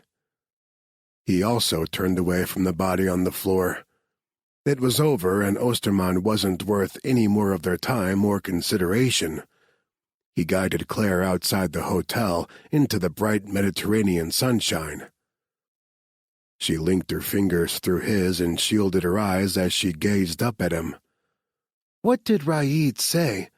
It made you sad."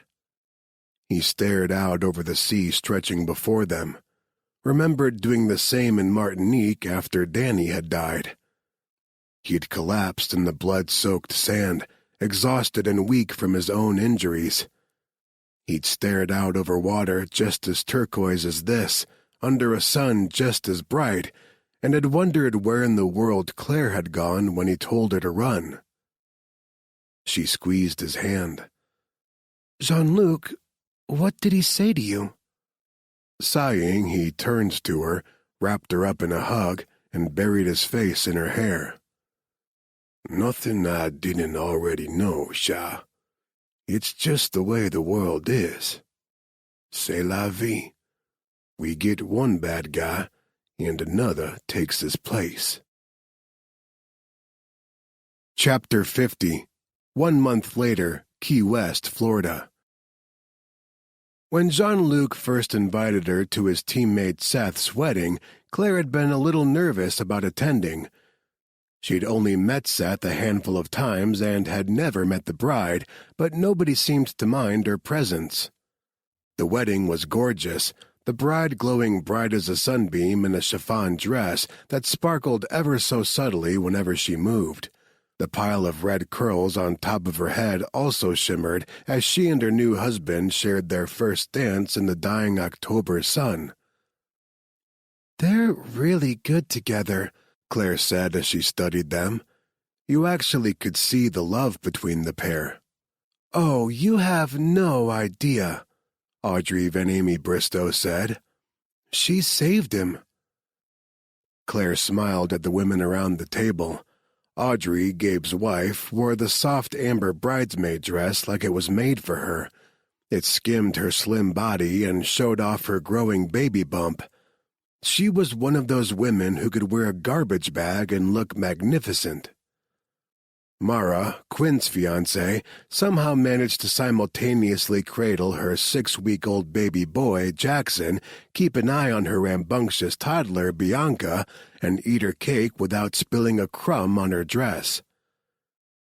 Lainey hadn't been a bridesmaid like the other two, but even she wore a pretty blue dress that showed off her curves, which she'd only put on after much cajoling from the other two women and promises that the dress would knock Jesse's socks off. Judging by the cowboy's slack-jawed expression when he saw her, they were right. Lainey rocked the dress after that. The other bridesmaid at the table, Libby Wilde, was roundly pregnant. Her husband wasn't with Hornet, but one of Seth's old friends from the Marines. With a grunt, she heaved herself forward and reached for a pitcher to refill her water glass. Claire got up and did it for her. "Thanks," she said with a grateful smile.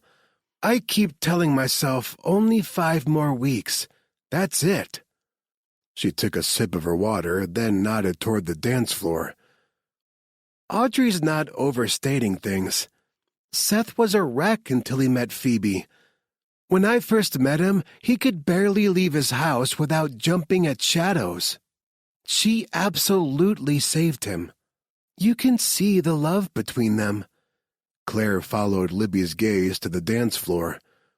"Some couples are so cold." She trailed off, thinking of her own parents.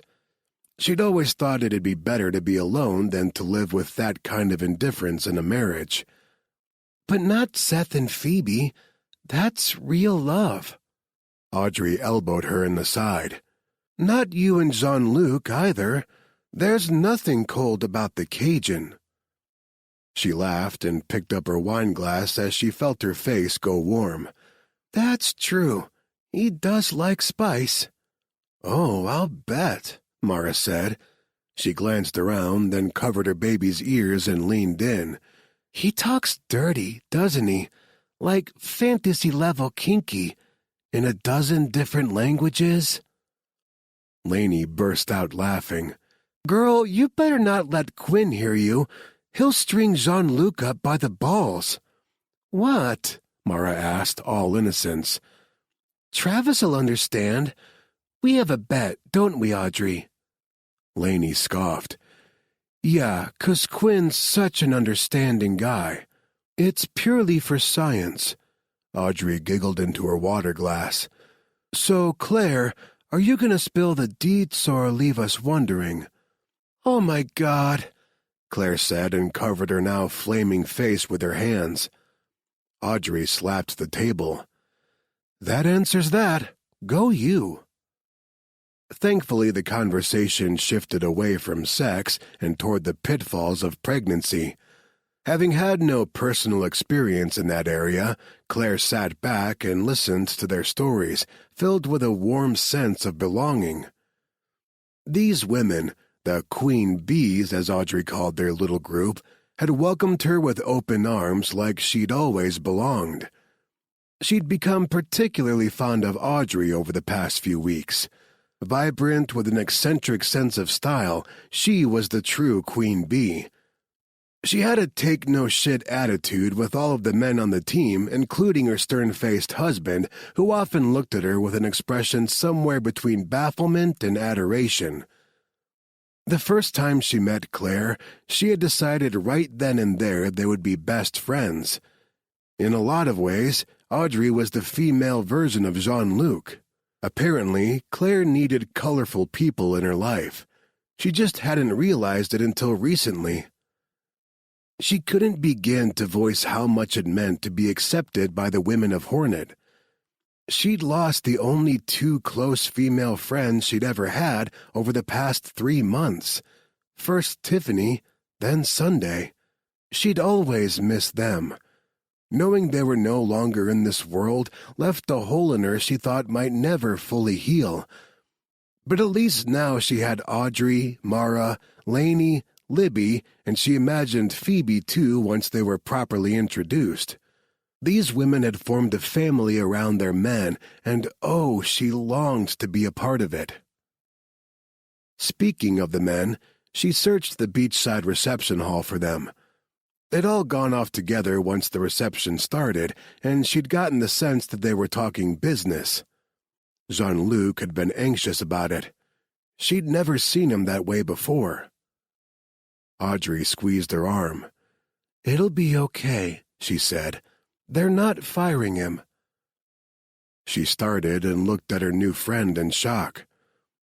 Was that a possibility? Audrey shrugged. They ordered him to not go looking for you. He disobeyed. She breathed out in a huff of disbelief. He did? Yeah. He was determined to find you, and he didn't care the cost. But, like I said, you don't have to worry. I told Gabe if they fire the Cajun, he'd be sleeping on the couch until our baby is 10. It's nothing he wouldn't have done if I had been the one in danger. Mara nodded. And Travis did the same when it was me. But I know for a fact they're not firing him. I happened to overhear Gabe and Travis talking the other night. They have to reprimand him, so they're going to make him teach language classes to the trainees. God, Lainey said and took a drink. They want him corrupting young minds? The men emerged from the hotel, and tension eased out of Claire's shoulders when she spotted Jean-Luc. He didn't look anxious anymore. He was his usual happy self. Looks like he accepted his punishment, Audrey said. Smiling, Claire watched him shake hands with Gabe, then Quinn, and finally Tuck. I don't think he'll see it as punishment. Teaching seems like it might be a good fit. Jean-Luc all but bounced over to the DJ, exchanged a few words with him, and then grabbed the mic when the current song ended. Oh boy, Audrey said. Lainey groaned. Claire, please muzzle him before he starts singing. He tapped the microphone and it screeched with feedback. Sorry. He grabbed a flute of champagne from a passing waiter and held it up. First, a toast to love and laughter and happily ever after. Here's to the husband, here's to the wife. May they be lovers for life. Sante. Everyone laughed and drank. He held up his flute again. And to Seth and the rest of my boys. Here's to hell. May our stay there be as much fun as our way there. Cheers to that, Cajun, Seth called from the dance floor. Jean-Luc threw back his drink and held out his arms. Now, is this supposed to be a party or what? Where's the music? Laissez-les bon temps rouler. Claire didn't think it was a coincidence that the DJ started with the Pina Colada song and laughed as Jean-Luc pulled her out of her seat toward the dance floor. Allons danser. I don't dance, she protested. No worries, I'll teach you. He held her tenderly in his arms and they swayed together. They want me to teach the trainees Arabic. I heard. She tilted her head back to look at him. How do you feel about it? I get to keep my job, so it beats the alternative. And what about Marcus? He winced. They haven't spoken to him yet. They're afraid one wrong word will send him spiraling. It's sad he wouldn't come to the wedding. I know that hurt Seth. I'm gonna kick his ass for it when I see him again, but at least he's safely in San Diego, away from HQ and, guest. She wasn't sure how she felt about the woman who had chased her across Nigeria. On the one hand, Mercedes Raya had realized and tried to right her mistakes. A little too late, but she had tried. On the other, she had tried to drown Claire back at the field hospital and probably knew who had killed Danny. What are you going to do with her? He shook his head. I don't know. But this weekend she's tucking his team's problem. Enough about that. This is a happy occasion. Let's be happy for tonight. I am happy. Me too. He pulled her in close again and sang softly in her ear, right on key. She drew back in surprise and smacked his chest. You can so sing. Of course. He nuzzled her ear, gave the lobe a little nip. It's our song, Sha. I can't knowingly butcher our song. You sing off-key just to torture everyone, don't you? Yeah, it's fun. He spun her out, brought her back, and tucked her close. So, I've been thinking. He trailed off. She waited, but he didn't continue. He seemed to be struggling to find the words for what was on his mind, and she caught a fleeting glimpse of... Was that panic in his eyes? Why the nerves again? He'd already spoken to Hornet's leadership and knew he wasn't losing his job. Hey, she laid a hand on his cheek. What's wrong? Another song started, a sexy Spanish number. Probably another request by Jean-Luc if she knew her man. He didn't answer her question, only pulled her in flush against his body and nibbled his way from her ear to her chin. Do you have any idea what this song makes me want to do to you? Given the growing ridge pressing into her belly, she had a pretty good idea. She subtly reached between their bodies and traced a nail along his length through his trousers. Before him, she never would have done such a thing in a room full of people, but he'd brought out a boldness in her. His eyes flared hot, and he took her mouth in a sizzling kiss that no doubt had the groom's pearl-clutching aunts gasping with outrage. Part of her wanted to do something really naughty here on the dance floor just to scandalize the two women who'd had nothing nice to say about their nephew's friends. They already thought the guys of Hornet were heathens and the women were floozies. Why not have fun with it? The thought made her laugh. Jean-Luc drew back, ending the kiss with a nibble to her upper lip. What's so funny? You've corrupted me. I'm thinking about doing dirty things to you in public just to spite two women I've never met before today. Seth's aunts? Yeah, they bring that out in people. He gripped her butt and gave it a squeeze. But I always want to do dirty things to you in public. He was trying to distract her.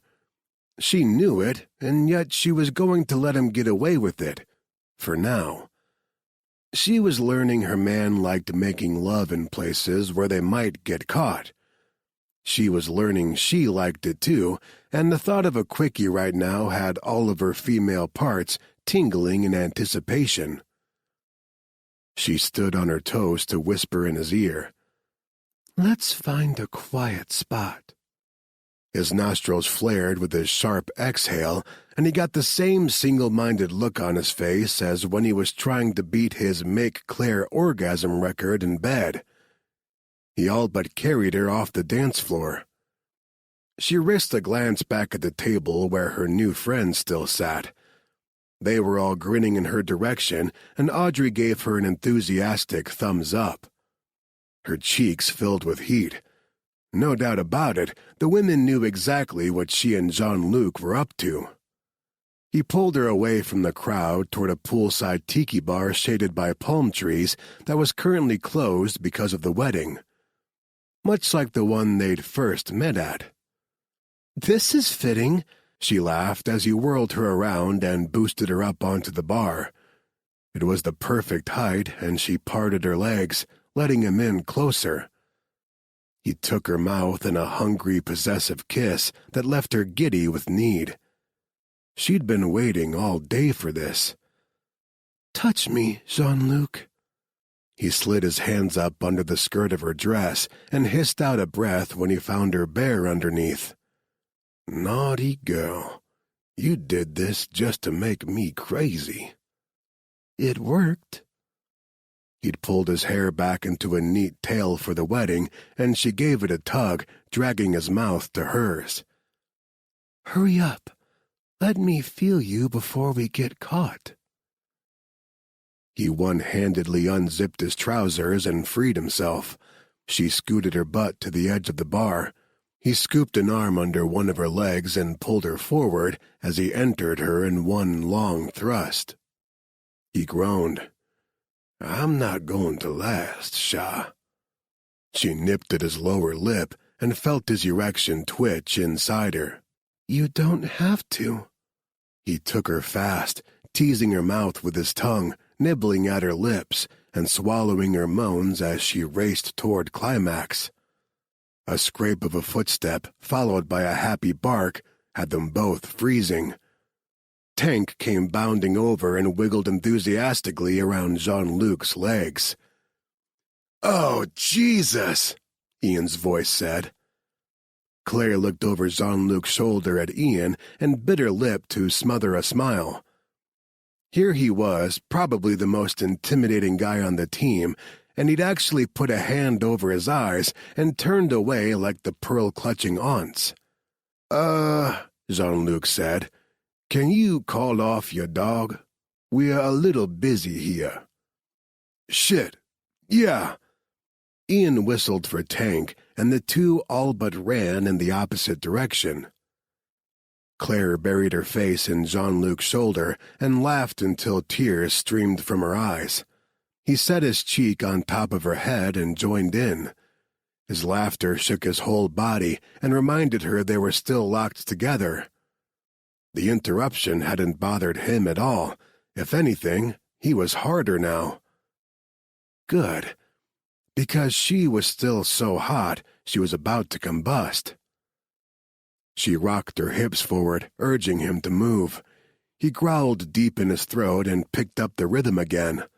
It took a bit longer to climb back to the precipice she'd been on before the interruption, but once she was there, Jean-Luc followed her over the edge. Still breathing in ragged drags of air, she enjoyed the soft kisses Jean-Luc feathered across her collarbone and shoulder as he pulled out of her. She weaved her fingers into his hair, releasing several strands from his ponytail. The quickie wasn't enough. She wanted more of him. All of him.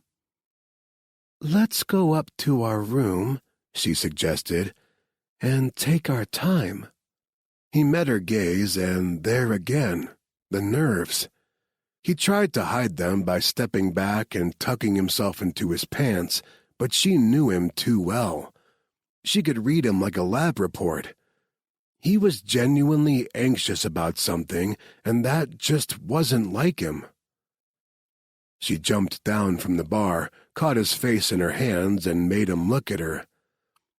"Jean-Luc, tell me what's wrong." "Nothing." He didn't sound convincing at all, and she scowled at him.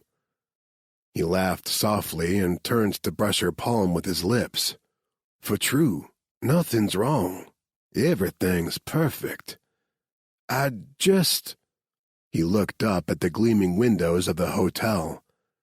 "I'm sick of hotels. How would you feel about flying back to New Orleans tonight?" Chapter 51, New Orleans, Louisiana. It was well after midnight when the cab dropped them off on Canal, right at the start of Bourbon Street. A street performer danced by on stilts to the jazzy riff he played on a trombone.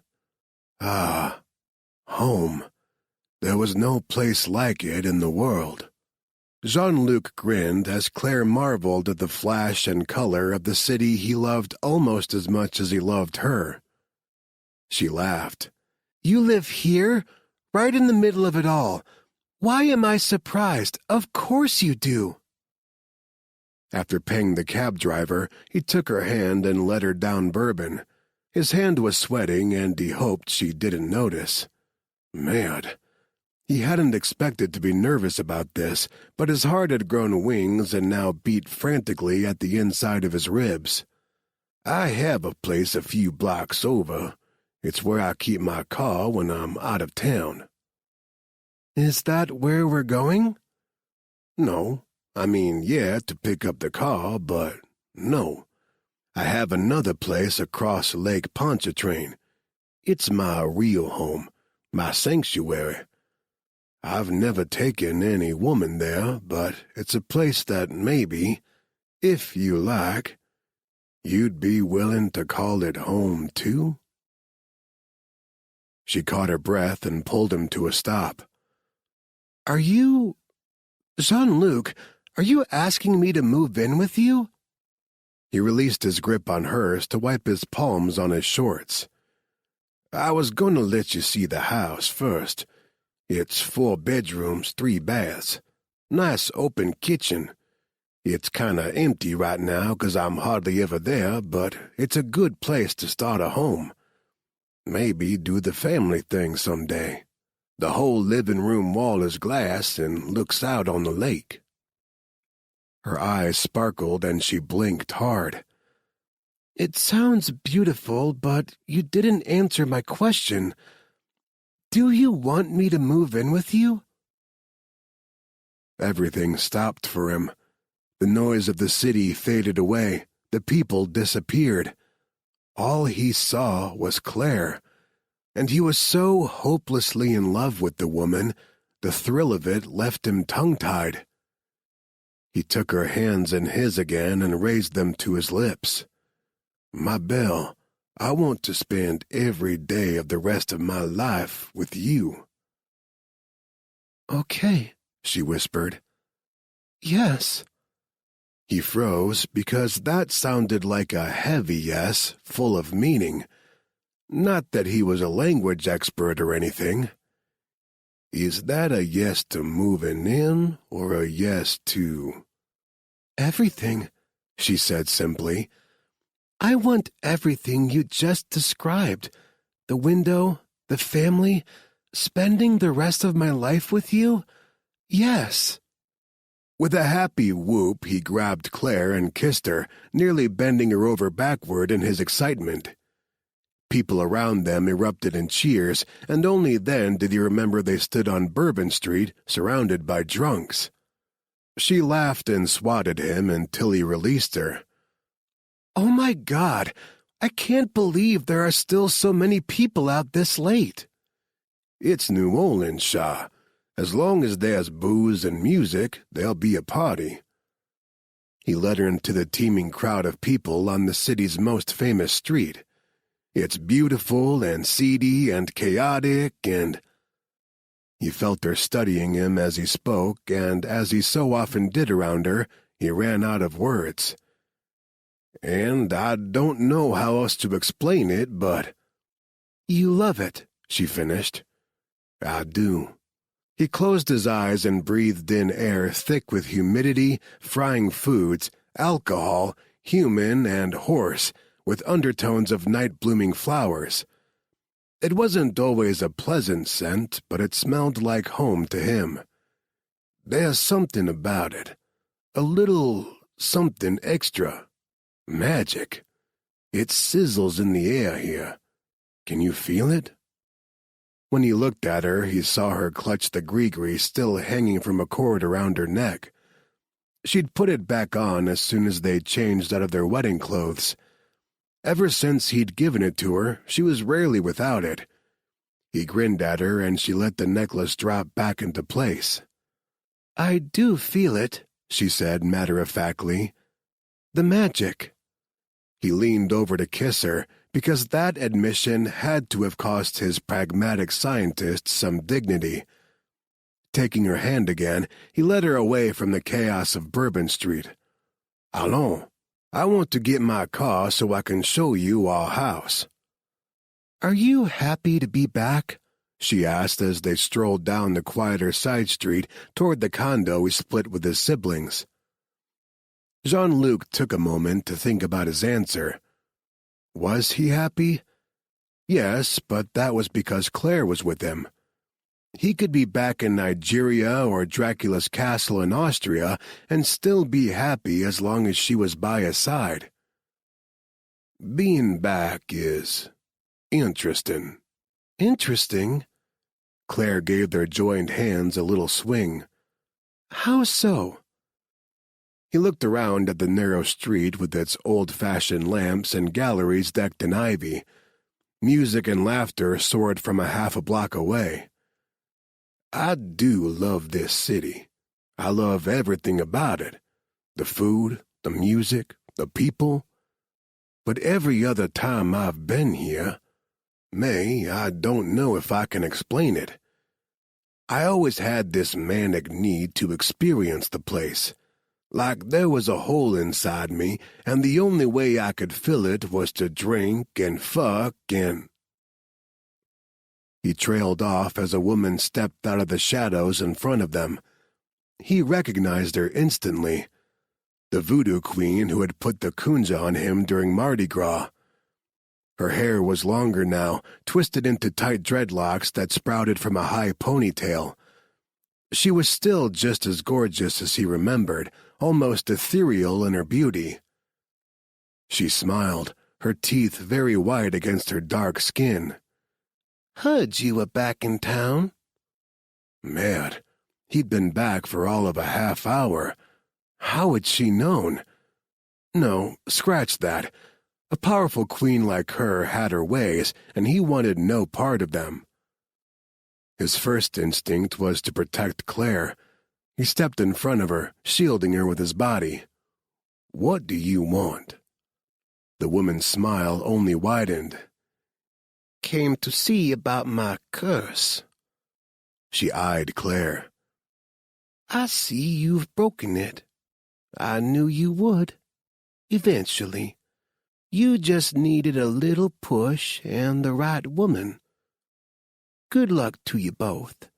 It's a blessed match. As she walked by, she paused and met his gaze.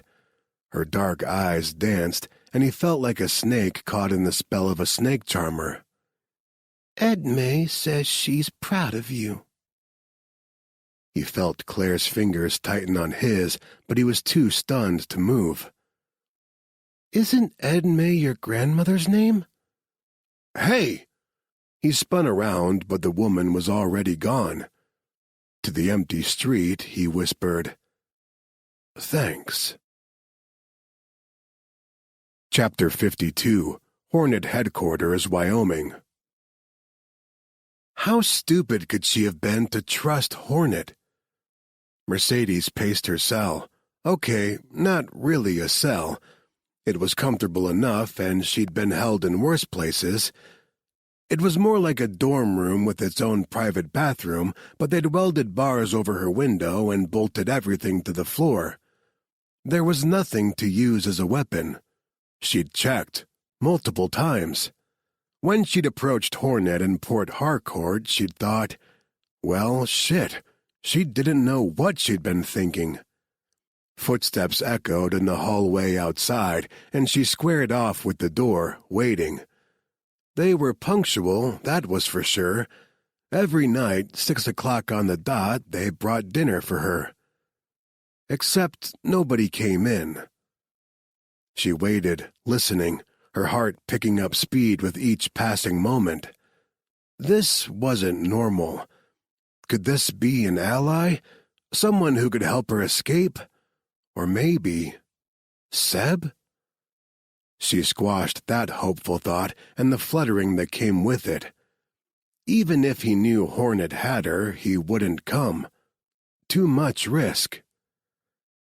She heard a muffled curse and the door swung open. She backed away because, no, this was the last person who would ever help her.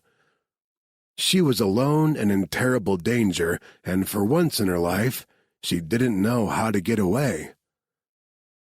Marcus D'Angelo stood in the doorway, a gun pointed at her.